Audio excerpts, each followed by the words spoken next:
ಕರುನಾಡ ದೀಪ ಸಿರಿನುಡಿಯ ದೀಪ ಕರುನಾಡ ದೀಪ ಸಿರಿನುಡಿಯ ದೀಪ ಒಲವೆತ್ತಿ ತೋರುವ ದೀಪ ಹಚ್ಚೇವು ಕನ್ನಡದ ದೀಪ ಹಚ್ಚೇವು ಕನ್ನಡದ ದೀಪ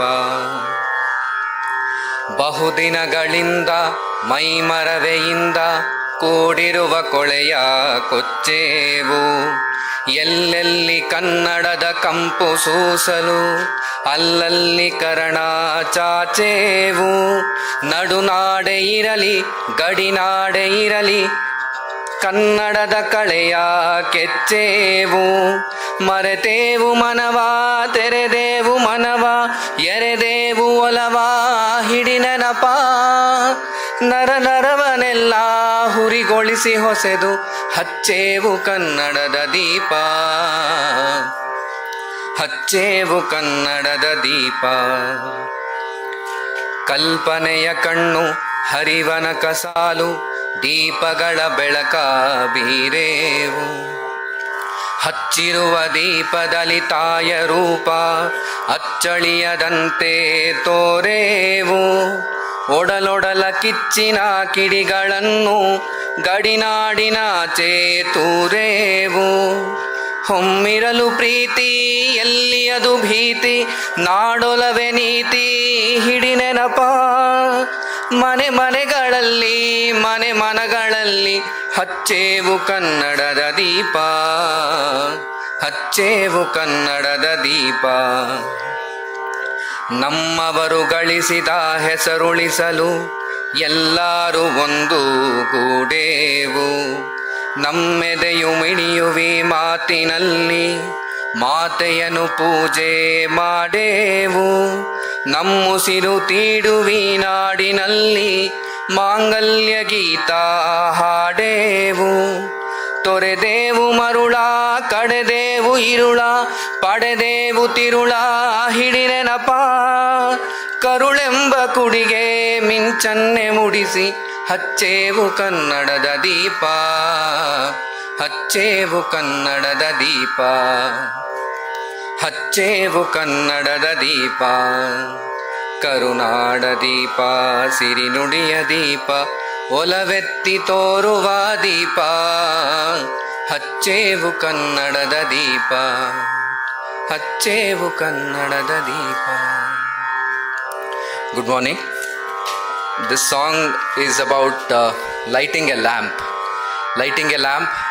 which dispels all the negatives, all the borders, everything out and bringing all goodness into us, into all of our hearts and mind. Thank you. Welcome all.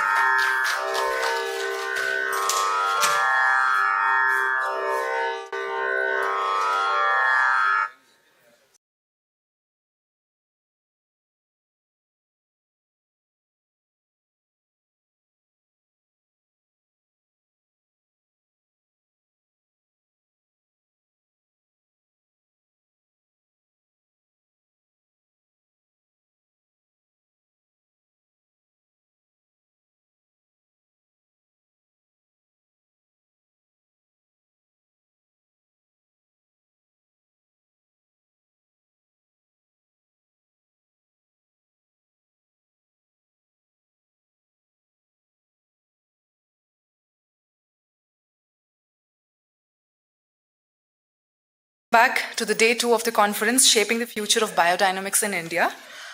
We have interesting sessions lined up today. Before we start that, I would like to invite Mr. Jason Jerome. He is the head of BDAI Trainings, MC member of Biodynamic Association of India. We have a session today. Sir, may I request you to please come onto the stage? His session is Evolving Methodology of Biodynamic Training Program and BD Outreach. Thank you.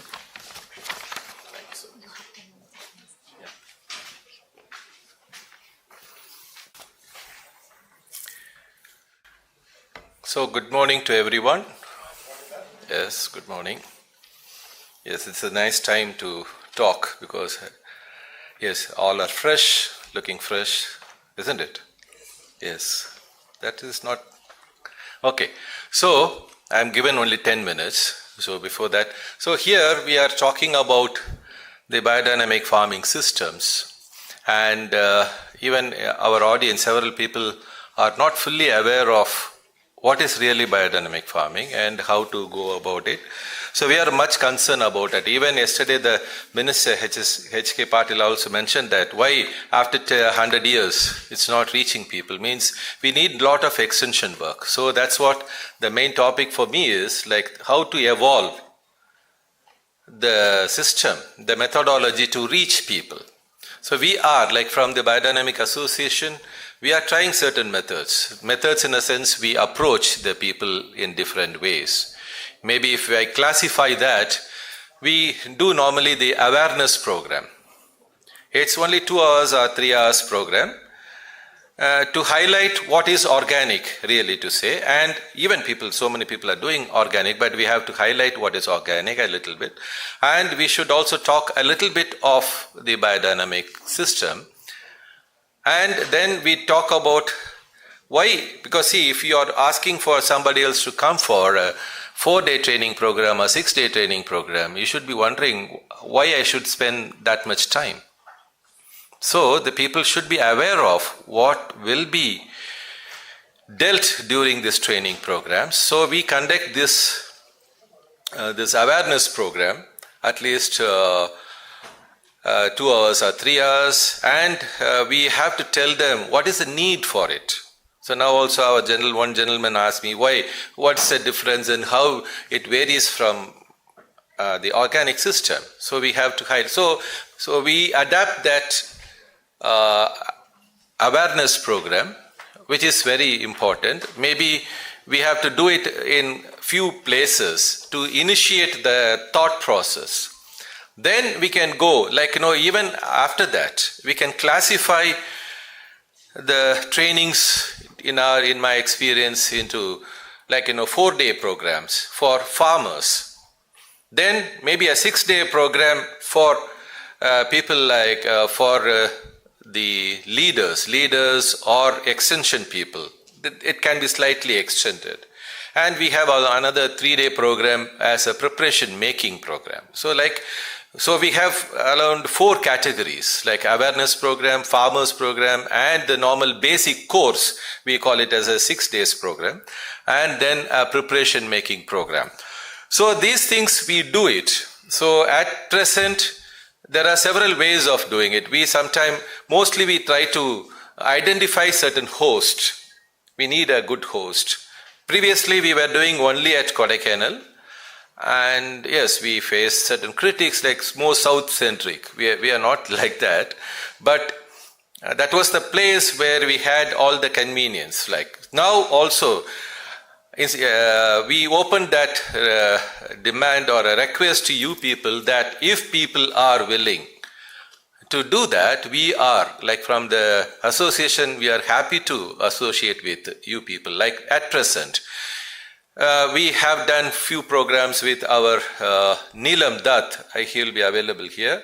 At Assam we did almost 2 programs here because he has a farm and the place where we can practice it. Because this training program, we cannot do it in any hall like this as such. Now we are talking, but it should be in a practicing farm.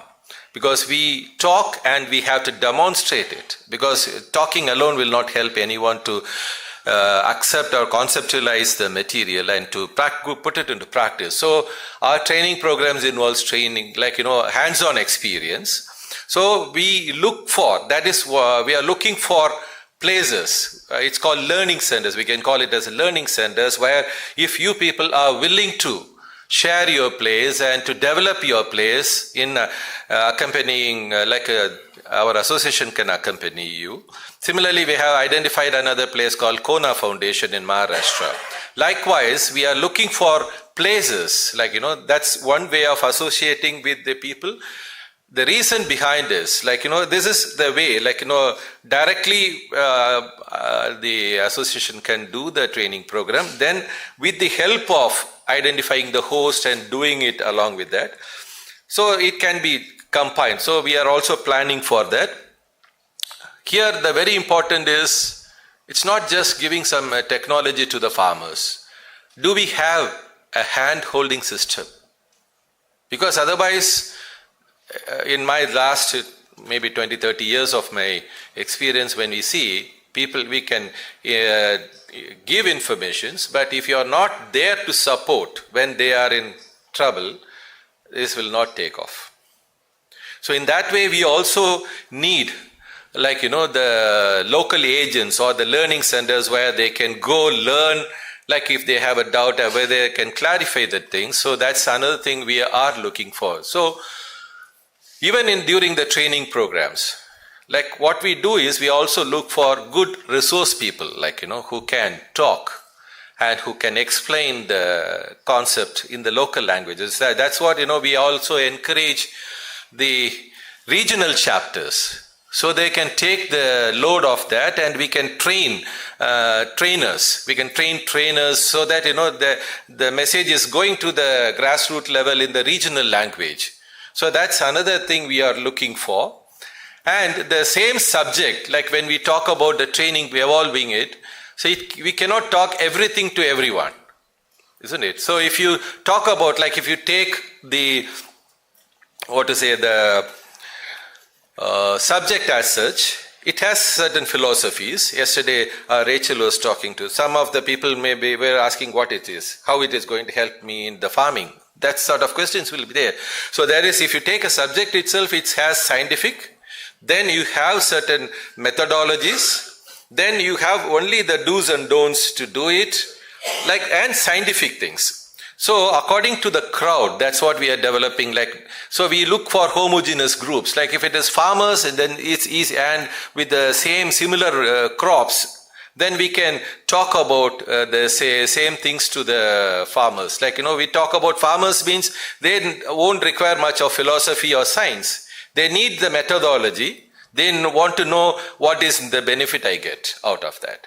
So accordingly, like we are also developing the what you call modules. In that we say, like whether it's an NGOs, then we have to go in a different direction to give also more of the scientific and some philosophy behind. Because when they go and meet certain farmers, they should be in a position to answer in different angles. So we are also developing the training program, wanted to develop in different regions based on the need, like whether it is a farmers or NGOs. So even if you people wanted to do it, so see to that the participants are more or less from the same level of understanding or categories. That's the thing we are looking for.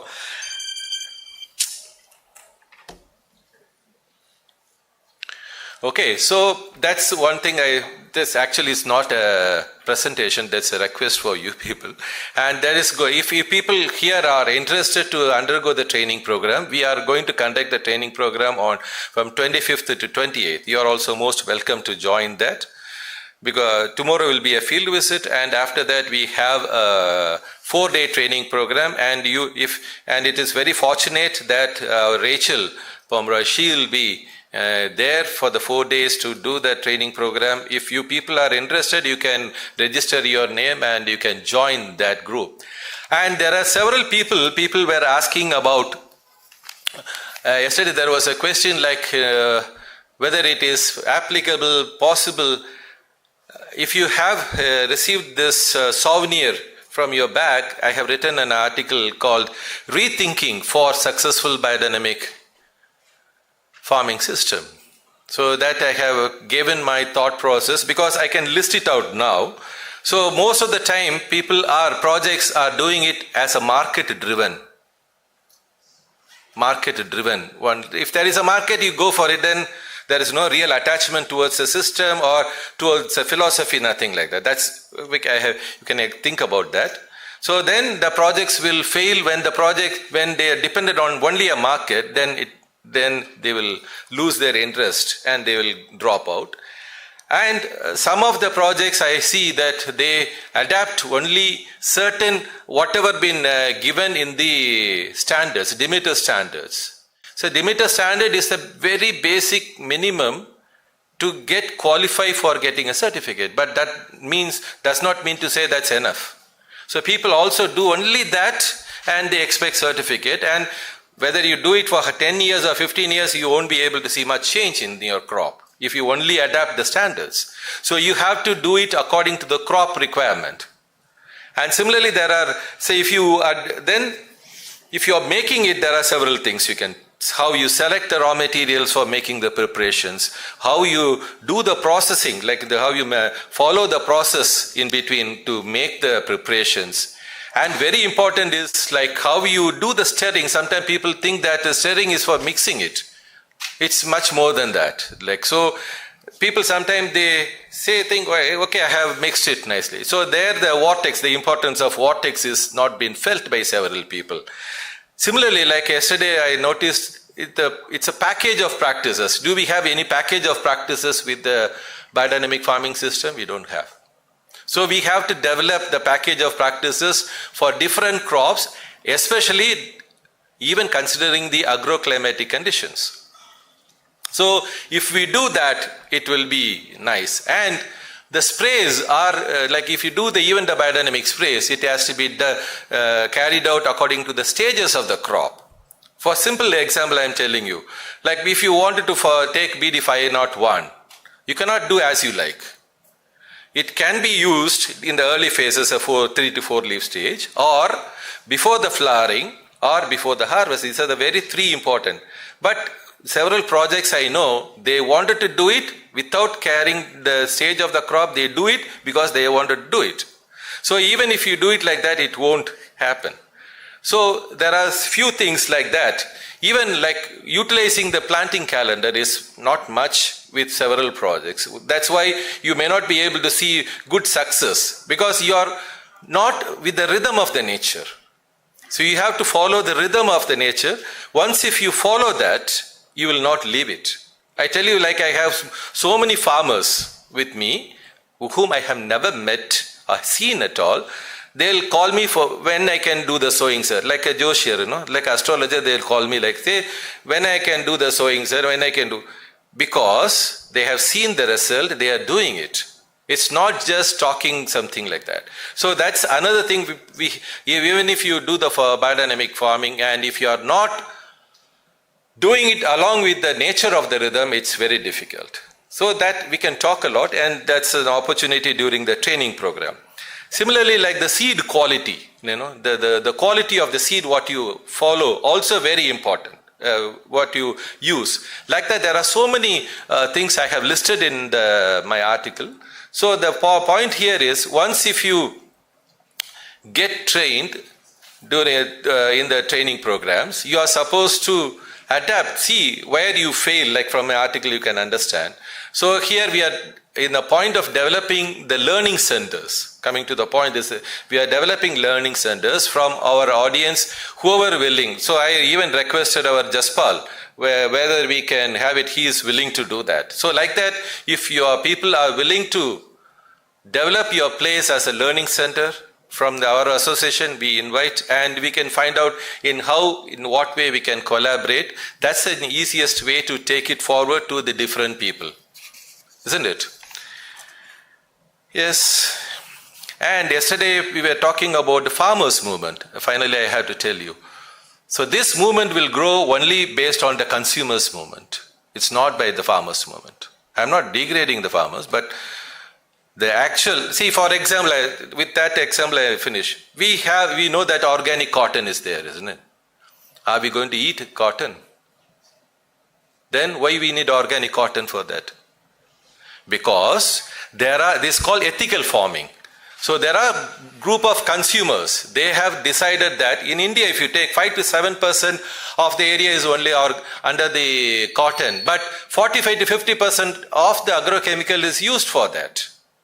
So the certain group of consumers have decided, if I demand for organic cotton, people will go for it, and there will be more consumption and less consumption of agrochemicals. So there are people with such thought process. They only have come to a conclusion to have organic cotton. Similarly, this is an example why I am saying the consumers are the king to drive this force. So we have to also make people aware of, like our Navneetha Krishnan sir have made a nice leaflet, like with all the analytical details. You go through that. That itself will give you an understanding what are the benefits, health benefits you get when you consume the organic or biodynamic material. So here we are also having a greater duty to develop the consumer movement. So I live like this, and I request you people to come forward, and you can easily approach us, and we are happy to associate with you people at any level, different levels. As I said, we need learning centers and people who can hold hands. It's not just conducting training programs. We need some people who can hold hands and willing to say that, yes, my area is open for anyone to come and learn. So we look forward that, and yes, if you have any other questions, I am practically, if you want.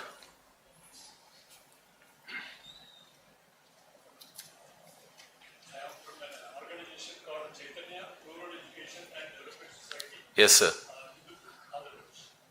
So whenever we go to the colleges or villages, we go with the intro talk for 10 minutes or because the colleges they permit us for 10-15 minutes.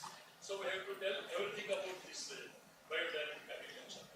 So anything like that, no intro talk is it developed like that and written so that we can easily do the intro talk without missing any point. So, okay. Yeah, okay. Number two, after coming here, I came to know about this conference day study. Very great. So, immediately I registered my name and come back. Learning center. Learning center, yes. Very much, it can popularize our technologies, our concepts and all. So, we want to approach the government and take some land on lease for 99 years, like that, and interested to develop a learning center. So when we go to the collector or district authorities, can anybody from you, your group, can accompany us? Yes.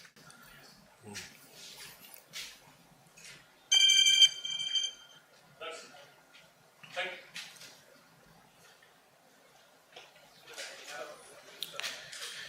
Okay, here, as you said, like we are also in the process of developing certain study materials, like which can give a very crisply in different languages. That's what needed. Like we are also in the process, and there is a need for developing study materials to pass on their messages in a crisp way so that they think about and they come forward.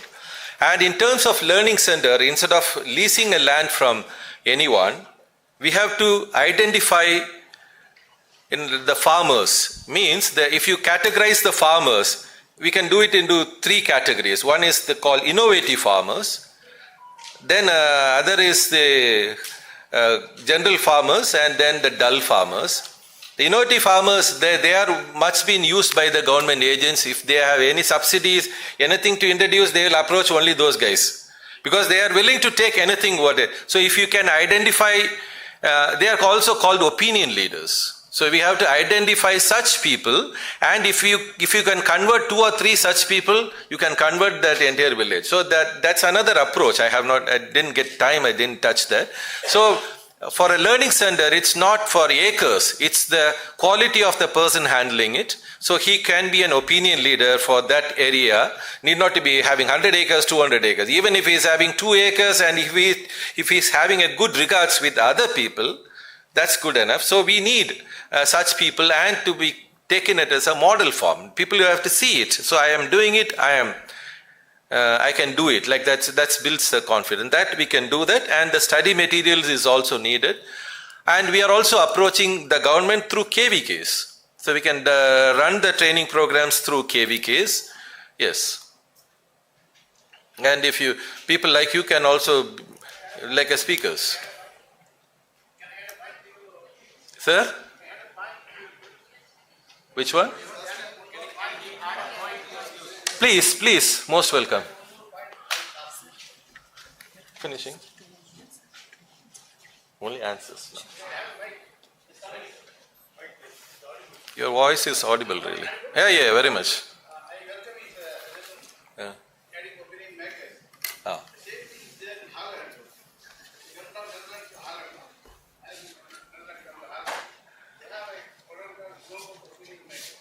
Hmm.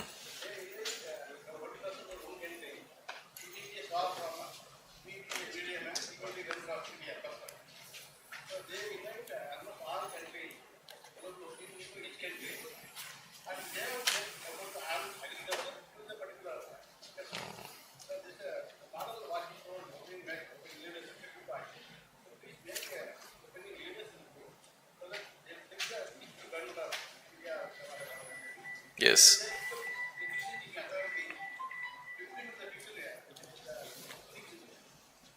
Thank you, sir. So another last one point for you people to think about for the farmers. So instead of looking for especially for the market, there is a concept that's spreading now. It's called CSA, Community Supported Agriculture. So you identify certain consumers and you find out their requirement and you produce it for them. So there is a win-win situation because you know there is a buyer for you, and the consumer also will know that I have a genuine producer for me. So similarly, that's another concept we have to think about in our area is called the CSA, Consumer Supported Agriculture, where the farmers can form a group and you can identify certain consumers around you. Need not to think about the global market or anything. If some war is happening, everything is collapsing, but this CSAs will not collapse. That's for your thought process. Even there, it's working in several places, started working now because the consumers are allowed to come and see your place, how you perform. There is no need of certification at all. Sorry for that. He's thinking, so some certifiers will think bad about me. So it's a personal certification the consumer is giving to you, and if they are happy with your activities, they'll keep continuing. That's another way of developing our society and to take it forward. Thank you so much.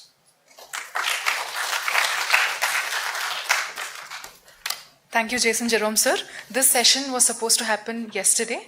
Unfortunately, we couldn't place it, and henceforth, sir has made it today. So thank you, sir. This is for the information of the audience. We have a gallery up there in the second floor, and there are posters which has been displayed. So I request everybody to please make some time, go and watch those posters. It is with regard to biodynamic establishment, etc. So please do watch it. Thank you. I would also like to thank our session partners, Sark India, SUPA, Star Global Multi-Ventures Private Limited, Mother India Farms, Nature Biofoods, Lion since the year 1991, EcoPure Specialities, Tea Promoters India, Ayush TV, our media partner, Green Path Eco Hotel, our hospitality partners. Thank you so much. So let us move on to our session number 1 without much ado. We have mitigating climate changes, the contribution of alternative agriculture practices. I would like to invite Professor Manjula M. Dr. Manjula M is a professor, APU Bangalore, works on the ecological, social and economic dimensions of rural livelihoods, especially agriculture and conservation of natural resources. I welcome you onto the stage, ma'am. The session moderator for this session would be Mr. Jaspal Singh. Sir, I would welcome you.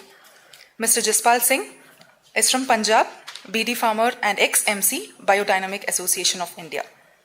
Sir will be the moderator for this session. Over to you, sir. Thank you.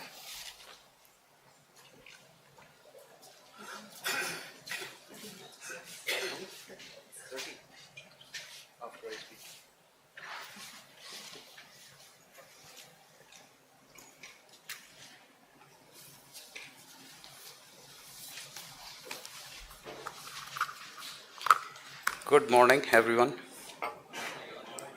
I see smiles. I think I don't need an introduction. They have appointed me as a moderator, and I think I need a moderator rather, because I don't do anything in moderation.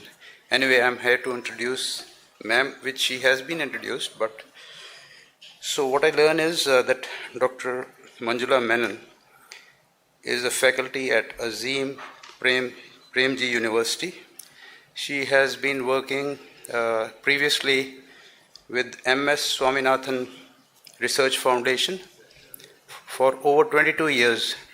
And the best part is, normally researchers do not have this privilege of going and interacting with farmers.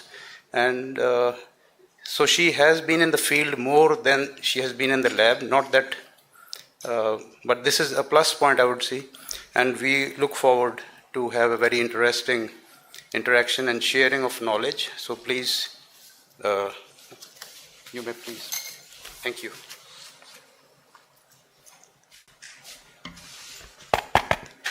Thank you very much, Jaspalji, for that gracious introduction. And good morning, everyone. It's a pleasure and honor to be in the midst of such an august gathering of farmers, practitioners, and other key stakeholders who are engaged in this noble cause of making farming a resilient, viable, and inclusive livelihood option for a large section of our population. And today I stand in front of you to make a pitch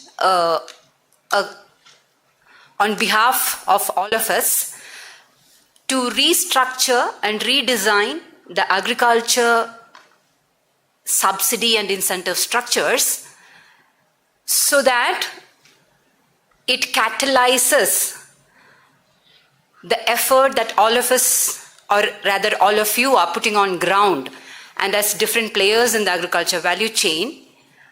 It catalyzes it to such an extent that the effort goes to scale, and there is large-scale adoption of the kind of farming system that all of us are striving to see the farmers switch to in this. So let me begin my presentation. So I'll run you through this, and I'll through the presentation I'll unpack why I put forward such a pitch. Can I have the presentation, please? Is it okay if I can use the hand mic and move a bit, because I'm more comfortable doing that? Yeah.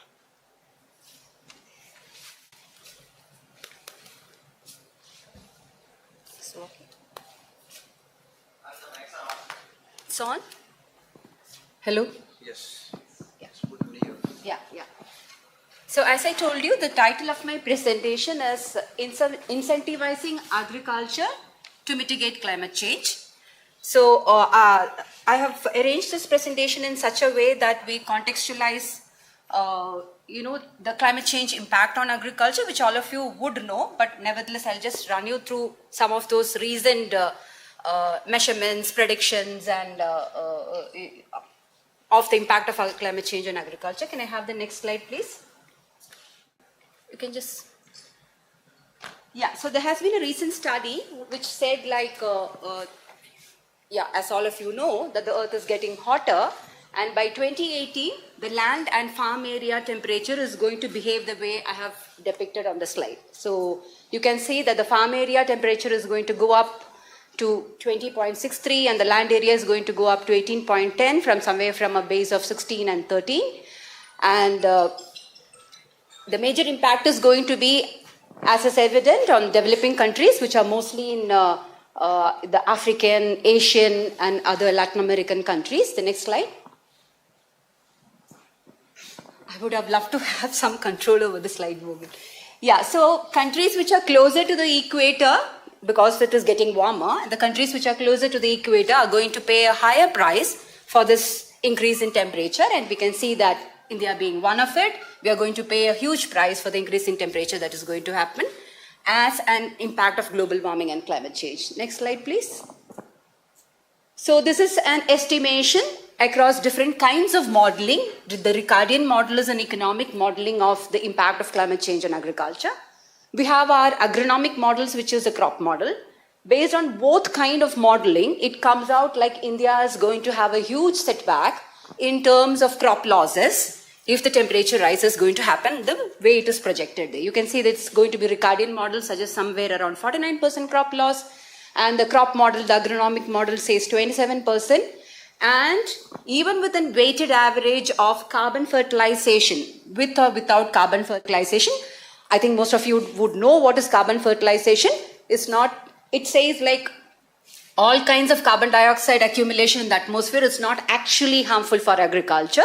There are some crops within the agriculture landscape which can make use of this increased carbon dioxide and then thereby show an increase in photosynthesis and show a little more water retention. So it is beneficial for some of the plants. That is called carbon fertilization. So even without carbon fertilization, with carbon fertilization, India is set to lose around 29%, which means to say even if some of these increase in carbon dioxide concentration or GHG is going to be beneficial for agriculture, it is going to be a net loss in terms of agriculture crop loss. So this is what the data tells you. So the next slide, please. Yeah, this is just a mapping of countries across the globe in terms of what will happen without carbon fertilization and the kind of losses. You can see the darker the shade, the higher is the loss. Next slide. This is again with carbon fertilization, which I said even if there is going to be some benefit from this global warming and the carbon accumulation, this is how it is going to be. Still, India doesn't look great in terms of the impact. Next slide, please. Yeah, so this is like to say agriculture is not just impacted by climate change, agriculture also contributes to climate change. That's why we are here, right? Talking about mitigating climate change through agriculture. And this is the proportion that has been estimated. This is the latest 2014 estimate. And we can say that globally agriculture accounts for 16.1% of the global greenhouse gas emissions. The next slide. And this is our own estimation as part of the third national communication that has gone from the Ministry of Environment and Forest and Climate Change, which is the communication which goes to UNFCCC in terms of the quantification of the nature of emission from the different sectors in India. And you can see that this is within agriculture, the different kinds of emission. You see that livestock accounts for 14.5. When I say agriculture, I mean agriculture and the allied sectors together, which is the livestock and other things. Livestock becomes 14.5%. Rice paddy, which is the flooded paddy, accounts for 11% of the emissions. And then you have the use of the synthetic fertilizer, which is a huge contributor to the greenhouse gas emission, which is like almost like 283 times of contribution. So this is all the quantification that is available in terms of what is the contribution of agriculture to climate change. Can we go to the next slide, please? So that's it about climate change and the interaction with agriculture, a bit of a contextualization based on that. Now let's look at what is the status of agriculture in India.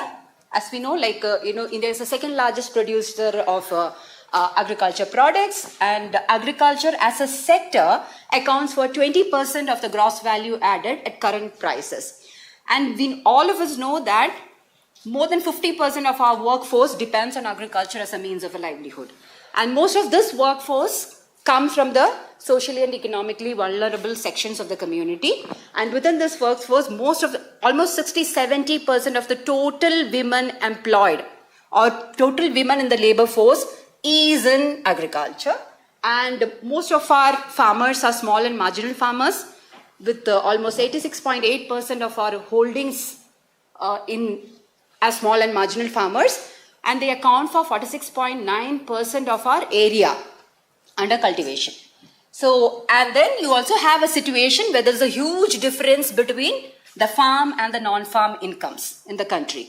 And what is driving this difference is the loss in productivity or the low productivity, which in turn is linked to the low sustainability of the agriculture production systems. So that is where the root cause of the problem lies, and that is what is driving this difference in terms of the farm and the non-farm income. And that leads to different kinds of structural transformation pathways. I'll not get into the too much of the concept of structural transformation, but to tell you in a nutshell, the conventional economic theories of development says as economies progress, the contribution of agriculture in the country's GDP, as well as the proportion of people depending on agriculture as a means of livelihood, drastically has to come down. That's what conventional theories of economic growth and development tells you. That's what this is explained by using something called the structural transformation pathway. We can see that there has been a study and an attempt by Niti Aayog to classify states based on the nature of the structural transformation pathway that we are in, which is an indicator of the nature of vulnerability of the agriculture sector. right? So next slide, please. Yeah, this is just to drive home the point that there is a huge difference between the farm and non-farm income, which is reflected in terms of the labor productivity. You have this orangish line which gives you the non-agriculture labor productivity, which is very huge, and you can see agriculture productivity is that grey line, and you can see the gap. It is so high, so it's so much of difference. Next one, please. And this is what I said about the structural transformation pathway. And this is a study which is a working paper in Niti Aayog. You can go and get it. And the pitch that we are trying to make is most of our states are in a Louis trap or a farmer excluding path, which means to say these are states where you have a huge difference in the farm and non-farm income. And you have this, labor income ratios in the negative. You have a labor income ratio in the negative. And then the proportion of people depending on agriculture has not substantially come down, at least in the Louis trap pathway. And the farmer excluding is the one where even people are getting out of agriculture, not out of getting into better profession, because it is so distressful to be continuing in agriculture. People are going out of agriculture because it is not possible to be in farming and doing any kind of business in agriculture. So the next slide, please. So we have to understand this mapping of the states based on the structural transformation pathway in the context of climate change, right? Because we have this UNFCCC which comes out with this projection. You have this IPCC projection which takes, which even the latest report, the sixth assessment report has come out with high level of confidence of the impact of climate change on agriculture and crop production. They have mentioned it on agriculture, livestock and fishery, but with high level of confidence was mentioned in the case of agriculture and crop production, which has consequences for the food and livelihood security for the large sections of the population for the reasons that I have mentioned earlier, right? So Indian agriculture is sensitive to climate change and variability, and you have, all of us know, we have differential regional impact across the different states. That is why you are seeing states at different pathways of structural transformation. And the estimation is like by 2100, there will be 10 to 40% crop loss. And the economic translation of that is somewhere around 113 to 367 billion by 2100. And this estimation is just based on the estimation of crop loss that you might experience in just these three crops, rice, wheat, maize alone. But if you consider the whole of the agriculture system, it will be much, much higher. Next slide, please. What is the implication for the impact of high level of confidence on crop sector and farmers' income? Because this is the second largest source of income for farming households, agriculture households, crop sector. And any impact on crop sector is going to have further impact on the farmers' income, which already is a very low base. The reality is that the share of the crop sector in the country is decreasing. There is 18 out of the 29 states show a reduced growth rate in the crop sector, and the real value of income from the crop sector is also declining. Almost there is a recorded 5% decline over a period of just 6 years. So this is the status of crop sector, and which has a dire consequences for the livelihood security, because this is the second major source of income for agriculture households. You have seen this Ministry of MOSPI report where they capture this farmers' income across different kinds of sections, and crop sector is the second most important one. Next slide, please. So why is it so? So we saw that we saw the two-way impact of climate change and agriculture. We saw the status of agriculture in India in terms of a means of livelihood, what it does to people, what it does to the income of the country, the GDP, the per capita GDP, the livelihood, the income. And the reasoning, and as I mentioned, the reason is because there is low productivity, which can be linked to overall low sustainability of the agriculture system. And the subsequent slides will give us a glimpse of the health of the natural resource base on which agriculture is very much dependent. Next slide, please. There is this agriculture growth enabling index which was calculated for all the countries, and there are it was done in 2015. This is a 2015 figure, and it has 4 major components. One is governance quality, capital investment, effectiveness of market operation, and one of the major sub-component was agriculture sustainability. So using all these baskets of measurements, the countries were classified on the basis of something called Agriculture Growth Enabling Index, just like our Ease of Business Index. This is another index which tells us about how enabling is agriculture as a livelihood option. And we see how India is placed almost in the median value. And the reason for this placement was because we were performing extremely poorly on the sustainability index, on the agriculture sustainability index. So, and that was a heavily weighted index of 40%, and then the sector in India was performing very poorly in terms of indicators of sustainability. Can we go to the next slide, please? Which is corroborated by the kind of values we see for all these parameters of sustainability, which is the soil organic. This is the data for soil organic carbon across states. And you can, this is self-explanatory. The red one shows very low soil organic carbon. The blue ones are the ones which have a moderately high or very high organic carbon. As is expected, Sikkim shows high level of soil organic carbon. The rest of the states you can see there. Can we have the next slide, please? Again, another natural resource base on which agriculture is dependent is water. And you look at how water is. This is a map which shows the baseline water stress across different states in India. So this is the baseline groundwater stress in India. It's a 2010 data. Next slide, please. And this is about fertilizer use, which is a major contributor to greenhouse gas emission. And you can see that I would draw your attention to the last row, which is the actual ratios of 2019-20, and compare that with the first row, which is the normative ratios. The normative ratios is the suggested application. The actual ratio is what actually farmers put on the field. So you can see here maybe if you look at Punjab, you can see that the normative ratio for N is 4, whereas what the farmers actually kind of apply is like 34.9. So that is the amount of excessive fertilization that is happening compared to what is the recommended doses that should be going. Next slide, please. This is again a classification of the districts of India based on the different kinds of climate variability or climate issues that the districts and the states are facing. So, and this is a classification which is followed by the NICRA projects, the KVK projects, which is looking at the climate resilient agriculture. This is a national, innovative climate resilient agriculture program, and they have classified districts and states of India based on different kinds of vulnerability. Next slide, please. So this is also reflected in, because I said low productivity, which is a reason which is driven by low sustainability, is what is driving this huge difference in farm and non-farm income, which is again corroborated by data which looks at instability in production. Before Green Revolution, post-Green Revolution, post-reform period, you can see that there is huge instability in yield, in production. Next slide, please.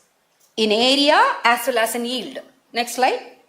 This is just data, I have shared it with them so you can use it. So this is the situation that we are in. So we have looked at impact of climate change and the contribution of agriculture to climate change. We have kind of dissected or unpacked the situation of agriculture in India from a livelihood perspective.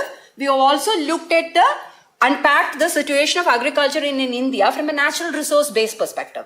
And we see that there is a linkage between what is happening as in a livelihood space, which is linked to what is happening in the natural resource base, which is so much linked to the sustainability element of agriculture in India.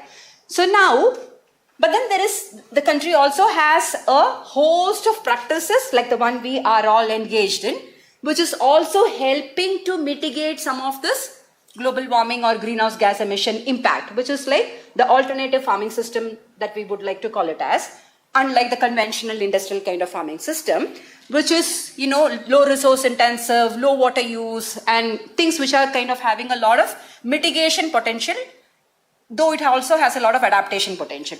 So I'm just running through, because I don't need to convince an August gathering like this on how much of mitigating potential that alternating farming system has.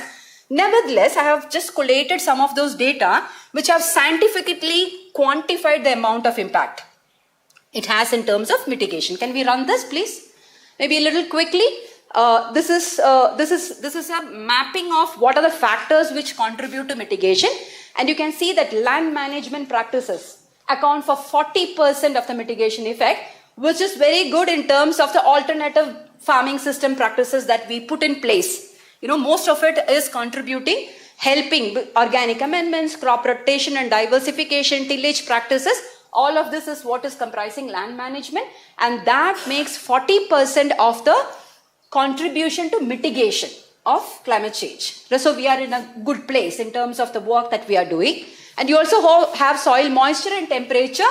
I would say all the soil properties that you see there are very much linked to the land management practices.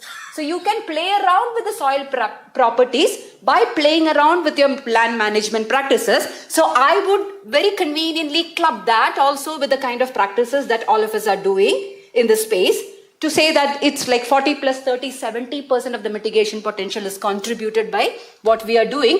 I would even say climate conditions, because the nature of farming that you follow in your field can also have an effect on the microclimate of the region, which can have an impact on the way mitigation can happen. So all put together, I would say whoever is gathered here working in the space of alternative farming system are essentially making the big step of mitigating climate change, right? So this is our stake for the incentive structure. So next slide, please.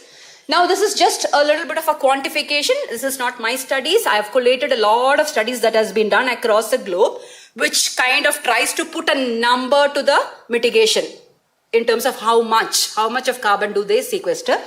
The first one you see is in terms of agroecological approaches. I'm not going to read it out. The second one you see is in terms of agroforestry. These are the amounts that has been quantified through different studies. Can we have the next slide, please? This is just a pathway of regenerative agriculture. Somebody who's beautifully captured. The green ones are regenerative agriculture practices, and the green loops are the feedback loops. These are all the feedback loops, and the green loops are the ones which are which is called the positive feedback loop, which kind of amplifies or contributes to whatever is in the box. One is soil organic carbon stock, biodiversity, human health and well-being. Somebody was also talking about how it contributes to human health. So you can see that most of the regenerative practices positively contributes to all these factors. And then you have a set of factors on the other side which are not regenerative, which are like conventional, which is kind of pulling those factors down. Next slide. These are just quantification. I'll just run it through. Next slide, please. I'll leave the slide with you so that you can go through it at leisure. These are all measurements that has been done. Next slide. Yeah, this is just a mapping of the different kinds of practices of easiness of adoption and or difficulty in adoption and how much it contributes to. This is again different kinds of land uses and options which contribute to mitigation. Next slide. This is organic farming. A lot of studies around organic farming and their carbon sequestration potential with comparison to conventional as well as to experimental data. And within organic, oh my God, 10 minutes. So let me come to my pitch then. Can we run through this? Yes, next. So the pitch is like, so there is a host of practices which is abounding there in the name of alternative farming practices, which is contributing to mitigation, right? But the sad part of the story is that the concept of sustainable agriculture by itself is such a heavily contested space. Because even among these different farming practices, there is so much of debates across which is sustainable, which is not sustainable. So this contestation is there. And most of this contestation is driven by the political and the scientific discourses around these concepts. And you know who holds the power for driving the political discourses? It is the international bodies, the governments and all these agencies who have a huge stake in terms of programs, schemes and fundings which they bring in. The FAO, WFP, the UN bodies sitting there and discussing the future of the world. They have a huge power in dictating how your farming should look like. So that is a political discourse which drives the idea of sustainability in agriculture. And then there is a scientific discourse which goes into mitigation, adaptation and other things, captures these data and say that environmental sustainability should be at the center of the dialogue of sustainable agriculture. And the political discourse has to also think about feeding the world, which means to say you need to have that mass production, which is cheaper, available. At the same time, it can mitigate Okay, but that's not the primary intent, but we need to feed the world. So it's a contestation between these two that is deciding whether what goes on scale and what goes on as niche practices. So the next slide, please. This is just, I'm just skipping all this because this is all organic. Next one, agroecology. This one, this is the other one. Yeah, next slide. Yeah, this one. I want this to be up there. So we have a lot of practices with a lot of principles and core principles and values, which we have shared values and shared principles. But each one of them, if we have to acknowledge that none of these practices exist on scale. You understand when I say exist on scale, no? There is no mass adoption of these practices. You find all of this still being in niche pockets. And certain groups and certain sections of farmers, or one district in one state, or one state maybe because of the push that Andhra is getting in terms of natural farming. Now you have a state which is claimed to be under natural farming. And Sikkim also, again, because there is a state push for organic, you have a state which has organic. Otherwise, most of the rest of the practices is on less than 1 million hectares. Is what the data tells us, right? Why is it so? Why is it so is a question that we should ask. It is because, my argument is because the existing agriculture subsidy and incentive structure is not designed to take it to scale, to take these practices on scale. Can we have the next slide, please? So now the question is, how can we take it to scale? Next slide. So we have committed as part of the Paris Convention that we will reduce greenhouse gas emission, carbon dioxide emission by 5%. They have revised from 3% to 5% in the recent communication. And that will have repercussion, right, in terms of how we redesign our schemes and programs and policies across sectors. And then what we have said is that we will do in Glasgow, we have committed that we will have a just transition to sustainable agriculture, wherein we will also take care of the equity question in the transition. The equity question, and that calls for having in place adaptation measures which also can generate mitigation co-benefits. That's the idea. So you need to have adaptation measures in agriculture with mitigation co-benefits. Now, hold on. Now, whose responsibility is this to ensure that this happens on the ground? It's the farmer's responsibility, right? So the farmers are expected to come up with a social good, like a mitigation co-benefit, by incurring a private cost of changing my farming system to something which I'm not used to, and for which you don't have an incentive mechanism put in place, neither in terms of a premium price in the market or a certification. Some of you are in the business of certification, but you make your premium price so unreachable. And why do you even call it a premium price? Why can't you have a normal price which is higher than the other thing, and pay me for the private cost that I incur for giving you the social benefit in terms of mitigation? What is the private cost that I'm incurring? Because I'm changing my farming practices. Thereby, there is also this organic, there is a gestation period. I go through this yield loss and then I pick up, and then I'm putting these resources like organic manures and things in there. So I am generating a lot of ecosystem services for you in terms of sequestering carbon, in terms of conserving water, in terms of improving water use efficiency, in terms of improving your microclimate, and a host of other things that I'm doing in terms of giving you healthy food to eat, right? All these are ecosystem services that I am providing you, for which there exists no market. There is no market that exists which pays me for doing all these functions. Now, can we create a mechanism where we can have a market to compensate for the non-market ecosystem services that I am generating by being in the business of farming? Right? Just by being in the profession of farming, can you pay me for that? Is a question that we have to put forward. That's where the concept of payment for ecosystem services come. We do that in forest, right? You have RED Plus. You have RED Plus and other carbon credit programs for other kind of sectors. Why not in agriculture? Because the farmers are making this transition and incurring a cost. Next slide, please. Next slide. So payment for ecosystem services, is it possible? It is definitely possible, because there is a national environment policy which has spoken about having market-based instruments for environmental management, and we demand that this has to be implemented in the sector of agriculture. Next slide, can you give me 2 minutes? I'll just finish. And payment of ecosystem services vis-a-vis our popular incentive mechanism, which is a minimum support price, which is a political instrument. which is also a political, it helps you win and lose elections. So PES versus MSP, what is the difference? I would say PES is an income stabilization mechanism, whereas MSP is a price stabilization mechanism. What is the fundamental difference? When you work on an income stabilization mechanism, you are compensating farmers for those kind of services for which there is no market. If I am a rice farmer, I get paid only for the quantity of rice I produce. You don't pay me for, if I do biodynamic rice farming, you don't pay me for mitigating by sequestering carbon. There is no payment. Now, can you pay me for that is the question. In addition to what you pay me for rice. Let me have a premium price on the rice and also have compensation for this.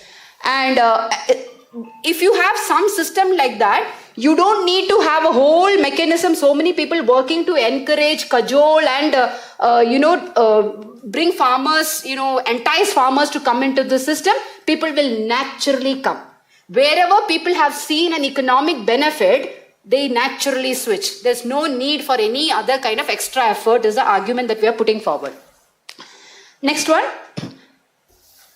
Is there an empirical evidence? Yes, because most of the European countries, you have heard about something called the agri-environmental schemes, which is a blue box measure as per the GATT and the WTO. They don't get penalized for having that kind of a subsidy, whereas we get penalized for having fertilizer subsidy. So these are called blue box measures, which are not under the purview of the GATT and the WTO, and where they incentivize farmers for adopting practices which has mitigation co-benefits. Right? Even for leaving the field fallow.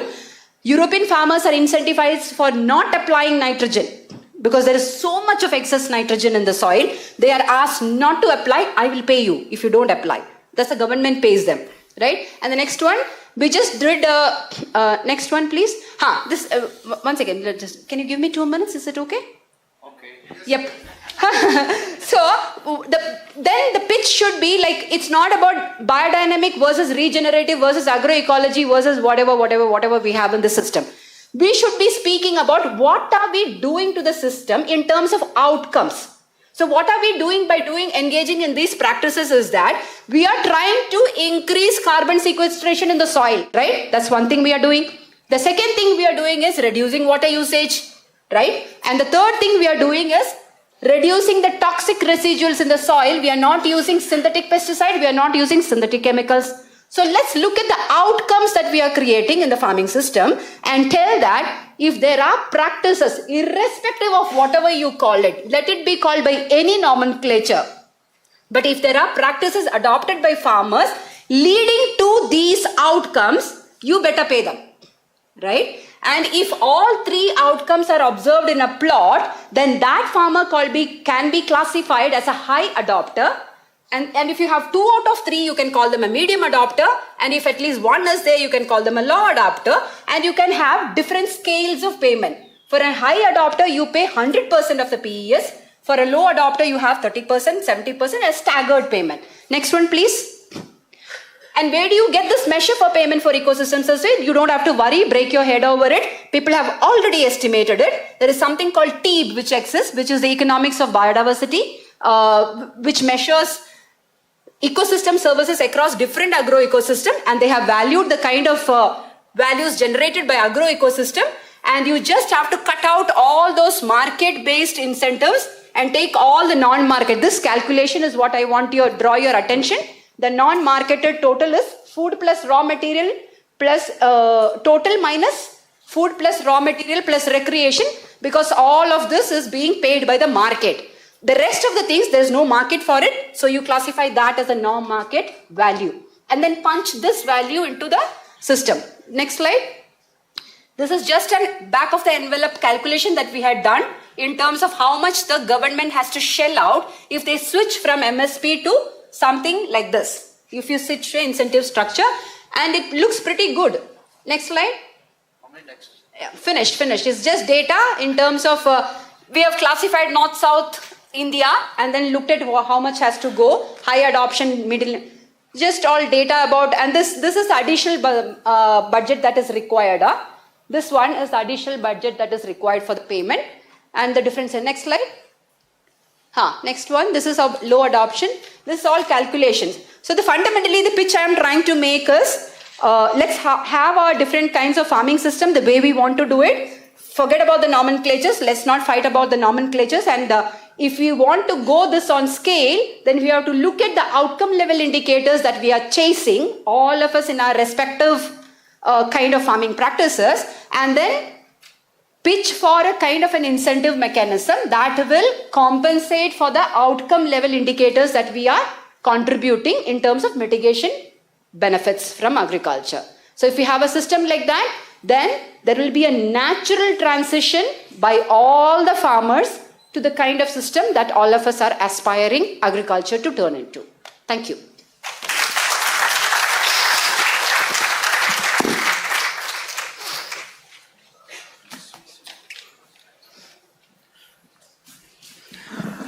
I think you can breathe now. You too. So, in fact, I am breathing. no, of course. No, first they have to breathe. Like, normally you get jet lag after a jet flight, but here is knowledge lag you will have. And I am sure the next speaker would, I hope you get back your senses. So this is, no. It's a compliment rather. You say, I am not a moderator, and she still had this courtesy of asking me for 2 minutes, which I happily give. So if you are walking into a tunnel and you don't see light, then for sure you are in a cave. So first there was a lot of, it was all cave, unless then she gave some solutions and sustainability and this. So we have hope. And of course she drove this knowledge train, bullet train through it. So I think if you have the time, she can speak till evening, and if she stops, then I can talk for the next morning.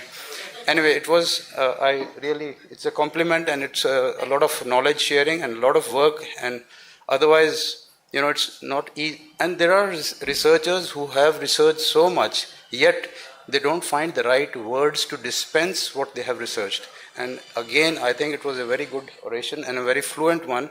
And, in 30 minutes, a lot of things, what happened for the 30 years have been told to you, and hope you enjoyed it all. Thank you.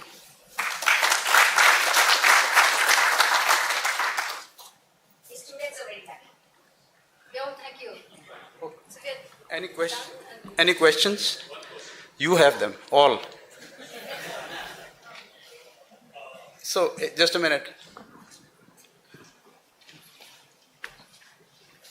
You are the moderator? No, I'll go, but can you question? Okay, he can. Because my time is over.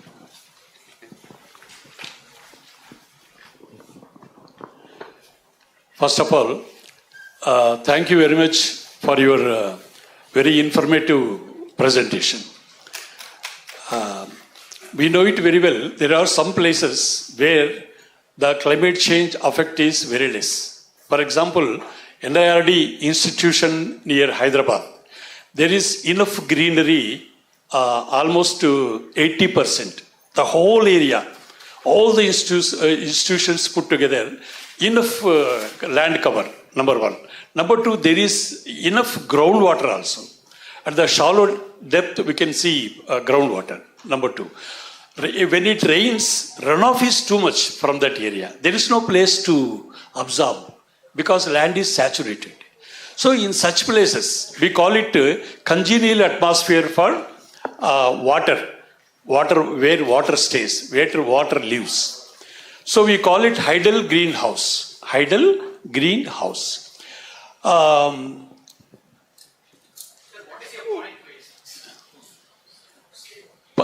My point is to restore this Hydel greenhouse. It's one of the mitigating method. So I came to know of this about this conference day before yesterday afternoon. So that's why I could not bring my papers. I've written a paper on dynamics of tropical water science. We can apply anywhere in the world, number one. Number two, restore Hydel greenhouse or perish. Continue doing desert agriculture. It's a big job now. We don't have that much commitment to restore Hydel greenhouse. That's why we are happy with desert agriculture. That's Just closing down. please. Are you responding? No, there's no question. You are making statements which are very good. You're right, but my point is, we have speakers who have to catch their flights, who have to leave. So please conclude. Concluded already. Okay. You have taken 1 minute.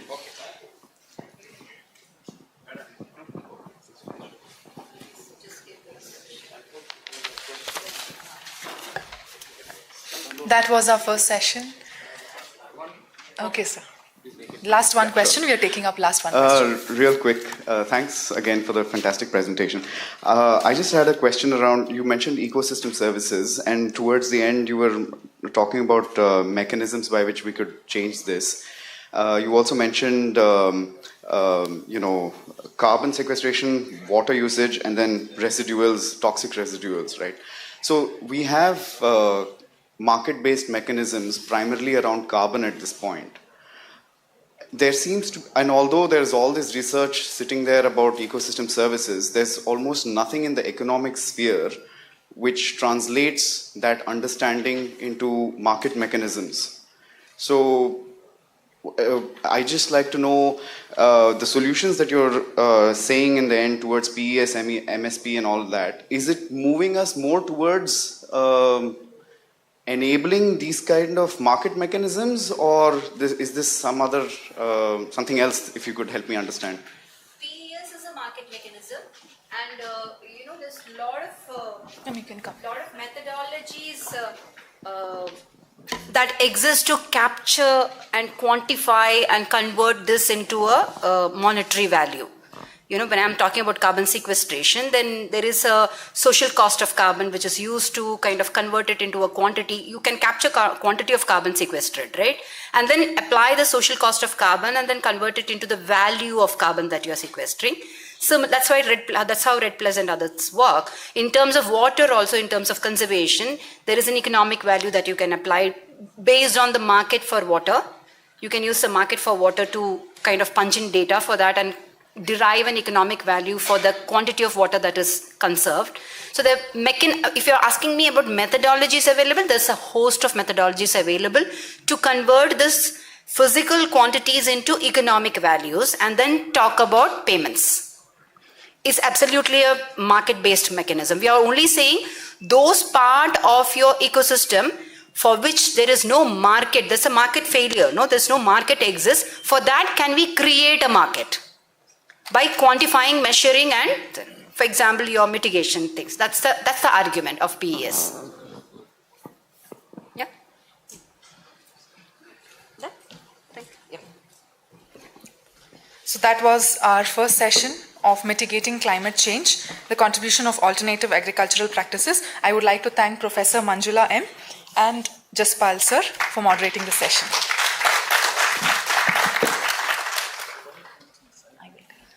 There's a small request to the audience. Kindly put your phones on silent mode so that it doesn't disturb the sessions. Thank you. Moving on to our second session, we have the promise of biodynamic in regenerating soils. I would like to invite the speakers, Dr. Sultan Ismail. Dr. Sultan Ismail is a member, State Planning Commission of Tamil Nadu, and promoter of indigenous worms for vermicompost. Sir, I welcome you. We have Dr. Lucas Dengel as our next speaker. Dr. Lucas Dengel is a founder of EcoPro, ex-secretary BDAI, and Mr. Dorairaj K is a founder, CEO of Mother India Farms. I welcome you, sir. And Dr. Murugesan. Dr. Murugesan. Yes.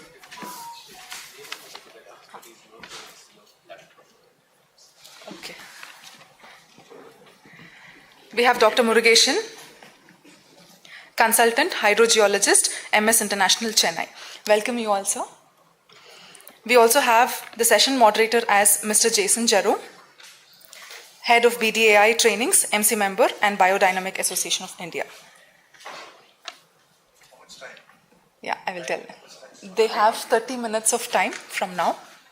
So, sir, 30 minutes plus 5 minutes for the introduction. For all this, it's a 90-minute session. 90-minute session. It's a 90-minute session. We are prepared for it. Please do not cut it. Yes. We have come all the way for it. I will not compromise. It's a 1.5 I have hours. Sure, just sir. 20 minutes. I need 20 minutes. Sure, sir, you can take 20 minutes. Thank you. If you cannot control another session, don't come into our session. Fine, sir, all right.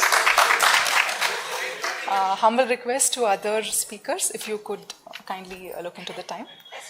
So, yes, thank you. Sir, over to you.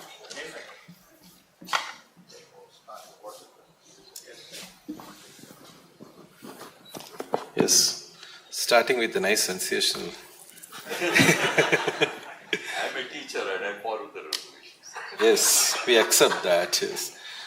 So, once again, this is a real good session which is talking about like how biodynamic agriculture is going to regenerate the soil. That's the whole purpose of utilizing biodynamic farming, is to regenerate the soil. So we would like to listen from our speakers, their ideas how through biodynamic farming system or other systems, like how we are going to regenerate. Because when we listened to the last speaker, she was talking about the climate changes and how to mitigate. So in general, like biodynamic farming is the best way, because we will be discussing more in the training session about the carbon sink, carbon sequestration, how, because there are methods through which the composting method and all is helping through that. So in that way, it's a real promise, like from the biodynamic farming, it's a real promise how we can regenerate and even help the climate changes.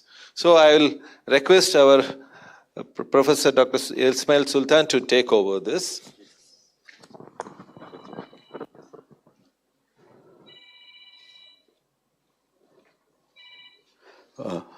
Good morning, everybody, and happy to be here today. Thanks to Babu for having invited me over here in the Bidai. என்னுடைய தமிழ் மக்களுக்கு காலை வணக்கம். I would like to take this forward. I'll be a bit fast because any questions, please reserve the questions. Don't ask me any questions. We'll have during the tea break. I'll just rush through the slides. Please have a look at everything. Unfortunately, today, the whole world blames only the farmers, the animals, the farmers, but not blame themselves. There's a major problem, and we discuss about what the farmers are creating climate change by sitting in an air-conditioned room, which they don't sit in. Right? So I'll straight go into it. Next slide, please. We talk about SDGs, big claims next. We say that by 2030 we'll have nutritious and sufficient food. All impracticable goals have been set up. Next. End all forms of malnutrition by 2030. Kadai kaakradhukku nalla irukku. Next. Double agriculture productivity by 2030. That's what the Sustainable Development Goal says. Next. Improve land and soil quality. Next. Maintain genetic diversity of seeds. Pallu erakapum. Right? We will maintain the genetic diversity of leaves. That means no genetically modified organisms, and none of those things should take place. But next. Green cover, we all claim, should be at least 33% in every state, minimum. Next.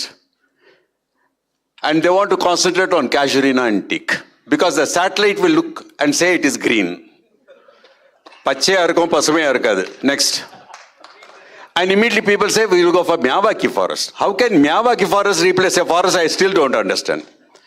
Please try to understand what is happening. Let us be realistic. Let us go for solutions. Next. That's where we always, like I always used to ask a story in Tamil literature. Lord Muruga asks Avayar, Sutta Palam Venuma, Sudada Palam Venuma. Right? And that fruit is Syzygium, Jamun. Now, when I ask people why is it there in Tamil literature or in mythology, they say that we don't know. But actually, much of the research which I have done, wherever I find these trees, there is heavy microbial activity in the soil and earthworm activity in the soil. So, growing tree in agroforestry is not very important. Which tree to be grown is more important. It is the litter which goes over there, and the roots and the exocrine substances which attract microbial diversity, and the birds which come over there, they put the droppings, and that enhances the total microbial population of the soils. That takes ahead. That should be considered. Please remember that. Next. But we cut trees and just, it's barren soil. Next. And all the topsoil goes away. Generally, as a soil biologist, to generate 1 inch of topsoil, it takes around 250 to 400 years. Now, how to protect the topsoil? Next. Soil. Next. It's more important. Next. What is soil? Because soil is a fundamental unit. Next. No soil. So, next. Know the soil, then know the food. Next. 2015, suddenly the world declared it as the International Year of Soils. Next. Yeah. Now, basically, like what happens is, when I started working on soils, my research, because everybody is saying that they have done for 30 years, 40 years, I started teaching 50 years back. Yeah, I started my career in 1974. This is my 50th year of teaching. And when I look at this, and working on soils, when I started telling soil is a living organism, questions came to me. Next, please understand the concept even for biodynamic farming. When I started talking, people asked me whether soil has a digestive system. Because soil, you say, is living. Does it have a digestive system? An animal is found dead on the surface of the soil. 2 days, 3 days, starts stinking. You dig a pit, put the animal, bury the animal. Do you get a smell? You don't. What's happening inside? Who is doing it? Not soil. Microbes, right? Who is there in our intestine? So logically, soil has digestive system. Next. They asked me whether soil has a circulatory system. Respiratory system. Just like we take in oxygen, give out carbon dioxide. Soil also does the same. So soil has a respiratory system, logically. Next. Circulatory system. Jason, when you're walking on the road, you just hit your toe to a big rock. God forbid it doesn't happen, right? Now, and then you go to a doctor, doctor gives a tablet. Do you put in your mouth or feet to the leg? How do you put in your nose? Yes. Right? You put in your mouth, the medicine goes to the toe automatically. Who takes it? Who takes it? The blood takes it. Do you pull out the plant every day and feed the root? No. You put it on the top of the soil. It goes to the roots. Right? So soil has logically a circulatory system. Next. Just then when there's a break, we will all rush to the toilet room. And that's why they announced there are too many toilets in this floor. Don't go to one toilet. Right? There we go and throw urea out because urea is toxic. You know that all the sodic soils and saline soils, salt is brought out and thrown. It's not taken inside. So soil logically has. Next. They asked me whether you have a reproductive system. Just like you have this thing that is in vitro fertilization, test tube baby. Whatever you may do in the laboratory, where should the zygote be placed for it to grow? In the uterus. Your tissue culture plant, where it has to be placed? In the soil. So soil logically has a reproductive system. The last thing they asked me was funny. They asked me whether soil has a brain. But next. The same question they asked me when I was in class 5. I did not understand mathematics. My teacher told me that you have kaliman in your head. That is, you have clay in your head. So I became soil biologist. When I did a lot of research on this, next slide, next. You dig a pit, put any biomass into it. What will happen? Decompose. Next. You put a seed into it. So soil knows what it has to decompose, what it has to germinate. So soil is a living entity. Right? Next slide, please. Next slide. Warning correct. 18th dimension. Right? So soil has life. Next. Next. There are a lot of organisms in the soil. I would appreciate, Jason, you please introduce this in your curriculum to show them. It's a simple way to demonstrate. I'll give you the procedures later. Next. They have all these organisms in them. Next. In this, these two become very prominent. Termites are also very good, but we don't like them because they eat our doors and windows. Next. Soil must have air, which all our systems have, which our chemical farming don't have. Right? Next. there should be 2 to 5% organic matter in the soil. The present data, according to ICAR, Government of India, national average is 0.15%. We have to improve organic matter. Next. Simple experiments, please teach your farmers. Just take soil, put in the water, shake it, keep it. You can understand the level of certain components. Next. Best way to understand the soil, take soil, put it in your hand, little bit of water, make it into a dough. Take it within your finger and your thumb, roll it up. Unable to roll, it is sandy soil. I'm able to roll, goes 1.5, 2 inches, clayey soil. I'm able to roll, breaks 1 inch, 1.5 inch, excellent loamy soil.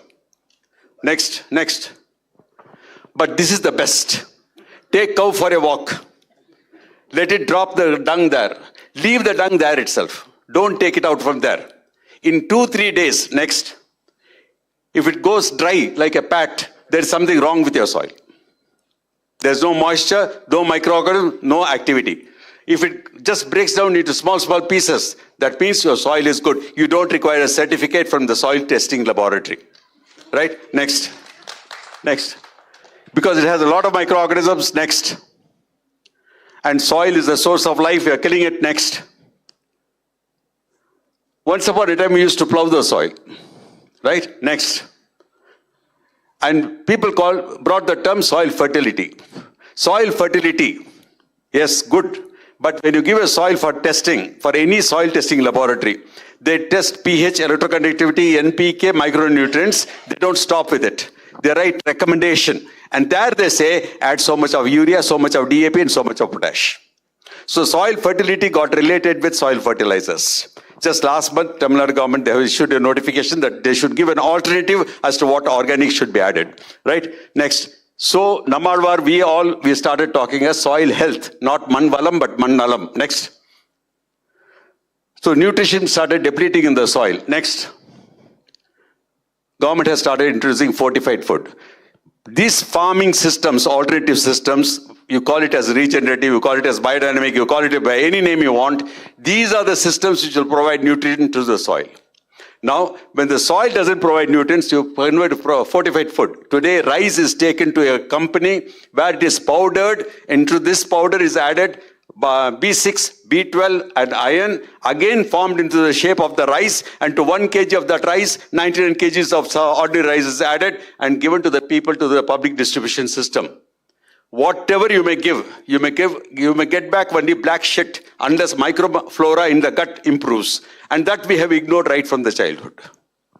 Please understand these concepts. Next. That's where vermictech came into existence. Next. 3 types of worms, please understand. Whichever type of farming you may do. Next. One which lives on the top, epigeic. Jaic means geo means soil. Surface of the soil. They are the ones who produce compost along with other organisms. Endogeic, inside the soil. Next. The burrowing worms, they are the anasics. Anasic means intermediate. This is why Manon Manian Sundarnar, based on this, he said, Yammanna ayanum, nalmanna akum nankurpurve. It's based on these worms. Next. Hey, if you delay, that doesn't come under my count. These are all local worms. Next. These are our local worms. Surface, subsurface, bottom. Next. Special worms for special soils. That is why native worms are important. Even if you do vermicompost, apply, unless you get local worms in your soil has not improved. These worms live in acidic soils. Right? This worm has a collar called as calciferous glands. If acid goes inside, this calciferous gland secretes calcium carbonate. Just like when we get acidity, we put a tablet.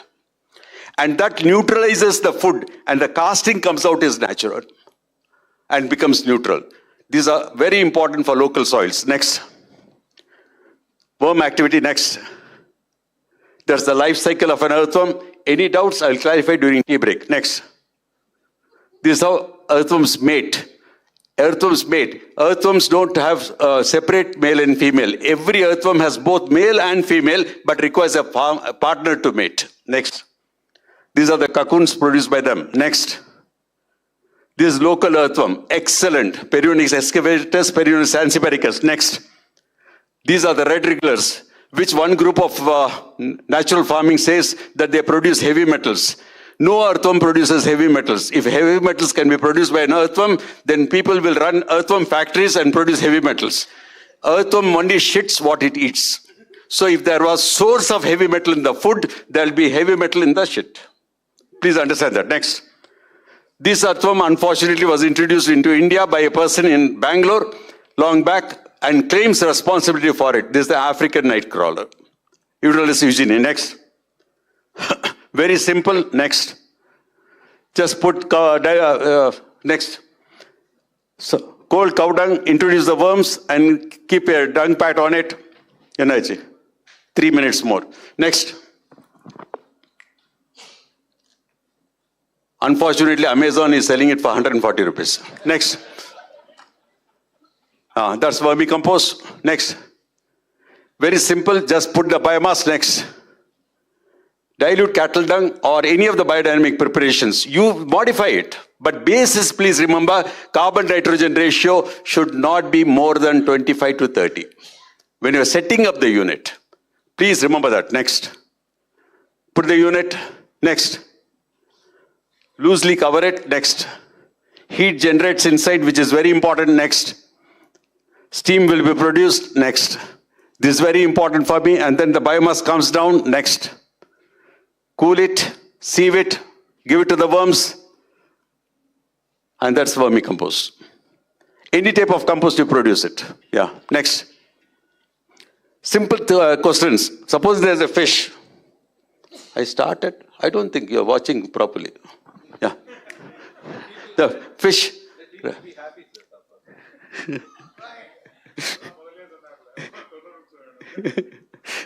The live fish. You go to a place, you are catching the fish dies. You don't have any refrigerator or ice, but you want to keep it for 3 days. Next. Fish is dead. What will you put? Salt. Next. So when you put salt, fish does not decompose, but it has become dried fish because microorganisms cannot grow. The same thing. So what happens to the fish? Fish becomes karvad. The same thing we are doing to the soil, adding salt to the soil. Soil becomes karvad. Next. Your institution where you worked for 20 years did it. Next. You take too much of salt in your food. What do I require? So soil demands water. So please do not separate soil management from water management. The more salt you give, it demands more water. Next. This is what happens. Next. Mulching of the soil is very important. Next. Next. So now plastic mulch. We don't require it. We don't require X. This is what gives us. Vermi-wash is another compound. Next. Liquid fertilizers. You design the units. We have no problem. Next. Panchakavya, which Natarajan has done. Next. There's the composition. Next. You have lots of preparations. No time. I'll just run through so that you can talk later. Next. Fish amino. Next.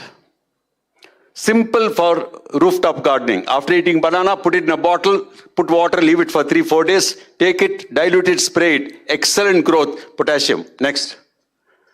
Eggshells. Crush it, put it, slightly roast it, put with vinegar. Just 2 days, you get lovely fertilizers. Decant, dilute, spray. Next. Next. If you have cow shed, simple thing, dung is removed, but some dung will stick on there. The cow's urine will be there, right? Next. All that urine should be collected in a sump. And then construct a twin tank. You can do it for biodynamic as well. Right? One is fresh water, that bigger one. This one is from the cow shed. You get foam because of the cow's urine. Water while coming out.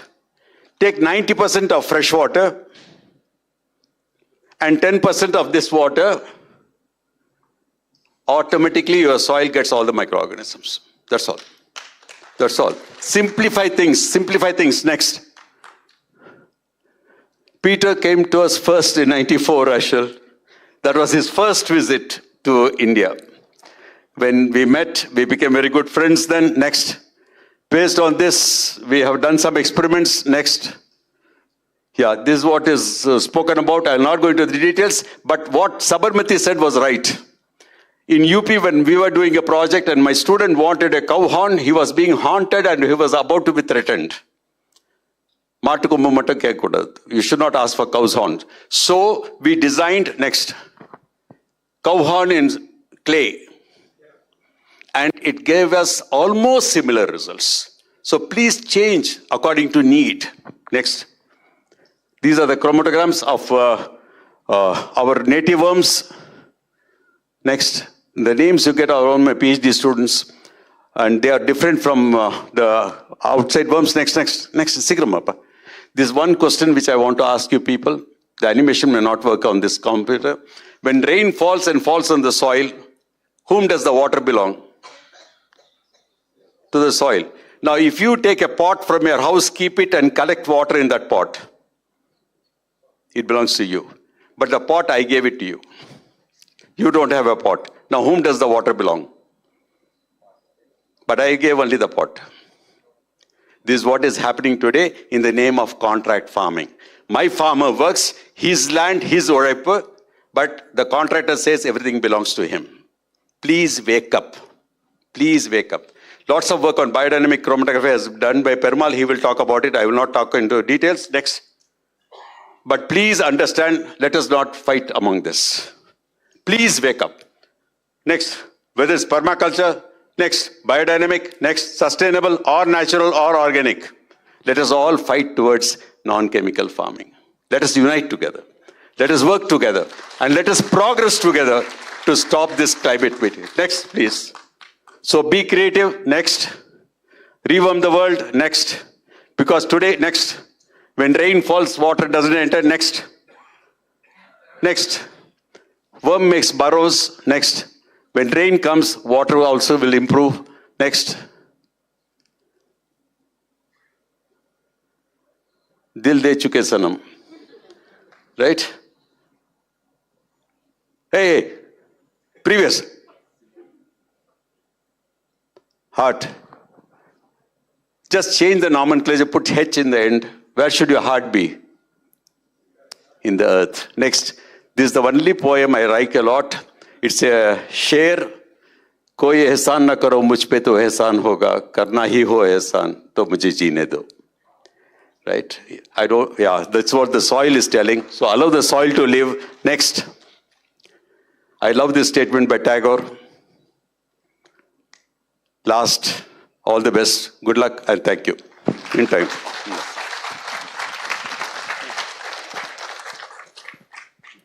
That's my email ID. In case I run away, you can email. Thanks. Yes. How much? 40 seconds I have exceeded. I'm sorry and I apologize.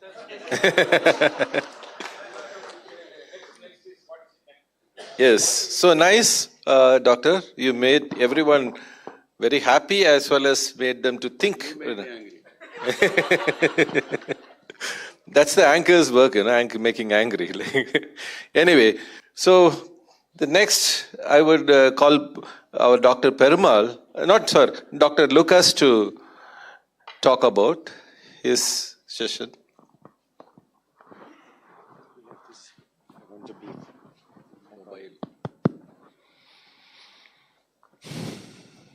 My presentation, please.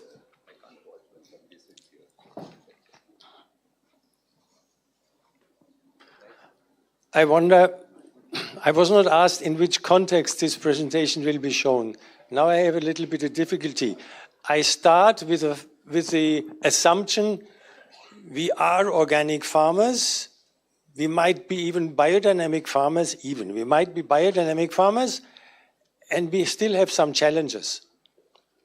So I cannot tell you how biodynamic farming can contribute to these problems, but I want the biodynamic farming to be challenged to maybe even contribute to this issue. Next. One slide about that sanitation and sanitation hygiene is a problem, not just in India, all over the world. It is not resolved. The current state of the art sanitation is one one issue which has a lot of problems which are usually not discussed. Then there's the issue of eutrophication, etc. We go through all that. Next. Sanitation is not resolved. Sanitation is a big challenge. In the sustainable development rules or goals, it is one big issue, but it touches upon many others, which we all know. Next. Why is there a need for sanitation? We rather don't talk about it. Who wants to talk about shit? Maybe cow dung, but human shit, no one wants to talk about it. It is happily avoided all the time. A big contribution of lack of sanitation is to ill health and death.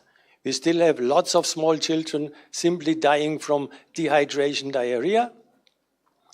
A big problem is the loss of income, the loss of free time for being productive, loss of national income. The World Bank at one point, some 10 years ago, estimated that India loses annually some $60 billion due to lack of sanitation. I don't know how they came to that figure, but there must be some rationale behind it. And then the loss of school days. Once I presented pictures of government school toilets to a bunch of headmasters, and they said, no, this is past. And I said, no, I made that photo yesterday. It is not past. So it is not resolved. Next.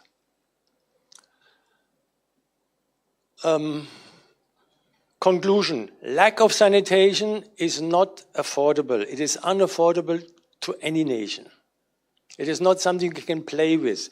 Lack of sanitation because a toilet is too expensive to build, no excuse. But it is not just about toilets. We come to that. Next. So you would think, so what is the big fuss? Sanitation, the solution is a toilet. There it is. That's all. Well, what does it imply? Next. Water. If we talk about flush sanitation, it implies water. If it implies water, it means water with a certain pressure. Some energy has to pump it up there so that it comes down with pressure. Because you don't want to flush your flush toilet with a bucket of water. Like this. Too much splashing. Next. And then where does that flushed water go? Into some drain, and the drain is connected to another drain, and the drains become bigger, and they are put underground. In the European cities, they were put underground, luckily, 150 years ago, and they are there. But all the big cities of the world are really worried about the leakage, which is there. But there are, when you look at this picture from Tokyo, left lower corner, this is actually not sewage, this is stormwater drain. But the same stuff is built for sewage. 70 meters underground, 7 meters diameter in Mexico City. This stuff is, I call them the cathedral for the netherworld. Okay, next. Look at this picture. Left corner, the Earth. Right end, the moon, in the same ratio as the actual sizes in comparison. And the distance in between, also in ratio, in actual ratio, the distance between Earth and the moon is about 400,000 kilometers. At perigee, 360 kilometers, and at what is the other? Apogee, a few kilometers more, 405 or something, 405,000 kilometers. The point, why do I show this picture? Because the sewer lines of one developed country, the UK, has about the length of 400,000 kilometers. Now, this is UK. India has a few more people, 20 times as many. And we would need underground sewers of this kind of extension. I don't know how we go about that in India. Next. These sewer lines from the Earth to the moon need some operation and maintenance. You need equipment, you need trained people, well equipped to do their job well paid. Next. And in the end of that line, you need a huge sewage treatment plant. Treatment plants which are as big as university campuses in the big cities, several of them. Next. If you have protective gear and mechanized equipment, fine. If not, next, not so nice. Another sensitive topic. It's not only human shit and sewage, but who works there is also not happily discussed. Next. And when the system is started being built, but not completed, and it's incomplete, like sewage running from sewers into the Adyar, but the sewage is not treated, it is half treated or not treated at all, then you have Adyar is then not a river, but a sewer. When it rains, maybe a diluted sewer. But if there's no rain, it is mainly an open sewer. Or you have the sewage tankers which empty your septic tank and then go around the corner and dispose of the sewage somewhere, or in the Kaveri, or in the Adyar, wheresoever. This is not just a problem for India. This is a problem all over the world. STPs, sewage treatment plants, are awfully expensive to operate and maintain.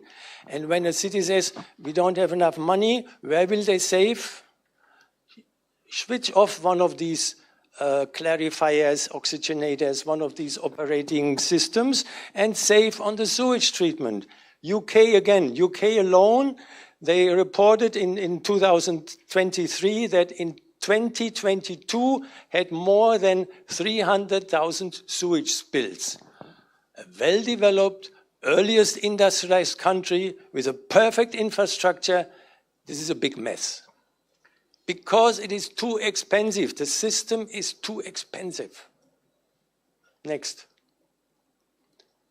Now we have two problems contributed to by sewage, untreated sewage, but not only by that. Aquatic ecosystems, think of an aquarium. You can feed your goldfish only this much. If you give double and triple as much fodder feed into the little aquarium, what will happen? The feed will sink down. Either the goldfish will eat a little bit more than it usually does. If it eats a bit more, it might also defecate a bit more. Yeah? But probably some of the feed will just drop to the ground. What will happen with the feed? It will be decomposed, broken down. Who does the breakdown? The microbes. Some microbes. What do they need for the breakdown? Oxygen. What does the fish need, the goldfish? Dissolved oxygen in the water. The more bio-waste you have in an aquatic ecosystem, the more oxygen is utilized for breaking down the bio-waste, biochemical oxygen demand, that is how we measure it, and who loses? The biodiversity of the flora and fauna. So in the end, you have what left? Algae on top and nothing in the water. That is the logic of eutrophication. All over the globe, coasts are hypoxic, have low oxygen. Wherever you have lots of waste, lots of sewage, or lots of chemical fertilizers from the agricultural fields, there you have hypoxic seashores. Next.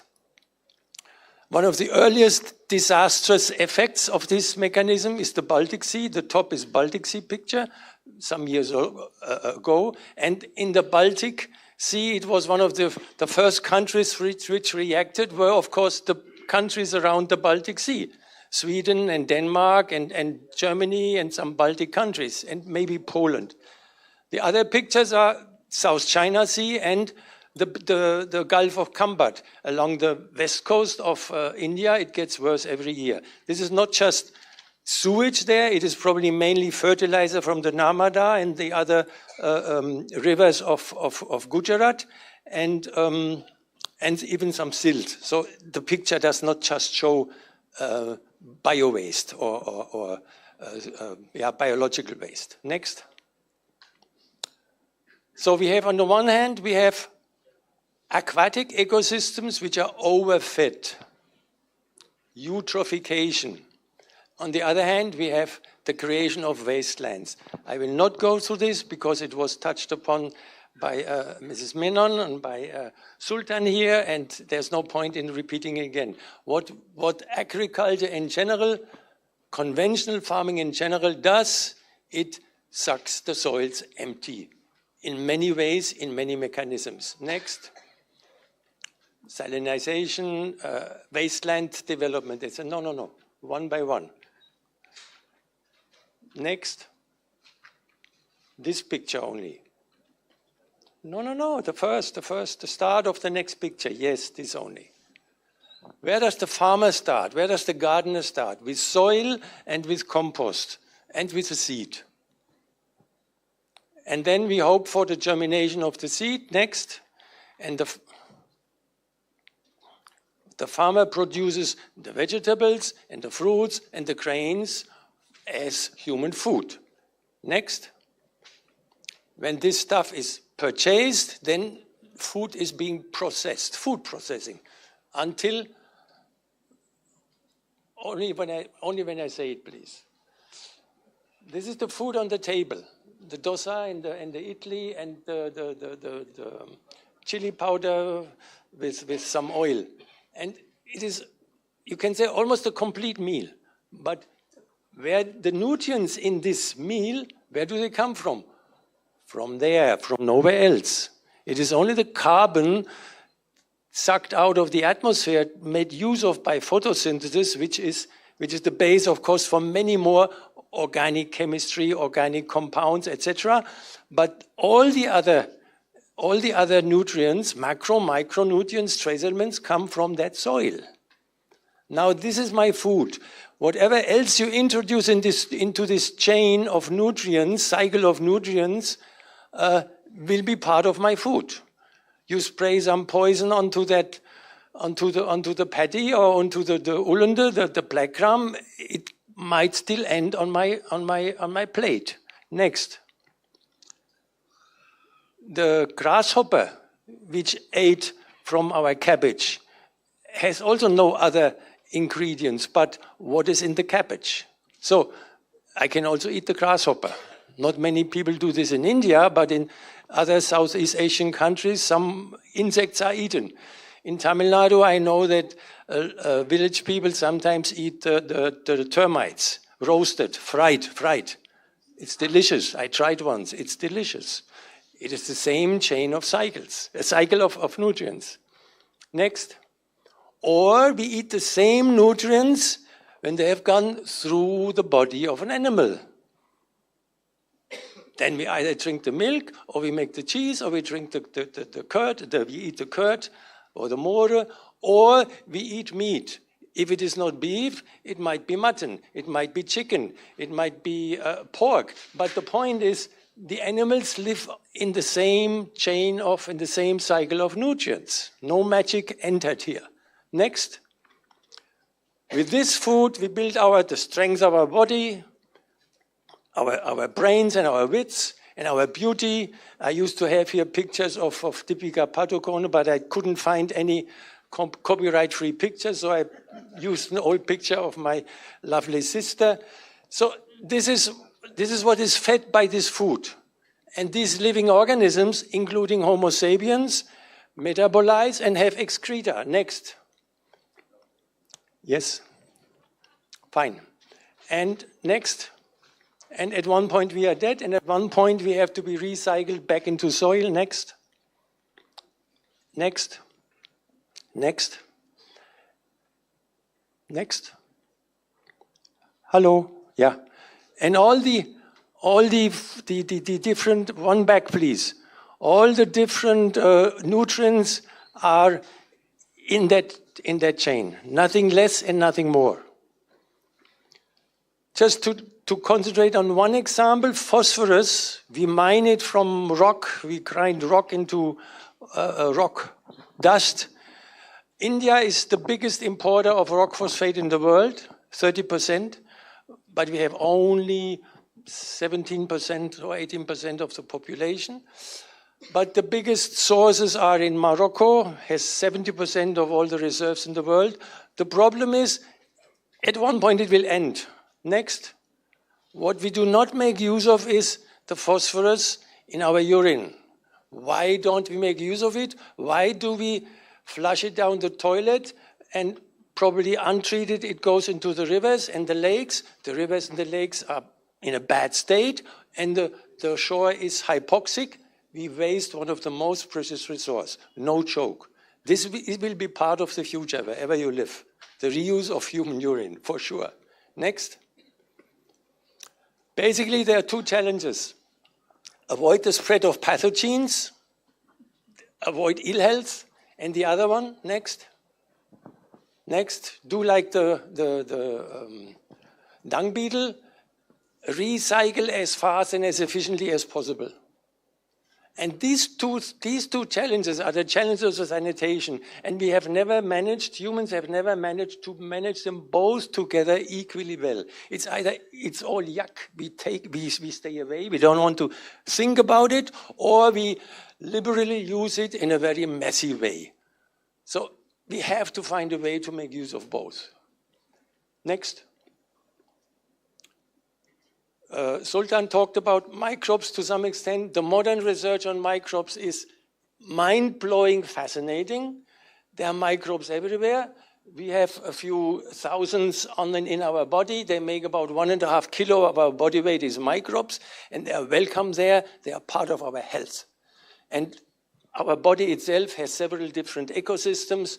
The rainforest, the tropical rainforest, warm and moist, might be my armpit, and the desert might be, in 5 years, the top of my head. And we have different ecosystems on our, different landscapes on our body, and they are important with all the different populations. Rethink hygiene and health. Next. There is one concept of hygiene which is derived from surgery, an absolute must. At least we believed so, since about 200 years, Joseph Lister.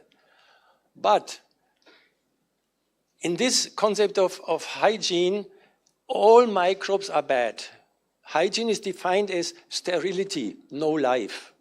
Welcome to hygiene. And then there's another way of looking at it. Next. No biosphere can live without microbiota, without microorganisms. Why don't we introduce microbiota as health-bringing? That's the fact. We know them as probiotics. Well, a little bit of curd and a little bit on this and that.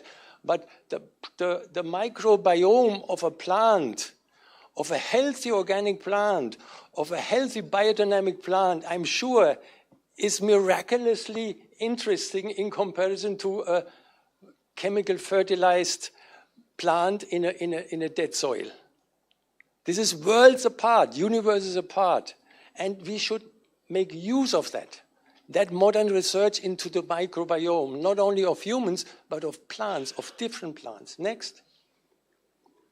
This is how you train the immune system. Next. I think I'm done.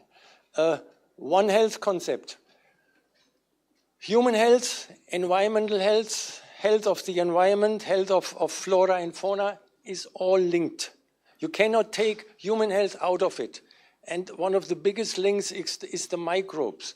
And the microbes are, it's not, if I say microbiome, it is not, oh, there are 10 different species and here there are 5,000 different species. No, there are different species, and what they do with each other and how you live with each other, that is a microbiome. And that is definitely so different from organic soils and the organic crops than from inorganically biocide-killed soils. Next, I think. My point is, we are at the moment developing a program, a project to do sewage sludge composting. Co-composting of sewage sludge along with dry organic matter, coir dust, peanut shells, whatsoever is available, and go on. Next. That is me. I have introduced, initiated a few activities. Next. That picture in the middle, that is me there pouring human urine on a compost which is only plant matter. So it needs a bit of phosphorus and nitrogen. Next, the point is, this topic I presented 2015 in Korea to a bunch of scientists from I4M. I was invited. And they usually say, organic farming, we have nothing to do with bio-waste. We have nothing to do with human waste. And then I asked them, but you all metabolize and have excreta. Yes, we get your point. So to stay away from the issue is not fair. It's not fair from the organic farming world towards society, and not fair, I would say, from the biodynamic world. There are issues. Next. Rudolf Steiner at one point pointed out that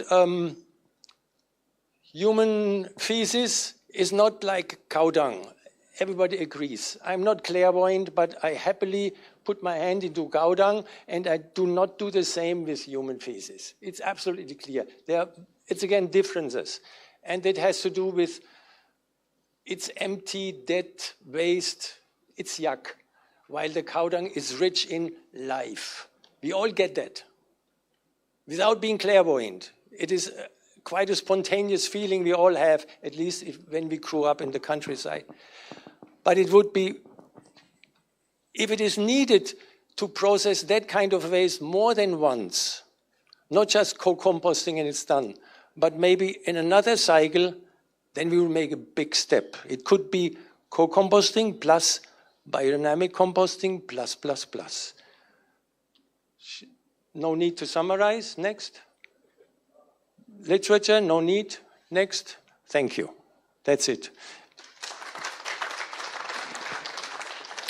I presented a challenge conceptually and in practice. So I invite you to be with me in that challenge. Thank you.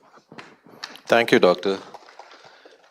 Yes, so due to scarcity of time, I would say that if you keep the questions later on, now we will allow the other speaker, Mr. Dorairaj, sir, to come in.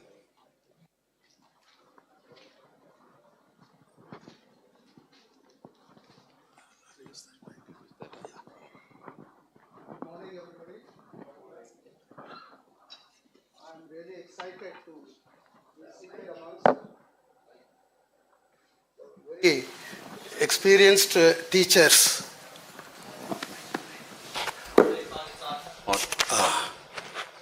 Dr. Sulaiman, Dr. Lucas, and Mr. Jason.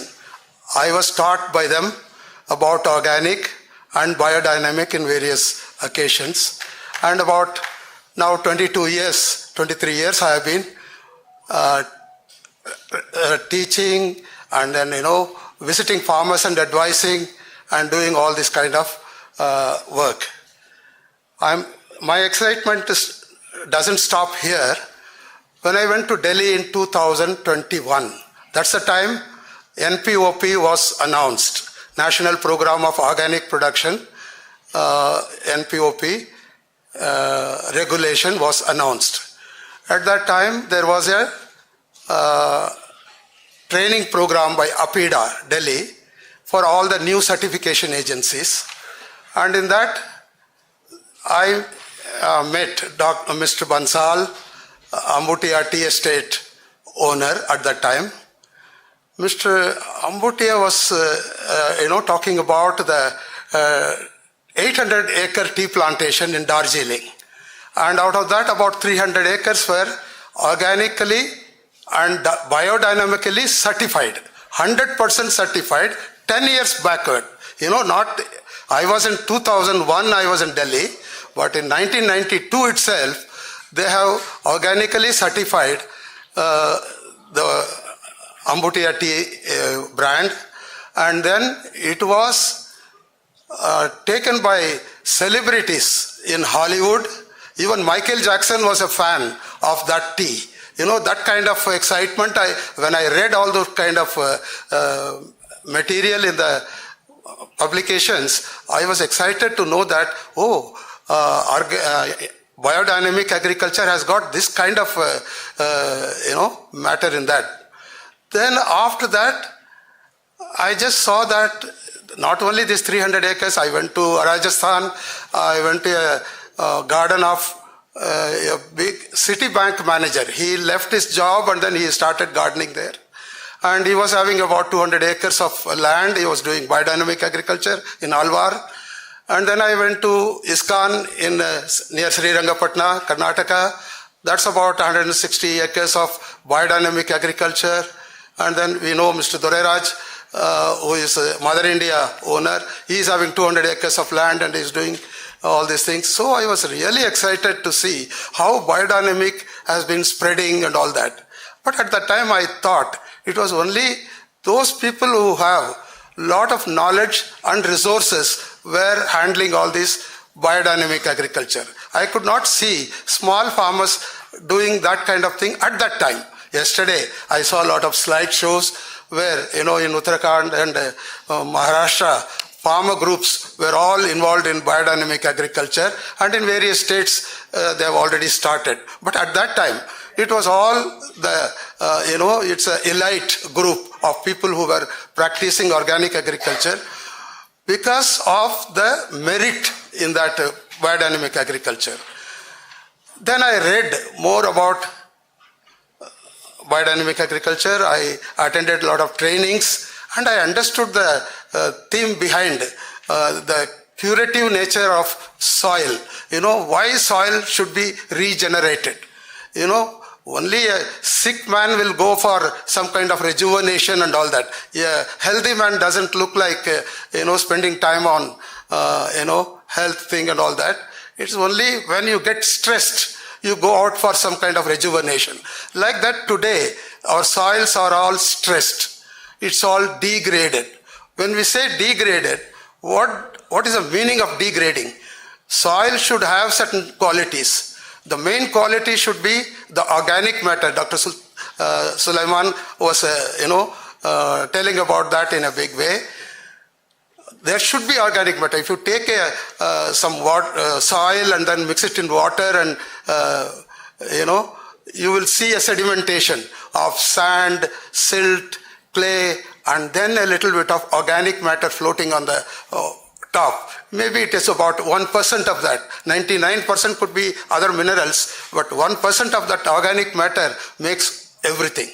Because it is 9 to 10 inches of soil, the top soil, that allows the plants and trees to grow very well. Because all the things that are required for plants are all available there. That topsoil is being eroded. It's all lost in a big way.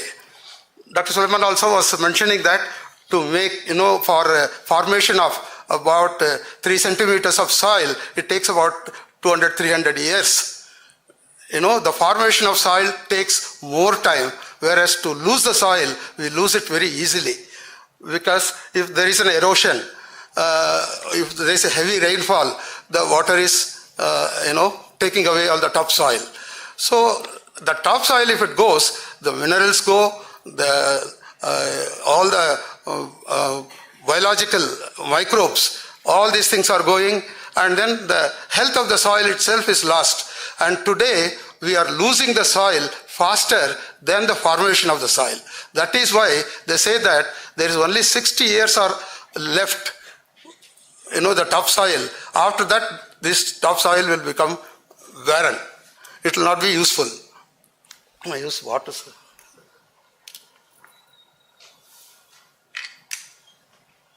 How do they make that calculation of 60 years? It's all internationally published papers in FAO and all other institutions have published very widely this paper, that it's only 60 years are there for us to conserve all the topsoil, because the formation of the soil is slow, whereas the vanishing of the topsoil is faster. So we have to conserve that. So how do we conserve it? Biodynamic agriculture is one of the best ways to see that the soil can be protected very well. All kinds of cultivation practices and then all the types of preparations what they are suggesting, all these things will help the farmers to conserve their soil and prolong the cultivation for generations. We should not be mindful about only our generation and our lifetime, and we have to look after the soil for the future also. Now, the soil is degraded because of heavy chemical application. Today, the chemical fertilizer application is very, very heavy. And in Punjab also, we have seen that in one of the slides, they have said that if the recommended ratio of NPK is about 4:1, 4 nitrogen if you are using 4 kg, 2 kg phosphate, 1 kg potash. If that is a normal ratio, but in Punjab, it has gone up to 17%, 3%, 1%, like that, 17:3:1, it's a skewed ratio. This kind of ratio, if it is there, imbalanced fertilization will spoil the soil quality. Apart from that, the chemicals that we are bringing in are all very heavy priced materials. For example, let us take today why people are not going into organic farming and why they are stuck to chemical farming or normal farming means the chemical fertilizers are easy to get. It is cheaper than the labor-oriented organic thing and all that. So they want to apply chemical fertilizer and see the result immediately. They want, they want to see more yield and all that.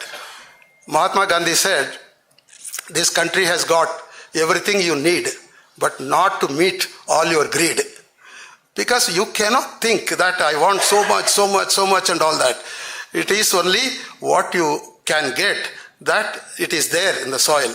But if you are so greedy, apply so much of fertilizer, 17 times more fertilizer, 20 times more fertilizers and all that, it is not going to solve the problem. Many people think that increasing the yield is their goal.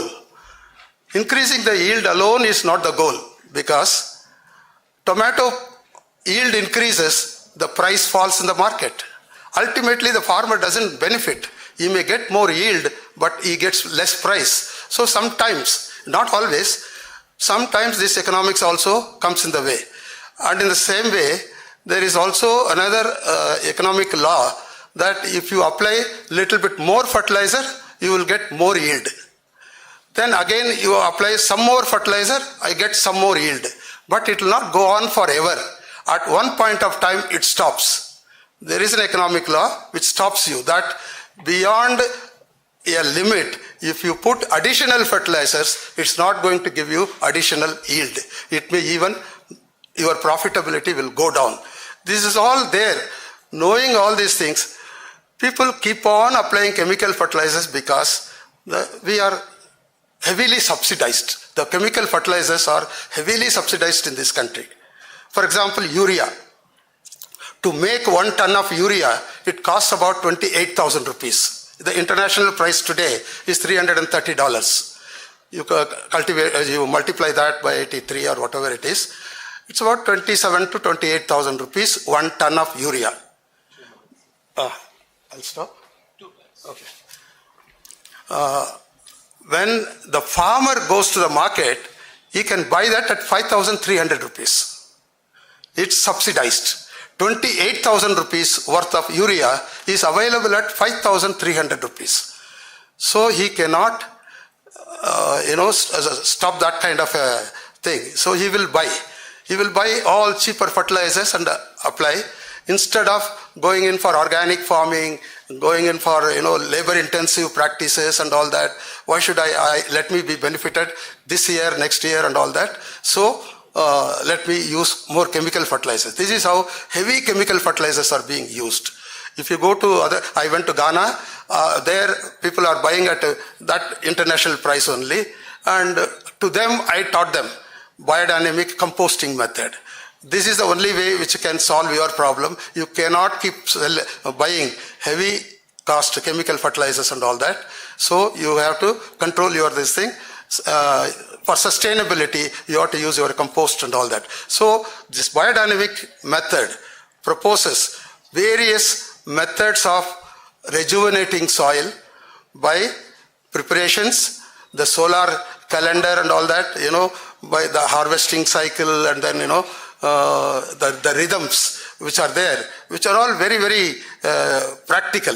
For example, when the new moon is arriving, 2 days before new moon, if you are putting the seed in the soil, there is every possibility of it germinating 90%, 95%, 98%, because when the moon comes closer to the earth, the gravitational force, it pulls the water from the earth.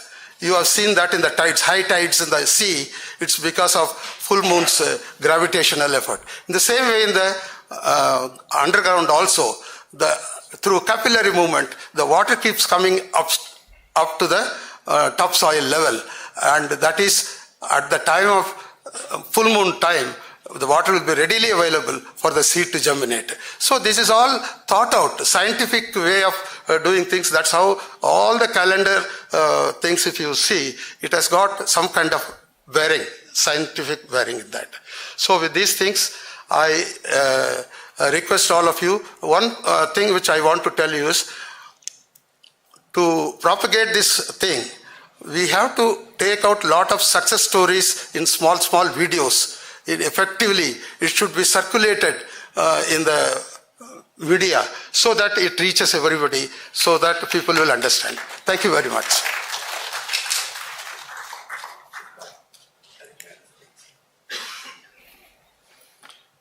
Thank you, Dorairaj sir. Okay. Hello. Yes, thank you, Dorairaj sir, for maintaining the time. So now I call our Murugesan, Dr. Murugesan, to give you a presentation. I'll use this mic. Yeah. How much time I should take? 15 minutes? 15. Okay, thank you.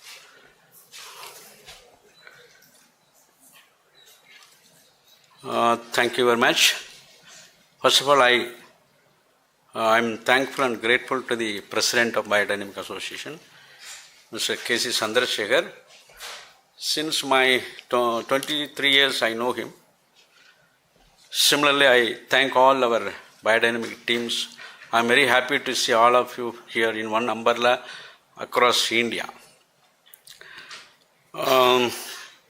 In Tamil, there is a proverb. I think in Tamil I சொல்லிடுறேன். நீர் என்று அமையாது என்று எங்கள் தாத்தா சொல்லிட்டு போயிட்டார். யார் அந்த தாத்தா? அவர் தான் Thiruvalluvar. How many of you are following that proverb? I don't know. How it is practical. So based on that, in India, myself and Mr. Radhakrishnan, he was in USA. That time I was in government. Actually, about 1 minute I'll tell about myself.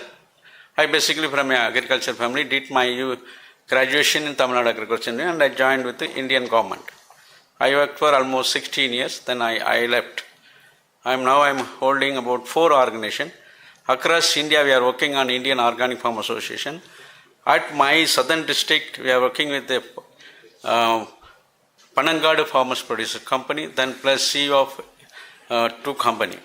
That is, one is the leading company is MS International. Here I would like to say this lot of experiment I have done. Almost 15,000 farmers I covered across India on water. And the next slide. This is the experiment. Anybody you want will. Sir, here you understand. If there is no water, there is no life. We have done a lot of comparative study with soil and water, which already my professor, Dr. Sultan, already shared with you a lot of insights and thought and practical knowledge. Here we are not talking about the opinions. We are not talking about the judgment. We are talking about who is want to do practically, which we have done in the past almost 15 years. I want people of working with small modification, not big fundas, technology, small things. We can work with the farmer. That is the one cap I would like to say. Here I focus only on the water. What is water? Anybody say, what is the formula of water? H2O. Okay, those things I am not going very technically, but this H2O is not there. You cannot survive in the air and you won't get even food. Even soil also is there. You can, if soil also not there, you can get, you cannot get, but water is not there, no more in the earth you are. So, such a fantastic resource which is not being recognized by anyone in the country. Even I am telling about, as a bureaucrat I worked, I have not understood what is water. Even the elected representative, they have not understood. Later, we have done a lot of studies and research which anybody want to share during lunch, later also you can share. So, among them, the system of irrigations was totally against the ancient system. In that only we understood what is this system can be modified. Then we found, like Himalaya, today Tata is selling all our structured water, the molecule aligned water, energy. See, one thing I will tell you to the friends, the biodynamic is the uppermost in the world. Because I worked all the regenerative, I've been working now with water. Whether it is a regenerative or organic or permaculture, whatever it is. But for all this, the biodynamic principle is one of the key factors for the better and best nutritive value, high immune boosting food stuff to the needy, the consumers. You are talking about one thing, that flow diagram or flow chart of irrigation. That is nothing but the kind of 360-degree angle, right, left, 180-degree angle of how the zigzag manner, the flow of water in the rivers. 100 years back, our systems all are with structured water. All are. Even all the plants, those days, 40%, 60% the surface was filled with plants. Then whatever the water comes through the rain and comes out of the roots, it's a structured water. It was no contamination. That is the one we found. In Himalaya when I traveled, I found. So that is the system we collapsed. Then finally, to bring back those days, like I cannot bring 100%, but we brought 90% of equivalent to that natural system. Then it worked well. Then finally we achieved 93% success in using structured water in the farming practices. We have 100 applications, but I would like to insist here only on the structured waters pertaining to our agriculture system, whether it is a traditional agriculture or whether it is a modern agriculture, whatever it is, or biodynamic, any type of agriculture. But water is the key source for, and it is being neglected, which we are concentrating. Next slides. These are some of the experiments. There are so many wrong treatments today by private government, which is against our ancient system. That is the one area we need to rethink for reviving our efficient use of our water. So this I do not want, because of want of time, I don't want to give much time here. Next. Yeah, this is the kind of the vortex dynamics, turbulence, which is being used. Any water falls above, like 25 feet from the top, or when it's flow 180-degree zigzag manner, that became a very efficient, energetic water, but it cannot be seen by oversight. But it can be experimented with crop. For example, today in biodynamic, only thing I relate to your compost making.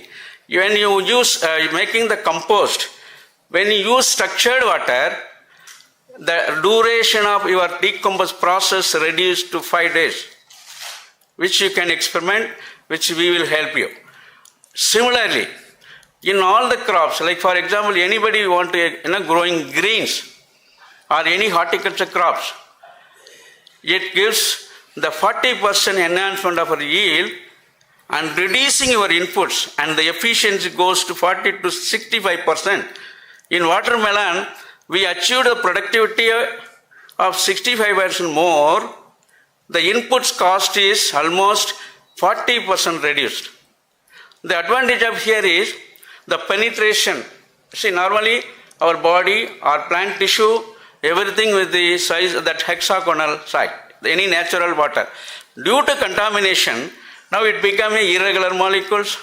You know, most of you know in food sector, and then Shankar also is there, he knows the fatty acids, broken, unbroken, the same system, whether it is a blood or it is a juice, you have to use in the form of hexagonal. That is what our blood system is there. Similarly, all the plants are there.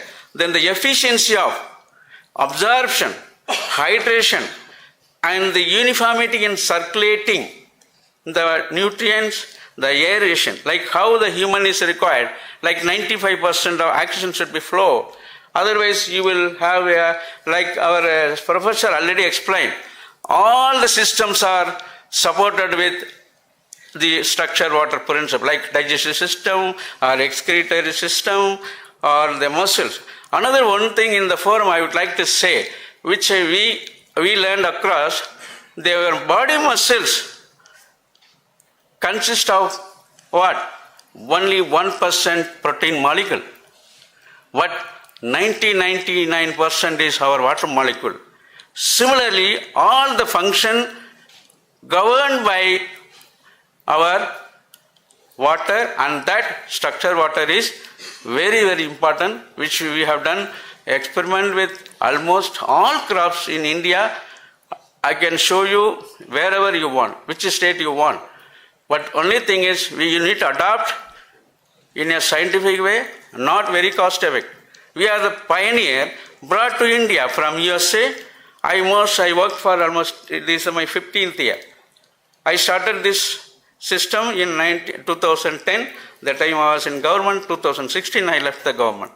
So like that, there was a lot of advantages. So it's a simple process, how we create artificial, the same vortex principle with the turbulence, and it makes, and you can make it travel of like 24 inch, 9 inch, depends upon the quality of water. We can design a simple device which you can already, our professor also showed you some of the things how you can modify according to the your requirement. So next slide, please. 5 minutes. Yeah. So what is structured water? It's a small, it is a system where you have all the the hexagonal form which having more energy and more like nutrition absorption and the flow like that. So next. Then these are some of the principles, how all, I don't want it, only the last one you go. Yeah, this is the one, please understand. The molecules always when used for agriculture, it should have the 20 micron molecule, the 20 size, or it's better, that is what, the macro cluster to micro cluster. In Japan, this is called by Kengan, it is called macro to micro cluster, which is being used, and now they are working on the like acidic life. Today we are living acidic life, whether it is agriculture, whether it is like this country. See how we are all in the pH of less than 5 today. When you see this chamber, you won't get the required oxygen. Similarly, this kind of water when you use, it balances your everything, like 5 elements theory, so many things are there, which because of we do not have much time, I could not brief about that. So this is the way it flows. Generally water, sometimes it goes 360, sometimes opposite, then it goes normally zigzag of 180 degree. Whatever the water is flow in 180 degree, it becomes a very efficient water, energetic with high nutritive value through water. Then the cluster also macro to micro cluster, that will be 8 to 20 molecules. It will be passing through your system. So this is why it is an irregular molecule. If the farmer irrigates water, the hard water and other contaminant today, what is being used here today, which will not be absorbed in immediately. So that will go, the xylem phloem, you know that, it will not take faster. Then normally a farmer believes that, yeah, I irrigated water, but always that water it will evaporate. Normally it will not circulate, like absorb the water uniformly. Then there is a irregular distribution of water, irregular distribution of nutrients, so many things happen. That is why you will not get uniform in yield, taste, texture. See, another important thing here I would like to say, wherever you use structured water, you need not store in cold storage. You need not store in other like big godowns and all. 11 days, you can extend the life of the vegetables without storage, just with the gunny bag. You can use it, you can keep it for 11 days. And the harvesting, like in tomato and all, in Karnataka I have done many farmers in around Karnataka, you can keep it for 11 days. The yield also, like normal water, when you go for 3 harvesting season, here we have increased almost extra time. The same duration, the same input, we did for additionally 9 extra harvesting. So that is the kind of yield. In horticulture crops, we enhanced 35% to 65% by reducing the cost of your inputs and wastage, all these things. Ultimately, our government of Tamil Nadu, what they are aiming, that's what I would like to share more with our professor when I go back to Tamil Nadu. So we can make the double the income with the toxin free, chemical free. We are looking not as organic or something like that. We have to work within the principle of what is permissible, for which the structure, water, technology will help you all irrespective of any system. So this is the kind of irregular, regular molecule. Yeah, how this is the scientific evidence. We have done it. How the irregular molecule, it will not move freely. How the regular, the treated water, which is a small symbol, no chemical, nothing is there. It's a matter of just some area you need just 2,000 rupees, some area you need 15,000 rupees. We are the pioneer, we did. Today most of the people, they come on here, commercial, which is we want to ready. That's why we don't give any stockage, no. We go work on the direct farmers with affordable cost. And with this, I will conclude, because many things are there. You can see all the crop-wise experiment. You can come and approach us.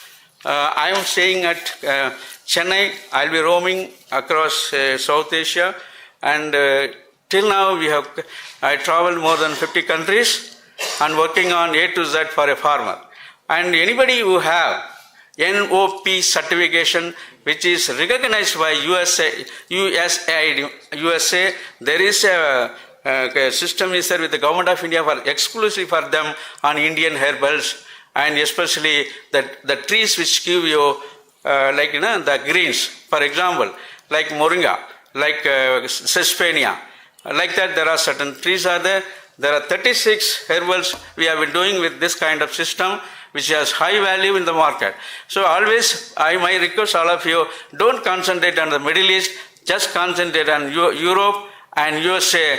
Our farmers definitely get more income, and use small such experiment and be a healthy farmer, and don't think that make as agriculture as industry adopting all scientific methods, but it should not affect the environment as well as the people. That is the principle, and we should concentrate on the integration of farming, and we should protect the common property resources, which is the mitigation for our all issues, which has been yesterday also, one lady was talking about that, and today as a madam also did well. And apart from this, make integrated medicine together with our farming. Don't separate farming and don't separate food industry.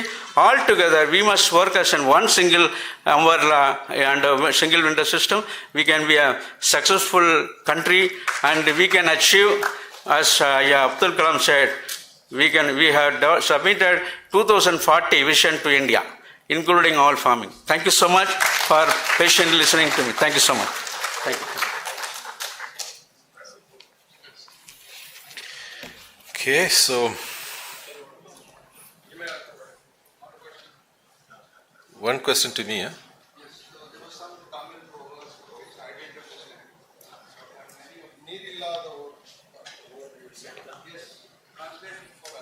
Sir, translate that. Yeah. So there is our one of Tirukural. There is a. You repeat that Tirukural. நீரென்று அமையாது உலகு. Without Pani, Vishwame no Kame. If it is no water, there's no world. There is no world. Amayadu ulagam. நீரின்றி அமையாது உலகு. It is what is it? It's a literature like our Tiruvalluvar. He is our Tamil ancient, what is called flower. He is giant. He has given that. That is our Tamil principle, sir. Yes, sir. Okay, thank you all the speakers. So here, if I have to sum up the entire, all the four, I take few minutes, not more at all. But this is a very important session also, like how we regenerate the soil, which is the critical need of an hour like this. Now we are in that. And Dr. Sultan, Ismail, he was talking about how the soil can behave like a living organism, because we are talking about soil, living soil, healthy soil like that. Then we have to understand, he explained it very nicely, how the soil is living in different aspects. Thanks for that. And so here, the earthworm also plays a major role in regenerating the soil and bringing back the life into the soil. Then similarly, like Dr. Lucas was talking about how the human waste can be reutilized in a different way to regenerate the soil. So he was explaining the problems, and then finally he brought out the solution that, and maybe he didn't point it out about the thing is called VIP toilets, isn't it? Not for VIPs. It is called ventilation improved pit toilets. So that's one solution. They suggest how the human waste can be collected, converted into what you call manure, and can Tindivanam. So okay, so you can follow Mr. Venugopal to see that. And so the point here is which are the other ways by which we can regenerate the soil. Similarly, Dorairaj sir was indicating, like what he has understood through his certification process and procedures. And like also Dr. Murugesan was indicating about how the soil, the water can be given a structure. The easiest way is through the potentization method or the Vibla flow form, through which the water is gaining the energy. So that's also very important. So through all these ways, the suggestions came to regenerate. But to conclude, I would say that the soil, we talk about soil, but why we talk about soil is through that only we are getting the food. And that food only is creating everything. So it looks so simple, but when I was studying in the college, when I read like this, water with heavy metals was increasing the crime level in those places. To that level, even the drinking water has a major role in our thinking process. So the food, what we are eating, is more related to, we have to link to our thinking process. Now, whatever the crime or the things happening is because the food what we eat is not right. So if we want to correct that food, and if you want to get a good food, that based on Steiner, it has to help our consciousness. It's not mere stomach fillers. The food what we produce should not be a stomach filler. It should create consciousness in, say, the people those who are consuming it. That can be brought out only by regenerating the soil through the proper way of fertilizing. That is possible through the biodynamic preparations, which integrates certain planetary influence, which also enhances the quality. Like we are talking about nowadays the modern world is worried about the quantity of the food produced, but we should also be worried about the quality of the food what we produce. In that way, the farmers have real greater role to produce quality food, which changes the mindset of the human beings. So if it looks like theoretical, it's not. Like our Vedic, the Siddha classifies even the food into 3 categories, no? Satvik, Ridvik, no, Satvik, sorry, the Tamasic, Satvik and Rajasic. So even the food what we eat, it is influencing the human being. So in that way, the regenerating of the soil will develop a good food that is very good, very much needed for our society at this point of time. So with this, I finish and conclude. I thank all the speakers for their presentation. Thank you so much.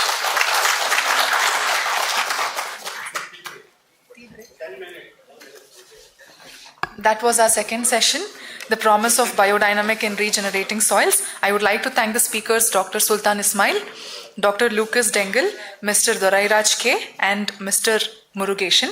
Also, the session which has been moderated by Mr. Jason Jerome. Thank you so much. Let us now break for tea. The tea has been arranged in the terrace. Also, all those who have not collected the coupons for lunch, the coupons have been given there. You can collect it from the organizers. We will be back within 10 minutes. I hope everybody comes back by 10 minutes. Thank you.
and Agri-Biodiversity Seed and Seed Conservation.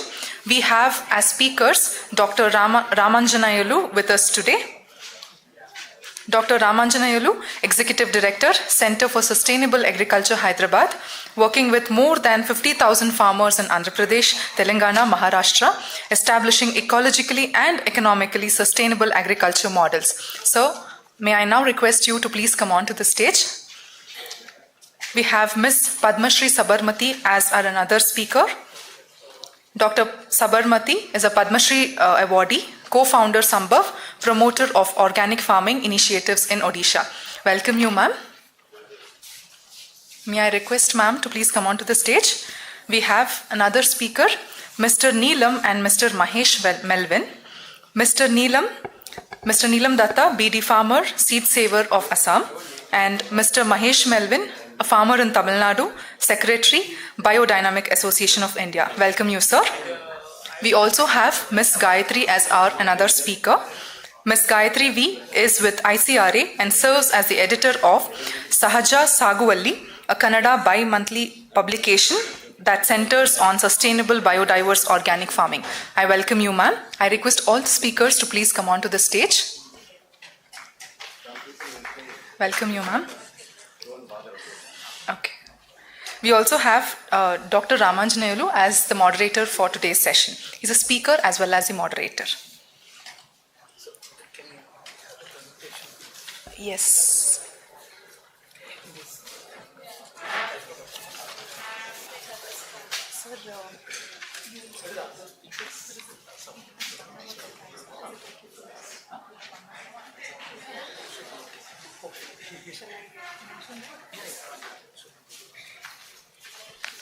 We have the time duration of 1 hour for this session. Thank you. We are starting a bit late, so... No problem, sir. We are just waiting for the speakers to arrive and we'll be starting shortly. Let him start. Sir, you can begin, sir. Over to you.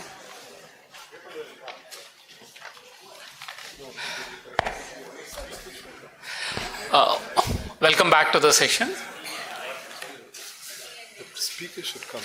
I know. Not the audience, but the speaker. Sabarmati is here. No, Sabarmati is here. Neelam? Neelam is not here.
Yeah. So now that all speakers are here, we will start the session. Thank you, Biodynamic Association of India, for inviting me as one of the speakers. It's a great privilege always to be with you. And congratulations for the 100 years celebrations as well. I think it's a great moment. We all can take this forward and make India learn from all the experiences the house has. Today we will have about an hour. So the discussion is around seeds. What do we do about seeds? And I'll briefly talk about our experiences, and then I'll pass on to you. And you have to bear with me. The time limit is altogether 1 hour. So probably each one may get about 10 minutes kind of thing. Fully. Yeah. So when we talk about when we talk about agriculture, there is a famous saying: agriculture is as strong as its seed systems. Yada bijam tada phalam. So if your seed is not good, whatever is good, whatever you are doing else will not work. I think that is a major issue, and many of the issues which we are facing is because of the failing soils and seeds. I think we talk much about soils, at least in the last 10-15 years. There's a lot of discussion happening around soils, but not so much around seeds. So we thought this session should focus on that, and how do we take it forward as a sustainable seed systems is what we'll be talking about. Next, please. Very briefly about CSA, we work with about 50,000 farmers across the country, Andhra, Telangana, Maharashtra, and we also work with many farmer cooperatives, to nearly 66 farmer cooperatives directly promoted by CSA. CSA is also a certification agency under PGS Regional Council, so we certify nearly about 15% of the total organic certification in the country. Next, please. And we also help farmers directly to market. So the farmer cooperatives directly market. Sahajaram Producer Company is a farmer cooperative which directly markets to the consumers. These are all the stores run by the farmer cooperatives. Next, please. We also recently started an academy for agroecology, which is a research and education center, a 38 acres campus where we have all the facilities for long-term trials on organic and natural farming, and also about running courses. So we regularly run short-term courses for people working with farmers. Yeah, thank you. Next. So current scenario when we talk about seeds, the diversity is coming down. We all know the current situation in agriculture, the crop diversity, and within the crop, the varietal diversity, both is coming down, and this has a significant impact on agriculture. And why it is happening, if we look at, it's because of the policies, it's because of the way market is shaping up, it is the way because of the consumer choices are being shaped up. But what is more important is the control mechanisms which are coming up in the name of legal systems, and their impact on both farmers and then the food choices, crop choices farmers are facing. So that part I wanted to share. The IP protected seed systems which are causing significant problem in agriculture, and then let's look at how this can be taken forward. Next, please. And this came in because the modern agriculture believes seed replacement as a policy.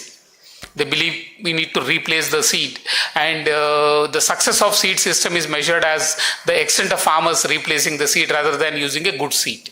So even in varieties, there is a lot of push for farmers to replace the seed. That is a major problem. Second, public sector took onus of managing the seed system and it collapsed. After taking responsibility, displacing all the farmers' own varieties and seeds, it completely failed. Research-wise, if you look at last several years, there is no major releases which has happened. Even today, the varieties which are very popular in any state, if you look at, they're all released 30 years back or 40 years back. Whether you take wheat, whether we take cotton, whether we take rice, they're all 30 years back kind of thing. Any state, if you remember one variety, which is the most popular variety, that's released 25 to 30 years back. Nothing in the last 20-30 years. The crops like maize, cotton, the share of public sector is zero. Cotton, maize, public sector share is zero. But the investments made is huge. So there is a disproportionate investments made, but the outcome is not actually meeting the farmers' needs. I think that's something we need to accept. That's a collapse which is happening. And all the seed corporations across the country are defunct. Next. This is because there is a technological control. Say seed you cannot reuse, moving towards GM crops, moving towards hybrids, so you cannot reuse the seed. There is also a legal control in the name of IPRs, intellectual property rights, plant breeders' rights, etc. And then there is a market control. Companies are bought over. Globally, if you look at 10 companies control almost the entire seed market all over the world, seed and agri-input market. And in India also, almost all the small companies are bought over by the bigger companies. So these mergers and acquisitions became significant. All these together has increased the cost and led to a monopoly, and that monopoly is what is leading to monoculture. I think that's a relationship we need to understand. Next. So we need to look at what can be done. Next, please. So India is a home of lot of diversity, and India is one of the mega centers of biodiversity, and many crops evolved in India. Next. So just to give you a glimpse of what happened in India over a period of time, we had a lot of varieties, but almost everything disappeared. Everything disappeared. And to understand what we lost, India, which used to have about 1 lakh varieties of rice, today 85% of rice comes from 10 varieties. 85% of rice we all eat comes from 10 varieties, and the genetic background of these 10 varieties is more or less similar. They're all bred from a couple of IRA varieties. So that's a kind of monoculture we are getting into. Next, please. Yeah, next. Because of the paucity of time, I'm just moving on. Next, please. So over a period of time, the assumptions based on which we formulate our development models has gone wrong. So we believed bringing in technology, new seed varieties, and then bringing in chemical fertilizers, both will solve the food security problem. That's what the Green Revolution talked about. But let's look at what has happened after that. Next, please. From 70s to 2023, if you look at, there's a shift in the cropping patterns happening. Today, 54% of the cropped area is in just 4 crops. Rice, wheat, sugarcane, cotton. These 4 crops occupy nearly 54% of the cropped area. There are states like Telangana where 80% of the cropped area is just under 2 crops. So excessive monoculture is what is happening, and it's not just crop monoculture but the varietal monoculture also. Access to seed is one important factor which is determining the cropping patterns. We all think farmers are making the choices only because of the government policies, other policies, but also access to seed.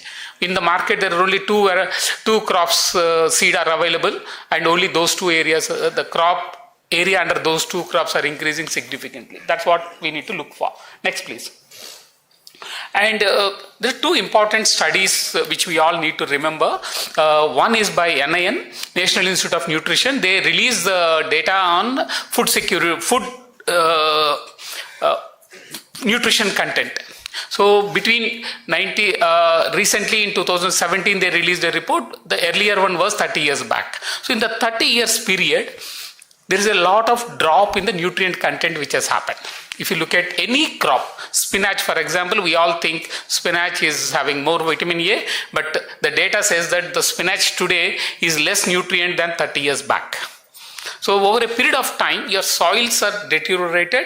When the soils are deteriorated, there is no nutrients available. There is a nutrient deficiencies in soil. So your crop is also nutrient deficient. And if the soil is nutrient deficient and your food is nutrient deficient. So if you map across the country anemia areas, you'll see that the soils are anemic. The soils are iron deficient, so crops are iron deficient, so people are also iron deficient. This is what the data shows.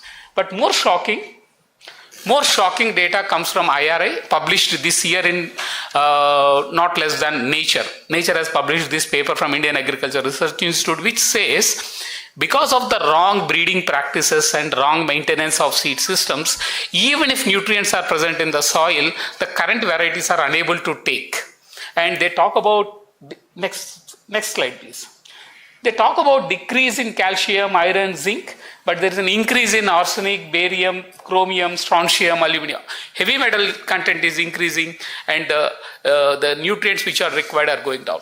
I think this is the biggest alarm all of us have to take, that your soils are depleted with nutrients, and even if there are any leftover nutrients there, your seed varieties are unable to take. So in the name of food security, we lost our nutrition security. We also lost the farmers' income security. So we need to think about this and then move forward. Next, please. So post-Green Revolution, I would say after 90s, the situation has changed much, and now it is GM intensive and IPR intensive. And this is restructuring the entire seed industry, which we need to understand. Next, please. So what kind of solutions we look for? See, unfortunate thing is, say India, for example, if I talk about cotton, when the entire world was wearing leaves and hides, India was wearing clothes. India was known for its clothes all over the world. And now we are learning how to grow cotton from outside. which is an unfortunate thing. How to grow cotton, we are learning from outside. And we lost all our seed varieties. And this happened because of an active push happened by the industry. Happened because of the wrong choices made over a period of time. Just to give examples, many are like that. Next, please. Same is the case with, in the name of BT cotton, what they brought in also is the same story. They said the yield will increase, the pesticide problem will come down, but nothing happened. And the argument brought up saying public sector GM will solve the problem. That also has not happened. If you look at public sector, GM was a big failure story. Without getting into it, next, if you look at the paddy case, is again the same story. We lost all the rice varieties in the country, and today we are having 85% of rice coming from just 10 varieties. And the whole public sector investment on research or crop support, promoting crops, or the food security budget to procure is all put into rice. And then we are betting on rice and then creating a kind of problem which we are seeing today. So what is the structure and nature of seed industry? I think this is something we need to understand. Today, it is 22,500 crores industry, seed industry. And in this 50%, nearly 10,000 crores is the hybrid seed market. The rest of it is the varietal market. But what is more important and more interesting is, all these put together is less than 30%. This is a nearly 60-70% of seed market, which is farm saved and unorganized. Farmers save and use the seed and or exchange, and small age organizations locally are also producing and supplying. Globally, almost all countries have saturated their seed industry. So their 90% is under the control of the industry. So there is no growth potential. But India has a big growth potential. That's one of the reason seed industry is all trying to capture the market. Next, please. So here, if you see, you will understand why only certain crops area is increasing. Industry is trying to push for crops where they can have a control. The choice of seed, the industry's choice is where seed cannot be reused, where volume of seed is low. So low volume, high value seeds is what they promote. So the high value, low volume seeds, like for example groundnut, nobody is worried about. Low volume, high value, say like soya bean, vegetables, they are interested because if I have to supply seed for say entire Karnataka, I can sell it from 2 suitcases. But if I have to supply groundnut to say one district of Andhra Pradesh, I need 2-3 big warehouses of this size. So industry's choices are based on their ease of marketing. And that's what is determining the cropping patterns over there. I think that's what we need to worry about. Second, the extent of control. If they can control the seed, the industry is interested. If they can't control the seed, they are not interested. So reusing is one factor which they are looking at. Next, please. And this IPR based restructuring is not very well understood. What happened is, after the 2002 BT cotton has released, there's an intellectual property right given to the company on the trait, on the BT cotton trait. And whoever produces that, they have to pay a royalty to that. So royalty became a big factor. And on that, actually, the seed bill, when the 2004 seed bill came in, many of us who are involved in advocating for a change were asking that royalty should be regulated. And industry was not interested. Because of that, the seed bill from 2004, last 20 years, it is pending in the parliament. That regulation is still pending in the parliament. It never took a shape. Next. So just back. So finally what happened is, if you look at, there is a delay in GM crop approvals also after the moratorium came in on BT brinjal. There was also fight between Indian seed industry and international seed industry, because there is a divide in terms of the companies which produce the seed and companies which develops the traits. So trait development companies are different, and then plant breeding companies which produce breeder seed are also different. So they both broke into 2 different associations. They were fighting with each other. Finally, they got into a compromise saying we will pay 20% of the seed price as a royalty, and they settled the whole issue. That's one of the reasons now there is again a push till now they didn't settle, so the decision was holding. Now they settled the whole issue and they want now the GM technology to be in the market, so because they both got compromised. So we will see in the next few years more varieties of GM which would be released. I think that's the biggest threat we are going to have. One crop, one trait has caused so much problem over there, and imagine so many crops with the same trait. How much problem it is going to cause. And in addition, there is a also something they are talking about as a herbicide tolerance. So put together, it will be a serious problem. Next. Yeah, next. So what is at stake? If you look at, India has a very rich diversity of crops across, and all these may be lost if there is only 2 crops, 3 crops, 2-3 varieties being promoted. So all to resolve this, what do all can do, or what we all can do? Yeah, next.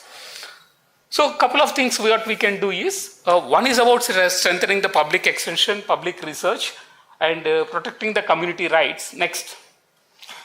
Yeah, next please. Next. Next.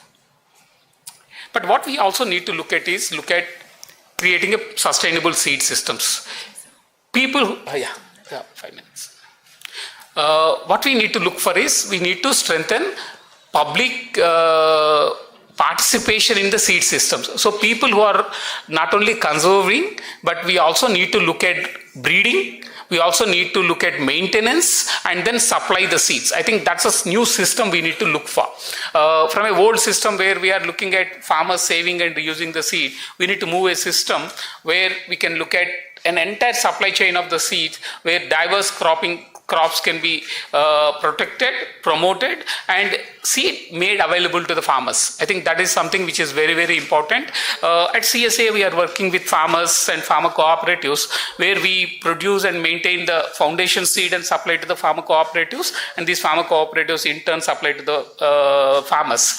But to do this, what we need is a good plant breeding system, where some organizations can be involved. We have Neelam and few others who are doing it across the country. So we need a good selections which are very important, because organic responsiveness is very important.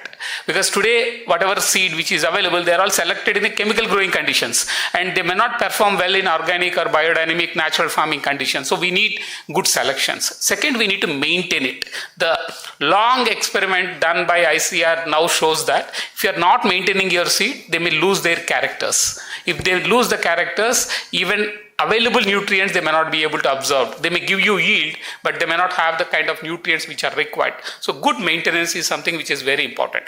Third, centralized seed system can only do 2-3 crops. So we need a very decentralized system. Odisha may require different kind of varieties, Telangana may require different kinds of varieties. So we need to look at a decentralized system. In that situation, if seeds have to be shared and then used, we also need a kind of open source mechanism to share without anybody getting exclusive right. Otherwise, getting exclusive rights is also a serious problem. So we need to look at how this can be done. So production, conservation, sharing, all these needs to be enabled through a institutional mechanism. I think that's what is very, very important. I'll stop here. We will listen to the other speakers. They have long experience in all this. We hear from all of them, and then we'll see how and what is happening in this area of moving towards a sustainable seed system. I'll invite Sabarmati. Padma Shri Sabarmati has a long experience in Odisha. She'll be talking about her experiences from Sambhav.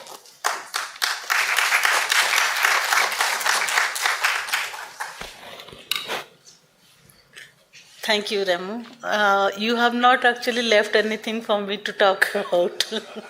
Made my job much easy. I take this opportunity to thank two wonderful romantic couples to introduce me to the biodynamic agriculture. One couple is Harita Doctor and Sanjay Doctor, who are architects by profession. The other couple is Peter Proctor and Rachel. So I'm grateful to you. I offer my gratitude for introducing me to this wonderful world of biodynamic agriculture. I wanted to tell many things about the politics of seed, but Ramu made my job much easier. I'll tell something else, not anything related to data, about my very personal experiences with seed. It's like a kind of journey for me. So generally when we say seed, we always think that this is some material for plantation. We end up there. We don't relate anything, we don't connect ourselves generally. I'm not talking about this enlightened group, but generally what happens I'm telling. So while doing my field research work, one very old tribal lady, she told, I was just discussing with her about the seed. She told me that, what do you understand about seed? So I tried to convince her what little I knew, but she gave me such a deep answer, I was really shocked, blown up. She said that if you consider soil or earth as the mother, then seed, that's the womb, and seed is like the sperm of the father, which is put in the mother earth womb, and it gives you the child, that's a plant.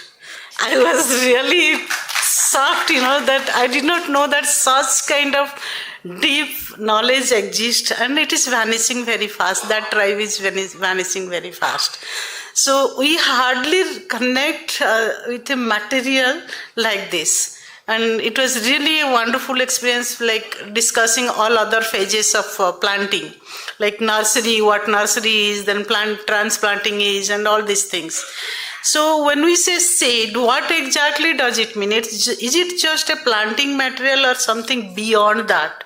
So it's a container of life. There is a case and you have the life inside it. It's locked. And when you put it in the soil, water it, and then it gets unlocked and you get a new life from that. It's a container of information, like the genetic information, like whether the rice will be black in color, tall in size, the leaves will be wide or not, what will be the brinjal's color, what will be the okra's color, many things. All this genetic information is stored there for generations. Not just for that particular generation of the seed. It is carrying many information related to its ability to perform in certain situations. So it's also the container of opportunity. Like we don't know about what opportunity it has for us. Like all these people who are doing research related to seed, breeding new seeds, they say that we are breeding new seeds. Nothing is bred new actually. They are all coming from different already existing sources, and they are doing plus, minus, multiple division, all these things.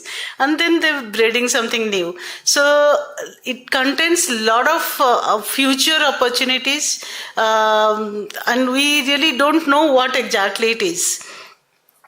And it's a food for many. Sometimes we see that seed as seed only, but when we put in the ground, maybe a rat will steal it, a squirrel will steal it, maybe the paddy seed will be carried out by the ant, you never know. So the pigeons will eat that. So it's a food for many, just like us. And once it is planted, it gives us grains, fruits, then that becomes food for us. So just one tiny seed, it becomes food for so many. And it's also contains the rich biocultural heritage. We have many festivals, rituals in our tradition, which are very much connected to seed. Like we have Akshaya Tritiya. Akshaya Tritiya mein kya hota hai? Like what happens on that day? People offer gratitude to the seed and to the Mother Earth. They symbolically they sow the seed on earth and praying that please give us more yield, good yield this year. So similarly, you cannot plant certain things till one particular day comes. So there are many rituals are there, and if you are conserving a particular variety, then many rituals are also associated with that.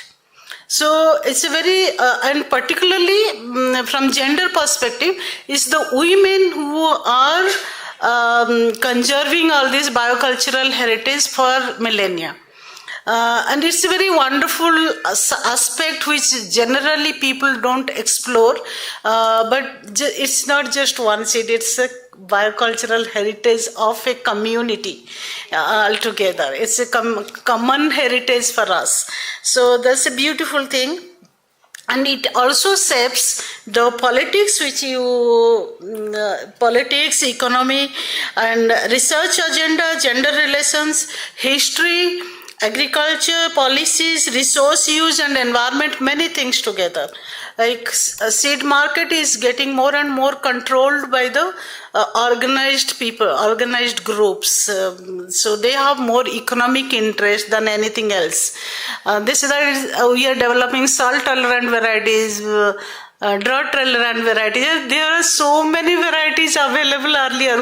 Why did you destroy them and talking about just developing one or two varieties? So it shapes our history, politics, economics, many things together.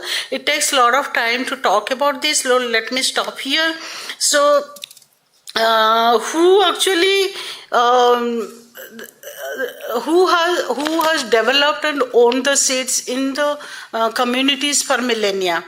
It's the common people to whom we call illiterate, unskilled, and all negative traits we assign to them, like we say backward people, like that. So what they were doing, they were never trading the seed earlier. Now also it happens in many communities. So they were always exchanging seeds. There are so many wars happened, there are so many fire accidents, flood, cyclone, drought, a pandemic, so many things happened in the entire history. But how could they save so many thousands of varieties? He was showing a slide like how many varieties were there earlier. I think that might be also more, which we don't know. Recorded one. So we don't know more.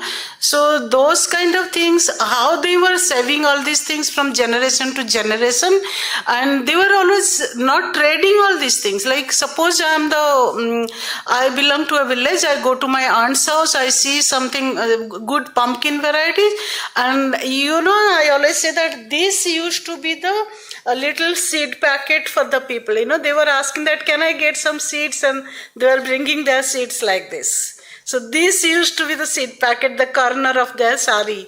So that was a very beautiful practice. And suppose Ramu and myself, we are neighbors together, and I am going to get my daughter married this year. I want to have some aromatic variety as for the feast, to make some nice biryani or say kheer, something like that. So I go and ask him, can you please give me that Karpurukeli variety so that I can cultivate? I am going to arrange my daughter's marriage this year.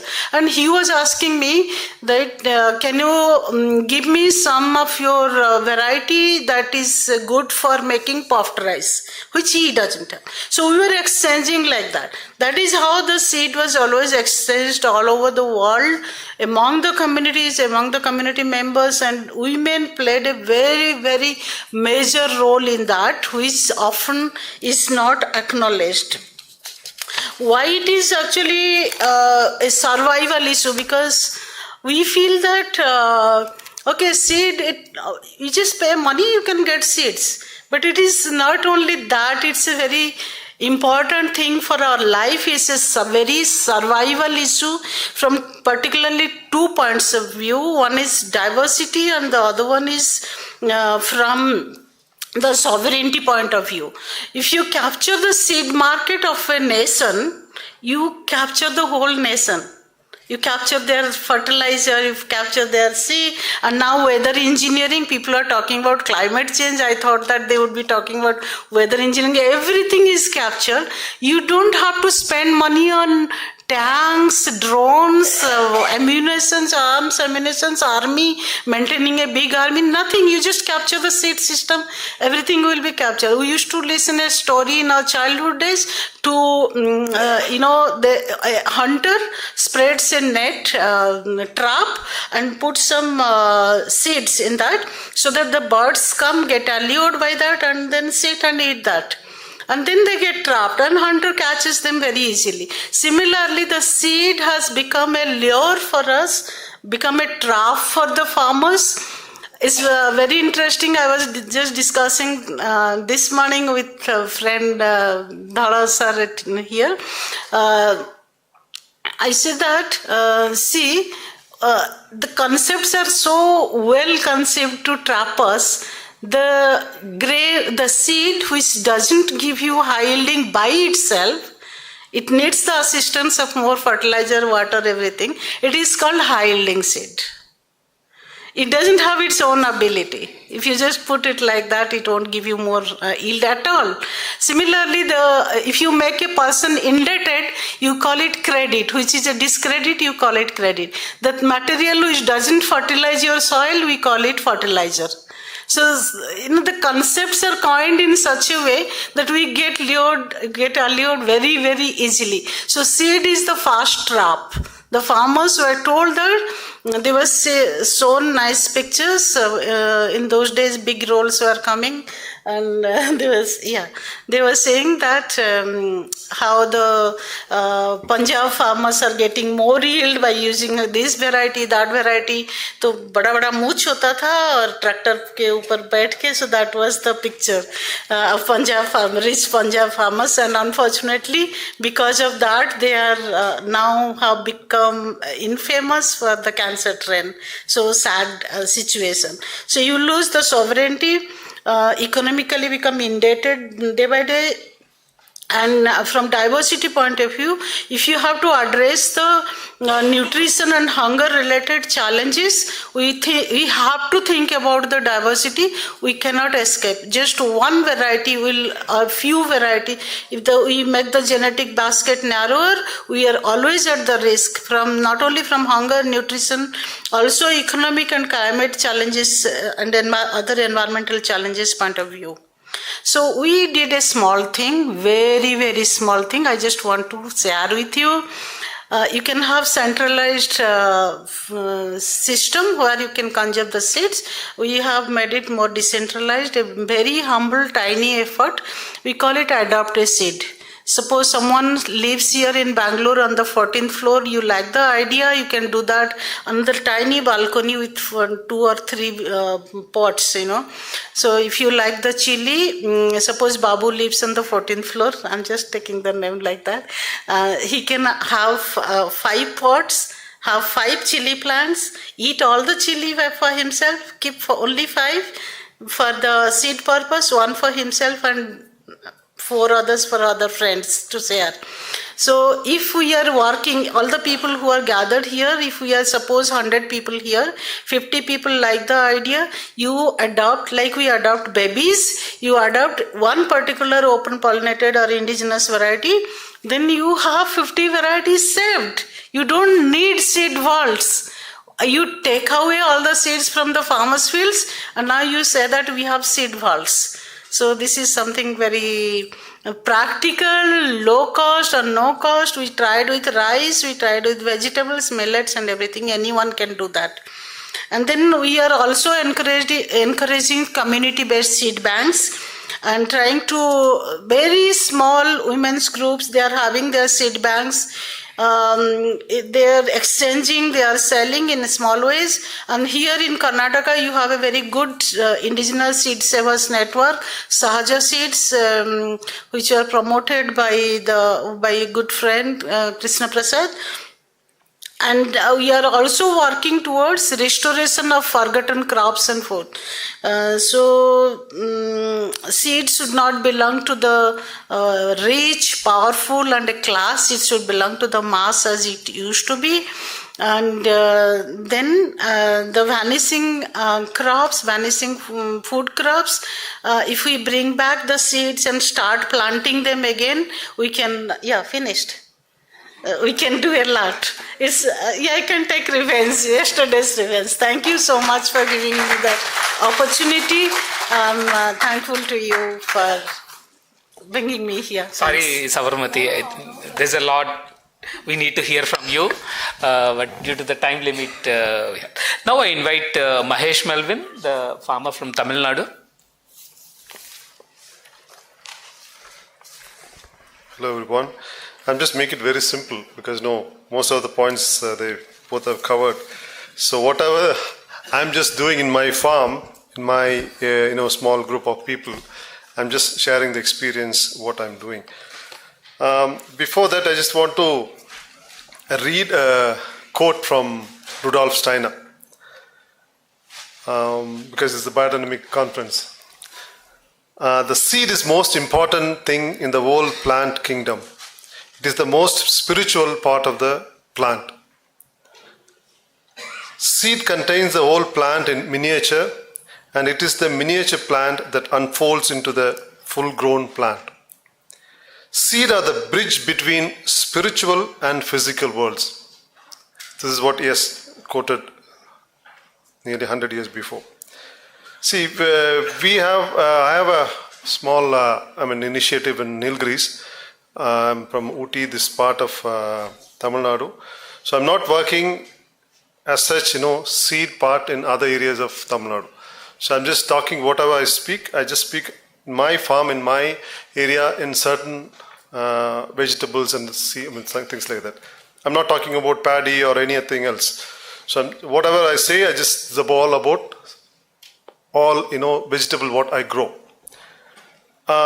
Actually, we have a small initiative. I just want to quote one more thing from our villages, that is from Nilgiris. There is a community called Badga community in Nilgiris. So they used to have a box kind of thing, the wooden box kind of thing in their houses. It's called Balapeti. That they store the seeds for the next season, because usually it's a kind of a temperate climatic condition in Nilgiris. So people, those who are there, and traditionally they used to store the seeds in the Balapeti. That is a wooden thing, like a wooden box, and they just simply store it. They don't have any other facility, but store it for about 6 months. Then after the rain goes off, then they start sowing again. So this is, I'm talking about not the vegetable, but the small millets, ragi, all, whatever the small millets are. So I just learned from a farmer, he was saying he was just storing a seed for more than a year without any sophisticated condition, and there's no, I don't know whether he's maintaining the moisture, I don't know whether he's maintaining the air or whatever required for the seed store. But it still is germinating. How this is possible? He said, we do some ritual kind of thing. I don't know what it is exactly, but I just remember one more thing. Traditionally, the villages celebrate one function. Some, for example, temple function. They gather all the seeds. For example, paddy I'm just talking about. They bring the paddy seeds from each household. They put together in front of in the temple, wherever they are gathering. So they all mix together. I'll take one handful of seeds to their home. Then that is the first seed they sow. This is the traditional practice in India. Of course, everybody knows, but I'm just telling you, I'm just recalling the whole stuff. But what we do, I got a chance to visit a seed company in Switzerland, the Sativa. So I just gathered some seeds. Actually speaking, there is no biodynamic seeds available in India, especially vegetable seeds. So we have to take some initiative to start this work. We have taken a couple of times, taken and stopped, again started, again stopped, again started, stopped. For the past 5-10 years, we've been talking about this biodynamic seed, but still it is not taking any kind of initiative or any kind of support. It is not a one man or one small group of people initiative, but we have to gather ourselves in a forum or kind of especially for the seeds. Even in Europe, these people are also struggling with biodynamically grown seeds for growing, and there's a lot of difficulties. So storage and legality, especially the legality part, seed certification, and as you were saying, there's a lot of pressure from the private agencies, And they are not allowing, actually these people are not allowing us to produce the seeds, us in sense like the farmers. So we've got to be very careful. We have a small initiative. I also work with the Neelam Datta, I get seeds from him. And he's also connected closely with Sativa, probably he may say that in his PowerPoint presentation. We grow garlic, potatoes, which are very easy to grow. Growing, I'm saying. Beans, radish, lettuce, and millets. These are the seeds we are just producing in our farms, in our initiative. And in biodynamic part, we use a lot of biodynamic preparation. We follow the calendar. There's a particular calendar for sowing and planting. We are strictly follow that only for seed purpose. Normally we just grow, for example, I'm just saying radish. We just grow the radish, we just sow the seed and allow it to grow. And we just select the best ones. And we'll keep it for some time because we have a very good cold climatic condition. We just store it. And again, after say about 2 months later, we plant the same radish, that radish root. And this is how they traditionally practicing. During that time, we use Biodynamic 501. That silica is very important for seed production, as well as like other preparations. Silica is the basic thing for seed quality. So how I learned about this silica, we have a lettuce plantation, and we have a mixed cropping pattern in my field. So those days, initial days, I just sprayed 501 all over. Just because I thought 501 will give, that silica will give some, it will enhance the quality and enhance the the taste and everything. I just read it in the book, and I learned from Peter Proctor was saying, and people were saying, okay, let's do the spray of 501. What happened? Lettuce supposed to be there for about 60 days. Then only we'll start harvesting. This 30 days time started sprouting. Then I got to know, then we saw some problem with the seed. Something is happening. Then we learned, we just searched some information and we discussed with people. Then they said silica is doing something. Silica is just enhancing the seed state. It's bringing to the seed state. So it's just giving a kind of, a pressure or some to the plant, and it's just initiating to set the seeds. So that is how we learned that silica is really working. This is my personal experience. So this is how we just know, we just follow the calendar as well as we just follow the biodynamic preparations regularly. As I said, I just want to quote one more thing from Dr. Nammalwa. He passed away. So he said, in a very simplified method, he was just saying, I just say it in Tamil, then I translate it. He said, what is the organic farming? What is all about this natural farming? He said, very simply, Adi kaattukku, nadu maattukku, nuni veetukku. So Adi means bottom of the plant should go back to the soil for fertilizer. And the middle part should go to the cattle. Okay, the top portion. So you can say, what about the root crop? Don't ask me like that. But the top portion should go to our house, to our kitchen. So if you follow this, in a nutshell, you are saying, Adi kaattukku, nadu maattukku. Maattukku means cattle. Nuni, this is the tip of the plant that should go back to your house. So if you follow this part of your cultivation practice, everything will be all right. But I want to, one more thing I want to add to this. Those days means before 1960s, we had a very good paddy and very good paddy crop. I think we had very good seeds. More than 3,000 something seeds are available, paddy especially. That those seeds were growing even in water. That's what I heard. Even in water. Yeah, even in water that will grow up to my, say about 6 feet, something like that. If I walk inside, I will not be seen. So that height will grow. So all the seeds will go for our household, and the middle part will go for our cattle. Now cattle are all gone. Now the research have done, they have made some modification, and they made it very short. It requires less water. But actually, they mesmerized our mind, saying, for paddy you need water. Paddy will grow even in water. That is the concept actually. So I just want to make that point. Yeah, and I think I'm over because my time is very less. So see, certification process. I said, got 1 minute? Yeah, certification process. So as I said, we just grow the open pollinated variety. We don't have anything at present. We're just collecting seeds from him, and whatever the seeds availability, for example, carrots, brassica varieties, all we are getting from the shops. It's all treated. Actually speaking, there is no carrot seeds available. Whatever you are eating is all from the chemical fields only. So what we do is we wash it and clean it. Then we treat it with CPP.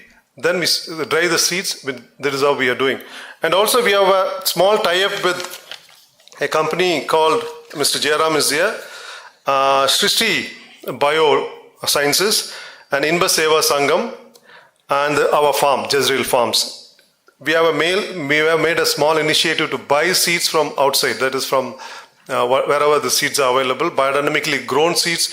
Already we placed an order.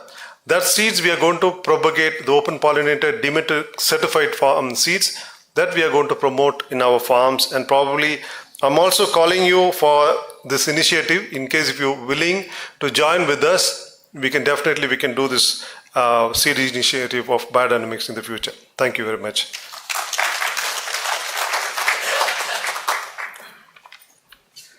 Thank you very much, Mahesh. Now I invite Neelam Datta to share his experiences on the breeding and managing a seed company. Yeah. I think I'll not take long. It's getting colder here.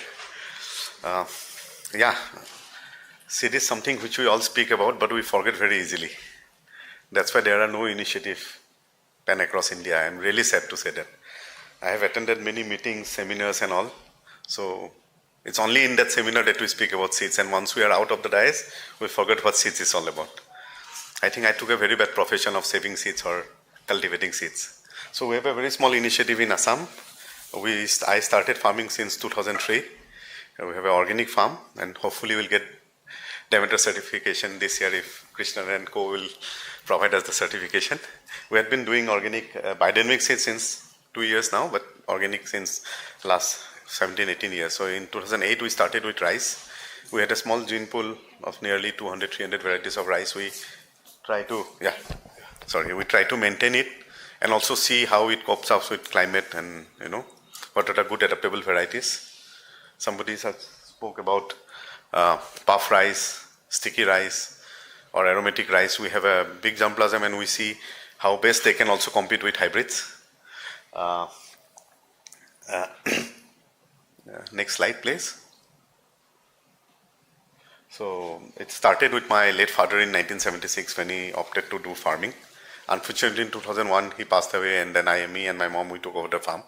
And 2 years I learned, and then since 2003, I'm a farmer. In 2015, we took the initiative of doing commercial seeds of vegetables. So we grow nearly 800 varieties of vegetables, out of which 142 we are selling. So my predecessor really told that there are some initiatives run by BDI and many other organizations, but they stopped. So why it stopped, it's never discussed. And I really think I was talking to Ramu in the morning and he told that if we can sell products like food and all, why can't we sell seeds? So selling seeds is always a taboo. And also we have to become a bit more professional and also think of more modernization of doing seeds in a better way so that good seeds goes to the farmer, which is lacking. And our ma'am also spoke about sovereignty. So yeah, it's really true that we focus so many things on many other aspects, but we don't focus on seeds. It's a tough work. It's always up and down of doing seeds. I fail miserably. Still now we are failing, but still we strive to do, And breeding is also an aspect, like Melvina just spoke that about the silica thing. I'd like to say that yes, there are issues with biodynamic preparations, but also we never selected varieties which are adaptable to our climate, like early bolting types, because we basically got these seeds from Europe or many other places where these are grown there. This is not our native. Still, we are eating with the globalized world. So we wanted, what we did very simple is that we grow nearly 80 varieties of say lettuce, out of which we selected only 9 varieties which are late bolting type, because our window of coolness is very less. And once it gets hit, their genetic makeup, they think that it's high time for us to produce seeds or else we'll die. So that's how all things evolve. So we wanted to select, or we wanted to maintain varieties which are adaptable very much to Indian perspective. We have some, next slide please. So these are the small rice germplasm we have. We also do fish and rice cultivation. Next. Yeah, so in chilies we have nearly 100 varieties, out of which few varieties are really good, and I can probably say that we can compete with some F1 hybrids because we have been selecting it for many years. We also have started our breeding program on lettuce. So we have around F5, F6 generations, maybe another 3-4 years we're going to put it in the public domain of seeds. We really wanted to have organic seeds where every farmer can keep. Our main motive also is that whatever seed we'll produce, all the seeds can be replicated by farmers. That's why we are not selling F1s. We are also doing 2 initiatives on chilies breeding and capsicum for our conditions. Next. So tomatoes, we specialize in tomatoes. We nearly have 217 varieties, out of which 52 are marketable now. Few are very good. They can really compete with hybrids like 12-14 kilos. Next. And we have also started zucchini program of breeding. Yeah, so on the left is how we also do the germination of gourds, basically because they require certain heat temperature. So we do very old indigenous way of germinating them in the hip composting pit, where it's quite hot. We put it in the banana trunk and put it inside so that they get more heat to sprout. We also do a lot of selection, not only on production. Our main intention is taste. So food should come with taste. Like today and yesterday, the food that we're eating are tastier, people say. That's all because these are grown organically. But the seeds should also come in that way that it gives you more taste. So color, taste, nutrition, all these factors also matters in our process of how we do the selection. These are all small brassica breeding program. We are also producing organic brassicas now. In the mountains, it's around 2,000 meters, where we are having 2 projects in Arunachal, very close to Bhutan, and one in near Kohima in Khanoma. So where we are doing it with farmers. So our main intention is that initially we are also producing seeds as a company, but in the long term we want to restrict ourselves only to R&D. And our producers will be farmers or small communities. So we have created 2 Omen cooperative, and they are producing seeds for us now. So, and okay, next. So these are few communities where we work. So they have initiated their own nursery, the community nurseries, where they grow their saplings, they distribute, they save their seeds, and they also barter their seeds. So which is also very important. And then comes, if we want to buy, it's up to them. They want to sell us to or not. Next. So I learned I should really thank Freedom and Ibner. He is my guru, under whom I learned organic seed breeding. I'm still learning. So we have a very close collaboration with a company called Setiva since 2015, and also with another biodynamic seed company called Reinhardt in Austria. So we get most of our germplasm from there, and also the technical expertise from them. I think this is it, but I'm open to questions.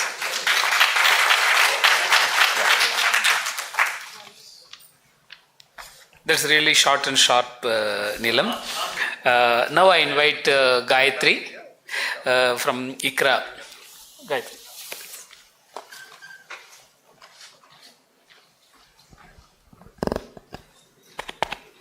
ನಮಸ್ಕಾರ.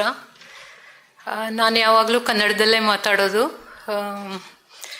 But as hour Minister said yesterday, for the sake of dignitaries, I try to speak in English, my presentation. This is not about, I work with ICRA. What I am today presenting is not about entire ICRA's work or anything. It's just one small area, that is how we were able to revive the mixed cropping by reviving the local seeds. That's all is the focus is on. So, next. Yeah, this we say ಮೂರು ತಾಳಿನ ಕೂರ್ಗೆ ಅಂತ ಹೇಳ್ತೀವಿ ನಾವು. ಕನ್ನಡದವ್ರು ಭಾಳ ಜನ ಇದ್ದೀರಿ ಅನ್ಸುತ್ತೆ. So it is with the three kurge they do the sowing. One is so that is always for one is for, it is not for entirely for me. That is the our traditional way of this thing which we are almost now revived. One is for us, another for the other people, that is the other communities, artisans, and the third is for the birds. So with the three ಮೂರು ತಾಳಿನ ಕೂರ್ಗೆಯ ತತ್ವ ಅಂತ ನಾವು ಹೇಳ್ತೀವಿ. Next. So actually we wanted to in that area rain-fed with rain-fed small farmers. I'm talking about now the Bellary, the old Bellary district. Now it is called after division. It's Vijayanagar. So in the rain-fed area of that, and the hottest, one of the hottest districts in Karnataka. So there we wanted to work on certain issues related to organic farming, to show that organic farming works and it can feed.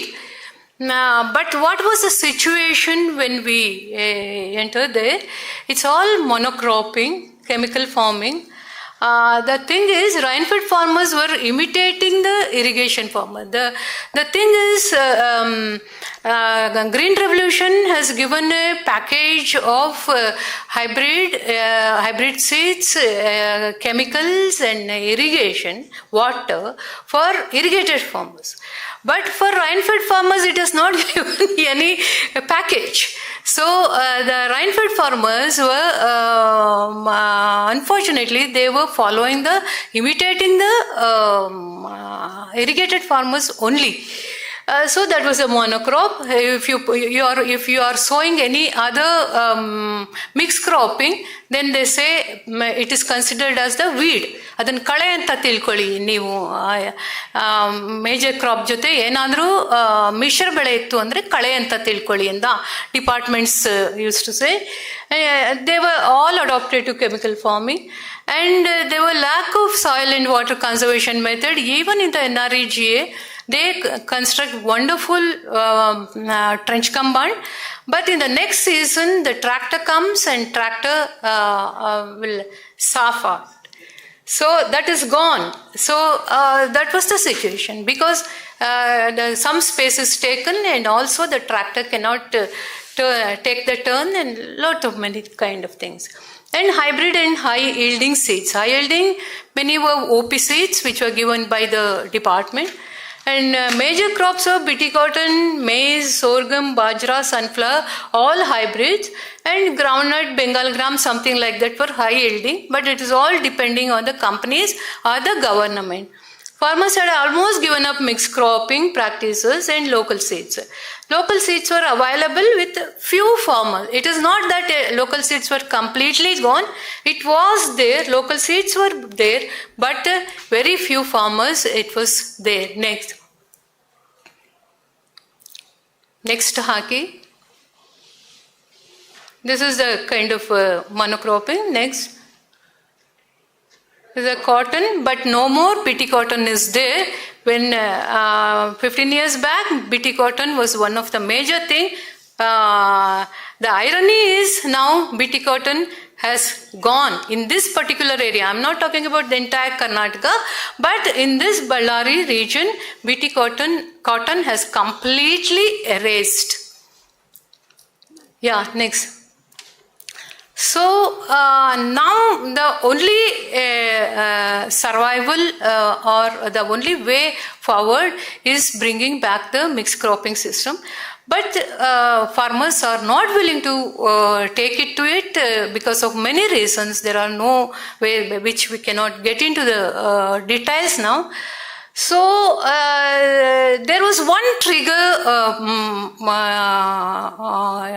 situation for us where this was a trigger of point where this I call it as the negotiating with erratic rain. ಕೈ ಕೊಡುವ ಮಳೆಗಳೊಂದಿಗೆ ಮಾತುಕತೆ ಅಂತ ಹೇಳ್ತೀನಿ ನಾನು ಅದನ್ನ ಯಾವಾಗಲೂ.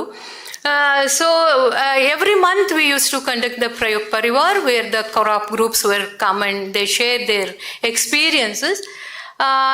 That particular Prayog Parivar monthly meeting, it was August, and they follow the Ashwini, Bharani, Kritika, Rohini like that. And that area they start the sowing with the main sowing with Rohini, that is the May 24th it starts. But this was Ashlesha, second, Yeradne Pada. Ashlesha, Yeradne Pada agide, no rains. Till then there were no rains. So 8 sowing rains had failed. And 4 main crops. So farmers are thinking we have lost all the crops. So maize, sorghum, sunflower, bajra, these were all hybrids, should have been sown by that time. It was not sown. So farmers were really looking, the situation was very gloomy. So what we did was, this was a trigger of point. So we did an exercise where, okay, 8 rains have gone. So now how many rains are there? How many sowing rains? Eshtu malegalu baki ide? 8 male hoitu. Eshtu male baki ide? Baki ide anta noduvaga, there were 7 sowing rains up to Swati. That is the Rabi season. 7 rains were there. But then we calculated, okay, we have lost 4 crops, but how many more crops are there?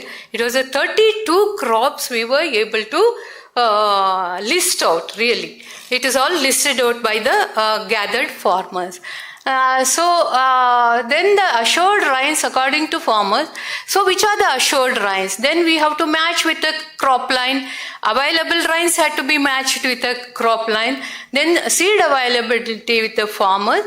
Then seed availability, when we started, whether the seeds are available, the first thing farmers say is, bija ilri, no seed, no seed, no seed. Then we started, okay, let us see how many seeds are available. All 32 seeds were available with farmers. So that was the situation. 7 rains are there, 32 crops are there. Where are the seeds? Then it was with farmers only. Then there was a demand and supply chart was prepared immediately. Then reappearing of the rare varieties. Yeah. Next. This is the Prayog Parivar. Then when we had to see, the seeds were found, but what was the situation? The loss of varietal purity because of the high cross-pollination, and they were highly mixed up, and low yield, low vigor, more susceptible to, this was the reality. This is the reality I'm talking about. Next. This is how they were mixed up. When they put it into this thing, it was look like this, no? It is only one foxtail millet, but all the seeds, there was, because of the cross-pollination, they were all mixed up. Then, next. So then we took up a very rigorous seed improvement program. We took the help of Deepika Kundaji, Sujit Chakravarti and people like that, and more importantly, biodynamic. We were introduced to biodynamic by Peter Proctor and Rachel, but later Jason Jerome's help we have to really appreciate. So in the biodynamic, next. So the seed improvement programs were taken. Yeah, next. This is a biodynamic CPP preparation. CPP. Then the calendar. This is a 2014 calendar I have shown. But till then, even now, the calendar, our magazine, I edit a magazine, Sahaja Sagvali, it is published in that, and also all over Karnataka through our magazine also, and our farmers, they are meticulously following this calendar. We prepare it in Kannada and give it to them. Yeah, next. So, how it was revived? This is the intercropping, strap or patte bele, border cropping, relay cropping, and mixed cropping. These were all there, but because of this, bringing back the seeds, we were able to revive the mixed cropping. So, I have few pictures to show. So, instead of that monocropping, now farmers' field look like this. Next. Next, some pictures I am showing of this is an onion crop. Next, this is also onion field. Onion field again. Yeah, coriander and other crops in the onion field. This is sunflower was a monocrop where they started many other. Yeah, next. This is the patte bele. Next. ಎಳ್ಳು ಎಲ್ಲ ಹಾಕಿದ್ದಾರೆ with different crops, different mixed cropping. Each main crop, different mixed cropping methods were going. This is a border cropping. Yeah, it's a perennial variety of bende. This is with ragi, mixed intercropping. Yeah, next. Yeah, next. Just give me 2 minutes, sir. Yeah, next. Yeah, all this were revived. Now they have come back with their potentiality. So the boundless benefits of mixed cropping, I'm just listed out, but it is all endless. If you go, combating the climate variation, saving the household expenditure, food and nutrition security, increase in farm productivity, soil improvement, expansion of the cropping season, providing mulching to the soil, increase in fodder, year-long fodder, supporting animal husbandry, increase in fuel load. Next. Weed control, because the weedicide in onion is very rampant. Now, none of them use the weedicide. That is a very, very big achievement. Free from weedicides, pest and disease management, enhance the aesthetics of the ಈಗ ನೀವು ಹೊಲ ಮೇಲೆ ನಿಂತು ನೋಡಿದರೆ it looks very beautiful to look at instead of one monocropping, it looks with so many cropping, Yeah, next please. Next. So I just demonstrated how the food and nutrition security savings in household expenditure is a conclusive evidence. So how much each family with a 3 acres, I'm just talking about 1 hectare or little more than that, that is the 3 acres we can say. If a farmer with a 3 acres, a rain-fed farmer, all those things, how much they use the pigeon pea, they use whole and dal 100 kgs, other pulses, all those pulses, they use 60 to 70 kg. This is in a year. Red chili 50 kg, groundnut 25 kg. Coriander or dhania, it's a 10 kg, methi 10 kg, mustard 2 kg, Niger, uchillu 6 kg, garlic 20 to 25 kg, onion 400 to 500. They are the main onion growers and users. And vegetables and green, monthly it is 800 to 1000 rupees. Next. Sorghum, if you take many of not even growing this, when they go for the monocropping maize, they don't even grow sorghum or ragi or foxtail millet or any of those things. So they need so many of all this castor oil. They very profusely use castor oil, 8 liters of castor oil. All this count to 9. I just calculated, this is much more, 90,000 rupees in the normal circumstances, and if we account for the expenditure during the special occasions, that will be much more than 1 lakh. So that is how the family expenditure and the food security and their agricultural security, sustainability is taken care anymore, or this is the end of it? Yeah, thank you.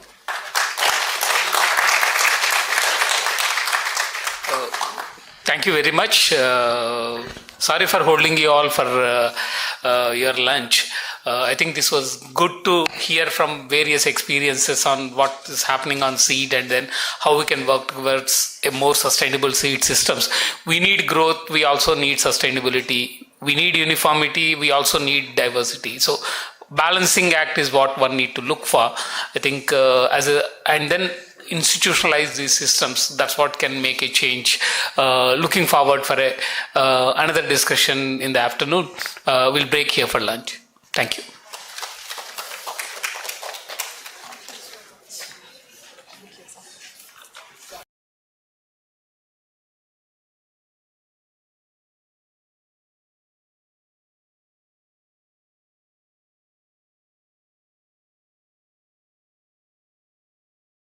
Miss Gayatri. We are now breaking for lunch. The lunch has been arranged in the terrace and we would be resuming 30 minutes from now. We would be resuming by 2:50. Thank you.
Good afternoon, everybody.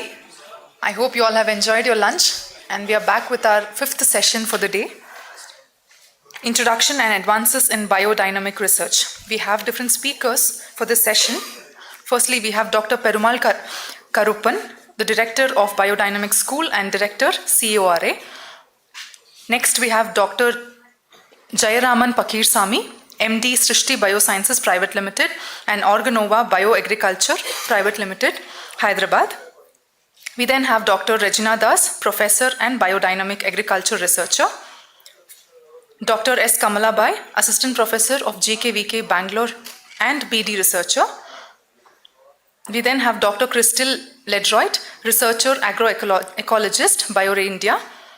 And Mr. Arif Shah, District Superintending, Agriculture Officer, Maharashtra. And Dr. Lucas Dengel, founder of EcoPro, ex-secretary BDAI. We also have Dr. Perumal K as the moderator for this session. I now request all the speakers to kindly come onto the stage.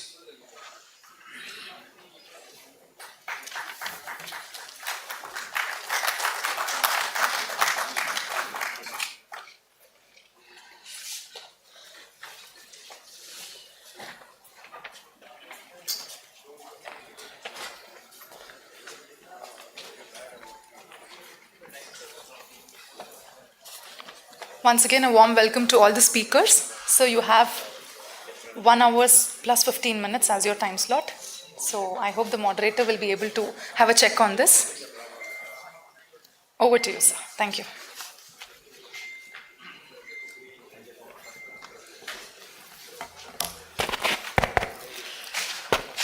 Good afternoon, my dear friends of biodynamic agriculture. Say good afternoon.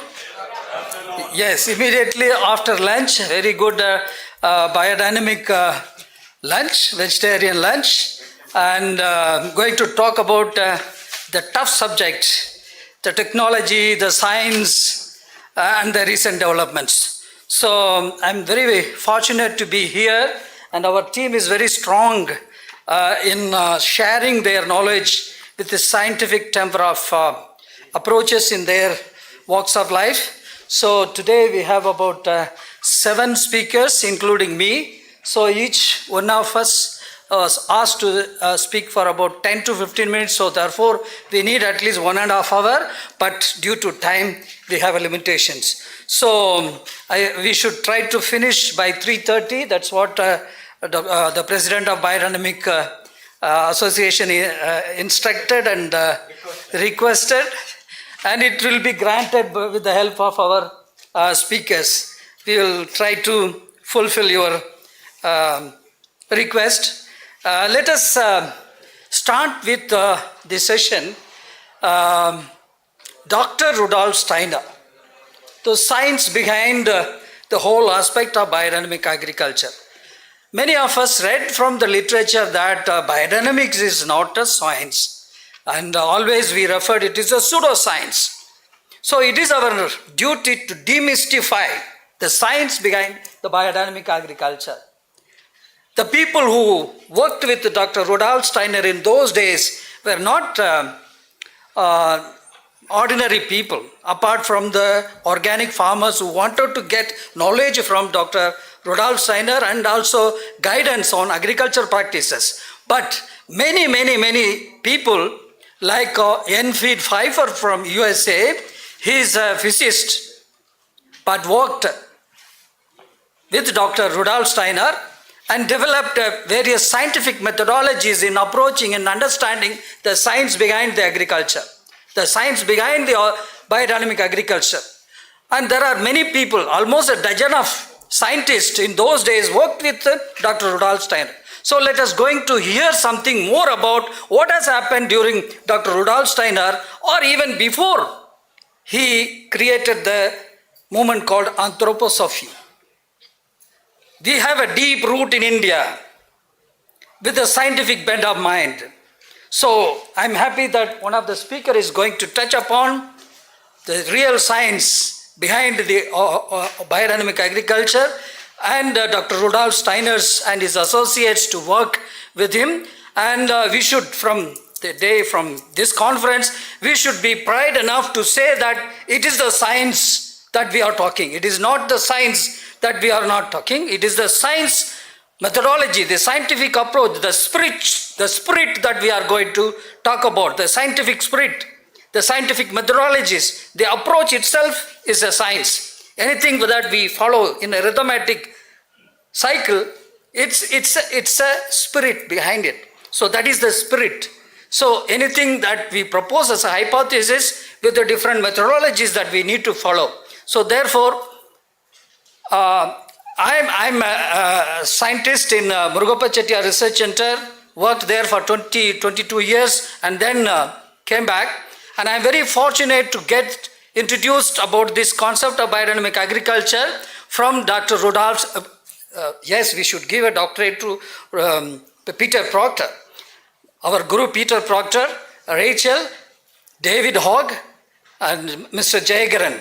They taught me the biodynamic principles in 1997, 1998. So from there onwards, we were interested, and I will tell you the story of this since 1998, the scientific approaches, what we have been following, and I will take as a last speaker so that I provide opportunity to my colleagues so that we can get more information from our speakers. So straight away, I'm requesting Dr. Lucas Dengel to give his scientific approaches in homeopathic and biodynamic principles behind it. So we have already introduced Dr. Lucas Dengel.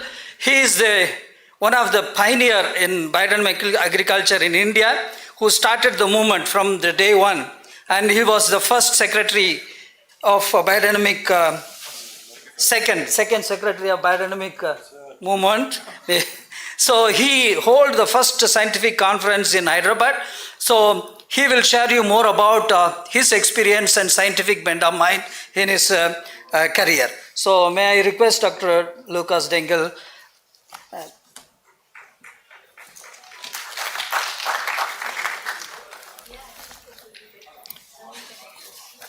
I don't spend any time on correcting some of Dr. Perumal's statements.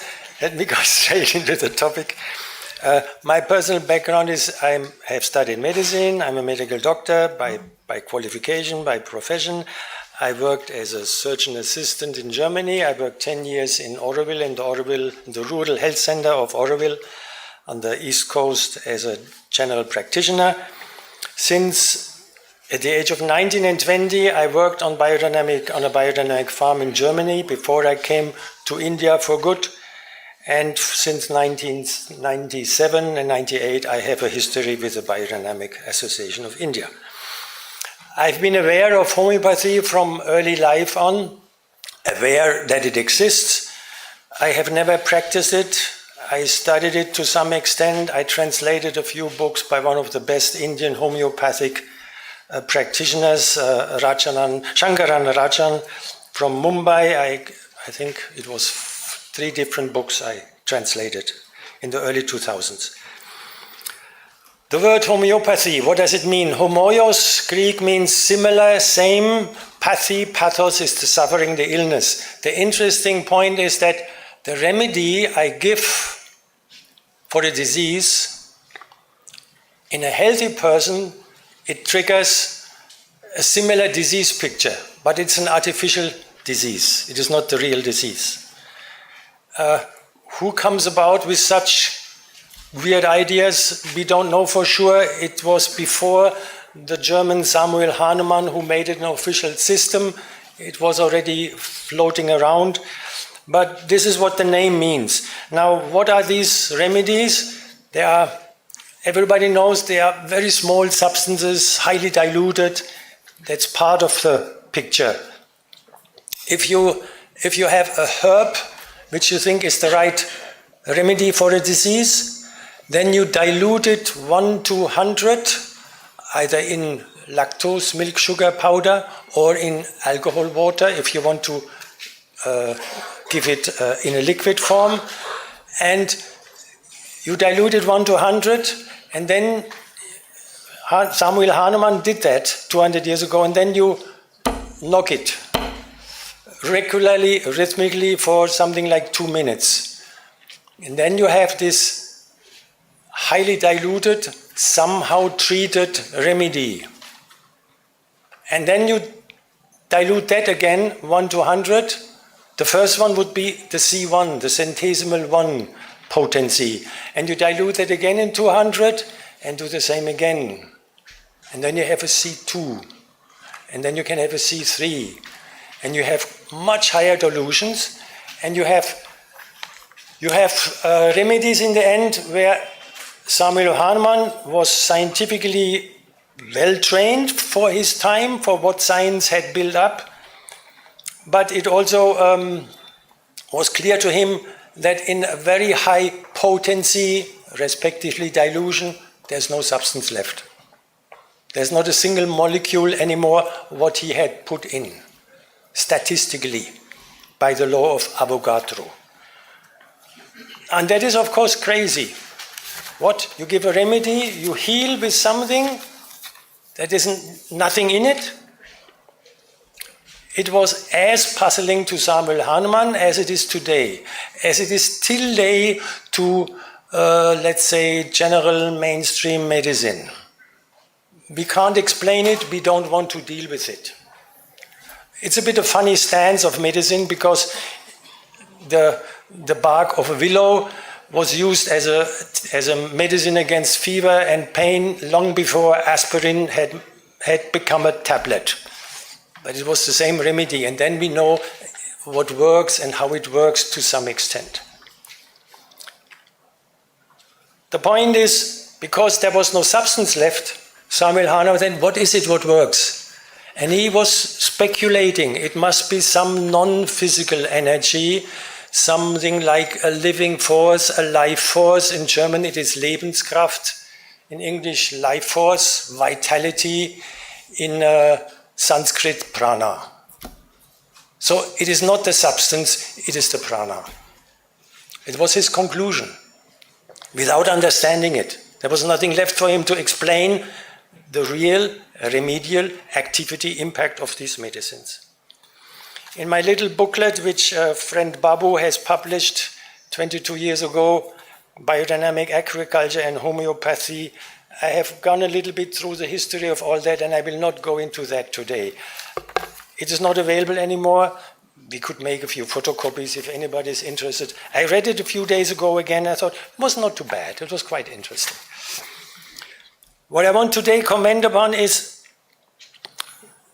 look at that angle, the life force and the substance from a fresh scientific point of view, which actually goes through biodynamics, through anthroposophy, through all sciences. The discussion is the same. Whatever you learned in school and college, what is life? You learned the properties of life, self-replication, metabolism, etc., etc., etc. Yes, because we can't catch what is life, we have to say it must have these properties. There's one very important biologist, or at least a science writer, Carl Zimmer. He summarized in 2020 in his book Life's Edge. Life is what the scientific establishment, probably after some healthy disagreement, will accept as life. Of course, it's ironic, it's sarcastic. We don't know better, damned. So let us just define it somehow. In the following, I will quote mainly from one book, a book by Philip Ball, who was the editor of the journal Nature for 20 years, who has edited and seen so many publications in physics, chemistry, biology, genetics, etc. His book is called How Life Works, published last year, 2023. One thing the book does not tell you is how life works. Life sciences, especially, or for example, research in genetics, are developing with incredible, surprising insights. It is obvious by now that the genome, the genes, does not determine the outcome, the functions of the cells, the development of tissues, the forming of organs, and the final phenotype of a species, Homo sapiens or any other species. The genome is just a tool for the intelligent and sensitive use by the species. This is almost a literal quote by another genetic scientist, by Jablonka. Now, I scratched my head when I read that sentence. What? Who is doing what here? The species is doing it all. The species decides what it uses of the genome and where it goes this track or that track. The species, what is that? You're talking about the soul of an animal, the soul of an animal species, the spirit of humans. You're not talking physical here, the species. So there's somewhere a spirit which decides. And they just make these statements as if it's the natural conclusion. We have nothing else to say. It is the species that decides. So now it is not the genome deciding which protein, deciding which tissue, deciding etc. Now it is the species that makes intelligence and scientific use of all these little tools in the toolbox. Fascinating. In Steiner's language, the formative forces, the formative ether forces. We have reached there. They don't call it the formative ether forces, and I understand why they don't. But it is clear for biologists by now that all these metaphors that were used 10, 20 years ago for sure, we found the language in which God created life, because they defined the human genome. The book of life, the blueprint for life, the code, the program, all that is nonsense. There is no code, there is no program. It is a constant interaction, a constant communication between genes, proteins, cells, tissues developed, etc., etc., till the end of this phenotype, till it is born. And it is so flexible. When you read about it, you get scared. Oh my God, so many things can go wrong. Yes, so many things can go wrong, and sometimes they do. If there's any metaphor for the genome that is fairly adequate, and none is completely adequate, I would say it is the alphabet or a dictionary. If you want to know what is the cause of a beautiful poetry, of a Shakespeare drama, or of the Kalidasa or Dante or whatsoever, and you say, oh, I found the cause. It's the alphabet. It's of course nonsense. The alphabet is a tool. The dictionary is a tool. It is not creating beautiful poetry. That comes from another end, using these tools. Science is supposed to operate by reductionism. You look at the whole and think, what are the parts of this whole? How did they come together? Let us go which part, and then let us see what are the parts of this part, and then go back to the smallest part, the atom, the cell, the gene, and then now we found the cause. It is fine, that's the scientific method, but it doesn't make them the causative agent. It just describes a chain of events, so to speak. There's another way of explaining the world, which is as a philosophy, it's a philosophical approach, it is called teleology. Teleos is the aim. You explain everything from the final product. In order to make this ecosystem, this species, phenotype, this whatsoever, everything works towards this. All the small parts know that is where they want to end. That is teleology. Science is suspicious about teleology. Scientific orthodoxy prefers to regard the world as a universe without purpose or meaning. And Philip Ball, the author of this book, says words like purpose, meaning, even function, are treated with caution bordering on disdain in the life sciences. We don't want to claim we know where this is supposed to be headed. We don't want to explain the activities, the development of cells, genomes and cells and tissues and the whole species by the final outcome. Okay. The interesting part now is in modern research, giving up the concept of causation from the smallest to the whole is a direct outcome of genetic research going deeper and deeper. It is not someone else who says, I protest, I don't believe in it. No, those who go deepest into genetic research say, it doesn't work like this. It doesn't work like cause and effect. That's nonsense. Something else is doing the trick.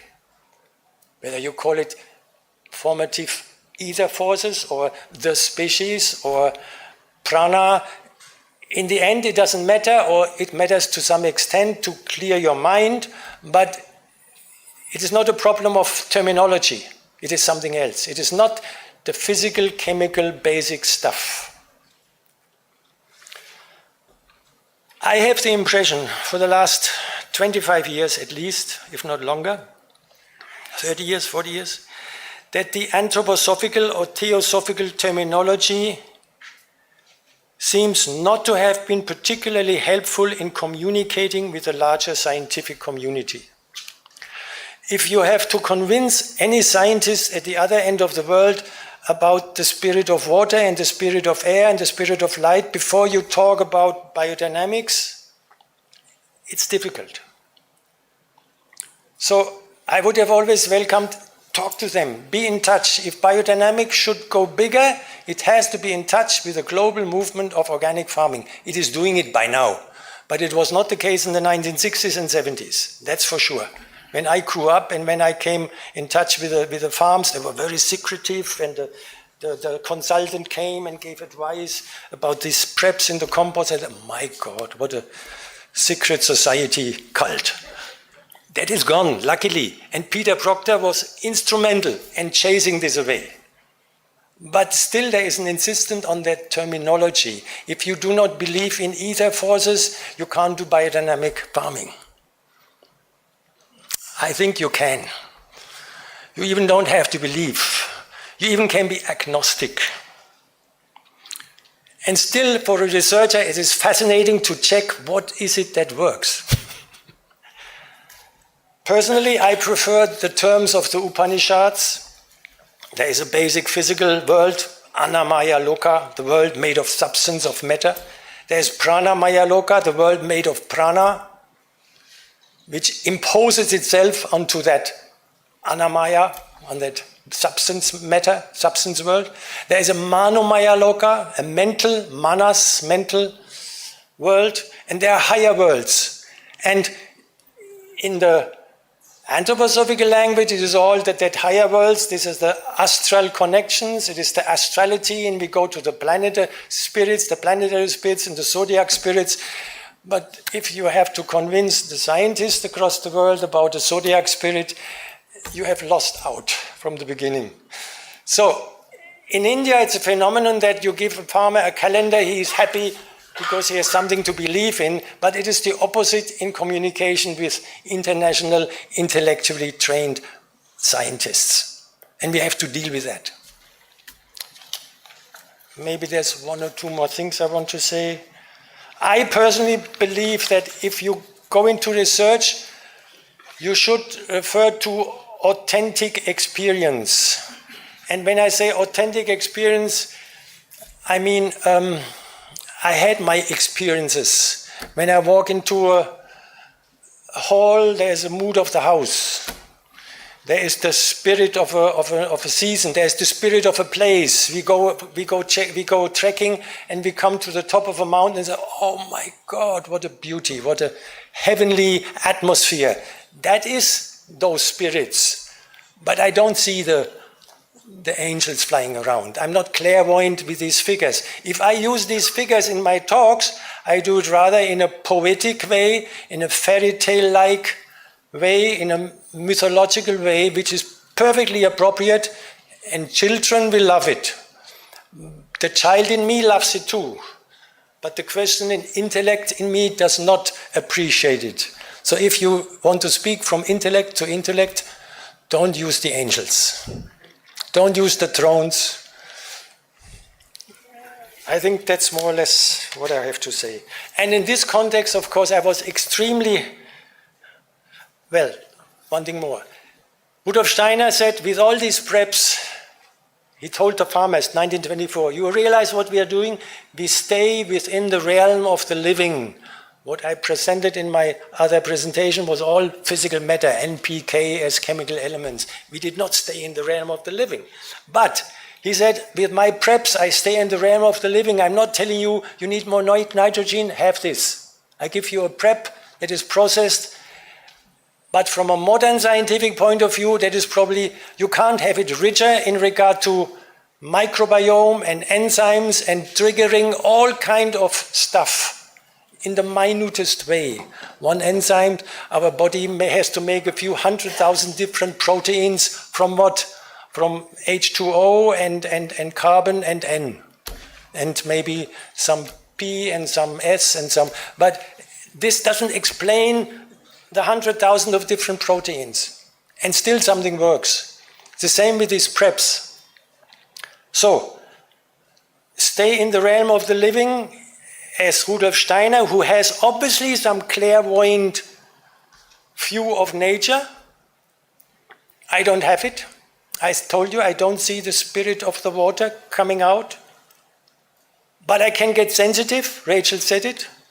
If you deal with these rhythms, you become sensitive, you become very close to them, yeah, they become part of you without being clairvoyant. You're not that Paracelsus, the German healer, who said the spirit which is in the iron, in the minerals, in the iron, it is there in the plants, in the nettle, is there in Mars. He looks across nature and says, it's all there. I don't have that vision. But you have to, if you want to talk research and with another researcher, you have to talk what you experience. And it is, in my eyes, perfectly fine to say, when I listen to music, I know what I experience. It is not measurable and not physical, it is something else. I know when my heart opens up.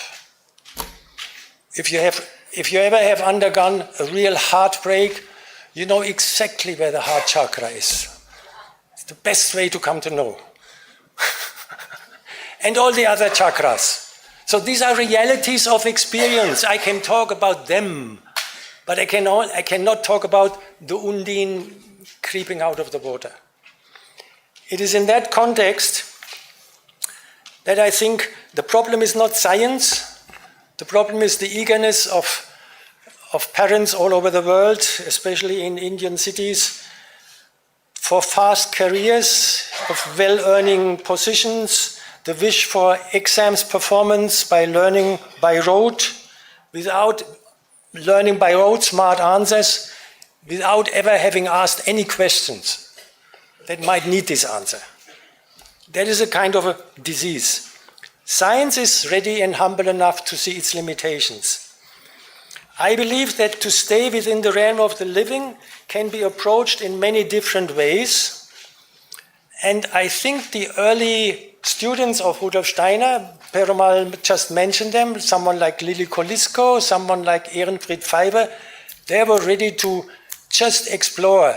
When Rudolf Steiner says the cow horn is part of the digestive system of the cow, they're like, what?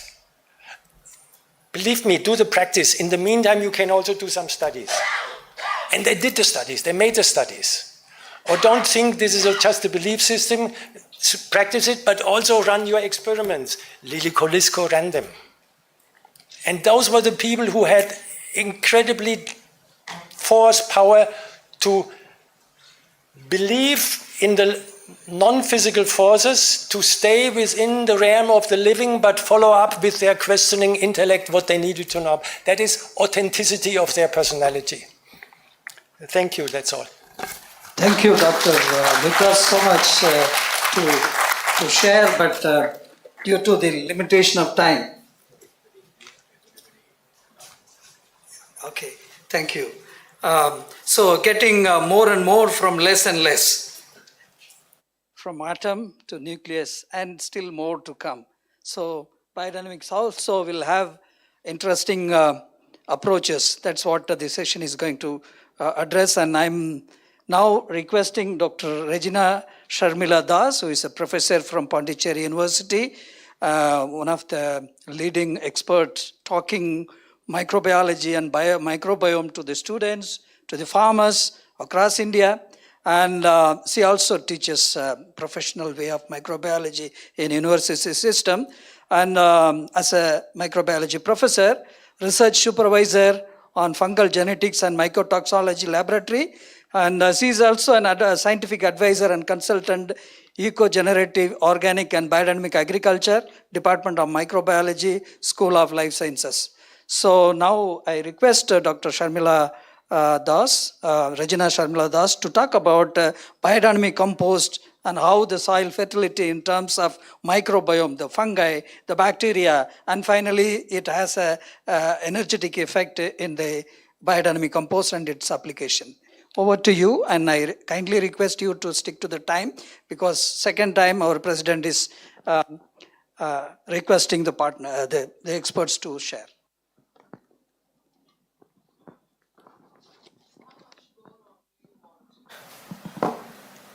Just give me a few picograms and I'll be all right with that. Can you give me a little glucose? Yes, right away, but just a second. I'll pass on magnesium molecule to my neighbor and then get back to you. SOS, I need magnesium immediately. These are the conversations that are happening under the soil with that beautiful love triangle called the soil-plant microbe interaction. Good afternoon, everyone. Regina here. Being involved with the biodynamic movement for about 15 years now and being teaching in academia for 25 years, that's a picture I took at Labjari village, nearly about 4,000 feet when I was working with the tribal farmers. Carotenoids, antioxidants, lycopenes. I'm not here to scare you, but these are all the names of health-promoting compounds that provide life to us, that make us look beautiful, that help in the production of good foods, cosmetics, good clothes, you name it, and it's there. Just right from the simplistic curd that we make in our homes. Please switch the slides. I can't go forward without this beautiful picture of Rachel, Peter, and me just about a decade ago at Baikaka Krishi Kendra, and I was asking Peter, what breakfast do you want? And he was telling me 2 idlis and 2 urad dal vadas, ulundu vadas, 2, and a big mug of tea. That's the picture, and I remember very well, thanks to Jnana Shetty, who captured this beautiful moment for us. Now, I'm here to tell you some very important facts. There's only one foundation for a healthy, sustainable food system. We are a generation that's eating toxic food, drinking toxic water, and producing toxic generations. But Nicolette Han Nyman, she says, healthy soil is the one most single foundation for a sustainable food system. And when we are doing this, I think I just want you all to read the title for yourselves. And I'm here to tell you a little bit of an experiment that we did in order to show what biodynamic compost can do to the soil. I think most of the speakers today have laid a very perfect stage. You've been hearing about how many years it takes to build a good soil. So what does it take to build a good soil? We did some experiments because when we started off with the biodynamic movement, I was fortunate enough to being trained directly under Peter and Rachel. And afterward, I was working in an organization which is still there in your brochure, Basil Farms. And then we used to go to different, that's not me, sorry. We used to go to different places and train people. I come from an organization which trained, where I trained along with my other faculty members, nearly about 10,000 farmers before I left Pondicherry. So I'm sorry about that, but is that a power cut or something? Okay, so a very quick look at the statistics. If you see in the year 2019, there were 55 countries and nearly about 5,600 practitioners, and just about a year later, 10 more countries were added to the list. 10 doesn't sound too big, but if you see the number of the increase in the Demeter certified land, it was about 140,000 acres. That's a lot. Now, this is a country where we come from, which has its own Demeter certification office. I had to tell this because we are dealing with biodynamic agriculture, and we also need to know the certification process because it's the most important thing now. We cannot market Demeter products without this certification, and India ranks 5th. A few years ago, India ranked 3rd, but now the recent evidence shows that we are in the 5th place, just after Germany and France, and Australia, which occupy the first 2 positions. Now, movement in India was possible only because of the untiring and the continual efforts of Rachel and Peter. Now, if you look at one of these pictures here, that's a beautiful picture which I took. These pictures are taken by me. It's all done by me. So I didn't have a secretary doing this. So you must not think that I only lecture at the university. We were also involved in field work. Cheruvapakala village, a very remote village in the Araku Valley, 2016. It's biodynamic rice cultivation. Next slide. Baikaka Krishi Kendra, Gujarat, 2014. Look at the soil, look at the harmony, look at the crops, look at the macroorganisms, and I'll come to the microorganisms a little later. Next one. I'm sure you must have seen this yesterday, and I will not tell you from where. You have to guess it, and then you get your certificates. Next. There was a problem all of a sudden. Consistent application. What you can see here on this picture is not a pest attack. It is a pest attack that's happened at a multi-dimensional level, because of the excessive use of pesticides, because of the excessive use of chemical substances. So it's not just pest or damage caused by pests that you see, but you can see a multidimensional something that would never recover. And that's something I took at the time when the country was facing a lockdown. I've also dated it. I've not mentioned the name of the study site just to preserve the dignity of the owners. The next one. In order to do this quickly, the problem had to be identified. We had to have a research agenda because people always said biodynamic agriculture is a pseudoscience. It was something probably like that to me when I started off, but I wanted to test it out myself. It didn't take me a short time, and here I am after 15 years.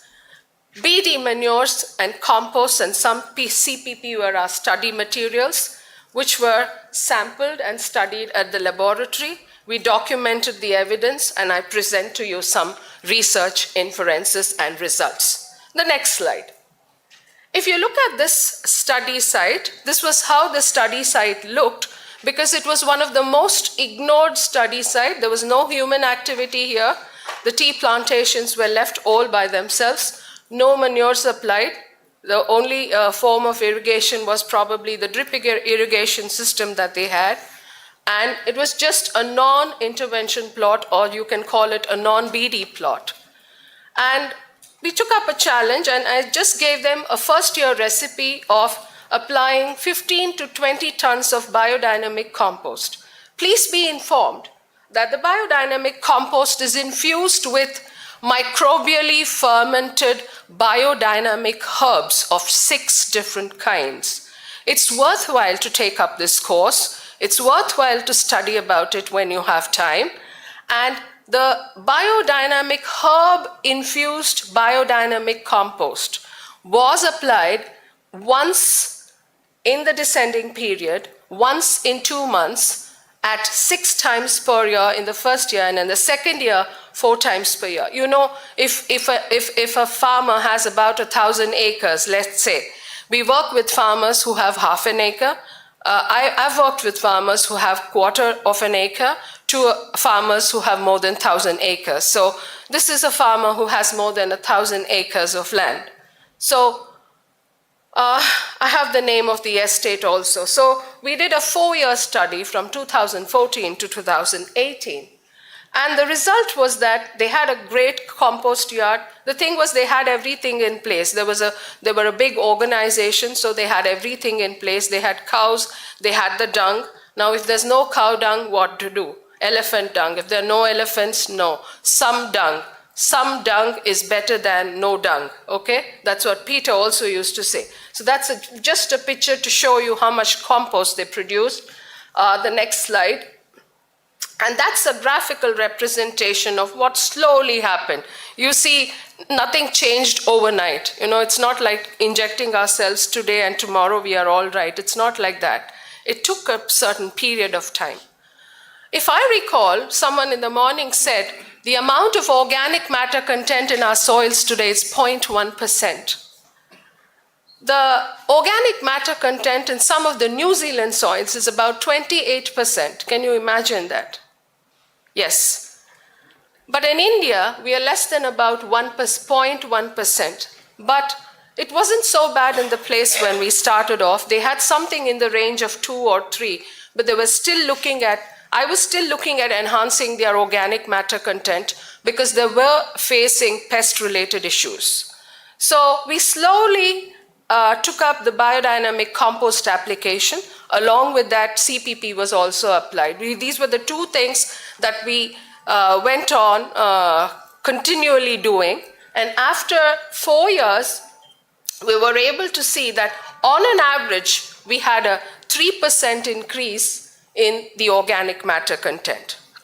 Not just that, the next slide, we were also able to document a huge number of bacterial counts and fungal counts as against the non-intervention plots. For everything that we did, we always had intervention and non-intervention plots because that's how research is done. So, and we also documented, I've just listed out 13 plus 8, but there are so many.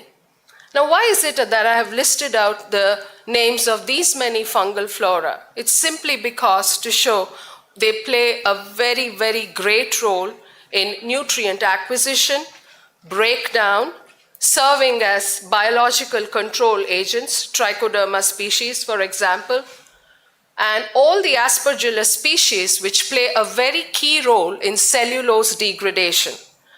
Whatever I've presented here today is just a small piece of the mega work that exists in my database. Now, due to the paucity of time, I'm just taking a very small portion. But if you have any questions, you're free to connect with me on my email and LinkedIn, and also my phone number. And the next one, and that was what came about after years of hard work. And that's how their estate looks now. I'm still consulting with them. And the picture that you saw with a multi-dimensional damage is something that we are currently working on, and we are currently in the 2nd year of conversion and hope to be somewhere there after 2 more years. The next one, I'm concluding with these final remarks.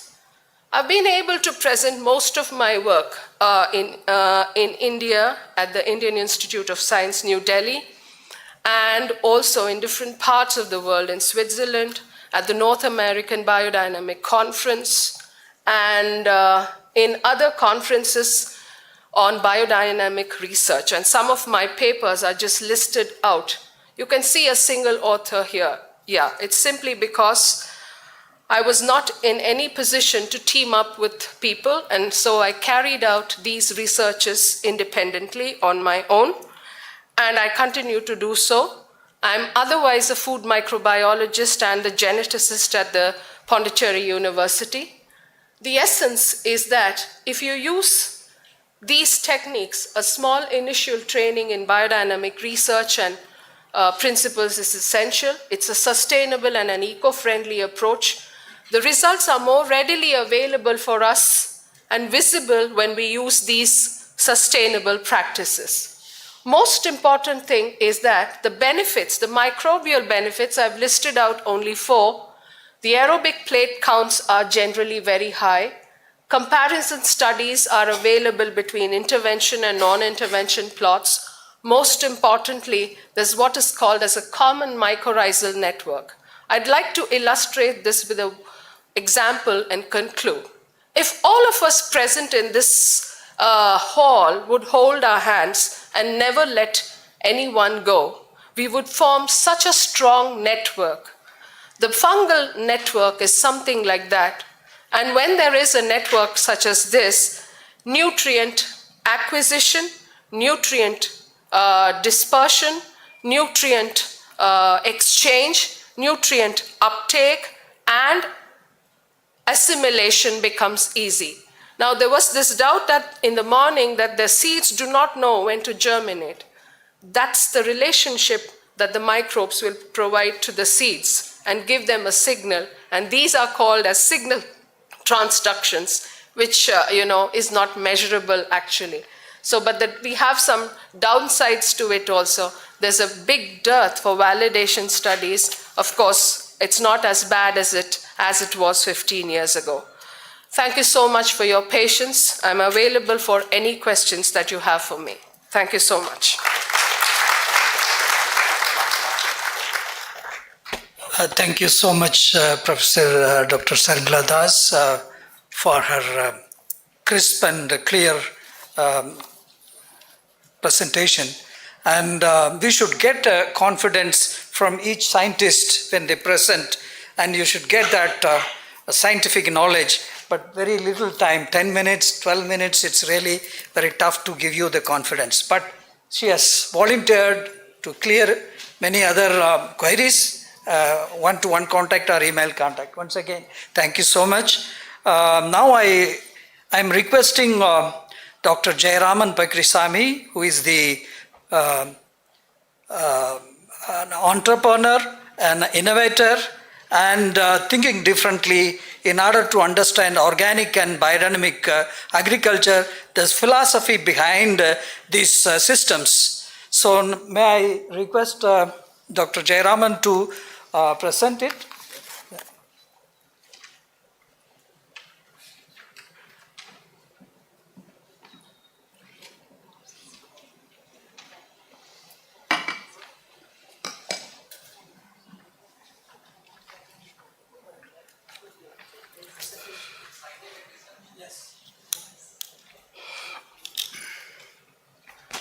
So, good afternoon, everybody.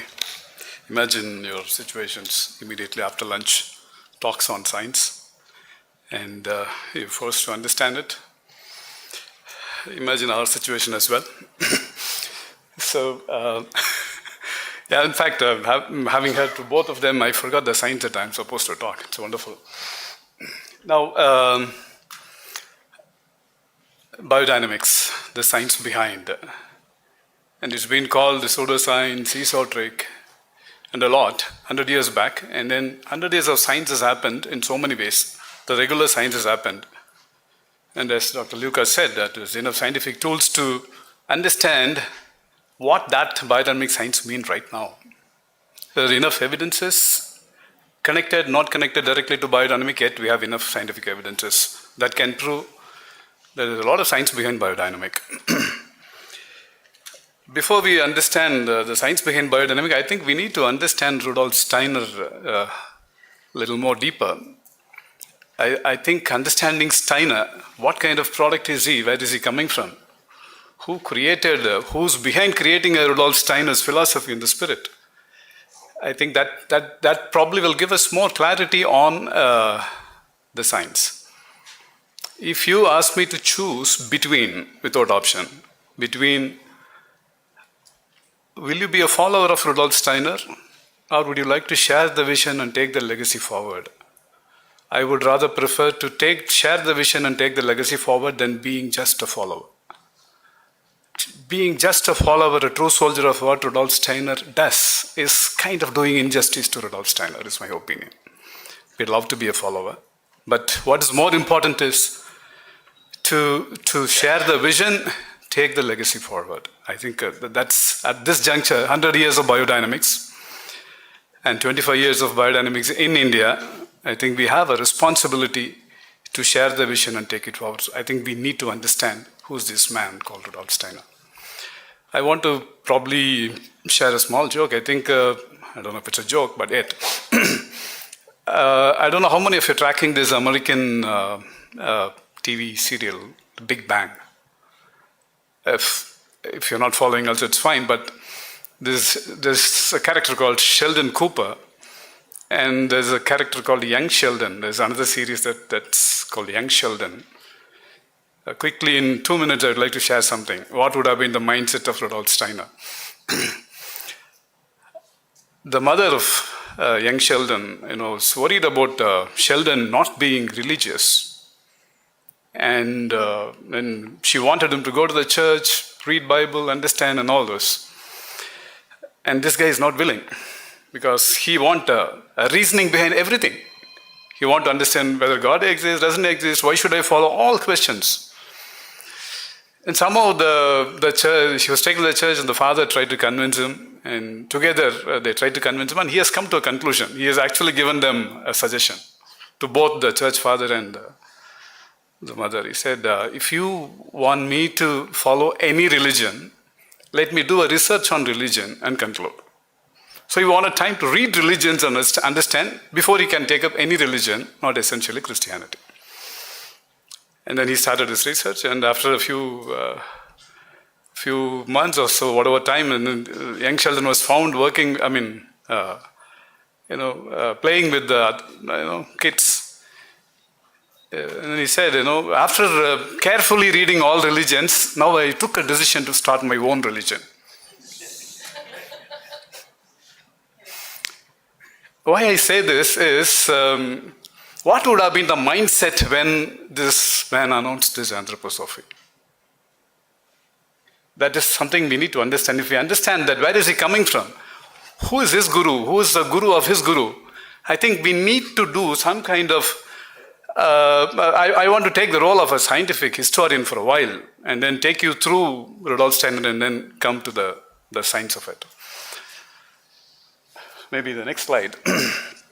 17th and 18th century, the scientific revolution happened. And what we see, the science after Second World War, it's not science, it's all incremental to whatever has been the existing science. And then another important thing that we have to understand is science existed before scientific revolution as well, the so-called scientific revolution as well. Today, the science that we talk is a science that we are trying to see through the eyes of English, or from the birth of scientific revolution. That means science existed even before, in multiple languages, ancient languages. For some reasons, we now have to rediscover those science using the current scientific tools. I think that's something we have to understand. So that means the scientific revolution and the science that we are talking today is infant, child in front of the ancient knowledge. So that's the bottom line, because the human existence is like a time immemorial at millions of years, and then we are talking about 500 years of science, right? Look at these guys, look at the influences, 17th and 18th influences. Look at the astro guys, the Galileos, the Torricellis, the Keplers, and then the mathematicians, the Pascals, the Bernoullis, the kind of guys who existed between 17th and 18th century. Even the economists, Adam Smith. And then around this time, these guys were trying to conclude, what is this science? Can we have a conclusion on the science itself? There was a scientific warfare going on, and there was a political warfare simultaneously going on. It is the French Revolution and things changing, the new humanism coming into existence. People are talking about all those. And that was a point where the science warfare and the science warfare with the church, separating the state from the church and things like that were happening. That was a time where, these are all the lessons available for Steiner, and he was going through all this, and then this theosophy, and then eventually he announces anthroposophy. Now, while announcing anthropology, I think we need to understand Goethe. See, the age of enlightenment, and then the group of, host of intellectual influentials during the time, and then the scientific revolution. I'm separating the scientific revolution and then going into the evolutionary doctrine, because there were two parts to the evolutionary doctrine. One we talk right now through science, the other we are not talking, but still it exists. That's called biodynamics. See, look at these guys. Herder influenced Goethe in so many ways. You can say Goethe's guru is Herder. And then in that order, Lawrence Oak in chronology, and then Maupassant, and then Darwin. Darwin says the theory of natural selection. Everybody talked about origin of life. That is the evolutionary doctrine. Now you see, the science was going in a direction where the Isaac Newtons of the world wanted, the Clausians and the Isaac Newtons wanted to say, it is a logic. The expansion of knowledge can only happen linear. That's one part. Reductionist approach to science. The other part, holistic approach to science. That comes from people like Goethe. Not recognized at that time, but slowly in the 21st century, we are going back to accept science as a holistic one, right? So look at this, look at Goethe. Look at his scientific writings. He is more recognized as a philosopher, as a writer, as an activist, in another context, but he is also a scientist. He's a botanist. A lot of readings. And then, Rudolf Steiner has actually edited a lot of scientific works of Goethe. Goetheanum, Goethe, what is behind it is he has edited innumerous works of Goethe, and he had a very, very strong influence of the scientific work plus the spiritual work of Goethe. See, one of the, I think to tell you, probably to support what Dr. Lucas has said, color. What Goethe said about color. What if there is no perceiver, there is no color? Because I have a sense to see red as red. But science physically defines it in a different format. Chemistry of smell. If you don't have senses, you can't smell it. So the approach of Goethe is, yes, of course, the logic, the mathesis is important. Besides, there is a need for the object as well. The perceiver, the experimenter, the perspective of the experimenter is very important, because it is that perception that builds the logic. So this war, this scientific warfare was going on, and then the Goetheans and then Rudolf Steiner conveniently has been branded as pseudoscientific and esoteric, whatever. See, this gentleman Goethe, Beethoven lived the same time, the contemporarian. He went and talked to Beethoven and then saw that there is an influence of a music in him. There's a difference between a noise and the music. Body responds to both differently. How do we respond to a noise? Frustration, irritation. How do we respond to music? So it is that sense which we cannot sense decides. The object decides. So that's the fundamental. Holistic science approach is there is something else to the matter, which decides a lot of what matter does in a living system. So that's about the thing. And then coming to this, what is very important is the missing Goetheanism in the evolutionary doctrine. And this is the place where we also need to understand the science of organic as well as the science of biodynamic. Theory of natural selection. If it requires that organic affinity to build organs for the systems to interact, to be connected. Till this point of organic affinity, it's all going fine with science, the theory of evolution. And then comes the modern genetic theory, synthesis theory, cut, paste. Whatever you want, you cut. Do the genetic engineering, shatter the genetic memory, confuse. There can't be worse confusion than the genetic confusion. There can't be a worse thing than genetic pollution, the kind of genetic pollution that we have created. The afternoon and the pre-lunch session, we were talking about the seeds. So much of genetic confusion we've been creating in the seed industry. So this is where, from being original to becoming fake has happened. 100 years of this journey, of being fake. in this context, the scientific intensity of biodynamics is missing because nobody is willing to look at it. People are so happy creating the single. You look back the last 100 years, it is the analytical chemists who have decided everything. It is an analytical chemist who works on a molecule, says it is a drug. It is an analytical chemist who works on a molecule, says this is a pesticide. It is the chemists. It is not the agriculturists who decided agriculture. It is not the medicinal experts who actually decided on the medicine. Some chemist who's doing drug work, it's all chemist. The connection is missing. The difference between those days scientists and these days scientists is, in 16th and 17th century, you had polymaths, interconnected. I'm sorry, I've just started actually. Give me 5 more minutes. So that is a missing thing here. So today scientists are reductionists. We are core within biology, microbiology, molecular biology, genetics. Take my own, where I studied from Tamil Nadu agriculture, 26 disciplines. I was so excited. I thought they are all interconnected. Of course they are all interconnected. But physically they are separate, mentally also they are separate. So that's why, although all the disciplines exist, coexist, and agriculture is multidisciplinary, but the minds were not, are not rather. So, yeah, moving on. Now, I'll take a few minutes on this. It's important to understand because I'm giving some 21st century evidences. In the own chemist language, these days, it is important that you have to convince a chemist to convince everybody. Because they dominate, they decide, and they rule the science. The mathematicians and the chemists. See, look at this. There's something called life molecule. The 3 molecules, we call this as a Corin ring.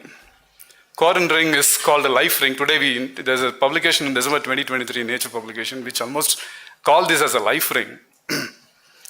Since 1950s, this research has been happening on this Corin structure. It's a pyrrole, very interesting molecule, cyclize automatically, and then gets stable in water, terrestrial habit.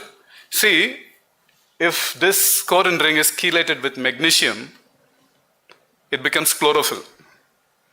If it's chelated with iron, it becomes hemoglobin.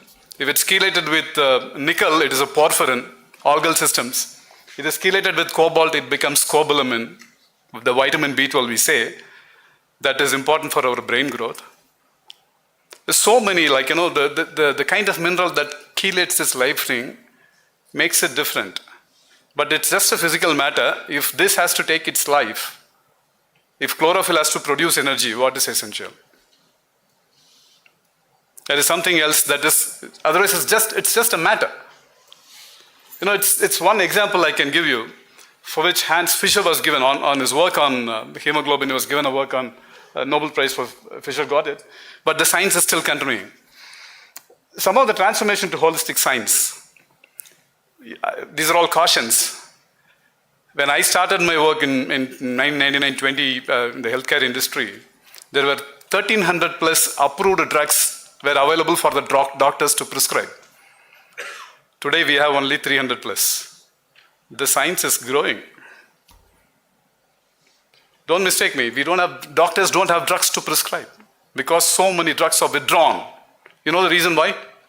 After so many years of investigation, we found that they have side effects. After so many years of investigation, the biodynamics, the body responded differently. You know how? It started resisting it. The drug which is prescribed for the heart attack, the aggregation of the platelets, it doesn't no longer work. You eat the drug, but you still get the heart attack. There's a problem. That means there is something missing. Stress and genetic variation. Do you know that, today we're using scientific tools, we discovered that if you are ruminating over the same problem, you know that you can't solve a problem. There is a gene that is getting affected and it is getting varied. And worry will become your character. It is genetic. Genetic variation is making a huge impact today. Chemistry of smell, as I said, being connected. There's so many things. One of the things in biodiversity we can talk is the mushrooms biodiversity, which is somewhere between the plant kingdom and the animal kingdom and decides a lot of things between both. wonderful biodiversity that determines the biodynamics. Another important thing that you can take up to understand biodynamics is the lichen and the lichen, the lichenization process, the lichens. The bacteria, the algae, the moss, and then the fungi, and then the lichen. They interact. In 3.5 months, you can actually determine the biodynamics. So now, I want to give you a kind of, particularly from the BDA point of view, where do we fit this biodynamic science into the scheme of things today? Degenerating system, consistently degenerating system. It's not my scheme, it is from the Regenesis Society. In this design, if you have to say, for example, on the bottom you have the degenerating system, and we want a completely regenerated system, what do you need to transit from one level to another level? A degenerating system, if you are positive about it, then you become green, and then sustainable, and then restorative, then become regenerating. You have to set some biodynamism inside at every level to kind of migrate from one level to another level. So the science of biodynamic is very important here, and we in our company, we've created what is called the Center of Excellence in Organicology and Regenesis Agroecology, doing a lot of work in biodynamic research. We have started something called biodynamic valorization techniques.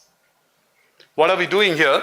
I'm trying to conclude it. So, last slide, please. The valorization here, it's easy to kind of take the lessons from the nature.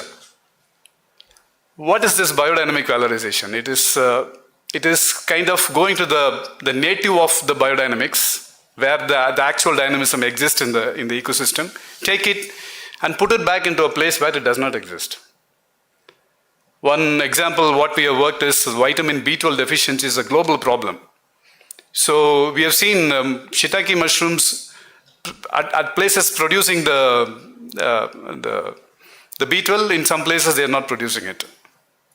So there's a difference. Why is it not doing it? When we restore the substrate with that biodynamic environment, we change it, it works. So it is very important for us to carefully analyze these things and then kind of put things in place, because we are now, see, as a company we are working on Regenesis Healthcare, so most of our research is in the nutrition side of it. But for us, for the nutrition to happen, agriculture has to happen. Biodynamic agriculture to happen. Somebody has presented a slide in the morning. The nutrition profile is no longer the same. It has changed dramatically. So you grow the crops, so you're not going to get what you're supposed to get. You're not going to get the nutrition. That means you need to grow it biodynamically by putting the biodynamism back into the system, make the living systems live up to its original genetic potential. That's what we mean by making the biodynamics work, the science of biodynamics work. So a lot to talk, but still, for want of time, thank you.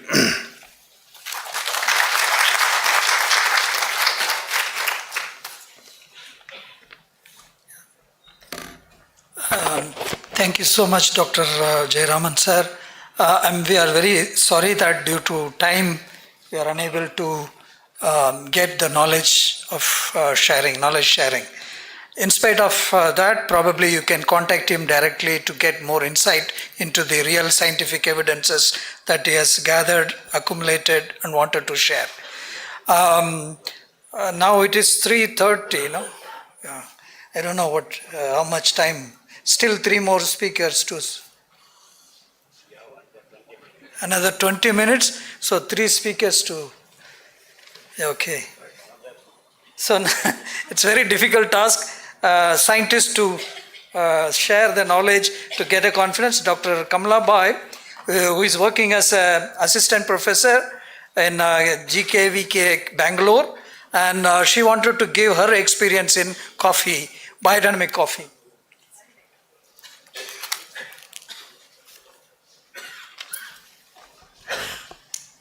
Good afternoon, everybody.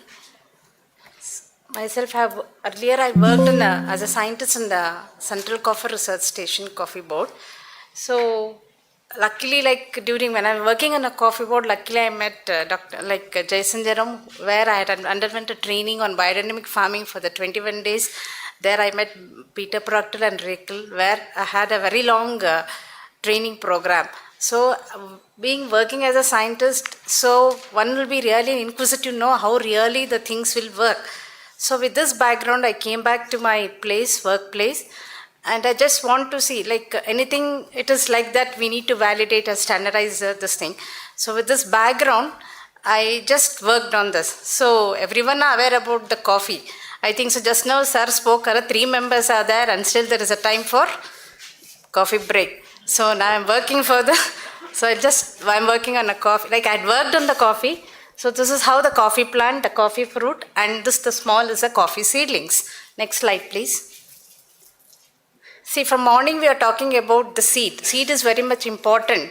So this is very well good for the annual crops. So when it comes to the perennial crops, it may be a mango or coffee or anything, it is a seedlings that plays very important role. That is, we need 100% establishment of the seedlings in a main field, especially when it comes to the perennial crops. So what happens is, when we plant the seedlings in the main field, we need a vigorous, healthy seedlings, so it has a resistance for the pest and disease. So the main importance is how utmost attention is needed when you raise a seedling. That is most important objective and important aim for raising a seedlings. So next slides please. So this is just, I just move on. That is, before you raise the seedlings, so what happens is, in a coffee plantations, first of all we need a nursery, and of course the site of nursery, everyone knows there should be an like availability of water, a good soil, and fence and all. Next slide. Next slide. So what happens is, it is not suddenly you take the seed and put it in the main field. That is, first here there's a lot of procedure in a coffee plantation, in a coffee when you raise the seedlings. First you need to have a germination beds. Next slide. So this is the germination bed. It has its own thing. That is, you need to have a germination bed where you mix it with the FIM, sand, soil in 6:1 ratio, and the height of this bed should be just 15 centimeters. You need to have a very small rows, and the seed has to be placed in such a way that there is no overlapping of the seed and thing. This is how a small rows is made. And next slide please. So this is our next slide, the sowing. So the sowing is made very meticulously with the skilled labor. Next slide. So that is how that made. That is, the seeds are being placed in a germination bed. Next slide. So after, and you have to cover with the paddy straw, because the germination is very, very sensitive. So after 45 days, you see the seeds being germinated. So after 45 days, you remove this paddy cover. Next slide. Next slide. So now you can see this is the seed, like this is the seed now which is ready for going into the poly bags. This we call it as a button stage or a topi stage. Next slide. So now it is ready for transplanting to the poly bags. Next slide. Next slide. This is how the filling of the poly bags takes place for a coffee thing, where you mix it FIM, compost and sand in 6:1 ratio, and you fill the bags and the poly bags are ready. And this is how now where my research has started. So here what happened is, next slide please. Next slide. Yeah, see now what happened is, this is the seedling, that is whatever I told, the seedling which has been transplanted from the, which is a button stage or a topi stage, it has been transplanted, and this you see a small seedling. Next slide. So at the time, and this is how the coffee seedlings looks in a poly bags. Next slide. Yeah, now what happened is, you have seen the picture there where the laborers are filling with the mixture of the like in the poly bags. Here are where I intervened my research. What happened is, since I took the training on the biodynamic farming, what happened is I had my own treatments. I would like to had a control. That is, anything if you have to compare, no, we need to have a control. Then we have our own treatments which we need to evaluate whether which treatment is found to be a good in coming out of the very healthy seedlings. So I turned with a cow horn manure, cow pit pat manure, a local compost which is available in the place, and the commercial organic manure. And nowadays you know that everywhere you get an organic manure which is commercially available. So it has been done scientifically in a randomized complete block design with 4 replications. Next slide. So what happened is, this is the observations I made. That is, I just want to see really whether these biodynamic preparation have a role. That is, this mixtures, whatever the cow horn manure or CPP manure, were mixed at the time of filling the poly bags to the poly bags, and had 25 packets for each treatment. And I took the observations for this plant, like for the growth parameters in the seedling stage. I took the plant height, number of nodes per plant, number of leaves, coil girth, root length, and leaf area, which all play a very important role for getting the vigorous and healthy seedlings. So among all the treatments you can see in the thing, this application of the biodynamic manures, either it's a cow horn manure or the CPP, played a very significant role in improving the health of the coffee seedlings. So now we should know what's the reason, what made it to the really for enhancing the growth and development of the coffee seedling. So what happened, I had exchanged this with my one of the colleague, a microbiologist, Dr. Panneerselvam, now who is working as a scientist in Eri, Cuttack. So what happened, he analyzed for the microflora. Next slide, please. So this is, you can see the healthy seedlings. Next slide. So now you can see that when you you can see that anything, a growth is always measured in terms of the dry weight. That is the biomass accumulation. And you can see that application of this biodynamic manures has enhanced in the dry matter content of the plant. That means you can say that it is a healthy and a vigorous seedling. Next slide, please. Next slide. And this is how we made a quantification on the microflora. That is, you can say in general, we made a count on the bacteria, actinomyces, fungi, and the yeast microflora. You see, application of this biodynamic manure enhanced the microflora content. That is because it had, that is, they are the rich resource of the microflora. That is, you in CPP or a cow horn manure, you have a real base material for the microorganisms to enhance, that is for their growth and development, in turn which plays very important role in dissolving the nutrients, availability of nutrients, and assimilation of the nutrients by the coffee seedlings. That is how, it is interrelated.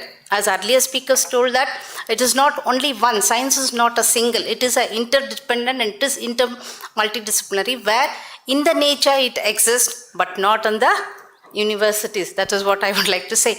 Next slide, please. So this is how the experiment was done, where I had 25 polybags for each treatment, and the experiment observation was taken systematically. And this had given only at the time of the planting of the seedlings in the main field, when it's going to be a 6 months old. Next slide. Thank you. So this is, you can see the clear-cut observations of the 5 treatments. You can see the healthy seedlings, coffee seedlings, which is ready for transplanting to the main field. So that plays a very important role. That is, the establishment will be good. There won't be any, whatever the mortality of the seedling will not be there.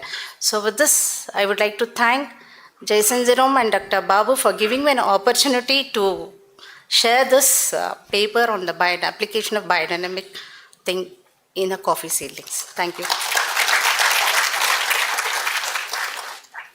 Thank you. Thank you so much, Dr. Kamalabai. A combination of cow horn manure and CPP. CPP is the magic manure.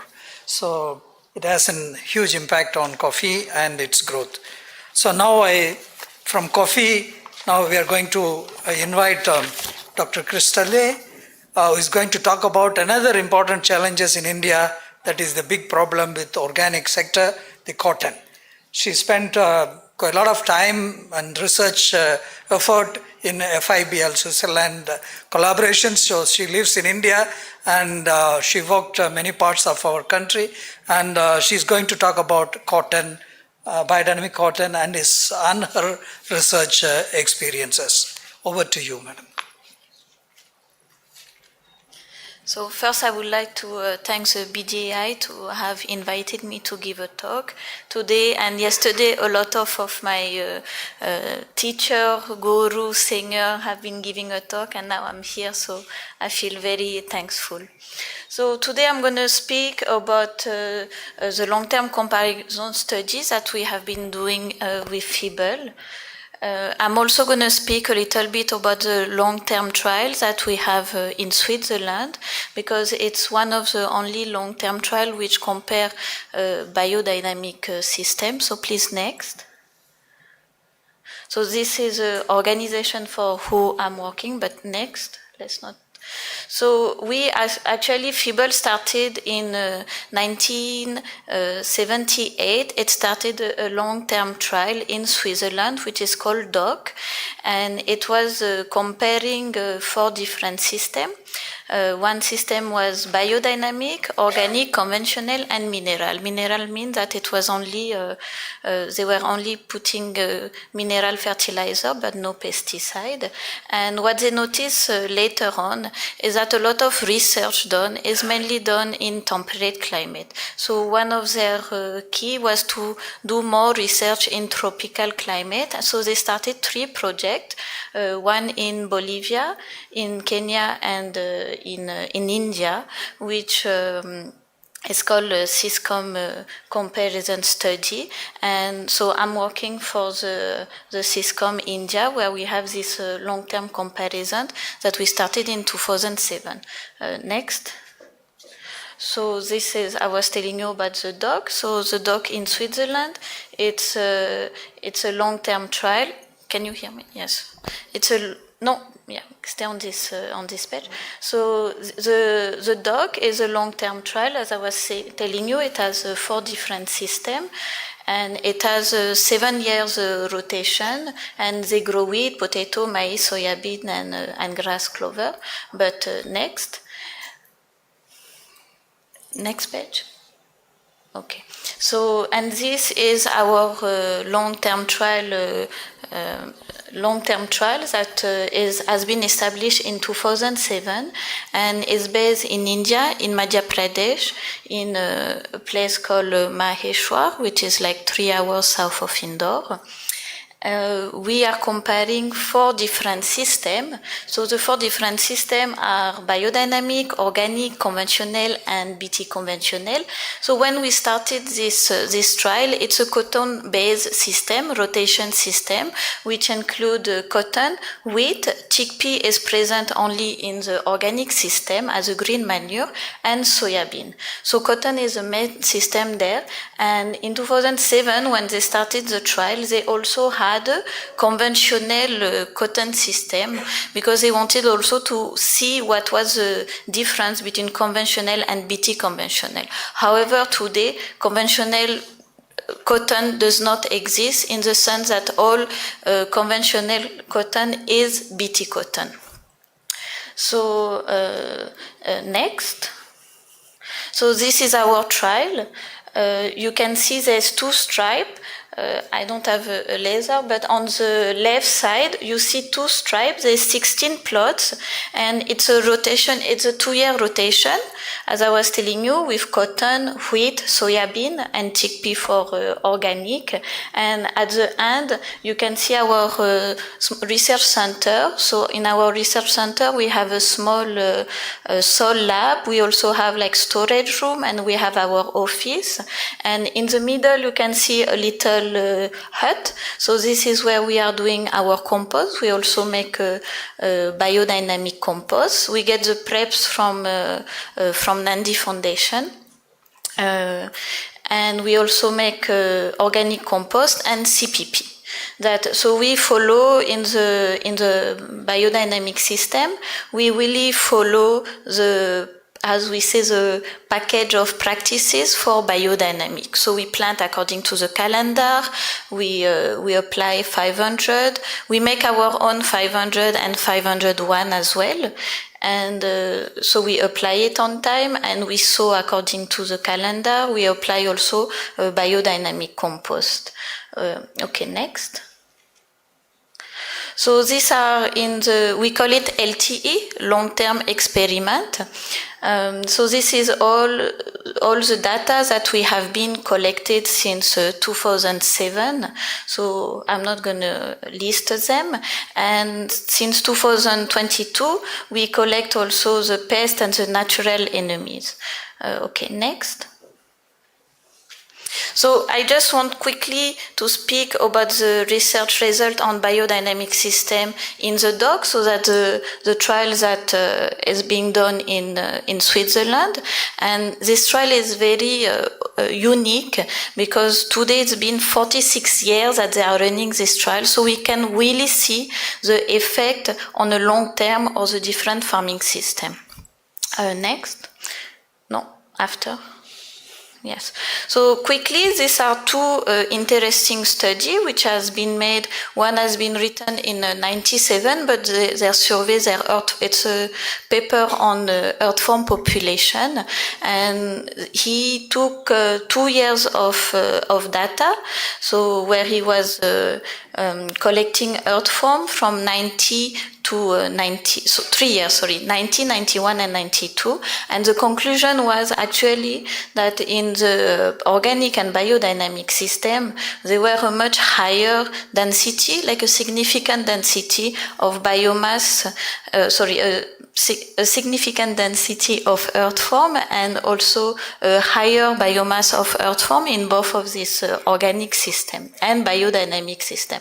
And something also that they found out during this survey is that the amount, the population of anesic earth form, so this morning Dr. Sultan was also speaking about earth form, so the anesic earth form is the one that go, who make like vertical burrows, so they go up and down.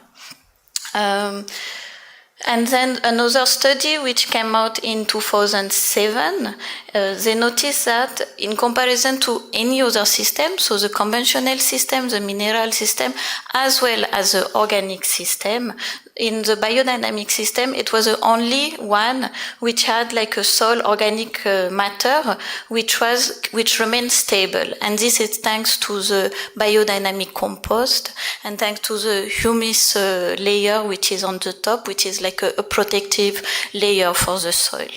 Okay, next. This is a much recent study. So this study, this lady, she has also this researcher. She's made the study in Switzerland, and then later she came to India also, and she made the same type of study. So I'm just going to explain not all the graph, but just few of the graph. If you look at the microbial biomass of carbon and microbial biomass of nitrogen, you can see in green color is a biodynamic system, and in orange color it's a conventional system. So we can clearly see that biodynamic has a much higher microbial biomass carbon. So what does that mean actually? So microbial biomass means it represents all the microbe in the soil. So it represents the fungi, the bacteria, the protozoa, and the microbes. And microbial biomass carbon, they are the ones specifically which help the plant. Basically, they convert the carbon into available carbon that the plant can take in. So also when we look at the soil carbon itself, it's like all the soil quality indicator really show that after so many years, so this study, she did her collection in 2019, so almost like 40 years after the trial was started, and you can really see a difference over the year. The soil is much healthier in biodynamic. So this, from a researcher point of view, from a scientific point of view, we can say, there's proof now that biodynamic is a superior system in comparison to other systems. It's a healthier system. Next. So this same researcher, she was looking at the fungal community, and same. So you can see in green and in blue, the fungal community is very different from the conventional community. Is very different from the fungal community from the conventional system. And also the same, the fungal community has a much higher diversity. This is also what Dr. Regina has shown us in her own result. So we can go to the next. Now I'm going to speak quickly also about the research result which has been done in the long-term experiment in India. Okay, so this paper is about to be published, and here we were basically, you can see on the graph, we were every year monitoring the soil organic carbon percentage in the soil. and the colors are not very clear, but you can see that in red color, it represents the biodynamic system. And you can see that for the first 7 years, so from 2007 to 2013, there is not much difference. But suddenly, after 2013, we can see that the soil organic carbon in the conventional system is stabilized at 1, when in the biodynamic system and organic system, it continues to increase. So that means that we are regenerative soil organic carbon in the soil. And now our organic carbon, which started at 0. Around a little bit below 1, so 0.8, is now has increased to 1.25. Okay, next. So this is one part of my PhD study, which I have completed in 2023. Actually, I started my PhD because I was introduced to biodynamic when I came to India in 2010, and I found it really really fascinating, I will say. And I started looking at publication, but you could find very little publication of biodynamic. So then after a few years, I decided I want to do research. I want to give some proof scientifically that biodynamic system is working, because I've seen it, I've experienced it, but it's in very, very few publications. And this is how I started my PhD. So this is one part of my study, and this part of the study was done with the guidance of Dr. Regina. So we worked together on a 2 years collection. Okay. 2 years data collection. And so in this is just, you can see different color and you can see different system. So each graph represents one system, and I will just ask you to look at the biodynamic and the BT conventional to compare. And we can see that in the biodynamic system, we have a presence of symbiotroph fungi, which we don't have at all in the BT conventional. So this really show you that the biodynamic soil is much healthier than the BT conventional soil. Okay, next. And this was, again, so these are few graphs. If you look at the biodynamic, which is the most on the left, and the BT conventional graph, so this represent only like one type of fungi, which is a trichoderma. So trichoderma is an antagonist fungi. What does it mean? It means that it is a beneficial fungi. It attacks pathogen fungi and it protects the plants.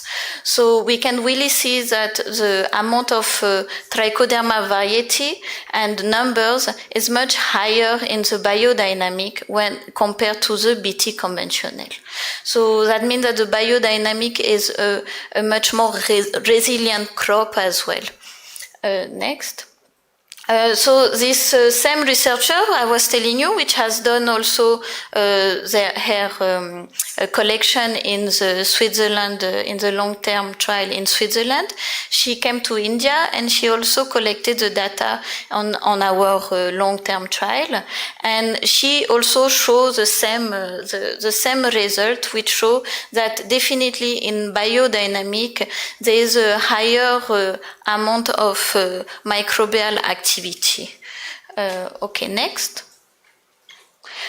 So these are few of the research that we have done, and we are still looking at doing more research on our LTE trial, and we want to look at the effect of BT preparation on the functional below ground biodiversity. So we want to explore this a little bit more in details. And we also want to see if there is a difference between the below ground biodiversity composition to the plant nutrient composition, and if it's relevant to the human nutrition, because we were saying during this 2 days, we have been saying that, okay, the people have been focusing on producing quantity of food, but what we have to remember is that the quality of food is very important as well. Okay, next. So this was the research that we have been doing in our LT plot, and we are working in collaboration with the local organization called Biore Organization. And actually Biore Organization is also working with Biodynamic. And since 1994, Peter Proctor came to Biore, and he taught them about biodynamic, and since that we have also been training our farmers. So we work with 2,000 organic cotton farmers, and every year when we give the organic training to the farmers, we also introduce them to biodynamic. And every year we produce around 2,000 car horn of 500 and 501 prep, and then we distribute it to the farmers.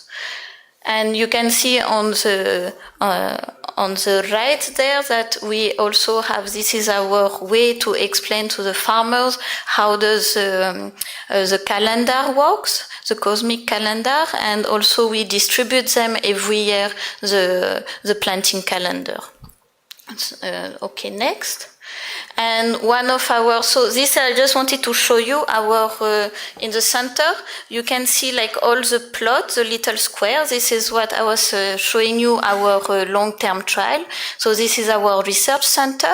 And next to it, there's a Biore Association, which is a campus. And I've put some picture of the campus as well, because now one of our goal will be to create international training and apply for holistic organic cotton system and biodynamic training center.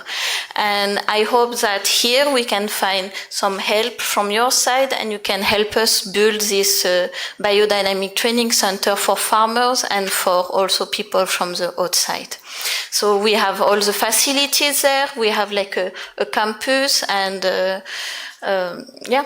I think that's all. I think that's the end. Thank you very much for listening.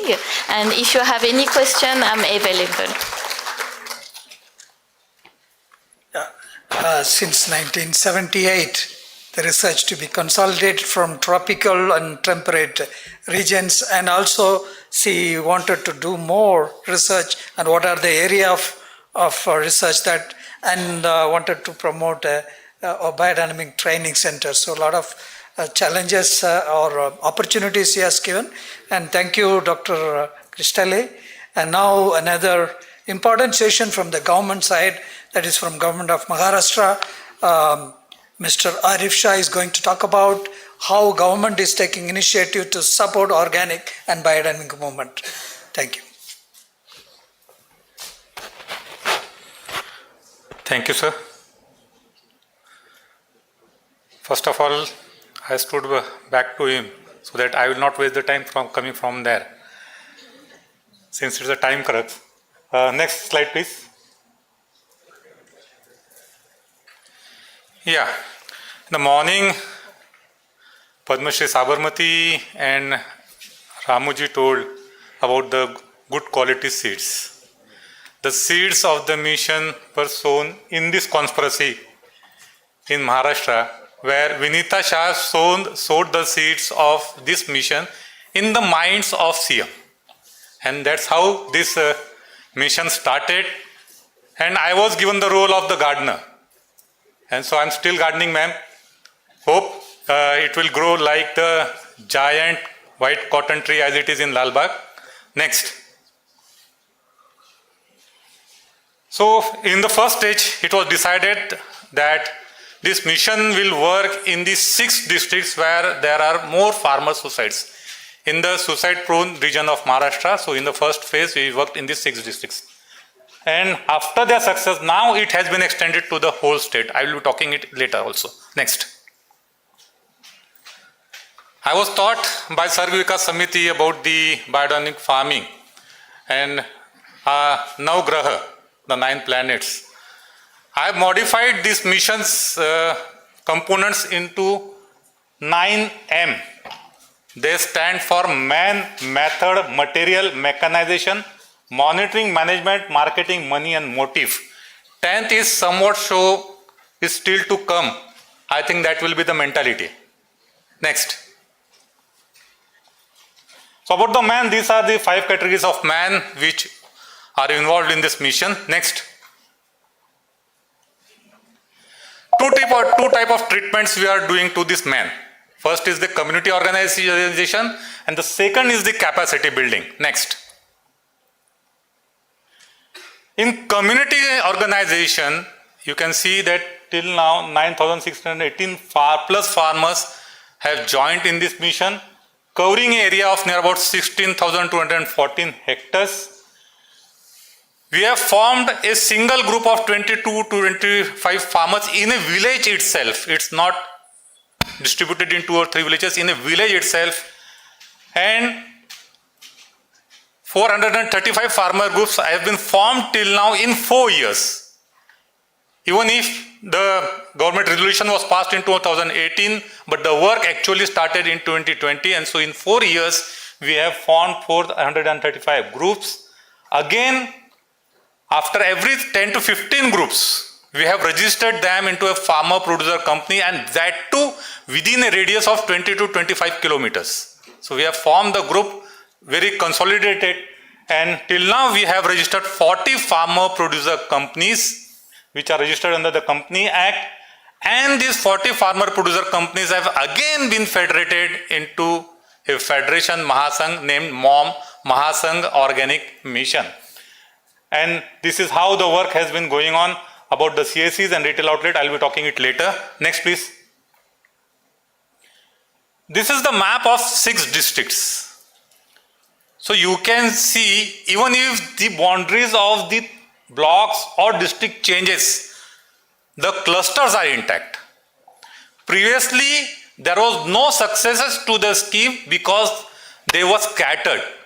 And learning from these experiences, we have formed these consolidated clusters, and you can see all the 40 clusters here. Next. This is what I have been talked, but I would like to showcase on what the share capital collected by the farmers itself. Remember that it is in the suicide prone districts, and this share capital of 2 crores 89 lakhs was collected during the COVID period. The people used to tell me that you are mad, people will not give money, but we have collected from the money from the people also, because unless and until people have that share, they will not believe that it is their mission. And that's why this sense of belonging comes from there only. Next. So regarding capacity building, we have given training to all the 5 categories of persons, man, what I have been showing. We have been training to the facilitators, we have been giving training to the master trainers, the internal inspectors, for farmers, very intensive farmers, more than 35,000 trainings have been given to farmers in this mission till now. And we have even training the board of directors of the FPC and CEOs of the FPC also for the management aspects in organic FPC. And we have been taking the study tools also within the state, outside the state. Next please. So these are some of the photographs of the trainings of staff, BTM, BOD, farmers. Next. Yes, today in the morning, Dr. Sultan was telling that we should not confuse with the methods. The same ideology we have also followed. Biodynamic being at the apex, we have integrated with all the other practices which are in the other philosophy of the methods, and we have combined all these methods, and on the top, of course, it is biodynamic, and the farmers are following all these methods. Next, please. Regarding the third M, material. So the focus is on-farm input generation, whether it may be fertilizers, seed or pesticides, everything is manufactured on-farm, and for this focus is there. Next. Next please. You can see the CPP production, the biodynamic composting, even the spraying of liquid sprays and everything. Even the organic and biodynamic farmers have kept their spray pumps separate. They are not using the spray pumps of their old chemicals. So even that have been supplied in the mission, so there is no confusion about the spraying also. Next. soil samples, trenches, so that there is no contamination from the neighboring field also, and even the border crops in each and every farm we have been planting there. Next, please. Again, one thing we have been promoting here, we call it a MATI center, making agricultural traditional inputs. Actually, it is a bio input resource center. Each and every FPC is running this bio input resource center or MATI center, because it is not possible for each and every farmer to make every preparation. So we have given this responsibility on the FPCs, which they are preparing the inputs and they are providing as a service to the farmers. So here the FPC is playing a double role of supplying the inputs also and buying their products also. Next. So here you can see the figures, particularly the biodynamic composting heaps, 1,32,217 heaps in 3 years. This is what have been done in this mission, and the numbers speak in that, and whatever figures are there, they are authentic. You don't think that it's a government figure. Next. I would like to focus that though in biodynamic and organic farming, we don't tell about mechanization. But from the moment government has started Ladli Bahna, Ladla Bhai, even our government is now making the advertisement as Ladli Sarkar. So everyone has been Ladla who will work in the farm. So mechanization is call of the hour. In organic and biodynamic farming, we have to think of the mechanization also in the farm practices also and in the processing also. So we are helping farmers in this also through our various government schemes in Maharashtra. Next. Yes, sir. Next, please. Two aspects have been missing in the previous organic experiments what have all been done with community farmers. That was, first was the monitoring, there was no monitoring system, and second was the management. So we have focused on the monitoring systems also. We have appointed one ICS inspector after every 60 farmers and one master trainer for each FPC, so there is a proper monitoring whether farmers are following or not. Next. And one of the farmers has told me that technical knowledge can be hired, management should be perfect. And I think FPCs are missing in the management aspect, and so we have focused on that, and at each and every level we have divided the management responsibilities also. Next. This is how the marketing has been taking place from the group to the cluster aggregation center. Each FPC is having one cluster aggregation center. Next, please. These are the retail outlets run by the FPCs. If they don't have the place, they go for the market on wheels and sell them produce, because unless and until marketing is successful, production has no meaning. Next. So this is the contract for the chia farming.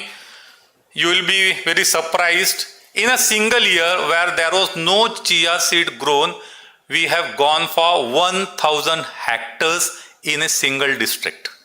And each and every chia seed was shown, and it was sown as a rate of 14,000 rupees per quintal. Next. And it was a fixed agreement. Next. Next, please. So these are the marketing initiatives. People go in the Mantralaya to meet the ministers. We have given the stalls in Mantralaya also so that our MLAs and ministers can also buy organic and biodynamic food. Next, please. These are the cluster aggregation centers, because if you produce organically or biodynamically and if you don't have a place for storage it separately, so we have given one cluster aggregation center to each and every organic FPCs. Next. Now the administration is also taking the initiative. These are some collectors. Next, please. Next, please. Next, please. Next, please. Next, please. This is the scope certificate. We have completed second year. Now we are in the third year of organic certification. Back please. And we are running near about 35 ICS in the third year. Next please. These are the products. Next. These are some of the recognitions which we have got, and we have also won the second prize in BioFact last year. Next please. Next please.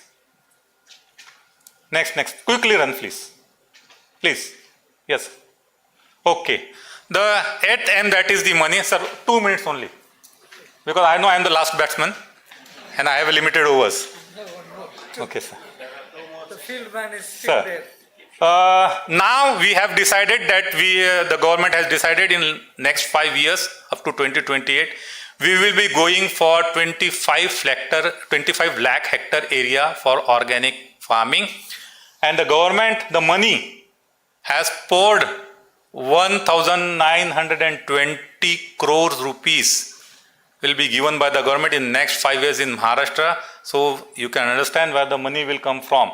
And these are the centrally sponsored schemes where which will be sharing the money also. And we have a state scheme also for near about 1,000 crore rupees. 1,000 crore rupees. Next please. So this what I have talked, we will be forming 18,820 farmer groups, 1,825 FPCs, and we will be also establishing 1,367 bio input resource centers in the state in next 5 years. Next please. So this is the governor of Gujarat who has been promoting natural farming. Next, Acharya Devbratji. And in these 2 years, you can see we have brought near about 2,89,465 hectares area in 2 years itself in organic farming certification. And the farmers are 2,03,000, groups are 6,178, and the FPCs are 356. These are all being registered in Maharashtra, in the whole state. In the second phase, the next part. Yes, next please. The last time, the motive. Next please. So this is our motive to improve the soil health, to improve the human health, and to get the economic benefits to the farmers. Next please. And last, I think we were talking about the small farmers. This is the replicable model where it can be replicated in the small farmers, and even small farmers can go for biodynamic and organic farming unless and until they are organized communally and they have been done some structural reforms. Lastly, I would end my saying by the words of Robert Frost that woods are lovely, dark and deep, but I have a promise to keep and miles to go before I sleep. There is one imaginary story. Once there was a king by the name of Sarkar, the government, and he was having a very good minister by the name of administration, Prashasan. He was having a very good servant by the name of the department, Vibhag, and he was also having a very beautiful daughter by the name of the scheme, the Yojana. So she was the only one daughter. So the Sarkar was thinking, if she is married, what will happen to my kingdom? So he told to his administration, and you, so administration is very clever. So the administration gave him an idea, why don't you marry this scheme, the Yojana, with the department, the Vibhag? The department is your servant, it will not go anywhere, and the Yojana will remain in your kingdom itself.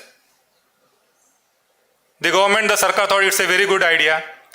He married department with Yojana. But something wrong happened. The department did not get the time to do honeymoon with the Yojana. And the Sarkar was thinking that if they have a son, we will give the name development. Since they did not get the time for the honeymoon, the development was not born. The public, the Janta, thought there is something wrong. Why the development is not taking birth? And then the Janta started to rape the scheme, the Yojana. And the Yojana died.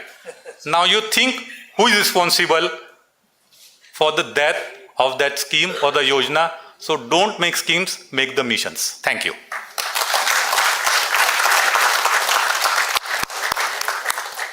Yeah, friends, the government, on behalf of the Maharashtra government, officials are here to certify that we should continue to take it forward and be confident in taking organic or biodynamic practices so that we will get the final healing the earth, shaping the earth for the future. The last one presentation, but I don't have time, but only one summing up. We cannot work in isolation. We should work as a team. So interdisciplinary or interdisciplinary approaches in biodynamic movement will shape India. So we have identified a priority area in discussion with the Biodynamic Association of India, and we have been discussing with International Biodynamic Research Institute, where from India, Pondicherry University, Dr. Regina is already part of it, and Sierra and Srishti is also part of this international biodynamic movement. So during next year, there will be a more research, intensive research, applied research, and interdisciplinary research will be taken up. So on behalf of the Biodynamic Association, I extend a warm thanks to all the experts here, and due to time constraint, we could not able to give you the full confidence. At the same time, we could able to share some of your experience. So on behalf of Biodynamic Association, I would like to thank you individually. Thank you, Dr. Regina, for this. So the second slides alone, before they start the other one. Yes, this is the summary of all the presentation, where the foundation is 3 principles of biodynamic preparations. We talked about pseudoscience and pragmatic science, and we need to work in interdisciplinary approach. So I have 24 slides, but I don't want to take it up. Probably I will share the slides so that it is available for everyone. So thank you so much once again. Thank you. I have a quick question for Crystal.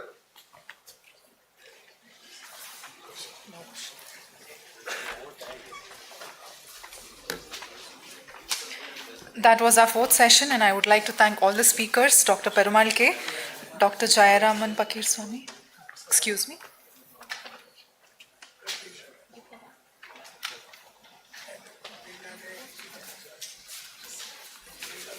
Dr. Regina Das, Dr. S. Kamala Bai, Dr. Crystal, Dr. Arif Shah, Dr. Lucas, and Dr. Perumal K for also moderating the session. Thank you all. Moving on to our next session. Before moving on to the next session, I have a small announcement. I had reminded you all in the morning also regarding the gallery. It is in the 2nd floor. Kindly make some time and do visit the posters. So moving on to the next session, we have the speaker Gopa David with us. She would be speaking on Waldorf education. And I would also like to invite the other speakers, Dr. Jayaraman Pakirsamy, Mr. Narayana Upadhyay.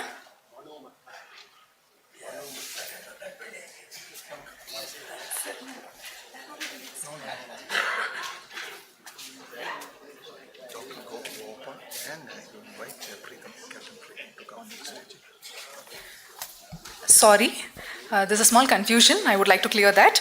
I would like to invite Ms. Gopa David and Captain Preetham onto the stage. Ms. Gopa David has been in Waldorf education since the year 2000. As a parent and a teacher, Gopa has worked as a class teacher, taking children from grade 1 right up to grade 8. Ma'am, it is over to you.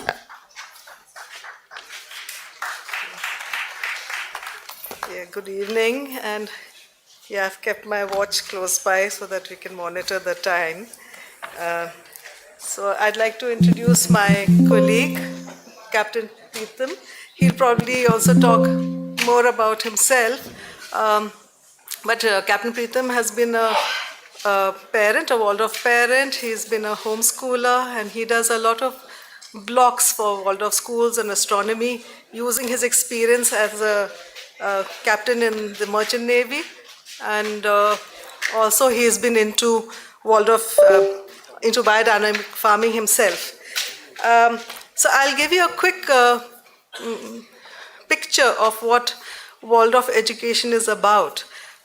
Historically, It's called Waldorf because the first school, the Waldorf school, started in 1919, that's 105 years ago, and in Stuttgart, in Germany.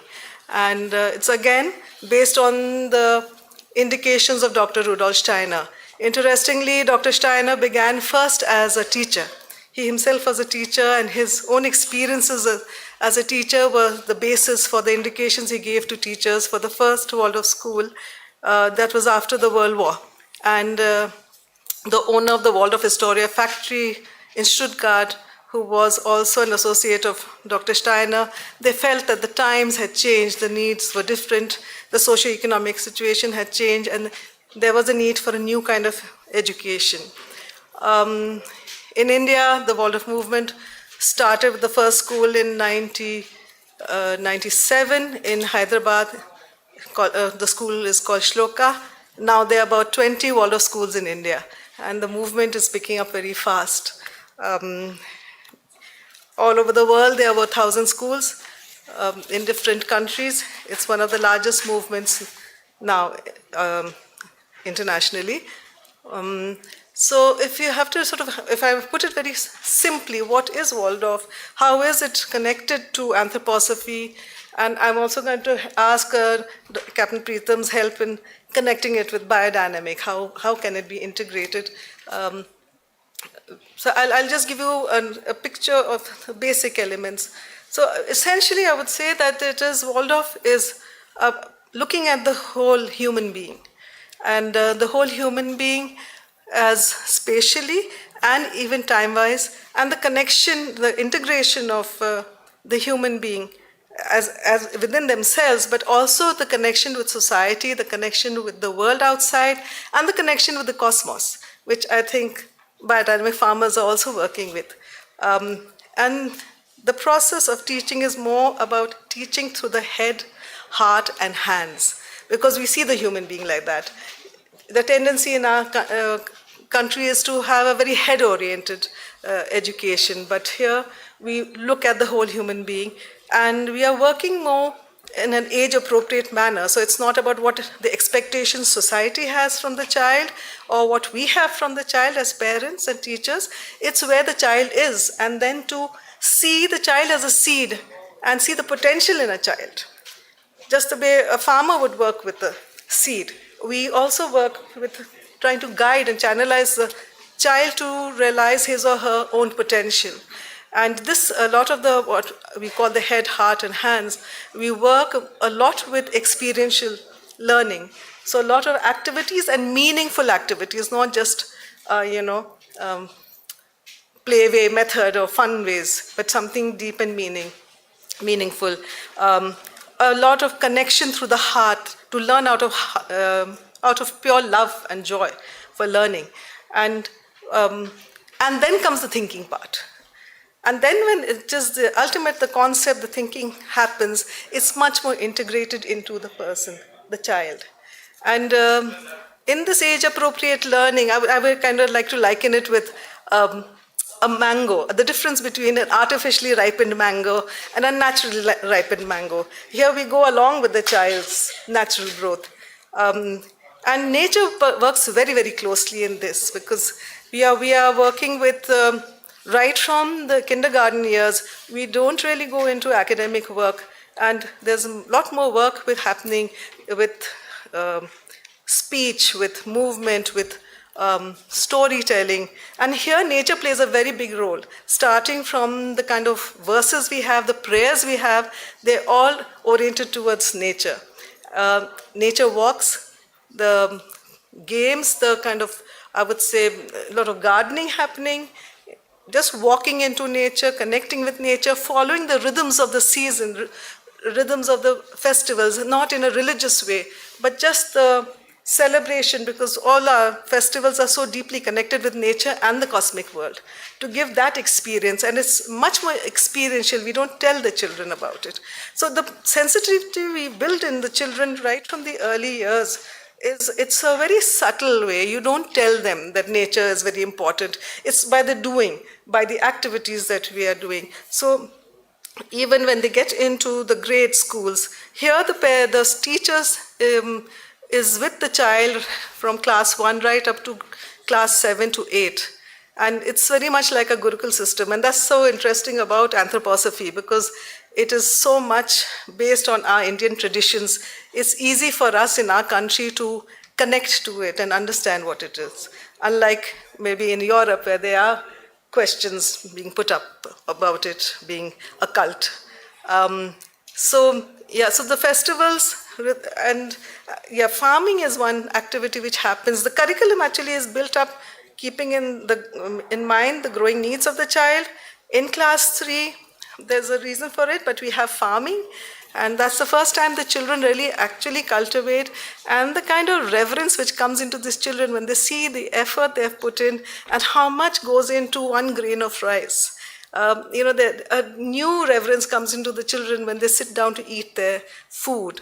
And there's always a kind of a prayer asked before they sit to eat. So reverence is a very big quality we try to inculcate as teachers towards our children, and for our children towards the world around them. And so we also have, like in class 4, we have zoology, class 5 we have botany, then we have geology as a subject in class 6.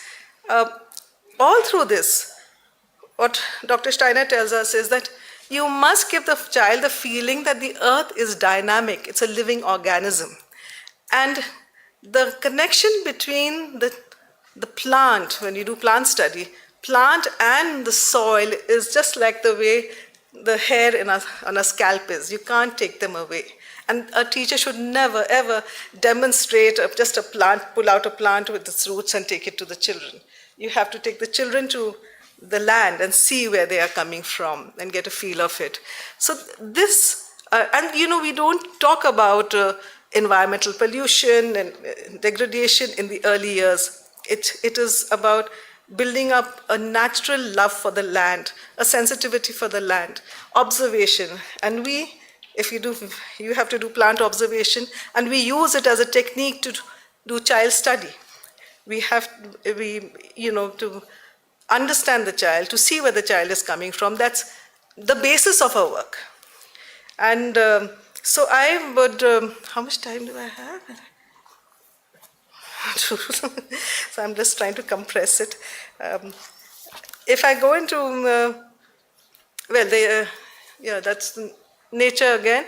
The other aspect I would just probably would like to highlight is that the community, it is a community, just like the ideal biodynamic farm is community work. Just like that, the Waldorf school is one, with the parents, the child, the teachers working together.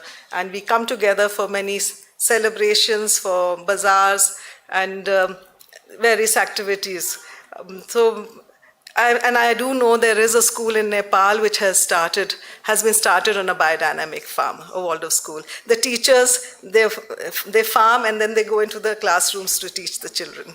So and I think it'll be wonderful if we have one of those coming up in India too. As far as the relevance of Waldorf education is concerned for me, I think as a teacher, one looks at, and Steiner says that the way you teach helps the child to become an adult who is in touch with himself or herself, but also with the world, then our work is done. And that's the dream. I think we have seen students pass out from our schools, and it's very rewarding to see where they are in the world right now, how connected they are to society and to themselves. And given the situation now in the world and in our country, this kind of the polarization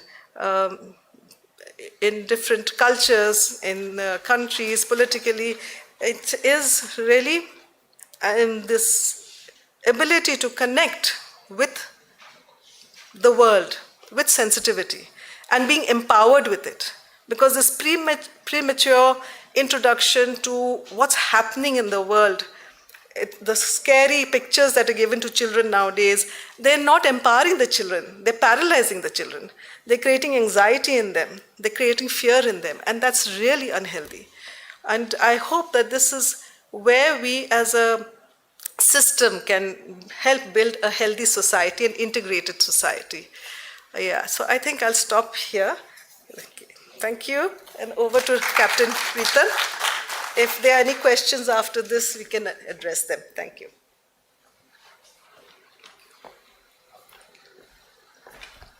Hello, friends. I just want to share some stories. And in education, we call it meeting with Steiner. That means, when did you meet Steiner first time? And for me, it was in 2012, and I just want to share a little bit story about it. My son was around 3 years old, and I used to sail on ships back then. And my wife was frustrated that he refuses to go to school. And in the 6 months of that kindergarten age, he had gone for 8 days in 6 months. And as a sailor, I said, don't worry, ABCD is not a big deal. He can study and he can make up for it. And she was like, but still he hasn't gone, just 6 days. And he refuses to go because he's very, dislikes the schooling itself. So around that time, I met a person over lunch, and he was sharing about the school, which is very community based. They celebrate Diwali, Christmas, and the parents are involved, and the children are climbing trees, rolling in sand. I was like, where is this? Is it even real? And that's the school I would want for my son. And when I came back to Bangalore, I just Googled it, and there was a school close by. And next day itself, I fixed an appointment. I went and met the principal there, a very senior lady, Mrs. Lalita. And I was so amazed at the school and the way the children were growing up without just caged up in their rooms, just writing ABCD away. And I asked her, but isn't it what everybody else is doing? Will the children be slow learners? And she told me, when the child is ready, the children will learn in 3 months what another child took 3 years to study. Right? So at the right time, just like in farming, when the fruit is ripe, you don't need to do any additives. Right? It will ripen. So I put my son there. It was probably a turning point for myself in my life, because after that I went into studying Steiner a little bit more, understanding through reading circles what Rudolf Steiner stood for, and working with schools, at least at the ground level, volunteering there in my free time. And I saw how children were growing up. They were climbing trees, which was unthinkable, at least in cities. And they were singing songs, they were talking to their teachers boldly, they were asking questions, playful. They were very empathetic, even with children with disabilities. There was one girl, and she had a disability, and she couldn't run and play as quickly as the others. And I saw these children, they would come and say, come with us and play. And when she couldn't run, and somebody else would say, she said, no, she can't run, but let her run at half speed or whatever, and we can still include her. Very inclusive. Nobody had to do a workshop, a PPT to teach these kids. It was built into the system. Right? So similarly, I started seeing what was different in these Waldorf Steiner schools that made these kids different. We today talk about a lot of knowledge, but what is intelligence, right? So just to give you an example, there was this group of children. They were all like young children, 5 years, 6 years, and they were studying in Steiner school. And this is outside of the school environment. There were some regular mainstream kids who were more proficient in science, knew about a little bit more science than these kids. And they were playing outside. I was just sitting there outside and watching. And one of the children from the mainstream school said, oh, it's going to rain. I can see some clouds. So they had this discussion about precipitation and evaporation. It's going to rain and condensation and all that. So these two kids who were part of the Waldorf, they looked up. He said, nothing, rain is not going to come. The clouds, look, they are moving. It's going out of station. Right? So they took that out and they started playing there, looking at it from a different lens, very creative. Today, if you look at UNESCO's 21st century skills, they rarely talk about accumulation of knowledge. They talk about creativity, they talk about imagination, they talk about resilience.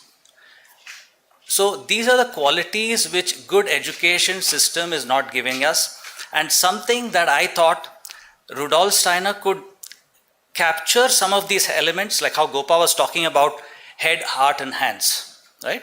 So Rudolf Steiner also talks, he brings this as a theme where how you can educate not just the head, which is the mainstream education, but also your heart and hands. And in the right proportion at the right timing can create that holistic child, right?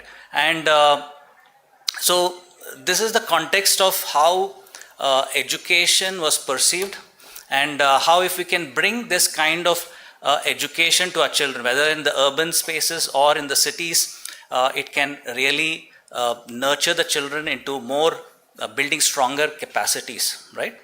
And this led me to start my own organization called Skills Beyond Education in 2016. I stopped my sailing for 20 years and I started that. And during the first incident, I went to this tribal place, and I do this program called stargazing. I don't use telescopes, binoculars. When I say I do naked eye, people are like, but you don't have binoculars, telescopes, how are you going to do it? I said, monks and sailors and others have been doing it for a long time. Let's try that, right? So all these kids were waiting for me somewhere in Karwar. And when I reached there, they were all excited. We have heard of you and you're coming here. And I said, superb. And I said, let's start. It was evening. They said, come, we'll take you some. Come, we'll take you. I said, okay, where I followed them. They took me to a classroom, all nicely arranged. I said, what are we going to do here? He said, you can teach stargazing here. I said, we're not going to do stargazing inside. We're going to go outside, right? And I took them out and we lie down over there on the ground and they did stargazing. They were like, wow, this is a different classroom experience, right? So if we can bring this kind of imagination, the heart and the hands, and doing it, using their hands, the spans, education can be different. So my thoughts for you, gentlemen, is to leave you with this thought from Rudolf Steiner. And there are many quotes, something which inspires me, I'd like to share today. One of our highest endeavor must be to develop free human beings who are able to themselves impart purpose and direction to their lives. The need for imagination, a sense of truth, and a feeling of responsibility. These three forces are the very nerve of education. Right? Very well captured, and it inspires me. I hope it inspires you as well. I'd like to thank BDI for giving this opportunity to address you, ladies and gentlemen, and thank you so much.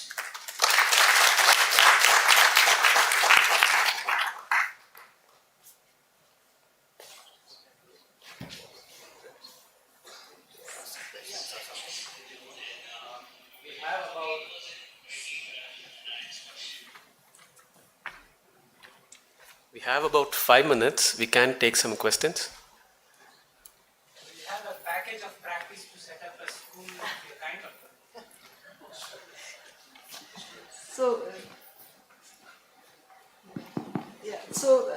In fact, I wanted to end with that the beauty of Waldorf is that it's based on very universal principles, but it relies on local resources.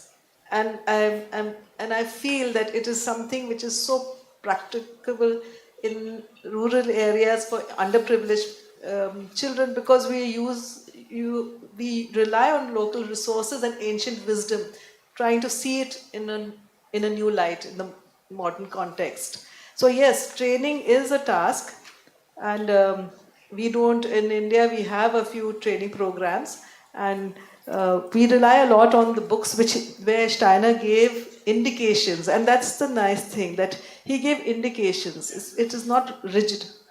There's this flexibility where you can, modify it for the local purposes or the context. Like right now, digitalization has become a big issue for us. And all through, we've talked to parents about not exposing their children to digital media right from the beginning.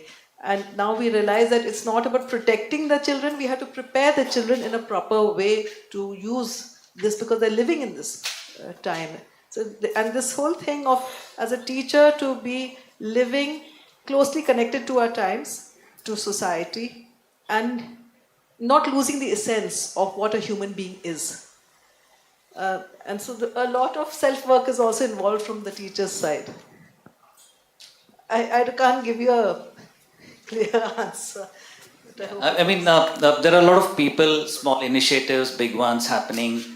In Bangalore, a lot of schools are there which are inspired by Rudolf Steiner's walk, Waldorf School, Steiner School, in Tamil Nadu, Maharashtra. So, I mean, it's easily Googleable. You can always find schools there which are inspired by that. And there are a lot of teacher training. The real connect here is the teacher, right? A good teacher can teach under a tree, right? A bad teacher, even with the best of classrooms, will not do justice. And so it comes down to building capacity in the teacher. And if that can be done, that's where it's going to be a game changer. There are institutes which do Steiner inspired, yes, for consultations and things like that. Yes, you can reach out to me also. Yeah. Since 2002, I am doing this in a small school in Brahma, Tamil Nadu, southern Tamil Nadu. What way you can help as a collaborative project? Is there any collaborative project which we would like to work in my district? Yeah, I mean, you can structure a curriculum because we also must understand the state board, central boards, they put a lot of restrictions on how much liberty you can deviate away from that. And that is also going to be a challenge. But given that, you can change the delivery methodology, right? How you're going to deliver the content, right? Keeping it more interesting. Today we take out the juice of the subject and just give the facts and figures. There is no what we call the soul element or the spirit. There is no interesting parts, right? So if we go back to our own childhood, some of the best subjects or our favorite subjects will be because the teacher was somebody we liked or we enjoyed learning from them, right? It's rarely because the subject was something magically different. And similarly, a bad teacher can make you hate that subject for life. So it comes down to good teacher training, actually. We have recognized, before I recognized, but I never follow the syllabus of the state. We don't have syllabus. Every day we plan, and I am integrating most of your life, what is that, traditional life system. Yeah, absolutely. And I have no a system of LKG, UKG like that. All the people they can Mixed, yeah, okay, yeah. Yeah. You can have some of the teachers visit your school to give you inputs also. Yeah, I travel also, and there are other people I can put you on to schools. And anyway, like what you said, that even if you are under a board, the board only requires you to follow a fixed curriculum only in 9 and 10 when they have to appear for an exam. But before that, you have the freedom of doing what you want to do. And that's what we do in the Waldorf schools.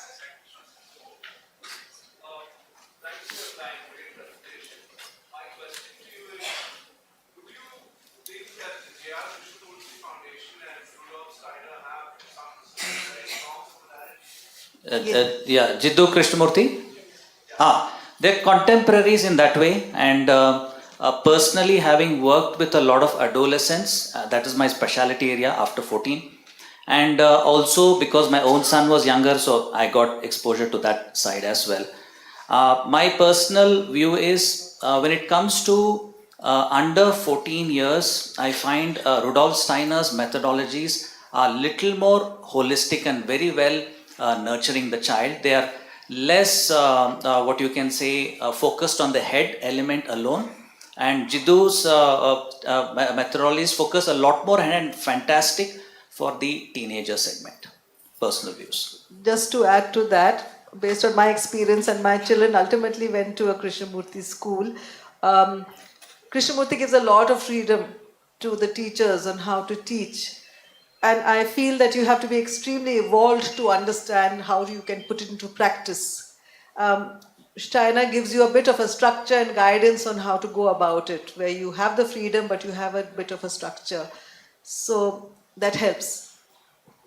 And I think a lot of Krishnamurti schools are very receptive to the Waldorf approach because it fits into the philosophy.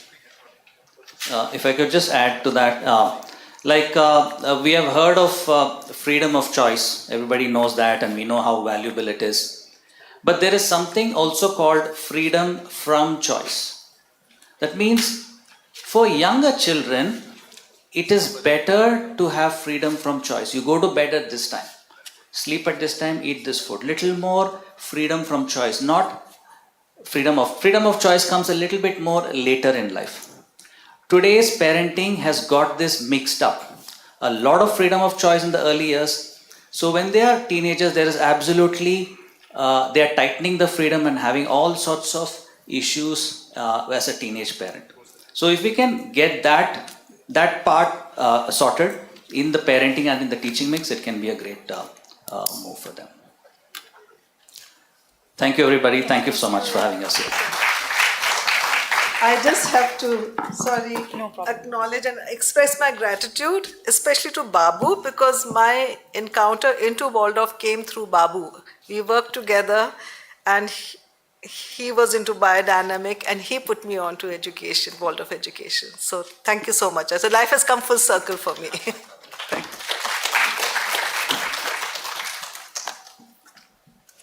That was a session on Waldorf education. Thank you, Ms. Gopa David and Captain Preetham. There's a slight change in our schedule. We are going to have an online session now, which was supposed to happen as a concluding session. Since we are running out of time, we have rescheduled it for now. And the other two sessions will be happening post that. Right? Introduction can be given. Introduction?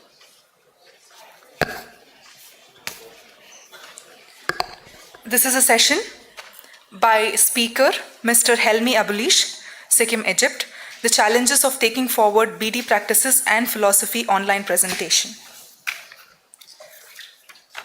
Mr. Helmi Abulish, he is the head of Sikkim Organics, Egypt. He has served the Demeter International Movement for a decade and has also led the BEDI as its international president from the year 2018 to 2024. We are so happy to have you, sir, with us on board. I welcome you virtually. Over to you.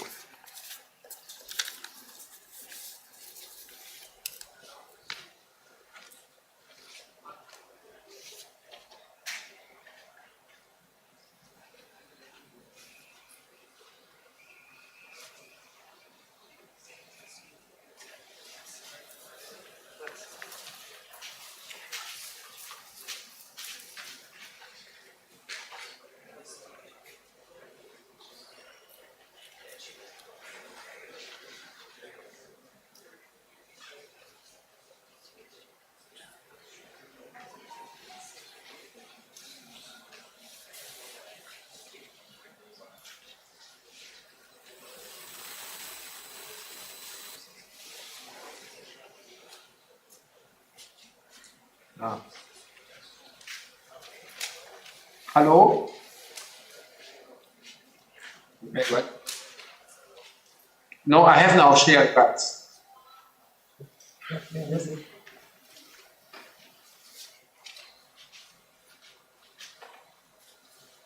No?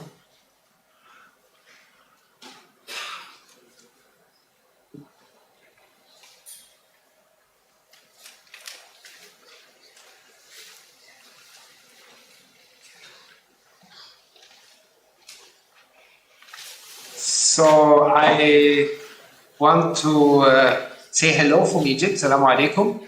I'm very, very happy to be with you at this important conference, and I'm very happy also to share with you our experience from the biodynamic movement in Egypt, from the initiative I am working in since 47 years called SECAM.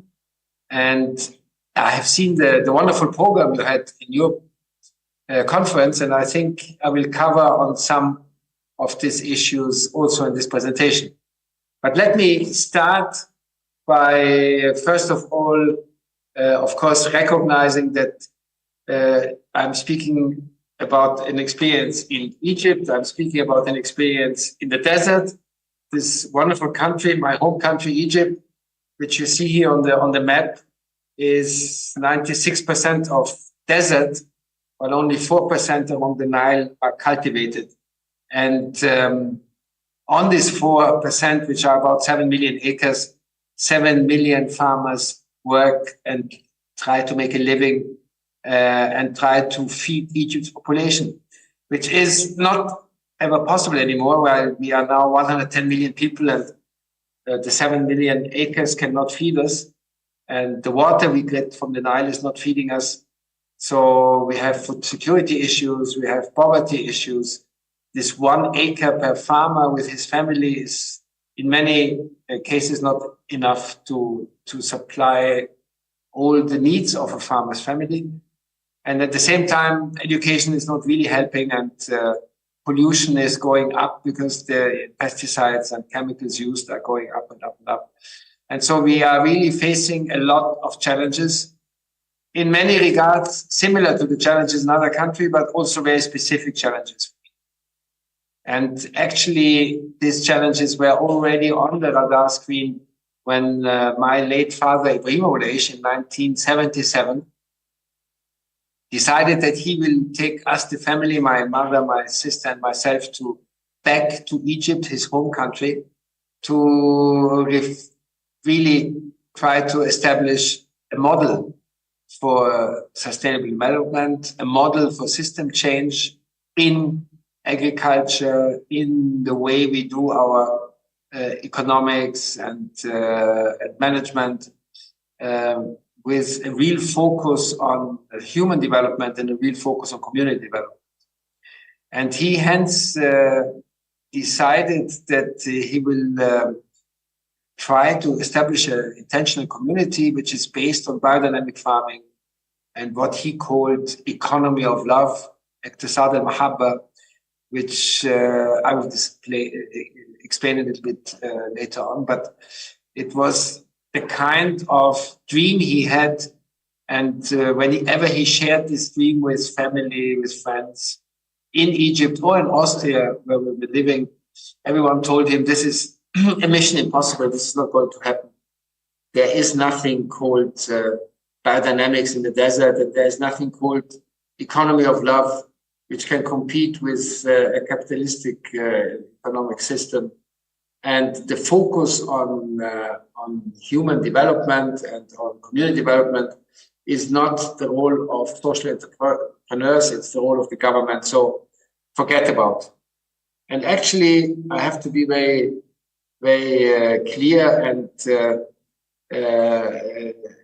that this was at the very beginning not an obvious success story which we started.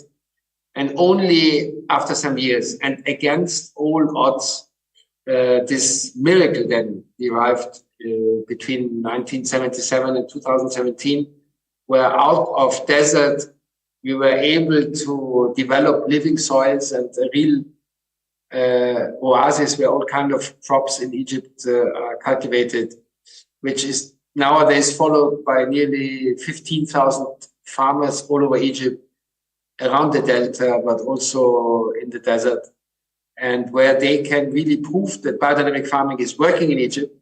Biodynamic farming can enlive the soils, can reduce the water consumption, and so on.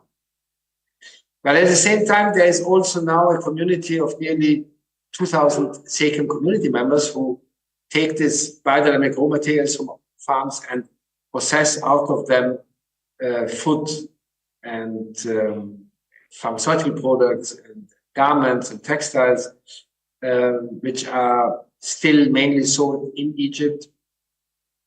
And as much as in India, there is not a big organic or biodynamic market in Egypt, of course. So we are really competing in 55,000 supermarkets and 35,000 pharmacies with our conventional competitors who are named Nestle or Unilever or whatever, which we do really pretty successful. So Isis is market leader in many, many segments and in every household of Egypt. And of course, this all is also embedded in a big community, because the profits of these companies are all used to build schools, hospitals, and even the University of Sustainable Development. And so we are very, very happy that today many thousand people from different walks of life, young and old, Christians and Muslims and foreigners and Egyptians, are all part of the SECAM community, where we every day try to really show that 1 and 1 can equal 10 and not only 2. Of course, people come to this lighthouse in the desert and many other names we got and many other prizes we got to understand what are the reasons for this. And obviously, biodynamic farming is a very, very important part of the miracle. And the way we are using compost to enlive sandy deserts, the way we use the biodynamic preparations, animal husbandry, crop rotations, and many other things have proven that biodynamic agriculture can work in the desert and in the delta and make a real contribution with less water consumption, with sequestration of huge amounts of carbon in the soils, and many other things. But would biodynamic agriculture be enough for the miracle of SECAM? And there I have to say clearly, no. Without the economy of love, what we call economy of love, without our care for the many thousand farmers who are working with us in all different places of Egypt, without our care for our employees, the many thousand employees we have who are working day and night to pack our herbal tea bags, our different food and other products, and who are able to compete with companies like Unilever and Nestle and with higher efficiency and higher productivity. Also, they get 10% of their working time dedicated to their individual development. Without these employees, the miracle of SECAM would not exist. And of course, not without the clients and customers, the final clients and customers, whom we try to answer their real important questions, like who made the product, what's the impact of this product on the human being and the environment, and what's the true cost of this product, and many other questions which in the end enable customers to make an educated decision. And of course, it needs also partners along the supply chains, and it needs ethical banks and long-term partners in all these different supply chains, which we have been able to establish over the last 47 years to make such a story like the economy of love really alive. So SECAM, yes, has all these economy of love impacts, but also very nice products. Whether it's our herbal teas, as you can see, anise, hibiscus, and peppermint, or many other products, it's also important, of course, to have real, good tasting, nice products to sell. But then the question again, is it enough to have biodynamic farming and economy of love for such a miracle like SECAM? And again, the answer is no. Without our focus on developing individual human potential, without our schools caring for the kids, giving them a holistic educational program, without our University for Sustainable Development, students in all our 5 faculties, thousands of students, also able to build their own personality through the core program, whatever faculty they are in, the miracle of SECAM would never have happened. And this is still not enough, because also without this living and learning community I spoke about at the beginning, without our care to have a community where everyone is part of the big family and contributing to, SECAM would never have achieved the miracles we are speaking about. And still, after 40 years then, in 2017, when my father passed away, the question was, where are we going in the next 40 years? What are the miracles of the next 40 years? What did we achieve and what do we want to achieve? And in a very intense process, we then embarked with all of our community members and friends and partners and clients, farmers, and so on a journey to develop a vision for SECAM for the next 40 years, and actually came up with a very surprising vision, a vision which was mainly focusing on disseminating light, on disseminating our model. We actually said we do not want to stay in lighthouse in the desert. We want to disseminate the light into the society. We want to reach out to the 7 million farmers of Egypt, to the 1.4 million teachers, 150,000 physicians, and so on, to make sure that this model we have developed successfully over the last 40 years is really reaching the whole society, the whole community. And obviously, it's a question, why didn't it reach? After 40 years of an example, after many thousand people from Egypt and outside Egypt visiting us in SECAM, someone could still ask, what's the reason that so few only are following different examples?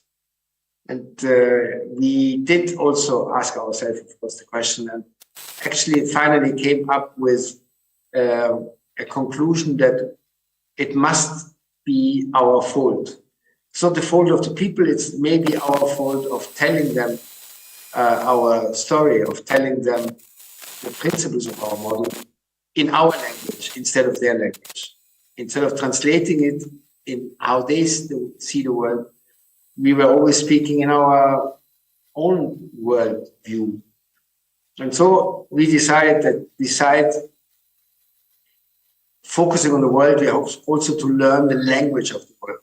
We have, out of true love and care and empathy, try to understand better what is going on around us, how can we reach out to them. And ultimately, we said, if we are successful in any one of these different aspects of our model, then this will affect ultimately Egypt. So we developed something which is called SECAM Vision Goals for Egypt for 2057. And we simply started to dream again and said, okay, if we succeed and really are able to disseminate the idea of biodynamic farming to the 7 million farmers, then the 7 million farmers will be organic or biodynamic or regenerative. And this is what we see coming from the future.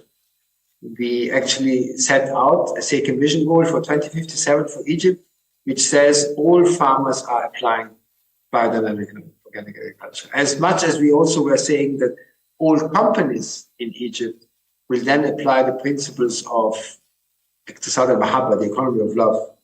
And all educational institutions in Egypt will then really support lifelong learning and potential unfolding of every human being in Egypt.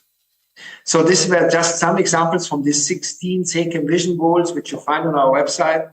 But it was a real thorough vision for how Egypt is going to look like in 2057, after 40 years again, if we succeed to disseminate the model of SECAM. And obviously, we then divided this 40 years into different steps and said, yes, it's important to have a vision first, but then we have to also to research how we can really apply this vision into real life. How can we translate our model into the language of mainstream society? How can we prototype in a relevant way for all the people? And ultimately, of course, how can we upscale this model in a way that everyone in Egypt can be ultimately part of it? Knowing that we do not need to reach the 51% to really make it mainstream, but most probably only 20 or 25% to reach a tipping point or the critical mass for system change. So when you are interested in more details, you will find them on our website, but this was the ideas we developed in 2017 for our next 40 years. And then we started, obviously, with the one sacred vision goal for Egypt, which is the base for everything else in our sacred model, which is biodynamic farming. And we said, what's the reason that biodynamic and organic farming is not yet mainstream in Egypt as much as in India, as much as in Germany, as much as in every other country in the world? And ultimately, after long studies, of course, it was very clear that the reason is the price. As long as biodynamic or organic products are more expensive than conventional products, we will never be the mainstream. And this is something which actually did really bother us, because it shows that the world couldn't see that organic and biodynamic farming actually are cheaper than conventional farming if you consider the externalized costs, the impact of conventional farming, pesticides and chemicals on water, environment, health, and climate. And so we were very, very happy then when in the last few years, more and more United Nations organizations like the FAO and the IPCC and others started to highlight this real deceiving prices in the supermarkets. By basically, as you can see here in this report, which was issued last year, highlighting that our current agriculture and food systems cost the world $12.7 trillion per year, which is 12.7% of the world GDP, and much more than the cost of the agricultural products and food products we sell. And this is actually very much now making our model, the organic and biodynamic model, more relevant and interesting, because only now also the mainstream people, politicians, entrepreneurs can understand that this way of agriculture is not going to continue, and that they need new ideas, new systems like the biodynamic and organic way. But not only this particular report did help us to come up with ideas how to upscale and how to develop the movement in Egypt, but also other reports like the IPCC reports, which clearly stated that agriculture and forest management, of course, together are a big part of the problem of climate change and causing nearly 30% of all the emissions. And at the same time, highlighting that agriculture, when it's done in an organic or biodynamic way, has also the potential to sequester huge amounts of CO2 in soils, in trees, or at least avoid the emittance of methane by recycling waste materials into compost and so on. So with all this information in the background, we then started to say, okay, then if we do not come up with a true price, and if the world is not ready to accept the idea that biodynamic products actually are cheaper and should be cheaper on the shelf, then let's try to measure how much CO2 are our farmers in Egypt sequestering in their soils and trees and so on. And if we can pay them for this ecosystem service as really climate heroes, maybe this is a way to compensate them for their extra cost as biodynamic farmers. So we integrated carbon credits into the main pillars of our economy of life standard in Egypt, which besides the certification of biodynamic farming and impact trace, which is a traceability tool, and funding and education, really we started to measure our carbon footprints of all of our farms. And this, of course, means that we measured the number of trees and the CO2 which can be sequestered in trees, or which can be avoided in compost making, or which is sequestered in our soils. But also we measured for all our farms all their emissions. And we found that many of our farmers using old diesel generators and pumps are, from the one side, sequestering, but from the other side, also really using a lot of CO2. And this is when we then started also to disseminate the idea that biodynamic farming must be linked to renewable energy. And we started to support our farmers by ourselves to really switch to solar-powered pumps. After making all these calculations for our farmers, no surprise, we came up with a really, very great result for our farmers. Because instead of our current situation where our 7 million farmers are emitting 22.7 million tons of CO2 every year on 7 million acres, we have the potential to sequester nearly 47 million tons of CO2 in our soils, trees, or avoid the emissions from compost making. And this would mean a huge turnaround for Egypt's overall CO2 emissions. We could, like this, nearly reduce the emissions of Egypt by 40%. But not only could we improve the CO2 balance, but we could then also pay to our farmers an additional income for their CO2 sequestration or for their CO2 certificates, which would enable them to sell the biodynamic products in Egypt, in the local market, for a conventional price and still have a much better income. So after these trials were finished, we had this wonderful picture in our minds, we started to scale up.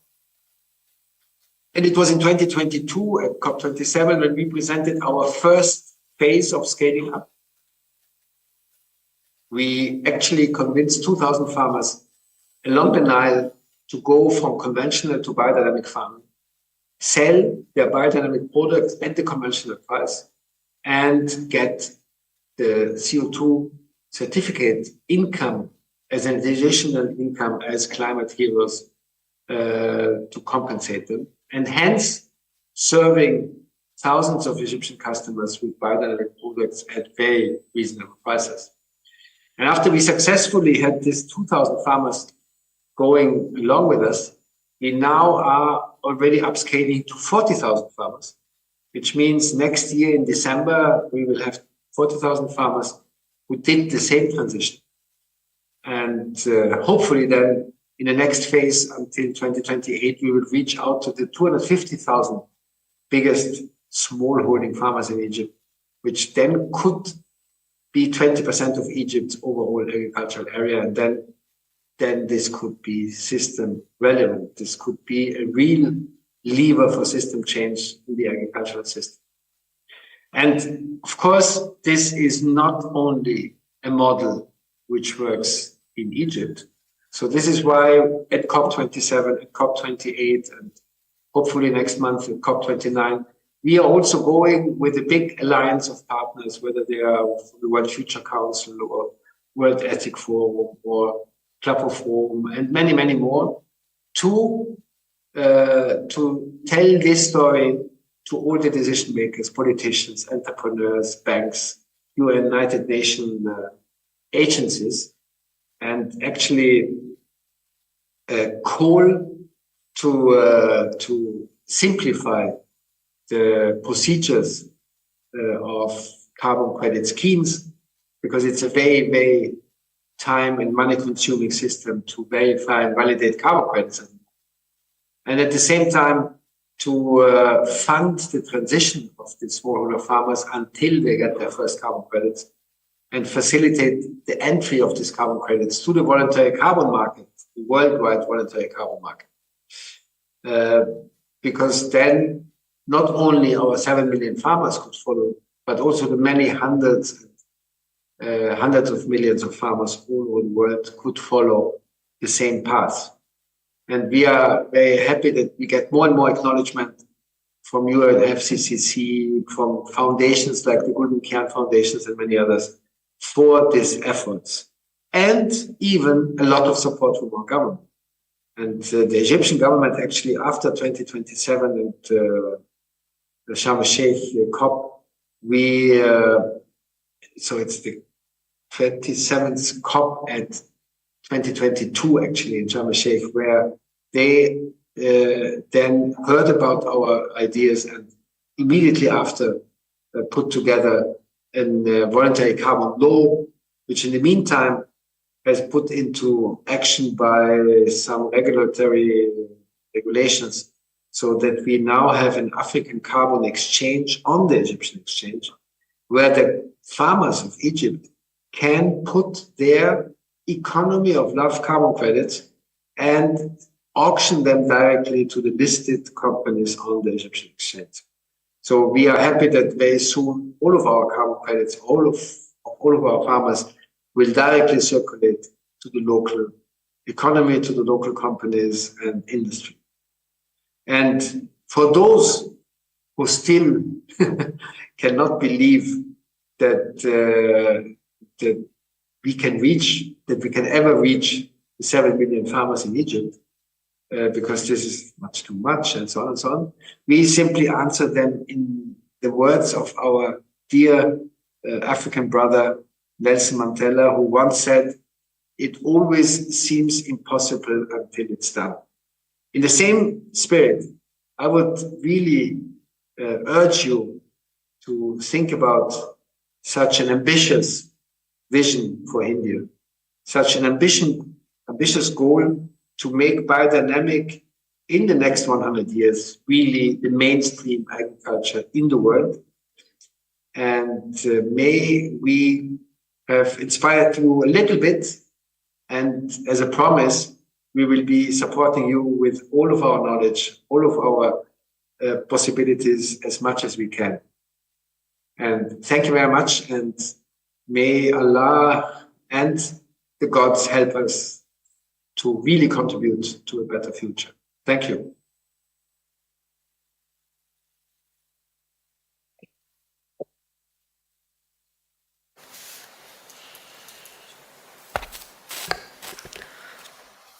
Mr. Helmi Abolish, on behalf of our entire team, I would like to extend a heartfelt gratitude for your enlightening talk on the challenges of advancing BD practices and philosophy. Your insights and expertise have provided us with valuable perspectives and have greatly enriched our understanding of the subject. Thank you so much, sir, for joining us. Thank you.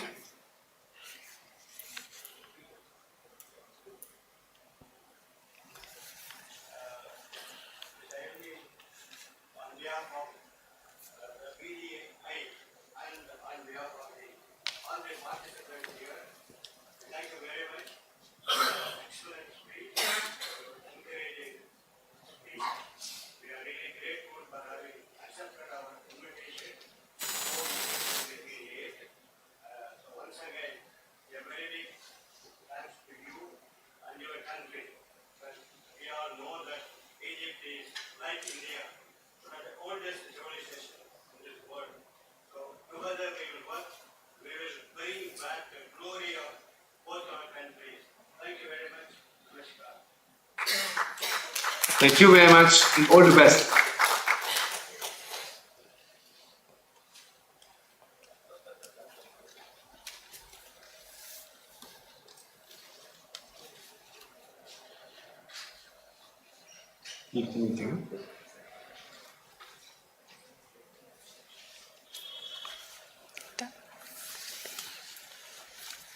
So that was our session with Mr. Helmi Abolish. Now moving ahead with our 7th session for the day. We have Certification, Organic BD Quality and Sustainable Markets. I would like to invite the speakers, Dr. Jayaraman Pakirsamy, Mr. Narayana Upadhyaya, Mr. H.J. Jayaram, Mr. Shankaran, and Mr. Krishnan Venkataramanan.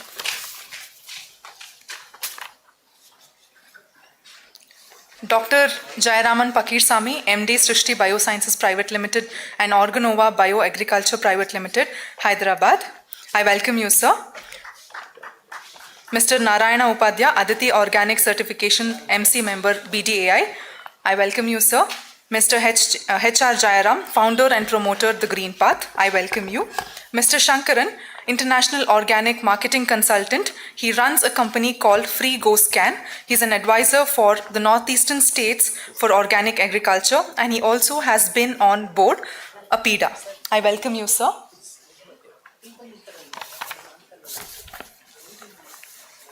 We have Krishnan Venkataramanan as our moderator for the session. Mr. Krishnan started his career in organic farms in Auroville in the year 1999.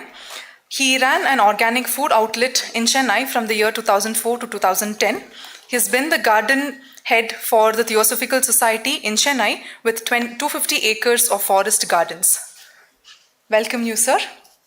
Over to you.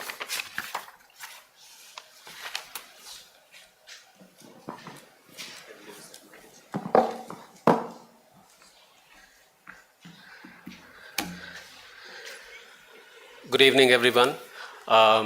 Thank you for this opportunity. We are limited by time. There are one more speaker who is waiting, so we will try to keep this short. I'm here to discuss about certification, its challenges, marketing challenges of organic food. So we have a nice panel of speakers here today. Unfortunately, I'm also talking for other sessions as part of BDI that there's so much people have to say. It's wonderful. I just think we don't have enough time. We hope to have, I think, another opportunity where we could listen to people in more leisurely way. Sorry for any inconveniences caused as part of, on behalf of BDI. Certification, so it's quite a debated topic. So whether it has different perspectives. Briefly, if you look at it, the farmer perspective is always, so the metaphor is like this: if I'm living a very organic way of life, if somebody comes and tells me, but we need to certify whether you're actually organic, I will actually feel offended because I know I am organic, my farm is organic, so who is somebody else to come and certify this? So this is normally a very small farmer perspective, that because there is a lot of passion and commitment with which the farms are managed, and when people don't believe, when they want to come and inspect, and then normally that's a farmer perspective. So this is, with my experience of last 20-30 years of meeting farmers, working with farmers, I have also ran an organic store, so from that experience. And also from the consumer perspective, it is always that what is a guarantee for, because we are living in a world where there is adulteration of every possibility of every product, and so the consumer promise is something that that is always also challenged. So how do consumers know that a product is completely organic? So mostly the challenge is left to be handled by the retailer or the middleman. How do they convince the farmer or the consumer that a product is completely organic? And that is when certification came. But certification came, of course, 2-3 decades ago when organic produce was exported. And so when the consumer, there's a lot of community supported agriculture programs in India, in the West, where people who live closer to a farm are associated with the farm. They have, monthly groceries from the farm. It's a farm that they can go work with. So it gives a kind of credibility and trust that these products is completely organic. But when the consumer is farther and farther away from farm, he or she needs some kind of certificate, and that is where actually the certification comes from. That's a purpose why we do have certification. So the understanding from both sides is slowly developing, but I would say we still have a long way to go. There is still people who do ask whether the certified products in the shelf is actually truly certified, whether people do really go and visit these farms. So I am right now also handling the certifications for biodynamic farms in India for the last 10 years almost. So it is definitely a challenge. It has not been easy, but some of the challenges are constantly, not just with organic and Demeter, the farmers normally say it's not designed for small farmers. That's not true, but yes, even for individual organic farmers, it is a very costly affair today. So farmers have to get together in groups so that it becomes group certification. But whether biodynamic certification or organic certification does not leave small farmers out of this. Much of the Demeter farmers certified in India are mostly small farmers. They are all farmers who are into groups. They are part of ICS groups who are mostly, on an average, having not more than 2 hectares. So that is one aspect. The accessibility for a small farmer is still a challenge. So that is it is growing, but I think it will take its time that a small farmer can get his produce certified and will be able to supply to organic chains. The Tamil Nadu University, Agriculture University, and other state universities, of course, offer low-cost certification processes, which have in the recent years helped small farmers to take their goods to the market. Demeter, I will close with the last point and open the ground for speakers to share. So Demeter and certification is based on, it's a non-profit internationally, so it's non-profit in every part of the world. Like we have Demeter certification office in India, we have Demeter certification offices all around the world. We have it in 39 countries so far. And so Demeter standards, if you see, it's a completely developed by members. It is not one person who develops it. Hundreds of people from different countries get together, discuss this, thrash it out, vote for it, and that's how the standard is developed. So, and it's very difficult to have a standard, to have international standards to cover all kinds of climatic conditions, weather and soil conditions. But I think it's still, with this challenge, still Demeter is considered as one of the most strictest standards for cultivating chemical-free agriculture. So with this I close, and I would like to listen the other challenges and perspectives of the speakers here. So I welcome Mr. Narayana Upadhyaya from Aditi Organic Certifications to give his views. Thank you. Thank you, Krishnanji. Good evening, everyone. I will not take much of your time. I had a small presentation. I don't think I will be able to present now. But otherwise, R. Shankaran already briefed nicely in the souvenir opportunities and the challenges, page number 48 and 49. You can go through it. Everyone will come, a lot of opportunities. He's already working on the future. Farmers are also facing a lot of challenges when it comes to third-party certification. Why third-party certification required? Value addition. If you want to access, for distance market, you need third-party certification, and the certification bodies like us have minimum quality, and the competency is very important as per ISO 17065 guidelines. So it's required, but when it comes to domestic market, perhaps the PGS certification is good enough. You look at, there are certain, again, certification marks. It's a tool. I mean, it's a word, previous one, please. So, these are all third-party certification. There's a national standard, India Organic, our national standard, which is equivalent to EU standard or EU regulation. There's a regional standard, where our standard is equivalent to EU regulation for the product category A. That means unprocessed product you can export to European Union with the NPOP standard. Only thing is tracking and traceability has to be established. NOP USDA standard, that's the national standard of USDA. Canadian standard, PGS, participatory guarantee system, is good enough for the domestic market at the present. It is improvised a lot. There is a lot of work going on by the Ministry of Agriculture. PGS green is the logo or the certification mark which you can use for the in-conversion product. Once you get fully organic, you can use PGS organic. There are other private standards. Naturland is the German-based organization. They have their own private standard in addition to EU standard. BioSwiss, it's from Switzerland. Demeter, of course, thus one step ahead of organic standard where NPOP or EU standard is prerequisite.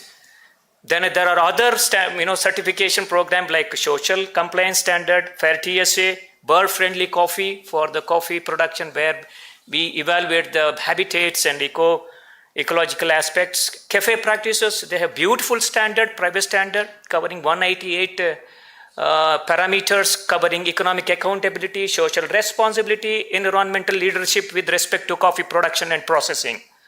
There are other private voluntary certification scheme for medicinal plant produce, both for the cultivation of medicinal crops as well as wild collection. So these are a few. There are many other also in the market. Kosher certificate, name it, halal. Yeah. Why I put this picture? I think our small and marginal workers are already working for the future. They need not have to pay for carbon tax. You got my point. It's not only the production. What happens after production, post-harvest activity is also equally important, where they use least non-renewable energy. This is also important in the international market. I'd say it's more biodynamic, inclusive, farmers friendly, no heavy machineries or they have used. Next, please. Well, definition, principle also you are already know, principle of health, principle of fairness, principle of ecology, social compliance. Biodynamic also, it's a principle of ecology. In addition to that, spiritual, lunar calendars and planetary movements also taken into consideration. Importance of maintaining quality parameters to uphold certification standards. There are two types of quality which you have to keep in mind. Product quality, where physical, chemical, biological, harmful radiation, GMO, genetically modified organism, adulterants, synthetic dyes, these are all taken into consideration. Once it is certified, the consumer must be ensured by the CBs or the operator that it is free from all type of this kind of contamination. That's one quality. Another is process system quality, or the process system, starting from how you treat the soil until the product reaches the consumers is equally important. Definitely there is a growing demand for organic and biodynamic products, both in domestically and international market. I don't have statistics at the moment. This is how they improvise the coffee. Somebody must be from the coffee industry. This is the parchment coffee. You have to keep quality, consistency, moisture content, everything is important. So it's one of the best coffee exported with very high premium from Araku Valley in Andhra Pradesh. Next. Well, the role of quality parameters in biodynamic, yes, you're supposed to use, in addition to organic practices, BD preparations. These are all the preparations, I need not have to tell anything. And the input, whatever the parikaragalu or input which you are getting from outside must be having equal best qualities. For example, BD 400. Do you think kallu or the stone is allowed in a BD preparation? So you have to be careful about that. All your farming activity needs to be documented, recorded. You have to do your own self-assessment. And the entire year, whatever the inputs required must be arranged well in advance. It's called organic management plan, including recording, labeling of organic products, complaint management. If the consumer comes with any complaints, you should be able to address it and take corrective preventive measures. Next. Well, Indian product which is already exported. Cotton is the topmost commodity. We ruled international organic, cotton. We were, deciding the price of organic cotton in 1995-96. I think, Christy, you already told about the Biori project, one of the best cotton projects started in 1995-96. And the Srida Biori, also another in South, started equally. They got a very high premium for the certified. They used to sell, t-shirts, very, very, exorbitant price. Anyway, cotton is one thing. We lost that, legacy. because of introduction of GMO, genetically modified organisms. So there are different way you can add value to tea from Darjeeling area. I think Raja Banerjee is not here. He sold 25 years back 1,500 rupees a kg certified tea. That's how the value addition goes when it is certified. Of course, that is the Alfonso mango from our Mother India farm. Our Dorairaj is not here. We checked their parameters, the color, the taste, the TSS, total soluble sugar, was 22 to 23. It's a premium product, very expensive product anyway. So many of you are visiting this farm. Raghavendra is there? Hi, Raghavendra. So you can, pineapple from Nagarkoil area, ginger, turmeric, haldi, manjal from our Satyamangalam area. Please take care of the post-harvest activities. Lead contamination has been detected in the recent past. Make sure that it's properly dried in a drying area. Otherwise, it's also a premium product. Ginger, of course, pepper. There are 3 types of green pepper, black pepper, white pepper, coffee. Of course, but when it comes to tea now, the challenge is nicotine. You grown, tea fantastically, but what happens during the, grading and,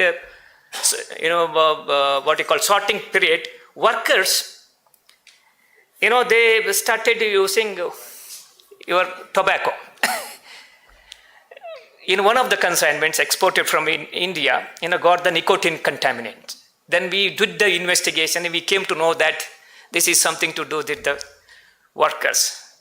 So it's very important, even the one who is going to handle this organic product, to be extremely careful, given adequate training to keep the organic integrity. Coming to cotton, we've been doing, soil testing, seed testing, vegetative, growth, leaves test, and the final raw cotton testing.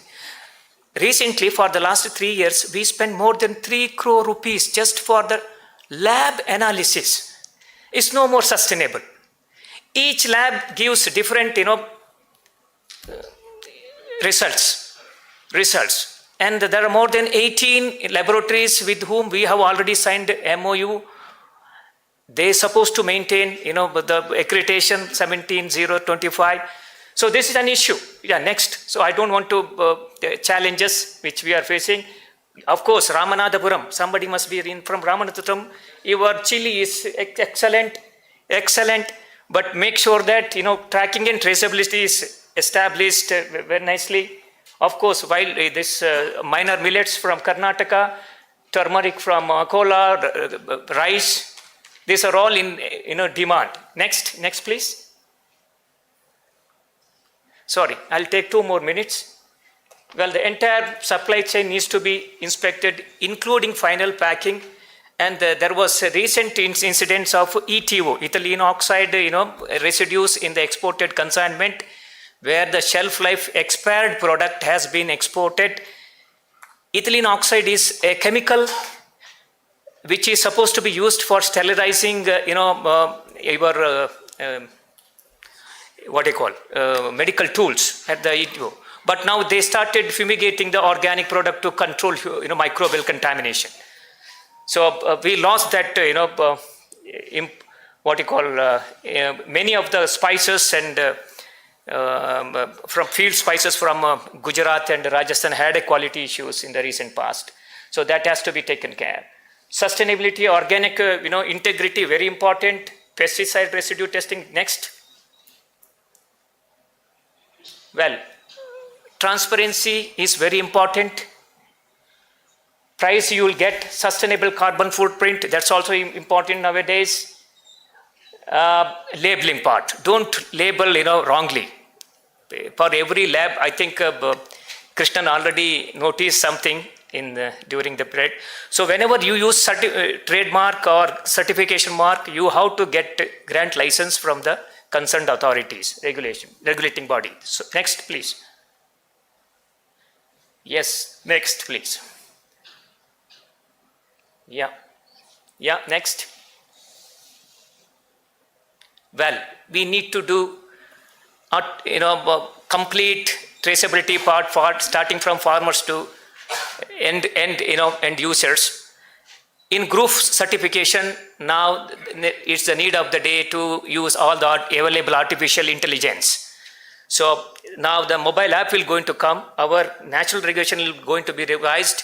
So each farmer should be inspected twice a year by the internal inspector and once a year by the external certification body. That increases the cost. I don't know who will going to bear that cost unless it is subsidized or anything. So these are some of the challenges which we are mitigating and addressing. Thank you very much. Next. I think it's okay. Collaboration with the international certification body important. Biodynamic Federation of Demeter International has to support us to promote our Demeter brand in the Indian market. Thank you very much for your patience here. Thank you.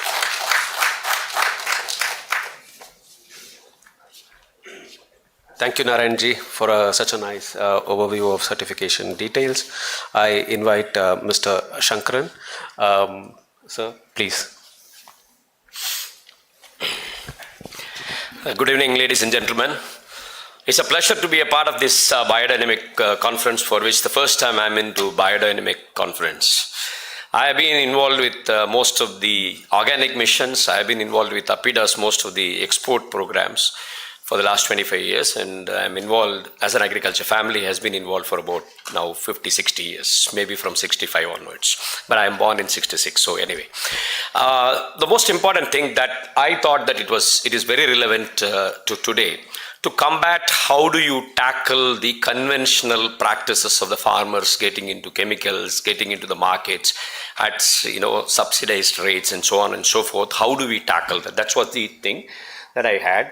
And we can skip the first slide. Yeah, can go ahead. This is most of you have spoken in detail. So since this is the advantage of being the last speaker, or maybe the last penultimate one. The next one, sir. Yeah, I thought, why do we need biodynamic products? First of all, as a consumer, I asked myself, why do we need that? The first thing is organic and holistic attributes of promotes the absence of synthetic. Till the time it hits you down your throat, none of us will appreciate the fact that we need an organic or a biodynamic product, first and foremost. Let us be honest. I think if you get one cancer down there, I think probably all of us start looking at it, a lot more differently. I'll tell you, as a family, if you go through it, I think probably we'll all understand. I don't want anybody to go through it, but nevertheless. But the fact is, how safe are our children 20 years hence is what the matters to me. Certification, highlight any biodynamic certification from organizations like Demeter. Health and ecological benefits, which you have definitely, and the ecological benefits are immense. What this 35 years of biodynamic continuance will do to the next 70 years is paramount importance to mankind. I think probably we will have lesser animals and lesser human beings if we don't practice it at least for 35, 40 years, in my opinion. Target audience is what? The focus on health conscious customers. Most of us crib about when we go to the markets, because I keep working on organic products across the globe for a very long time, and I have been involved with Sikkim Mission for a very, very long time now, since 2004, since its inception. And tomorrow I am there in Bagdogra with the Sikkim Mission tomorrow. The disadvantages that you have is that you have a product which is fairly priced from the farmer, but it is not fairly priced for the consumer. Where do we go? You need it to balance. Now, the striking out the balance, a larger area will benefit a larger community to reduce the prices and also move ahead with niche markets like organic now. Now, what's happening is that most of us get pseudo-organic products across in organic shops. I'll say the so-called pseudo-organic. How many of the, I think Upadhyay sir will agree to what I'm saying. In India, we have little or no knowledge about organic here. Honestly speaking, yes. If I buy a product from a shop, do I have the authenticity? If the owner is sincere, and if the owner is praying as much as I do, I think he will evaluate the product properly on its merit. If you walk into something like UK, a developed country or somewhere, what happens is that if you look across Whole Foods, for example, gets all the products which are certified organic at $1 extra per kilo. This is a commitment. This is a commitment that somebody makes it. That's what it is. When the cooperative started, if I remember it correctly, 2003, 2004 in UK, a large number of farmers gathered together. I think India needs that kind of a movement here. At 2003, 2004, whole of UK got into the act and started pushing their products through their centralized mechanism of sorting, grading, packing and bringing it to the stores. The cooperative store started. Many people believed with the Marks and Spencer and so on and so forth, which are supported by the government. Many people thought, because I have been working with international markets, many people thought that this will not survive. Many people ridiculed it at that point of time. But let me tell you, 20 years hence, today cooperative stands the fourth largest of the suppliers across. And when it comes to fruits and vegetables, the most trusted name across in UK is cooperative. I think our Biodynamic Association or the associations of like, dislike could do that. Yeah, next please.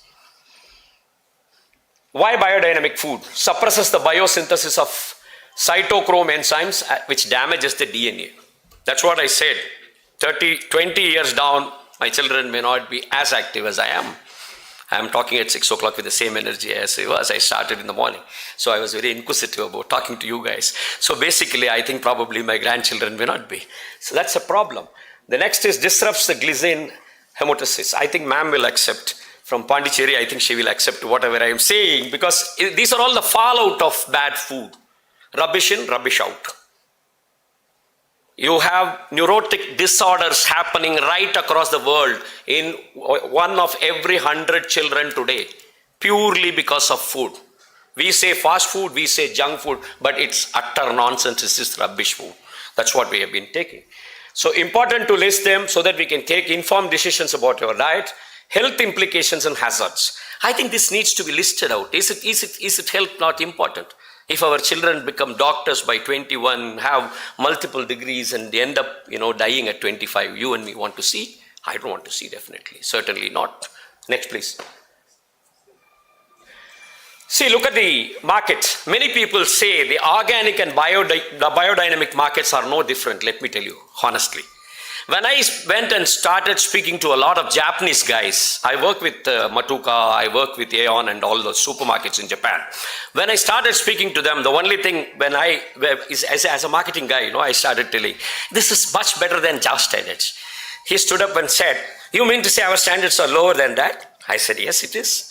Why don't you test? And believe me, out of the 16 parameters that he took it out on the paper, only 12 of them were covered by JAS and 4 were with biodynamic. I said, this is what it means. The food is a lot more relatively safer to consume.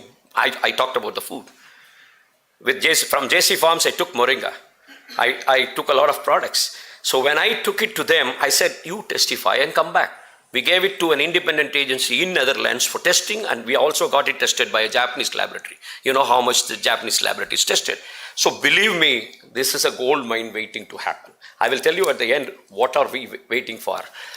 The second thing is that the prospective biodynamic products are the biofuels, which we tried in India. I think probably we have not been able to reach that level, which most of the other countries have. Value-added food products is one thing. Of course, I know a little bit about food. So I thought value-added food products is one area where we can grow very stupendously fast. Because the world is very unsuspecting so far. The world will start suspecting now. More diseases, more the problems. I think the world will look forward to it. Offers tremendous societal value by creating rural jobs and economic. This is another thing. Again, coming back to, your rural and this thing. There is a loss of mass exodus from the rural to the urban. The urbanization is taking place so rapidly that none of us have water. What a city like Chennai could hold about 70 lakh people, today is holding almost 2.5 crore people. I mean, are we serious about it? I think Bangalore is not that bad. If I may say so, I think it's double that. That's what I'm saying. That's what I said. It's only double. I said, Hyderabad is no better. You have only rocks, and probably people will go beneath the rocks and start growing something. So that's also can happen in Hyderabad. The next is reduction of carbon footprints must for futuristic agriculture. I don't think the agriculture will survive with more inputs. I think I seriously touch upon it, and I tell you, agriculture now cannot survive or sustain with this kind of subsidies or the soaps or the fleecing that the governments have been doing repeatedly. I work very closely with the PM's office on agriculture, and I know very well 95% of the policies that are being made are not in equivocal terms with what a consumer wants. Let's put it across. Governments are keen to support such eco-friendly practices across the globe. Across the globe, now what is happening? There is a rude awakening with regard to, Alzheimer and whatnot and all. I think probably we will find it very difficult in the future. Next, please. Yeah, just for your information, this I will share it with all of you so that you have the growth rate of all the bioproducts markets insights and advancements in biotechnology and fermentation processes. The next one. Yeah, market overview. Growing consumer demand. I think Upadhyay sir also had put the same thing. Growing consumer demand for sustainability. Increased awareness on environmental issue, sustainable practices and eco-conscious consumers. Technological advancements. Innovations in biotechnology and bioengineering are enhancing the efficiency and cost effectiveness. This is going to be the future. I think the cost effectiveness is going to be the future. I think the small and marginal farmers, when they handle themselves, I think the maximum they could handle is about 1.5 acres to 2 as a family today. Looking at the family sizes today. Probably I'm born with about 4 brothers and a sister, so probably we could have handled at least 1 hectare. So today I think people can only handle about 1 acre. So this is something which is going to be very important for us to bring in the cost effectiveness. So if you are adding cost to the labor, I think probably you will have to reduce the cost in some other inputs. Where do you reduce the inputs? By ecologically sustaining such a practice, you are ensuring that you have enough water. You are, getting all the resources worked up, and then you can take it forward. The regulatory support, okay, fine, it's okay. Biodynamic bottlenecks today, as of today, is high production costs, limited consumer awareness, and competition. When they touch a product of organic or biodynamic today, they say it's fantastic, it's very nice, very good to hear, very good to see. But when they see the price, they walk away silently, discreetly. 75% of the customers walk away. I've not seen this phenomenon when it comes to a specific sect like vegan. I have been working with vegan food for some time. We manufacture vegan ice creams from India and we export to Japan. I have not found anybody seeing a price because this is only a sect. And here we are talking about a large populace. And this large populace always looks at something, competition from conventional products. That's why I put it on the third. Because competition from the conventional products is, if I have 1 papaya here and 1 more papaya from the conventional farms, I look at that papaya, I look at this, I love this, I wanted to have it, but unfortunately my purse says, don't go near, come here. So this is something which is happening, which is very, very clear. So I think by getting into large amount of farming in future with biodynamic, I think we should be able to get over this bottlenecks. Next, please. Next. Yeah, I'll finish it off in a minute. Just a minute. You can skip this. These are the trends and these are the global market reports, okay? These are some of the people who are there in the market. You can get in. You can go towards the last 2 slides. Just the last 2 slides, please. Yeah, marketing. Before that, please. Yeah. For biodynamic food product industry, it's a huge challenge to maintaining quality of their produce with the price. Schedule of biodynamic practices shared with distributors and consumers on a consistent basis. I haven't seen one biodynamic distributor in the world. I don't know how, if somebody has come across, I haven't come across one with food products, some of the food products. Biodynamic food faces the problem of shorter storage time and shelf life. This is a myth. Again, this is a myth. Let me tell you. You can tune your practices because today what is convenient is being done. People do spray once in a year. They get into, fumigation of cold stores. I'm from the cold store industry. You put the fumigation into the cold store and start keeping even organic products, which is actually a no-no, big no-no. I'll tell you with this, I would like to conclude here because with this, there is a grand opportunity for all of us who are making natural biodynamic food. I think there is a grand opportunity in the sense people will have to shift their loyalty from what has been happening. So probably the consumption pattern, what is happening of instead of eating 1 kilo of mango, might come down to 600 grams of mango, but good quality mango. Thank you so much for providing me an opportunity.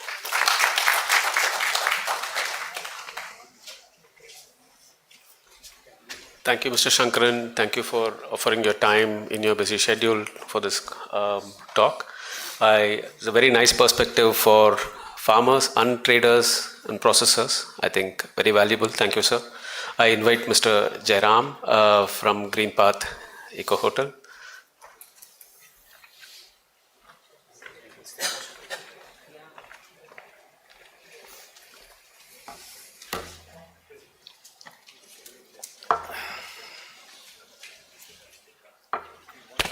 Hello, good evening. I'm going to not talking anything about certification.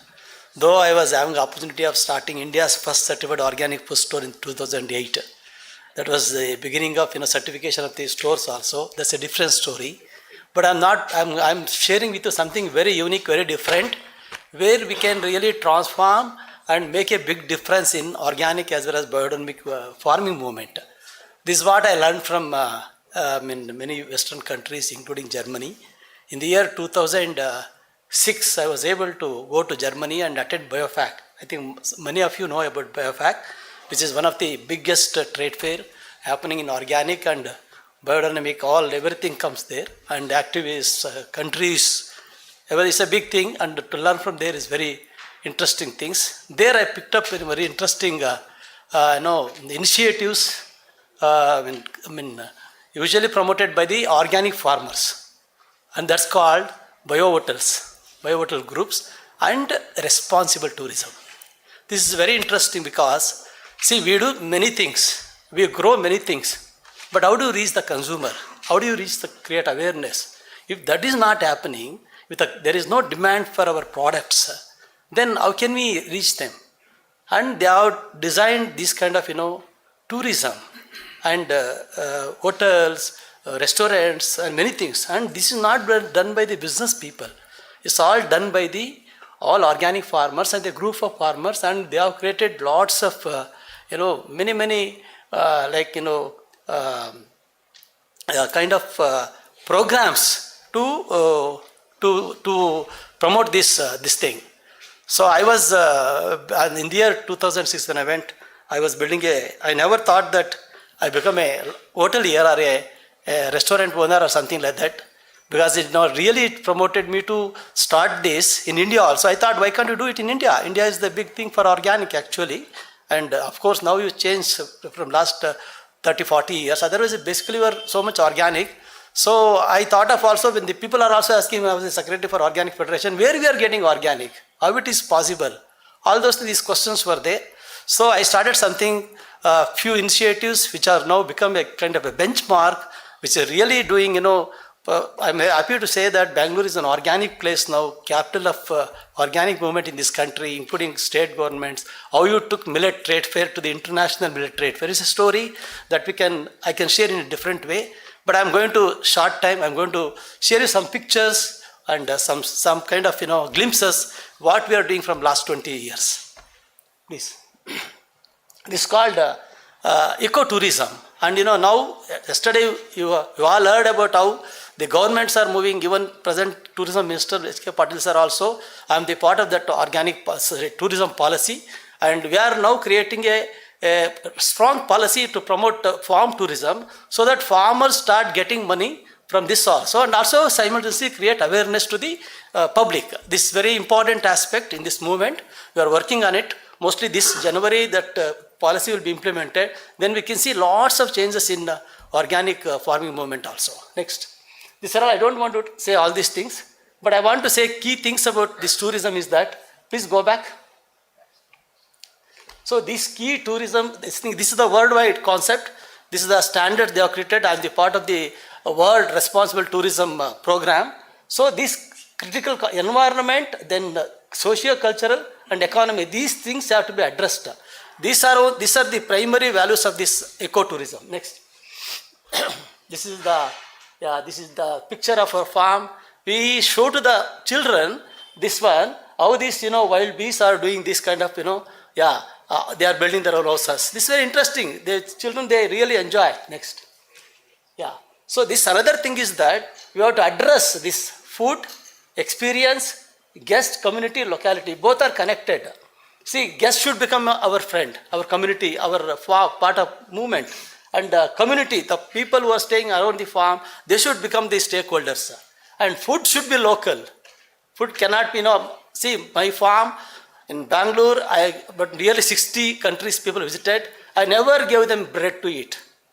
I have given local ragi ball, local rotis, local whatever I grow in the farm, what we are using. I don't serve them a bread, like that. That's an example I'm telling. So I calculate food mileage. And I calculate, the money should go to the local farmers. We don't give an apple to the guest in our eco hotel, which is running from last 17 years. Apple is the emission I calculate not only about the money, but the emission of, traveling. That is called, this food mileage. Next.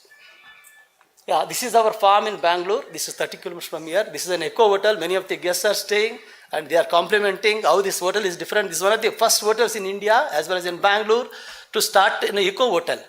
Everything is managed very nicely, very differently. For example, I am telling, this kind of 60-room hotel, usually get about 6 to 7 lakhs of electricity bill. My hotel bill is around 1 lakh rupees, 1 lakh plus. Because the simple reason is that we have done a kind of system where energy is managed very well, not centrally air conditioned, all those things, and give local food. Next. Yeah, this is our farm where we have built all these places built by using upcycle. That's called using all the materials which are available in the market. I bought many things including the windows, doors, everything. This is what part of this responsible tourism. Next. Yeah, this is all this cycling, all those things. Next.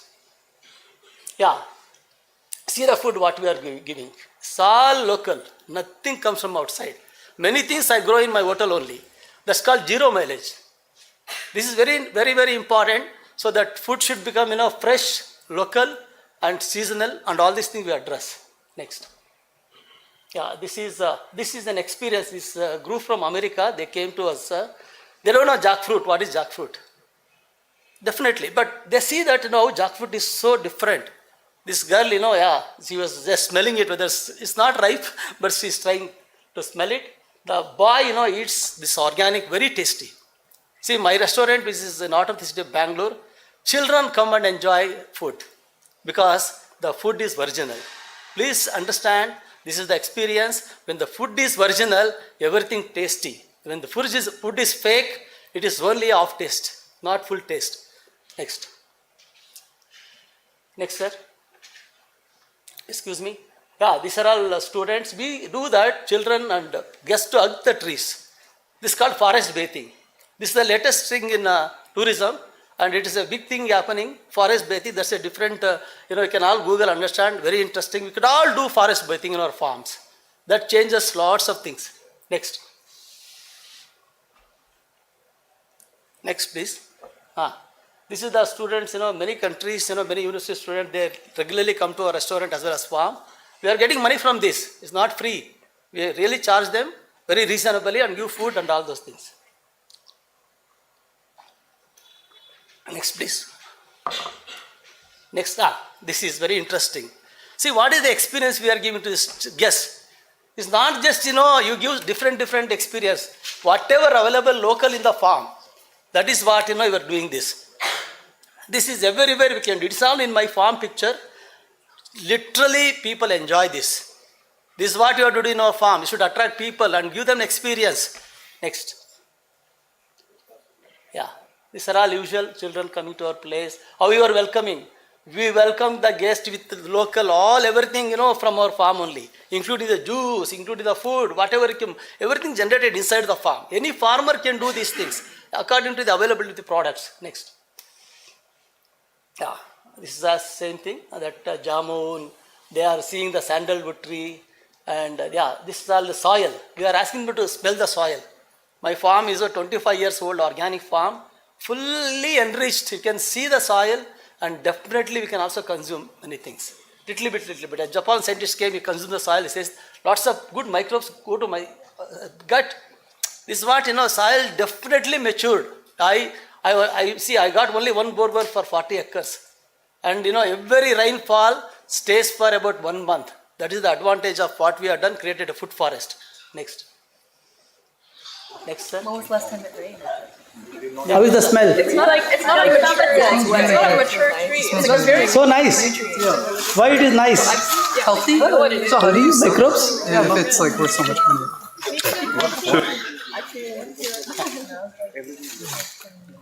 And still wet. You can eat also that soil. Oh, really? You get a beneficial microbes. Oh. Yeah. It's my voice only. Yes, next. Yeah, these are all, we give children, we call them, very nominally we charge them, sometimes we don't charge for the government school children and all those things. So we get lots of children, show them how we are doing. As told, yesterday, now, Minister, we also discussed, I propose this, you should take children to the farm. That is added into the policy now. We are going to start a different story now in Karnataka. Yeah, for organic. Next, sir. This is our bamboos. Very nice. Lots of celebrities come there, they take shooting. Movies are shot in our farm. So many things. We get money from that also. We charge, for movie people. Next. Yeah, this is one thing you have done in Coorg. That is Nelmangla. I got a coffee estate in Coorg where we are doing this. And the entire building is built by mud. The electricity charge, you don't believe, it is 3,000 to 4,000 rupees. Only for the lights we are using, and we have put solar also for that. Everything cooked from the coffee wood, wastage, whatever comes in plants, we are using it. And this no air condition, no nothing, no TV also is there. This is called responsible farm tourism. People should enjoy, what is the use of, going to the Coorg and watching TV? Yeah, you do it at home only. You come and see the fresh breath, all those things. No, it's like air condition. It's one of the darkest nights in India. And the presenter who did the last two sessions back, he went to children with my farm. We can see sunlight. It's amazing. There is nothing like, it's a real paradise. I'm telling honestly. Next. And the wood all we use in coffee, this thing. This is a German professor. I think if you play this, you can play this video. He's a professor. He brings students every year. So hello, I'm here at the Green Path Hotel, which is a really nice green oasis, quiet in this bustling town. Amazing. Okay, next please. I'll finish just a few minutes. Yeah. Yeah, these are all pictures. We can copy it. We can replicate. We are asking, people to replicate these things so that anywhere you can practice. I want to see that all farms should become a Green Star hospitality centers. So get lots of money, lots of awareness. It is going to happen definitely. The way Bangalore is, ever cities like are getting spoiled. Next. Next please. Fine. Yeah, all these pictures. This is an actress who is a very famous actress. This is how we got in a big amphitheater. We got a 3 acres lake. It's all rainwater, and these are all things we are doing. Next. Next. Yeah, this is our eco hotel. Many guests are staying.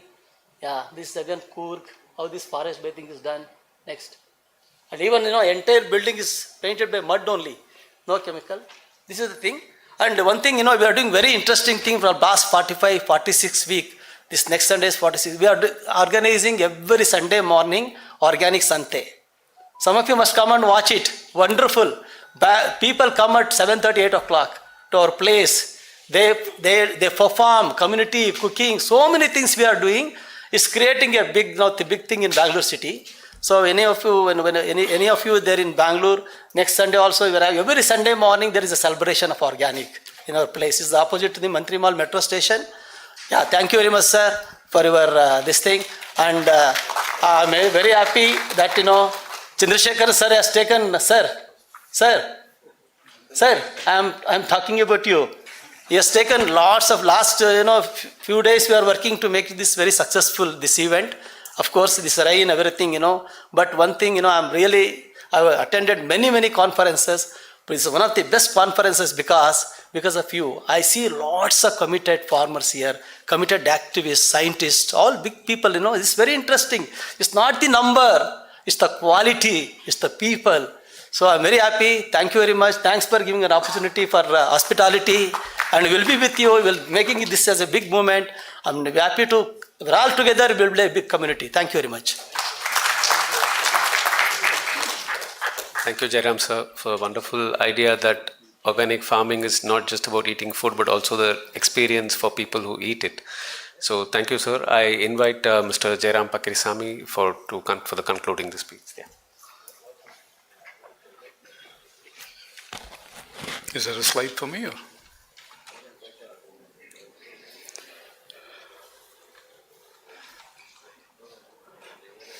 I thought I will conclude with one slide, and even that is missing, so it doesn't matter. So, fine. My talk, this is more about, I thought, I'll give a proposal to a BDAI, that's part of this talk, and then possibly share some of the practical bottlenecks in the business. Okay, good. So that's the slide itself is Biodynamic Association of India leverage. I want to tell some of the market opportunities and the problems we face in the market. No longer a scientist, I am a businessman now. So want to share some of my, whatever you call it, in the market. When you try to sell organic and biodynamic in the global market, what happens to you? It's almost 15 plus years of my selling organic in the global market. And I stopped trading 10 years back, trading organic products. I'm only doing now value-added products. Right now, we have a famous global brand called Orgavitas, a leading brand in plant-based certified organic vitamins and minerals. We operate in the organic nutraceutical space. And probably some of the best brands in US and Europe, if you buy as a certified organic multivitamin and eat, you'll be eating our product. And it was a tough journey. We were trying to do the science in the lab, and then when we came to the farm, it has become very tough. The scale is a problem here. The scale is a problem here. Last year, I had an opportunity of bringing some of my clients to have a feel of the India story about how organic and biodynamic is happening in India. And they were all excited. Right now, we are giving certified organic, but we are unable to give certified biodynamic. Unfortunately, my product is a multi-ingredient product. 26 plus ingredients are involved in it. So putting this together is very tough. Is there an opportunity to scale biodynamic certified products? As you were telling, I'm not finding a distributor for biodynamic. We don't find, possibly the only thing that I've traded is probably biodynamic certified tea, green tea, long back, not now. So otherwise, we're not finding the biodynamic scaling. But the demand is actually scaling. You know, why I'm telling this is the recent organic breakdown in the global market. When I say organic breakdown, India's organic broke down in a way. A lot of agencies moving out, so many problems in the export market. We faced sanctions from the global markets, US, Europe sanctioning us. So the entire system kind of collapsed, organic system collapsed. That was the time I thought BD biodynamic certification would have come up and probably rescued.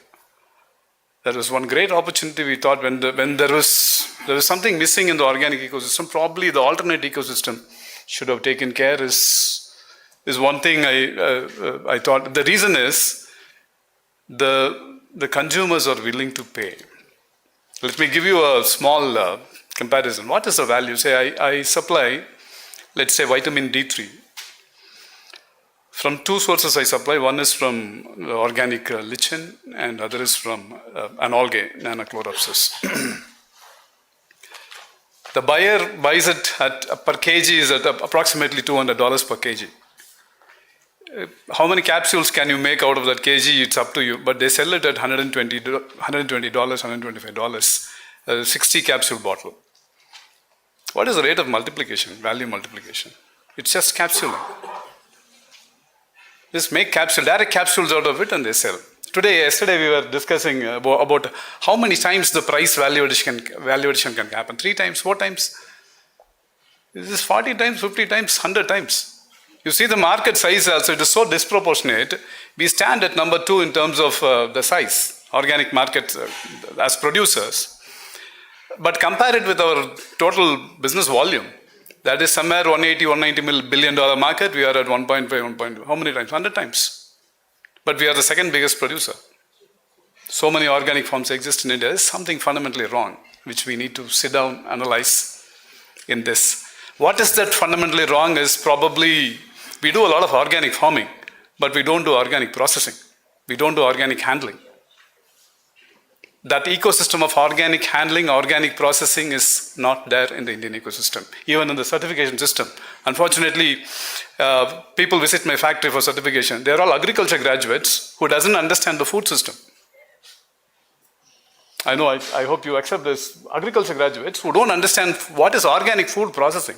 It's altogether a different thing. 100%, you're right. Absolutely different thing. How can we sell? How can we help our farmers? So that means there is something to be developed. I think this is a missing ecosystem that is not connecting the farmer to the market. One of those things that we are doing in my company is the food systems research. Organic food systems research, biodynamic food systems research is last 15 years we have been focusing only on this, food systems research. The reason is, unfortunately, if you look at the mindset of a farmer, they have patience to grow a crop for 3.5 months, but they don't have patience to sell it. There's a saying in Tamil, that means they don't have the patience they have the patience to cook it, but they don't have the patience to eat it. The way you look at the way it is handled, it is like a baby, you harvest a tomato, you sit on top of it and ride. You crush it, you throw it. Basic system, food handling system is missing. Banana, they cut it, it falls. Until it is ripened, if it's exported to Dubai, until it is ripened, you will not know whether it will blacken or not blacken. Entire container will be rejected. And the trader who bought the banana will not pay the farmer. That fellow will escape, this fellow will escape. It's all a confusion. See this. So the missing thing in this ecosystem is value addition. And when you walk into the university to study value addition, they will actually teach you value deletion and say that is value addition. No, I'm not kidding. They make you polish, they make you refine, they remove everything out of the food, give you a pure carbohydrate, and then they want you to be healthy. So the research ecosystem is also missing in value addition. So that's something I thought it's an important thought, and we need to teach farmers the primary processing. Unless it is like growing you buy a bottle of mineral water, you pour it in a bad glass. Now what's the purpose of actually having a good water? So I think this is where, one example I can tell you is somebody, I don't want to name the company, somebody was selling amla at a rate of 12 rupees per kg. And we wanted to buy it at 30 rupees per kg, 35 rupees per kg. This big company which can buy tons and tons is buying at only 9 to 12 rupees per kg. And then we sat for a discussion to see why not we increase the price so the farmers can benefit out of it. The argument of the company is, see, I buy 1 ton, I use only 10% or 7 to 10% of it. The rest goes as a waste.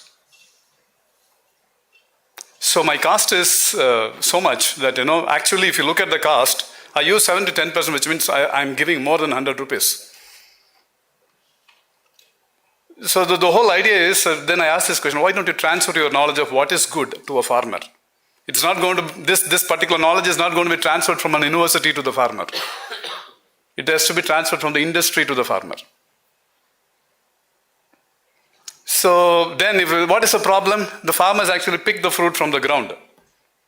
It comes with all soils, microbes and everything, and without washing they put it together and then they wash it.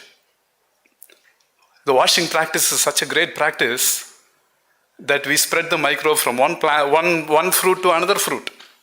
So post-washing, the disease will be distributed equally.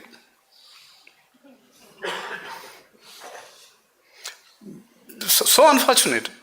And I said, if we have to give price, both sides are correct, This side, the industry is correct, the farmer is correct, you're not getting the price. But what is this missing thing? Don't we have then, probably from the industry perspective, I can take we do want to take the time and go to a farmer and tell this is the problem. Harvest the amla. Pick the amlas, you separate basic things. We say in Japanese, the 5S, basic things. I think if it comes into the system, then probably a lot of things can improve in the farm ecosystem. The pricing and things like that. This is one part. I think we should, in the organic environment, we should look at, a few minutes. We should look at this. Second, my proposal to BDI, oh, okay. Somebody don't like it. So, see, why not create specific packages from the Biodynamic Association of India? The advantage of Biodynamic Association of India is all other certifications tell us what not to do.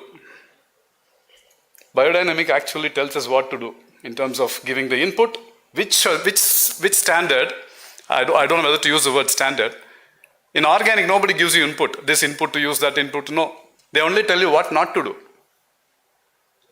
When you have something, if you have a clear answer of what to do, I think you should be sitting on top of everything.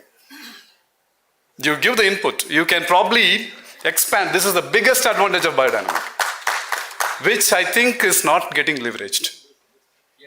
This probably should be the focus area. That's one. Create not just the transformational systems. Biodynamic has to be, somebody was giving a talk yesterday, should adapt to our Indian conditions. So create package of practices, encourage and intensify the biodynamic research with institutional collaborations. And then last, capacity building. Probably look at the ICS model a little more deeply and create some kind of partnership. Because the ICS is actually, from the organic 6,500 plus ICS internal control system, millions of farmers, millions of acreages. But I think biodynamics should have a cake of it. Find a way of looking at it is what I have as a proposal. We as an organization, we have created Center of Excellence in Organic Ecology and Region, is willing to collaborate, share our research, and offer trainings as well if essential. Thank you so much.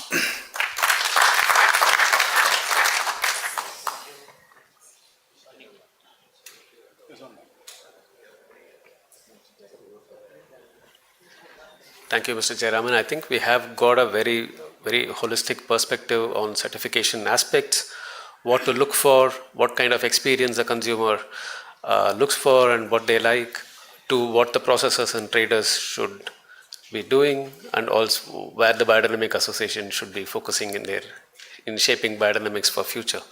Thank you so much for all the speakers for their time. Yeah, and yeah, I can.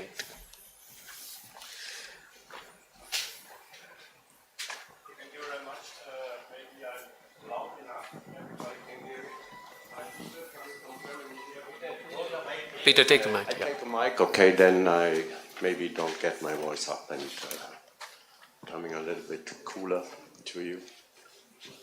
Yeah, I'd like to address two questions.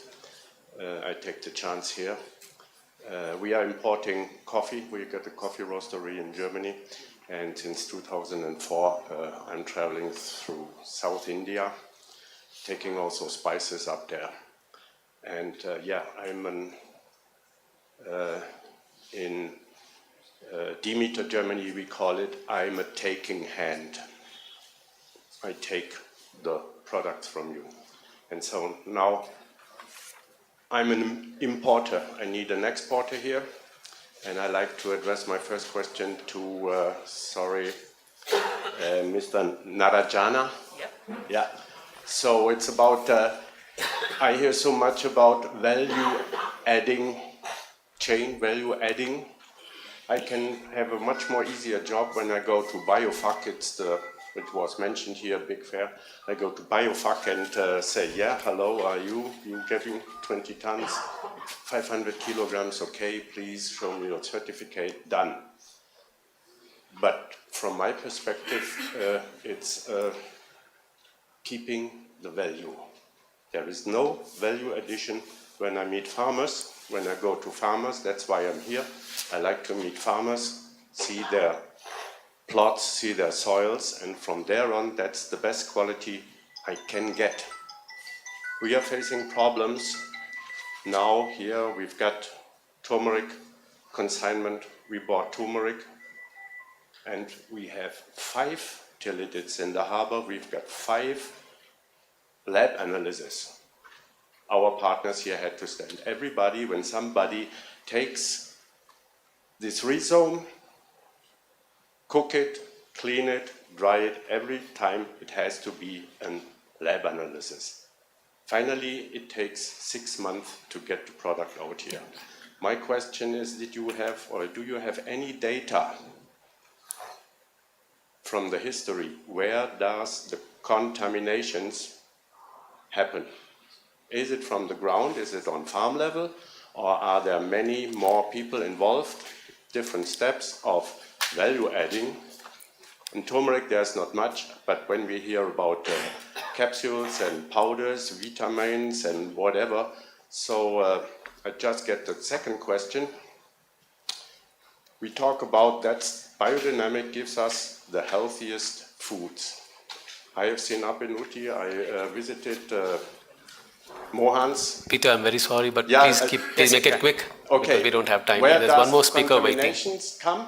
Can you give this? Depending on the contaminants you are talking about. Yeah, where, There could be a possibility of lead contamination at the post-harvest activity during the drying process. ETO. Yeah, ETO can happen at the final stage only, at the warehouses, where the microbial E. coli, salmonella, or the couple of harmful microbes which was detected in the spices. But this has been addressed very seriously by the controlling authority. I hope you will not get that kind of quality issues in the future.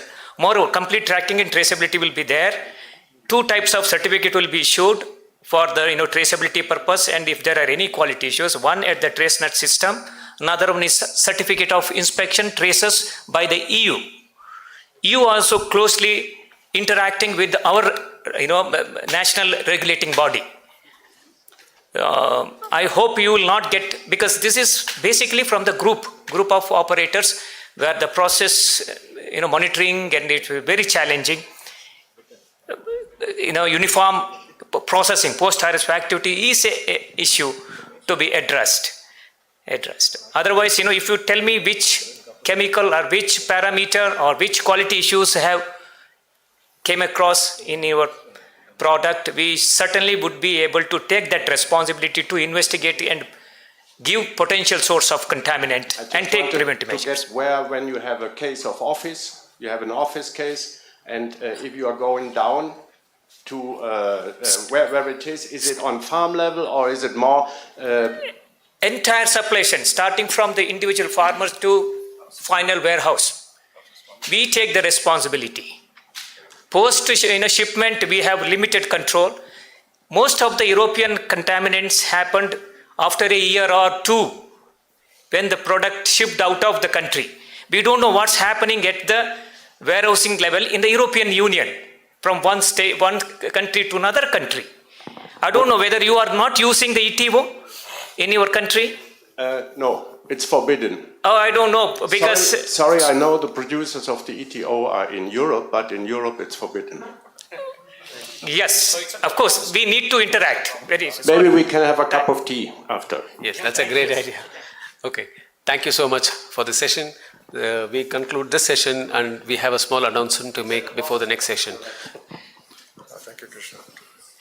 So good evening. This is regarding tomorrow's field visit, and the bus will be coming to Eco Hotel at 6 o'clock in the early morning.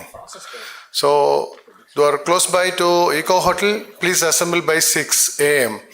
If you miss that, it will be like 6:15, it will reach Ashirwad Center near Kormangla, and it will be 6:30 at Silk Board. So we are planning to start from 6, and we'll be having our breakfast on the way. Lunch is organized in the Mother India Farms. So lunch is free and the travel is free. So we will be back by 6 p.m. That's a plan. Thank you. If you have further details to be known, please contact me. I am Anbu.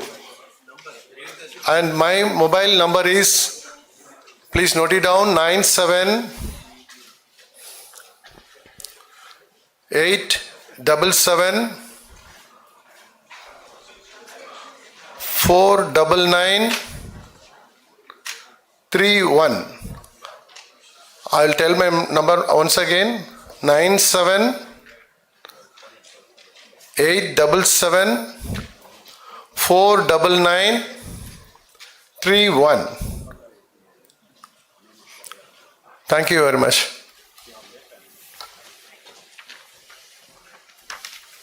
That was our 7th session for the day. I would like to thank our speakers, Dr. Jayaraman Pakirsamy, Mr. Narayana Upadhyaya, Mr. H.R. Jayaram, Mr. Shankaran, and Mr. Krishnan. Mr. Krishnan, thank you so much for moderating the session as well. We have almost reached, we are on the verge of concluding. So we are in the last session for the day. Resilient Economics Towards a Paradigm Shift of Social Responsibility, Human Relations. I would like to invite the speakers. Dr. Prafulla Kumar Dal, Professor JNU, New Delhi. I welcome you, ma'am. May I request? Sorry. And Dr. Manu Matai, Head Research Data and Impact, WRI India. I welcome you, sir. I'm so sorry. No. May I request Mr. Manu Matai to please come onto the stage?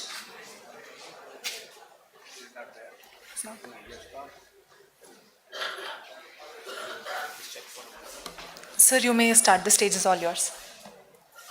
You may start, sir. Yeah. 10 minutes? You have 15 minutes time, sir. No, I can take 10 minutes, no problem. Okay, sure, sir. Manu Matai is left.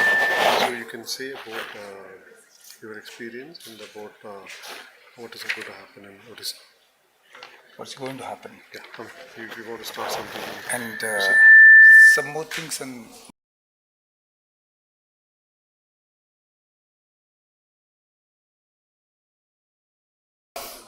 I think I'm the last speaker of the last session. My colleague is missing. I think she is not here. At the outset, thank you, Melvin and BDAI, giving me an opportunity here and introducing to the concept of biodynamic farming in India. 1.5 year before, when I visited to Namalba, Banagam. So I had a lot of curiosity on the concept then. When I went back to Odisha, because I was leading an international project and I started 2 flagship initiatives out of my profession. That's 1 million fruit trees plantation in Odisha and Mission Organic Odisha. Mission Organic Odisha was basically aiming to train 1 lakh farmers and 10% of the total Odisha's agricultural land into organic.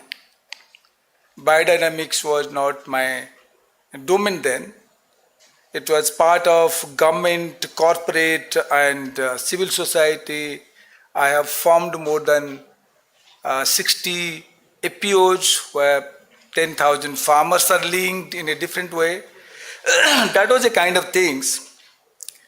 But after I met Melvin and went through his presentation in Banagam, I thought I should take it to the community in my area where I'm working, in particular in tribal areas in Raigada. That time I was head JK paper unit there in Odisha. I just left in last June and now I'm the independent director of a company and currently also the strategic director to a group of education, group of institutions of education are there. However, I think after last 2 days of my sitting here and observing the things, I have 3-4 critical concerns I would raise and my plan for Odisha taking the things. See, I think what has happened in paradigm for the last 65 years or 70 years. In 1950s, the per capita water availability in India was 5,300 BCM. Today, it has come down to 1,490 BCM. Projected by 2035 or 40, it would come down to 1,000 BCM, which is a scarcity stage. So the lost, I am doubtful it could be reversible. All said and done. Secondly, we have been talking about millet a lot for the last 2 days. To my statistics and my research, my team has come up with the fact. In 1950s, 35% of total agricultural land was millet. Today it is 15%. And all said and done, it's not increasing. Third, if you see the resource on the planet and the earth, it can only cater 1.2 billion people maximum to the requirements. Today, we are 8.2 billion, we are going to reach 10 billion.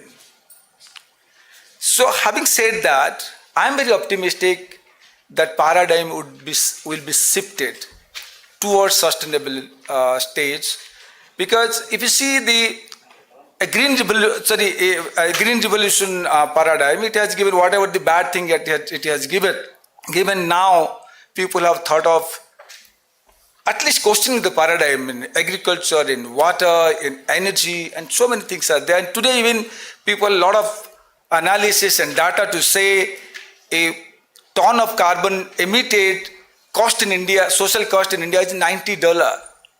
So many things are happening, so I'm optimistic this will be changed. And also globally, if you see that energy transition,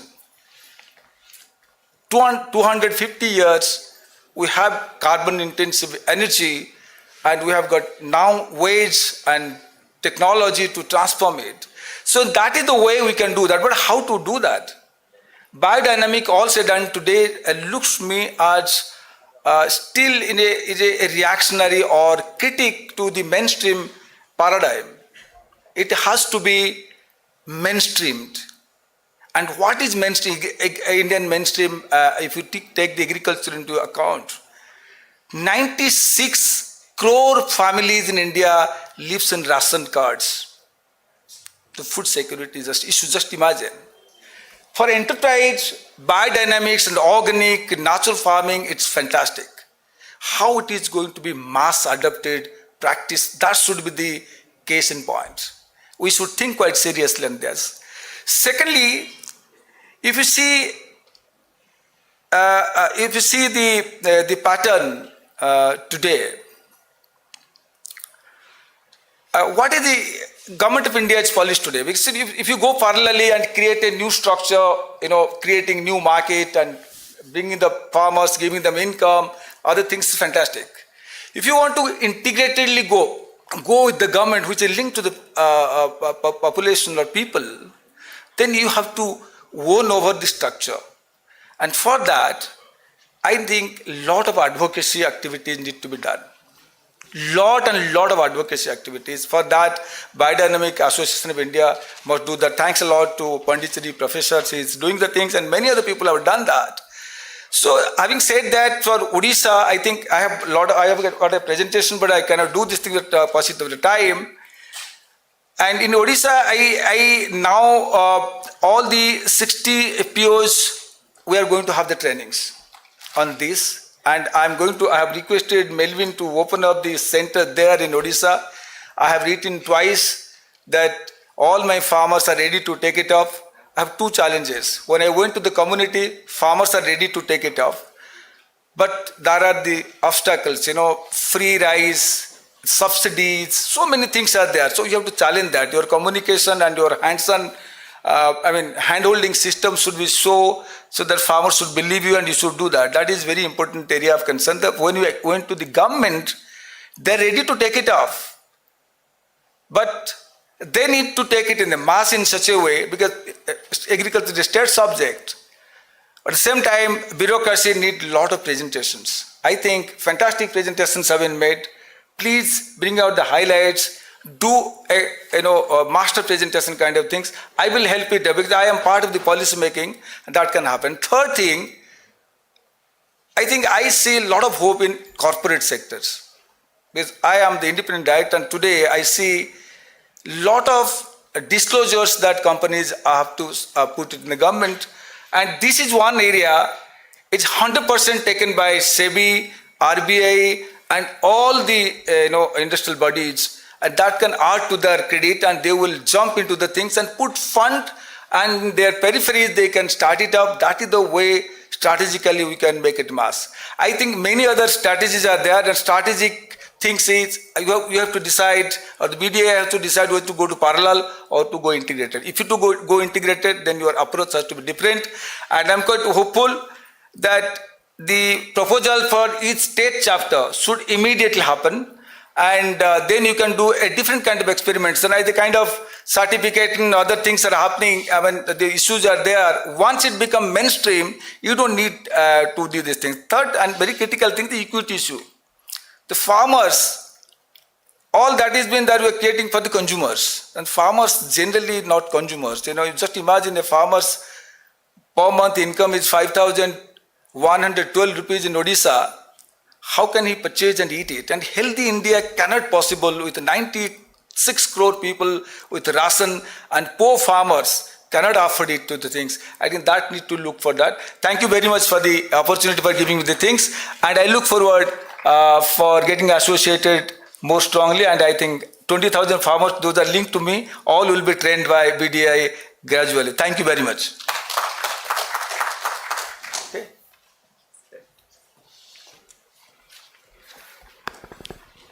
Dr. Prafulla Kumardal, thank you so much. Before we conclude, I would now like to invite our President of BDAI, Mr. K. Chandrasekharan, to deliver the vote of thanks.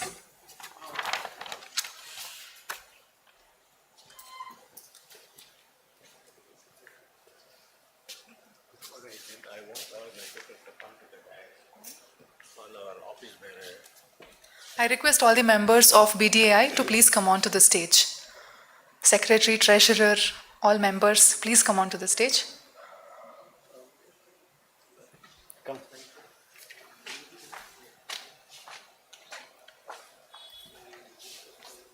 We request Mr. Babu, Vice President, to come on to the dais, please. He is the hero of the function, but for him this function wouldn't have happened. So wherever I think he is,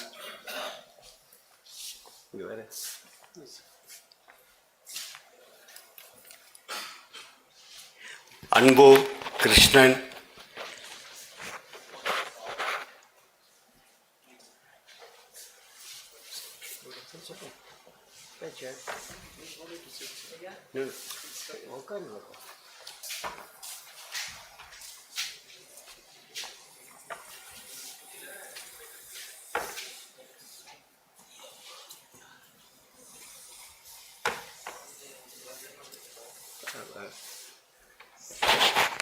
Mr. Jairamji is the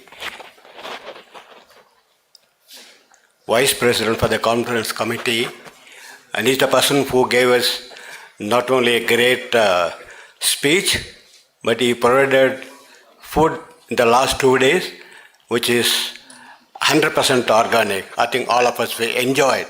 I would request Mr. Jairamji, wherever you are, please. Oh, you are here. I'm sorry, I couldn't see from the light. Babu sir, inge. Sir, karenge, inge da. Yeah, yeah. Babu sir. Babu sir, you come. Where is Anbu here? Krishna, Anbu. Yeah. Our treasurer, Samuel, Mohan. இருக்காரா? சரி, okay.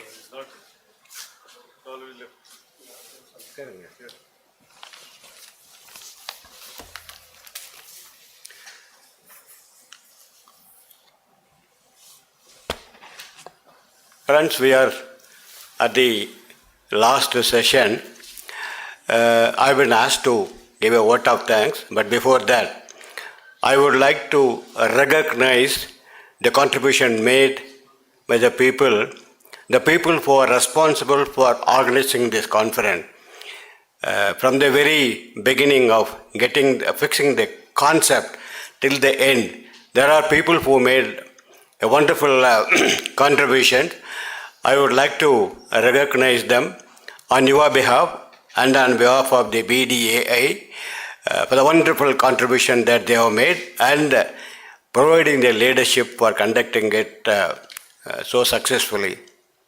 I believe all of you would have definitely enjoyed the 2 days deliberations, the conference.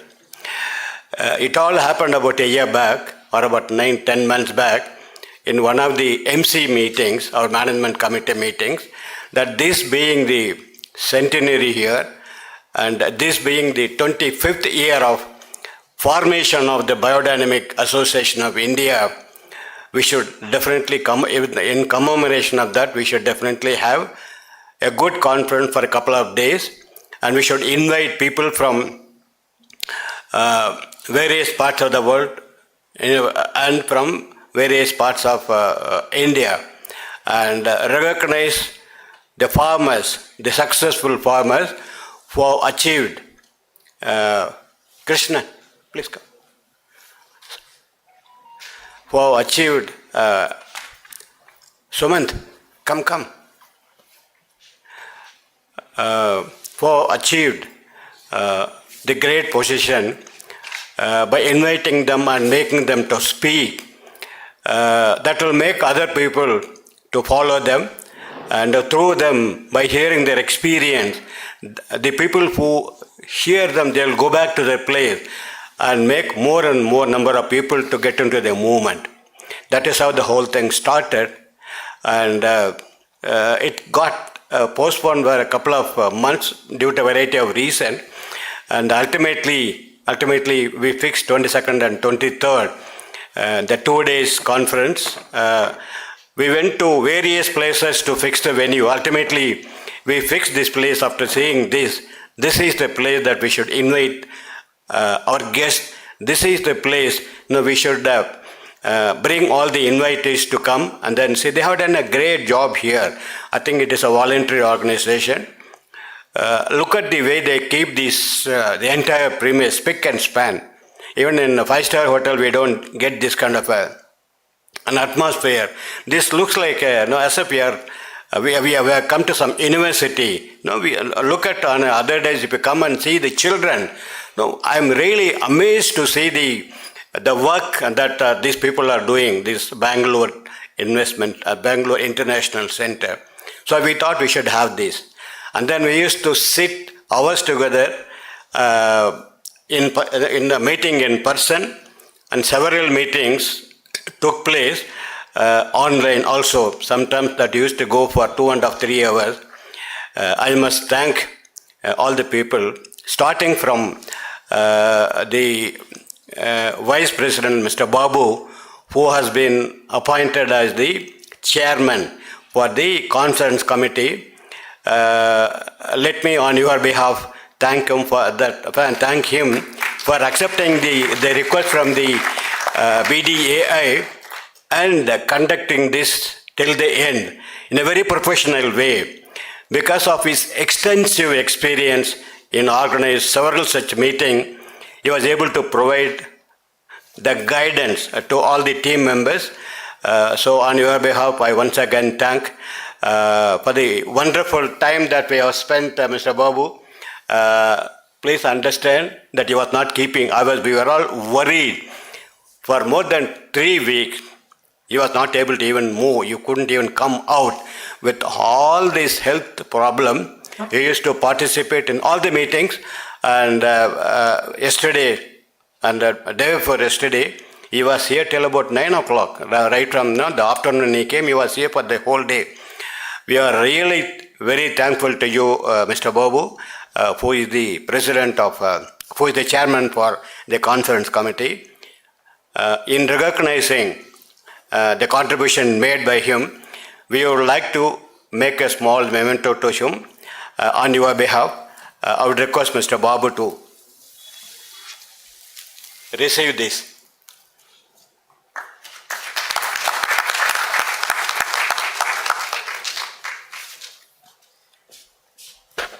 The vice president for the conference committee is none other than our great friend Jayaram ji. We didn't know who to invite. We didn't know who to meet because Bangalore is not very familiar for us, and the bureaucrats and the political people are not very familiar to us. So we were wondering as to what to do. Abad Pandavan, you know what is the meaning of that? Like that, he came in. It took us to a couple of ministers. Very unfortunately, Honorable Minister Bairagowda was supposed to come yesterday, who has confirmed that he will be certainly coming, but due to some urgent commitment, I think he was to go to Delhi for some very important meeting, so he couldn't come. So suddenly he fixed, yesterday, what a wonderful speech that we heard from Mr. Sitaramaya. The Siddharamaya speech, I think those people who know Kannada would have certainly enjoyed the excellent presentation, the speech made by him. So we are thankful to Mr. Babu, to Mr. Jayaram ji, who has fixed these two stalwarts in their own field. All of us, we enjoyed yesterday morning. The minister not only come here, he is actually from a farmer's family, so he was able to appreciate. Believe me, a minister, a powerful minister, Minister for Law and the Minister for Tourism, he was here for more than 2.5 hours. No minister will spend so much time. See how freely he was moving with everybody. He talked to all our people in a very friendly way. He visited all the stalls and spent some time. And he was so curious to ask about what is this product is all about and how does it help me, how does it help. So like that, he was very, very friendly in moving, very friendly, very freely. So I would once again thank on your behalf Jayaram ji for fixing the chief guest, and I hope all of you enjoyed the food from yesterday morning till the lunch. Unfortunately, we couldn't give the tea break because for the paucity of time. He had made lot of arrangements yesterday and today for morning coffee break and tea break. We couldn't take his hospitality yesterday and today also due to paucity of time. So on your behalf, we would like to recognize the contributions made by Jayaramji by giving him a small memento. I would request our Vice President, Mr. Babu, to hand over the memento to him.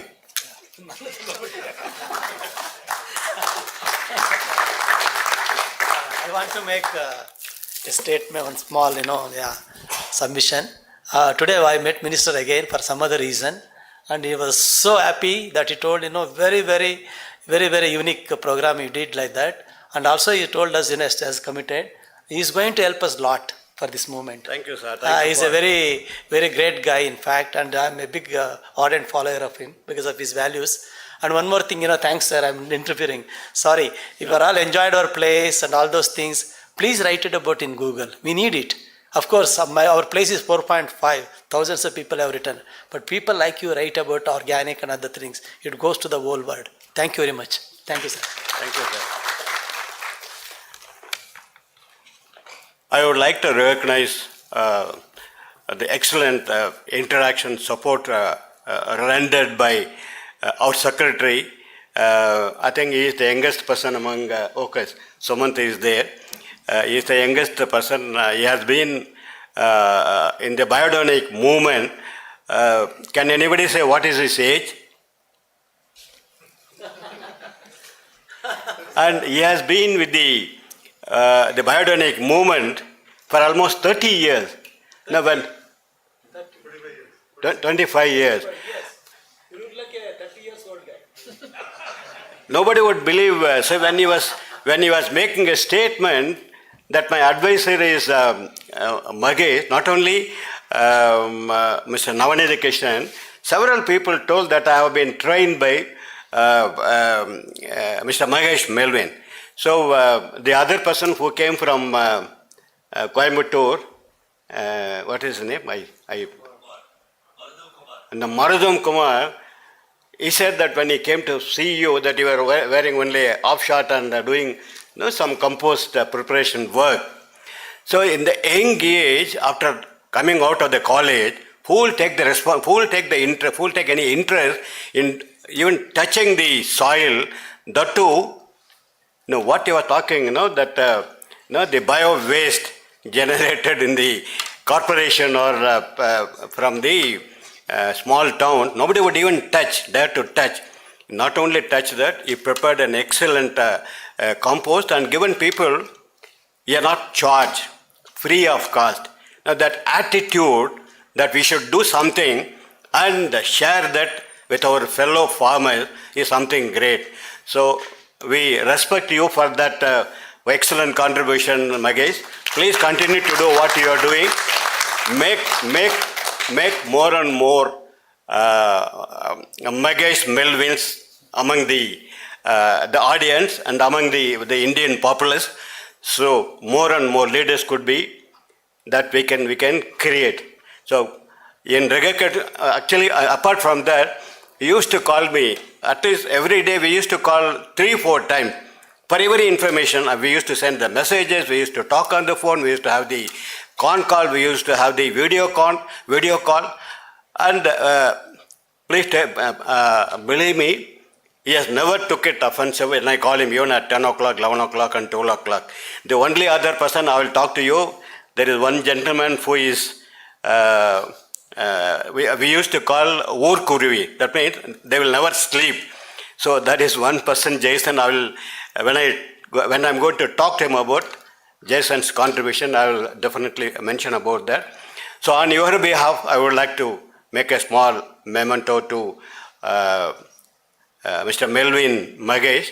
I would request Jairam ji would make a small presentation to memento, small present to me. So whenever I was in the meeting, I used to point for him. He should come to Bangalore and work, for this.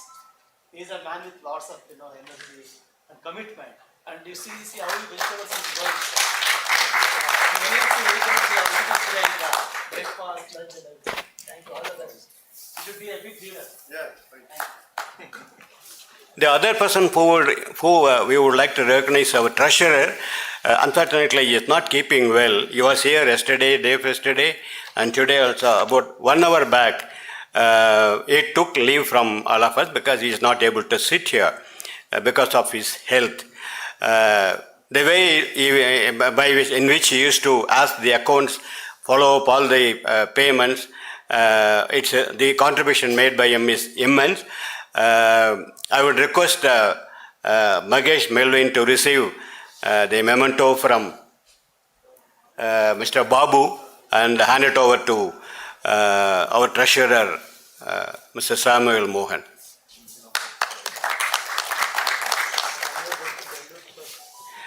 All of you are aware that that Jason Jerome is a globetrotter. He has been visiting various places in India and other parts of the world. Both of us had been to Gotianum, Switzerland about a year back, and we stayed in the same room. We used to sleep only for 4 or 5 hours. That 6 days conference that we attended in Gotianum is really an eye-opener for me because it is quite new to me. I'm basically a lawyer and a company secretary and was involved in setting up about 45, 46 hotels. Though I am a lawyer, I feel very proud of saying not only my father, my parents, my grandparents are farmers. I'm taking it's my proud privilege to say that I'm a farmer myself. Please believe me, like yesterday some people were telling, in the young days when I was doing my schooling, the moment I used to come back from the school, I won't go and play. I used to take a couple of cows, or these 2 cows are very, very close to me. I used to take the cows into the field and make them to see. The cow takes its food, the raw grass, completely full of the stomach. And then you should see the face of that cow. It actually thanks to me for taking the cow to the farm to graze the. So I enjoyed every minute of my school days by going to the farm. Even today, if I go back to my home, I don't take even a cup of coffee from my house. First, I will go around, visit the farm, come back, and then only my mother used to give me a couple of. She used to give me milk or coffee. So, being a farmer, it gives more importance to bring the consultant like Mr. Jason. Jason is an international consultant, and many of you would have definitely interacted with him. And Jason is a direct student of Peter Proctor. And Madam, I used to always talk about Madam. She has come to my farm and she planted trees. The trees, now it is about 6-7 years old, Madam. It is no longer a sapling. There's a big trees. So thank you very much for that. And for the contribution made by Mr. Jason, and Mr. Anbu also is here. Now, during the training period, the way in which he used to conduct the program, very meticulously, you cannot ask him to stop in between. You cannot reduce the training from 3 hours to 2 hours. He will not do that. He will only be sitting, returning back to the seat after completing the entire presentation in the way in which he likes, and he communicates what you want to communicate to the people, the audience, in a way in which they understand. That is very important. See, the communication ends only when you are able to communicate in the way in which the person to whom you want to communicate understand. Only then the purpose of communication is served. And he is one such person, a great contributor for the BDA movement, Biodynamic movement, great teacher, and more than that, he is a great friend. And the lighter way, he is a person who will enjoy, whether you are a 70 years old person or 35 years old person. He will give you a company for taking an excellent food. He will tell you how to eat. Now, whoever wants to learn how to eat, please talk to him in person, not here, in person. He will tell you how to eat, whatever you wanted to eat.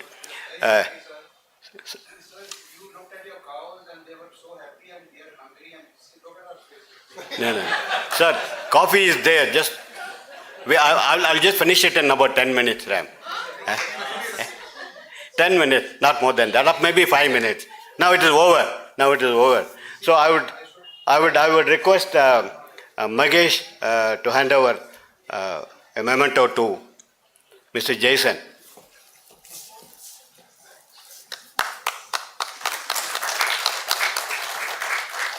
The other MC member here that we have is Narayanji, and you know that he made an excellent presentation. He is the promoter of Aditi, one of the leading certifying bodies of the country, and he used to participate in every meeting and tell us as to what, as somebody was mentioning, what to do and how to do, and taking care of the interest of the licensees. That is very important. Normally people don't do that. They will be like a school teacher and a student. They will not give beyond a point. He is the person, you can approach him for anything and everything. Your interest will be taken care of. So on your behalf, I feel very proud of making a small memento to him. I would request Babu, our Vice President, to hand it over to him. A small memento. Thank you, sir. Thank you. Now, all of you are aware that the DCO, Demeter Certification Office, is being headed by a person with a lot of experience as a consumer, as a marketing person, as a person who is interested in organic and biodynamic, and taking care of the interest of the licensees. It is none other than our great friend Mr. Krishnan. He has done a lot of things. The souvenir, what you have. No, we used to get till the last minute. I'm sorry to say this. When we used to call the article writer, they'll say, I'll send next week. I'll send next week. With all the great difficulties, he has been able to produce that article. It's about 80 pages, right? 70, 80 pages. It has come out very well. So, not only that, he has done a lot of other things. In making the 2 days conference a successful one. So, on your behalf, I would like to make a small memento to him. I would request Jason Ji to give this presentation, give the memento to him.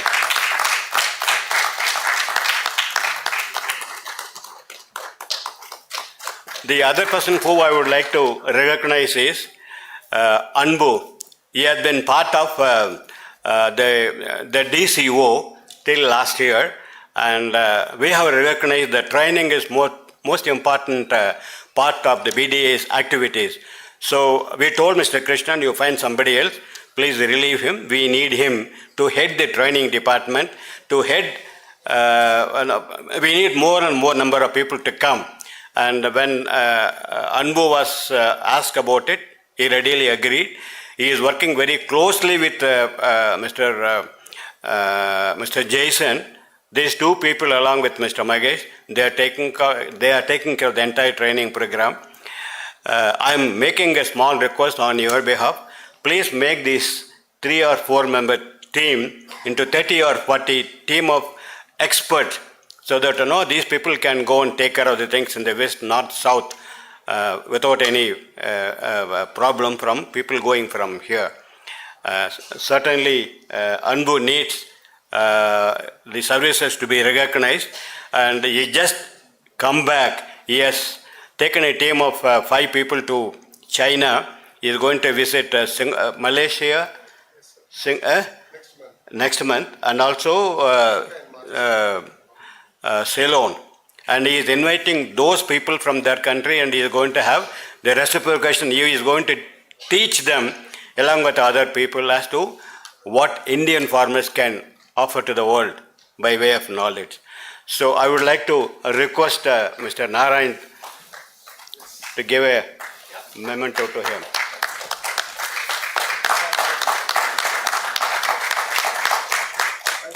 Thank you, Narayan. Friends, most of you would have interacted with the youngster, the youngest person in the entire team, Sumant.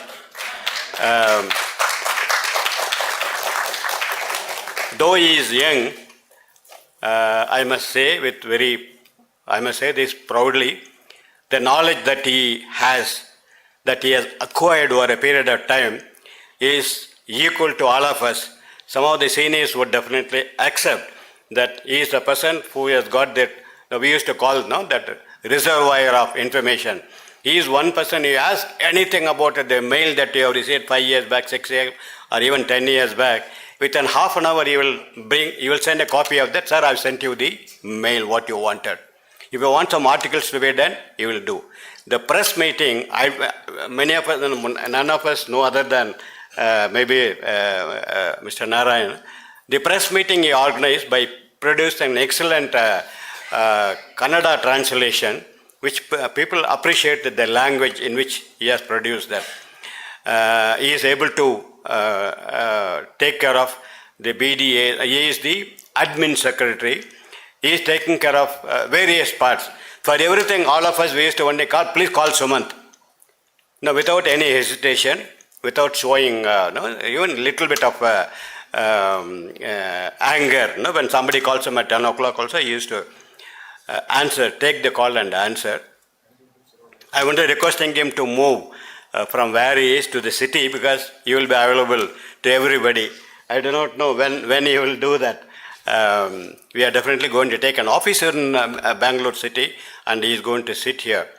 I would request Mr. Babu to hand over, because Babu is one person who is interacting with him for the conference virtually every day.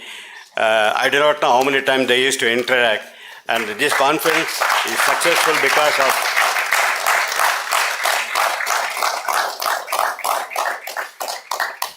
Krishnan. You have one lady silently did the work and supported you is Harsha.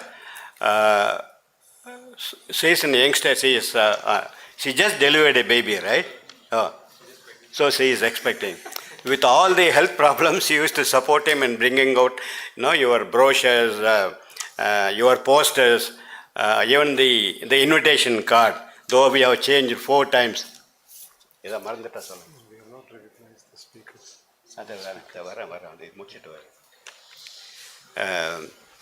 So on your behalf, I would request Magesh to hand over a memento to Mr. Krishnan, who will in turn hand it over to Harsha.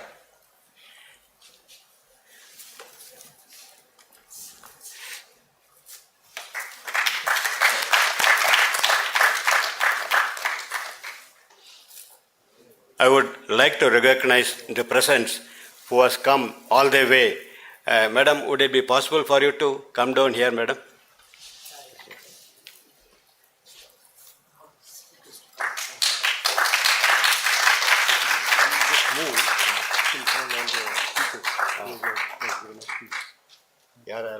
Yeah, I just called them. I'll call them.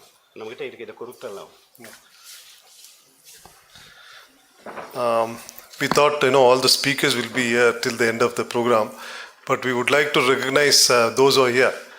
I would like to call up Dr. Murugesan, Mr. Dorairaj, Dr. Regina, our friend Jaspal Singh, Dr. Prafullaji, Mr. Navneet Krishnan, Crystal, those who have given a speech, Murli sir, Neelam, are you there, Neelam? I think most of the people just left.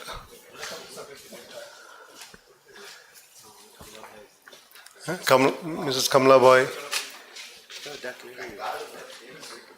I'm sorry, because I could not see because of the light. Is there anybody, speakers? Mrs. Babu. Mrs. Babu.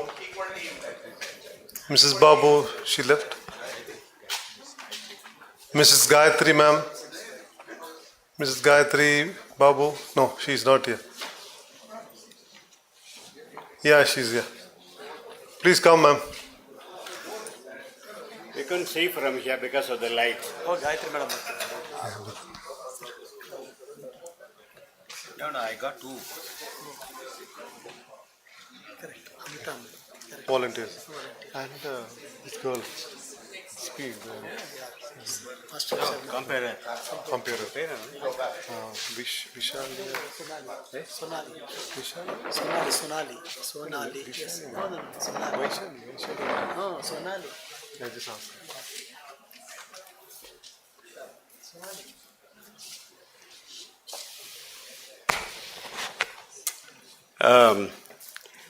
Where is our friend who was? Shivali. Jaspal, eh? Jaspal Singh. Yeah. So he's here. Jaspal Singh ji. No, he's there. Come. Sit here, no problem. See, sir, that side you go, sir. That side. You can go that side. Sir. We have been sitting, sir, all day long. I'll finish it. Please sit. Yeah. As I was mentioning, the contributions made by Mr. Peter and his partner is something very, very stupendous. Now, why should anybody come from some other country and go and help the people who are in need of services in some other country? What is they need? Unless you have an interest to take care of the people who need your service, they won't come. Now, they have sacrificed personal life for several months, traveled all over the place in India, met a large number of people, shared their experience and knowledge, and make them to follow the biodynamic movement. And today we are all here. Please believe me, she visited our farm, which is 650 kilometers from Chennai. She stayed with us and she planted. She used to visit, if you have seen the photograph, she used to she and Jason, they have taught our people. I got a team of 11 members headed by a woman, and all the people who prepare my, all the biodynamic preps, whatever that we are doing today in the farm, it is under the guidance of Mr. Jason Joram.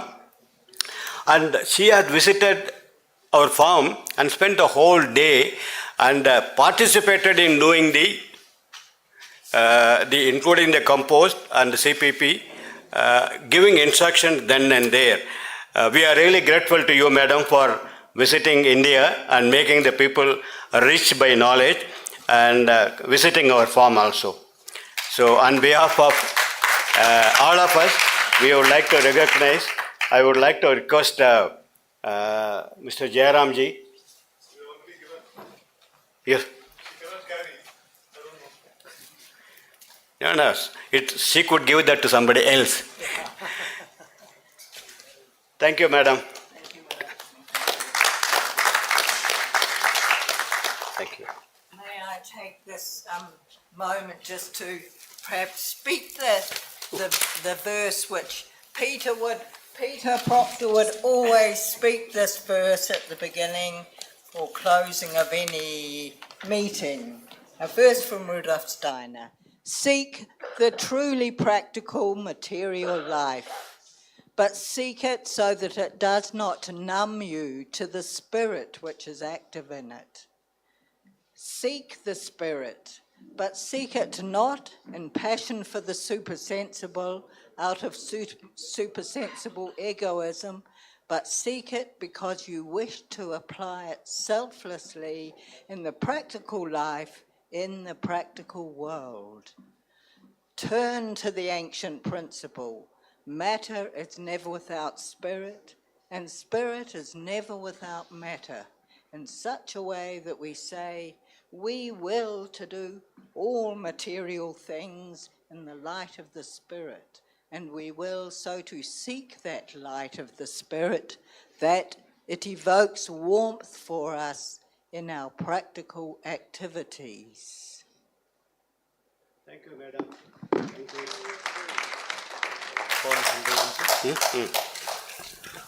I just call upon Mr. Murli.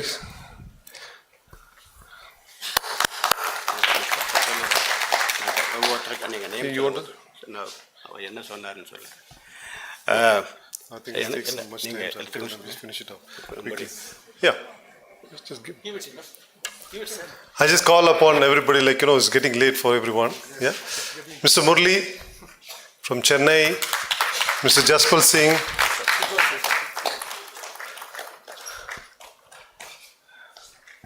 Crystal, Mrs. Crystal.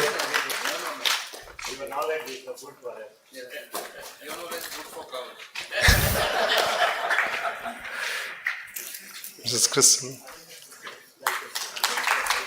Mr. Profula,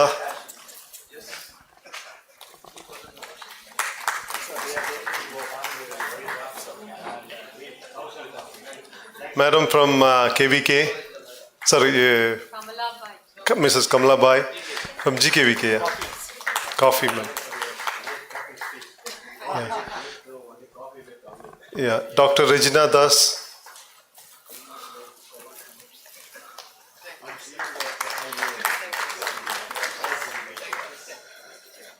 Dr. Murugesan. Thank you, sir. Dr. Dorairaj, Thiru Navanitha Krishnan,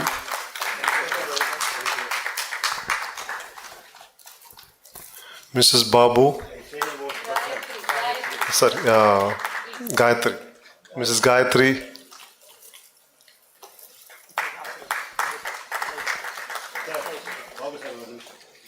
Babu sir, one nimisha. Vaanga.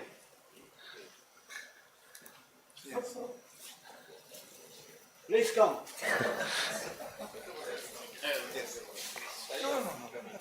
Nana come hanga sir. thank you very much, ma'am.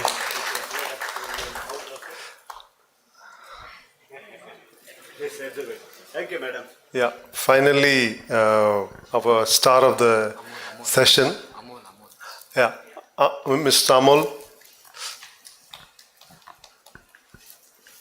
Mr. Amol from Maharashtra. Is there anyone left out? Anyone left out? Speakers. Two. Yeah, you can introduce her. Vishali. Yeah, you can tell her about. Yeah. You can say something about her. Yeah. Sure. Sir.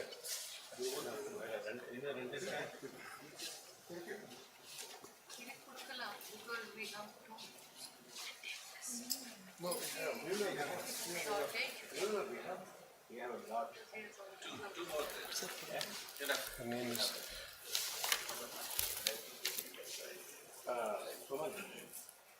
Two people who helped that case. Tell you. First both of them call. And this thing. And also I call upon our volunteers, so she did a lot of work, Mrs. Amita ji and Amla. Both of you come. Amla and Amita. Selfless service. They've done a great job, organizing, especially Mrs. Amita. Though she is a very busy lady, but still she did a lot of work for the organization for the past so many days. I think we have to give a big clap, she's the one organizing the whole transportation, everything. Yeah, thank you very much, ma'am. And Amla, she did a lot of, coordination between, the organizing, all the reception area and everything. She's a volunteer herself. She's a yoga teacher. She asked for a session, but which we could not, engage her. Yeah, thank you very much. Thank you so much.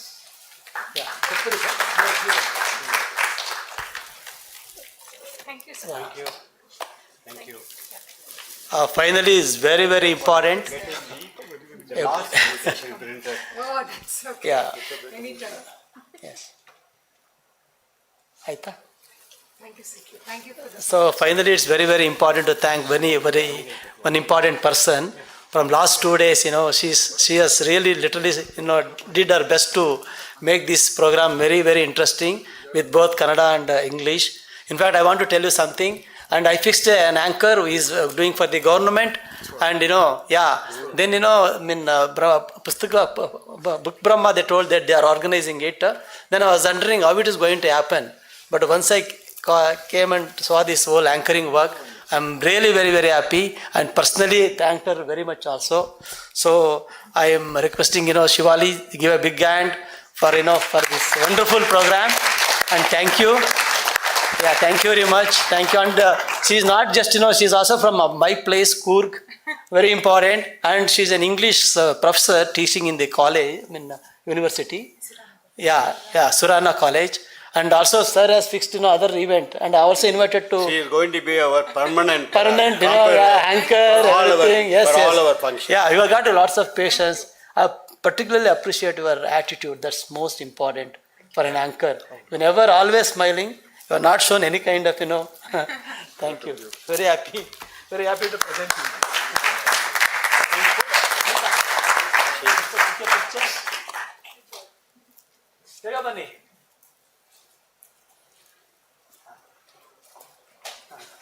People from Book Brahma. Book Brahma, yes. People from Book Brahma, they are the people organize the whole, media and, presentations and things like that. They really appreciate, though they charge something, but, still they've done a great job. We just call upon somebody from Book Brahma.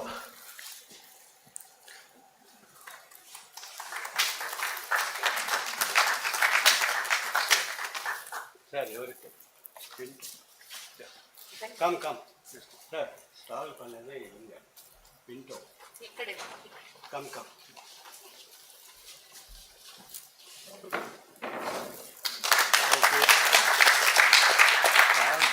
Pinto illa. No. Also, we recognize Pinto, and was doing a lot of help setting up the stall and things like that, and very cooperative. Though he's not here, but still we just recognize him. Yeah, we'll just give it to We'll give to Suman. Yeah, thank you.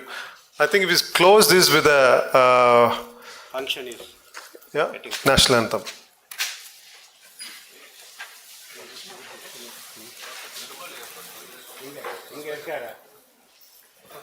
Dr. Perumal is here. Sir, vanga.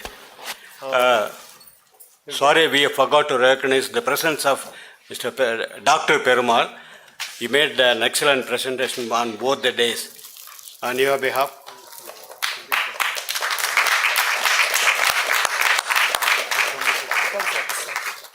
Madam, take our picture, if you don't mind. Yeah. Come. Forgive, sir.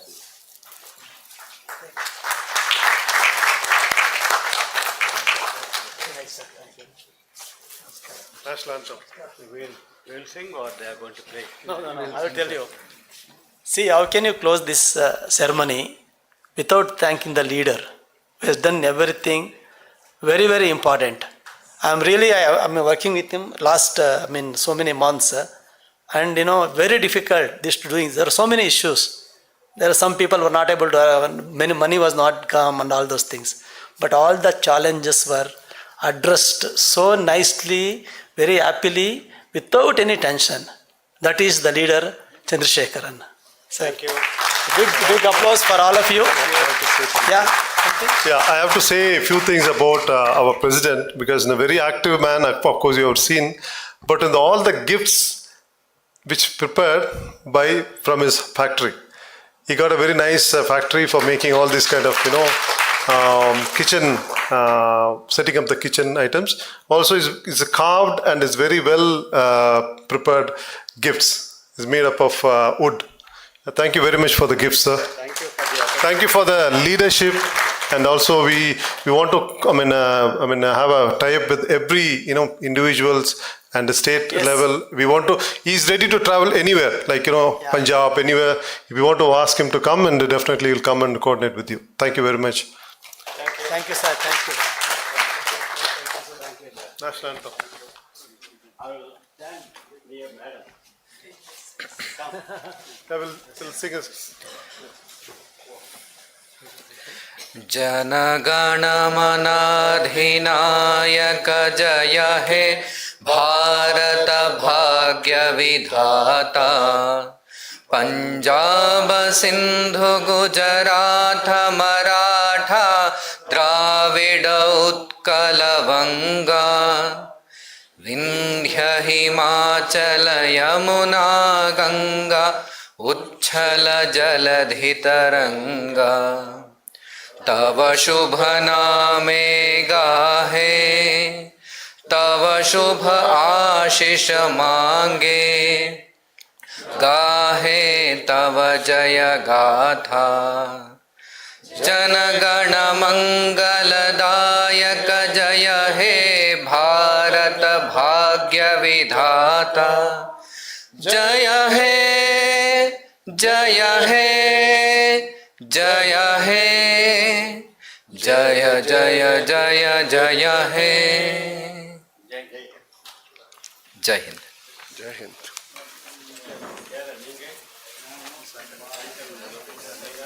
Phone यार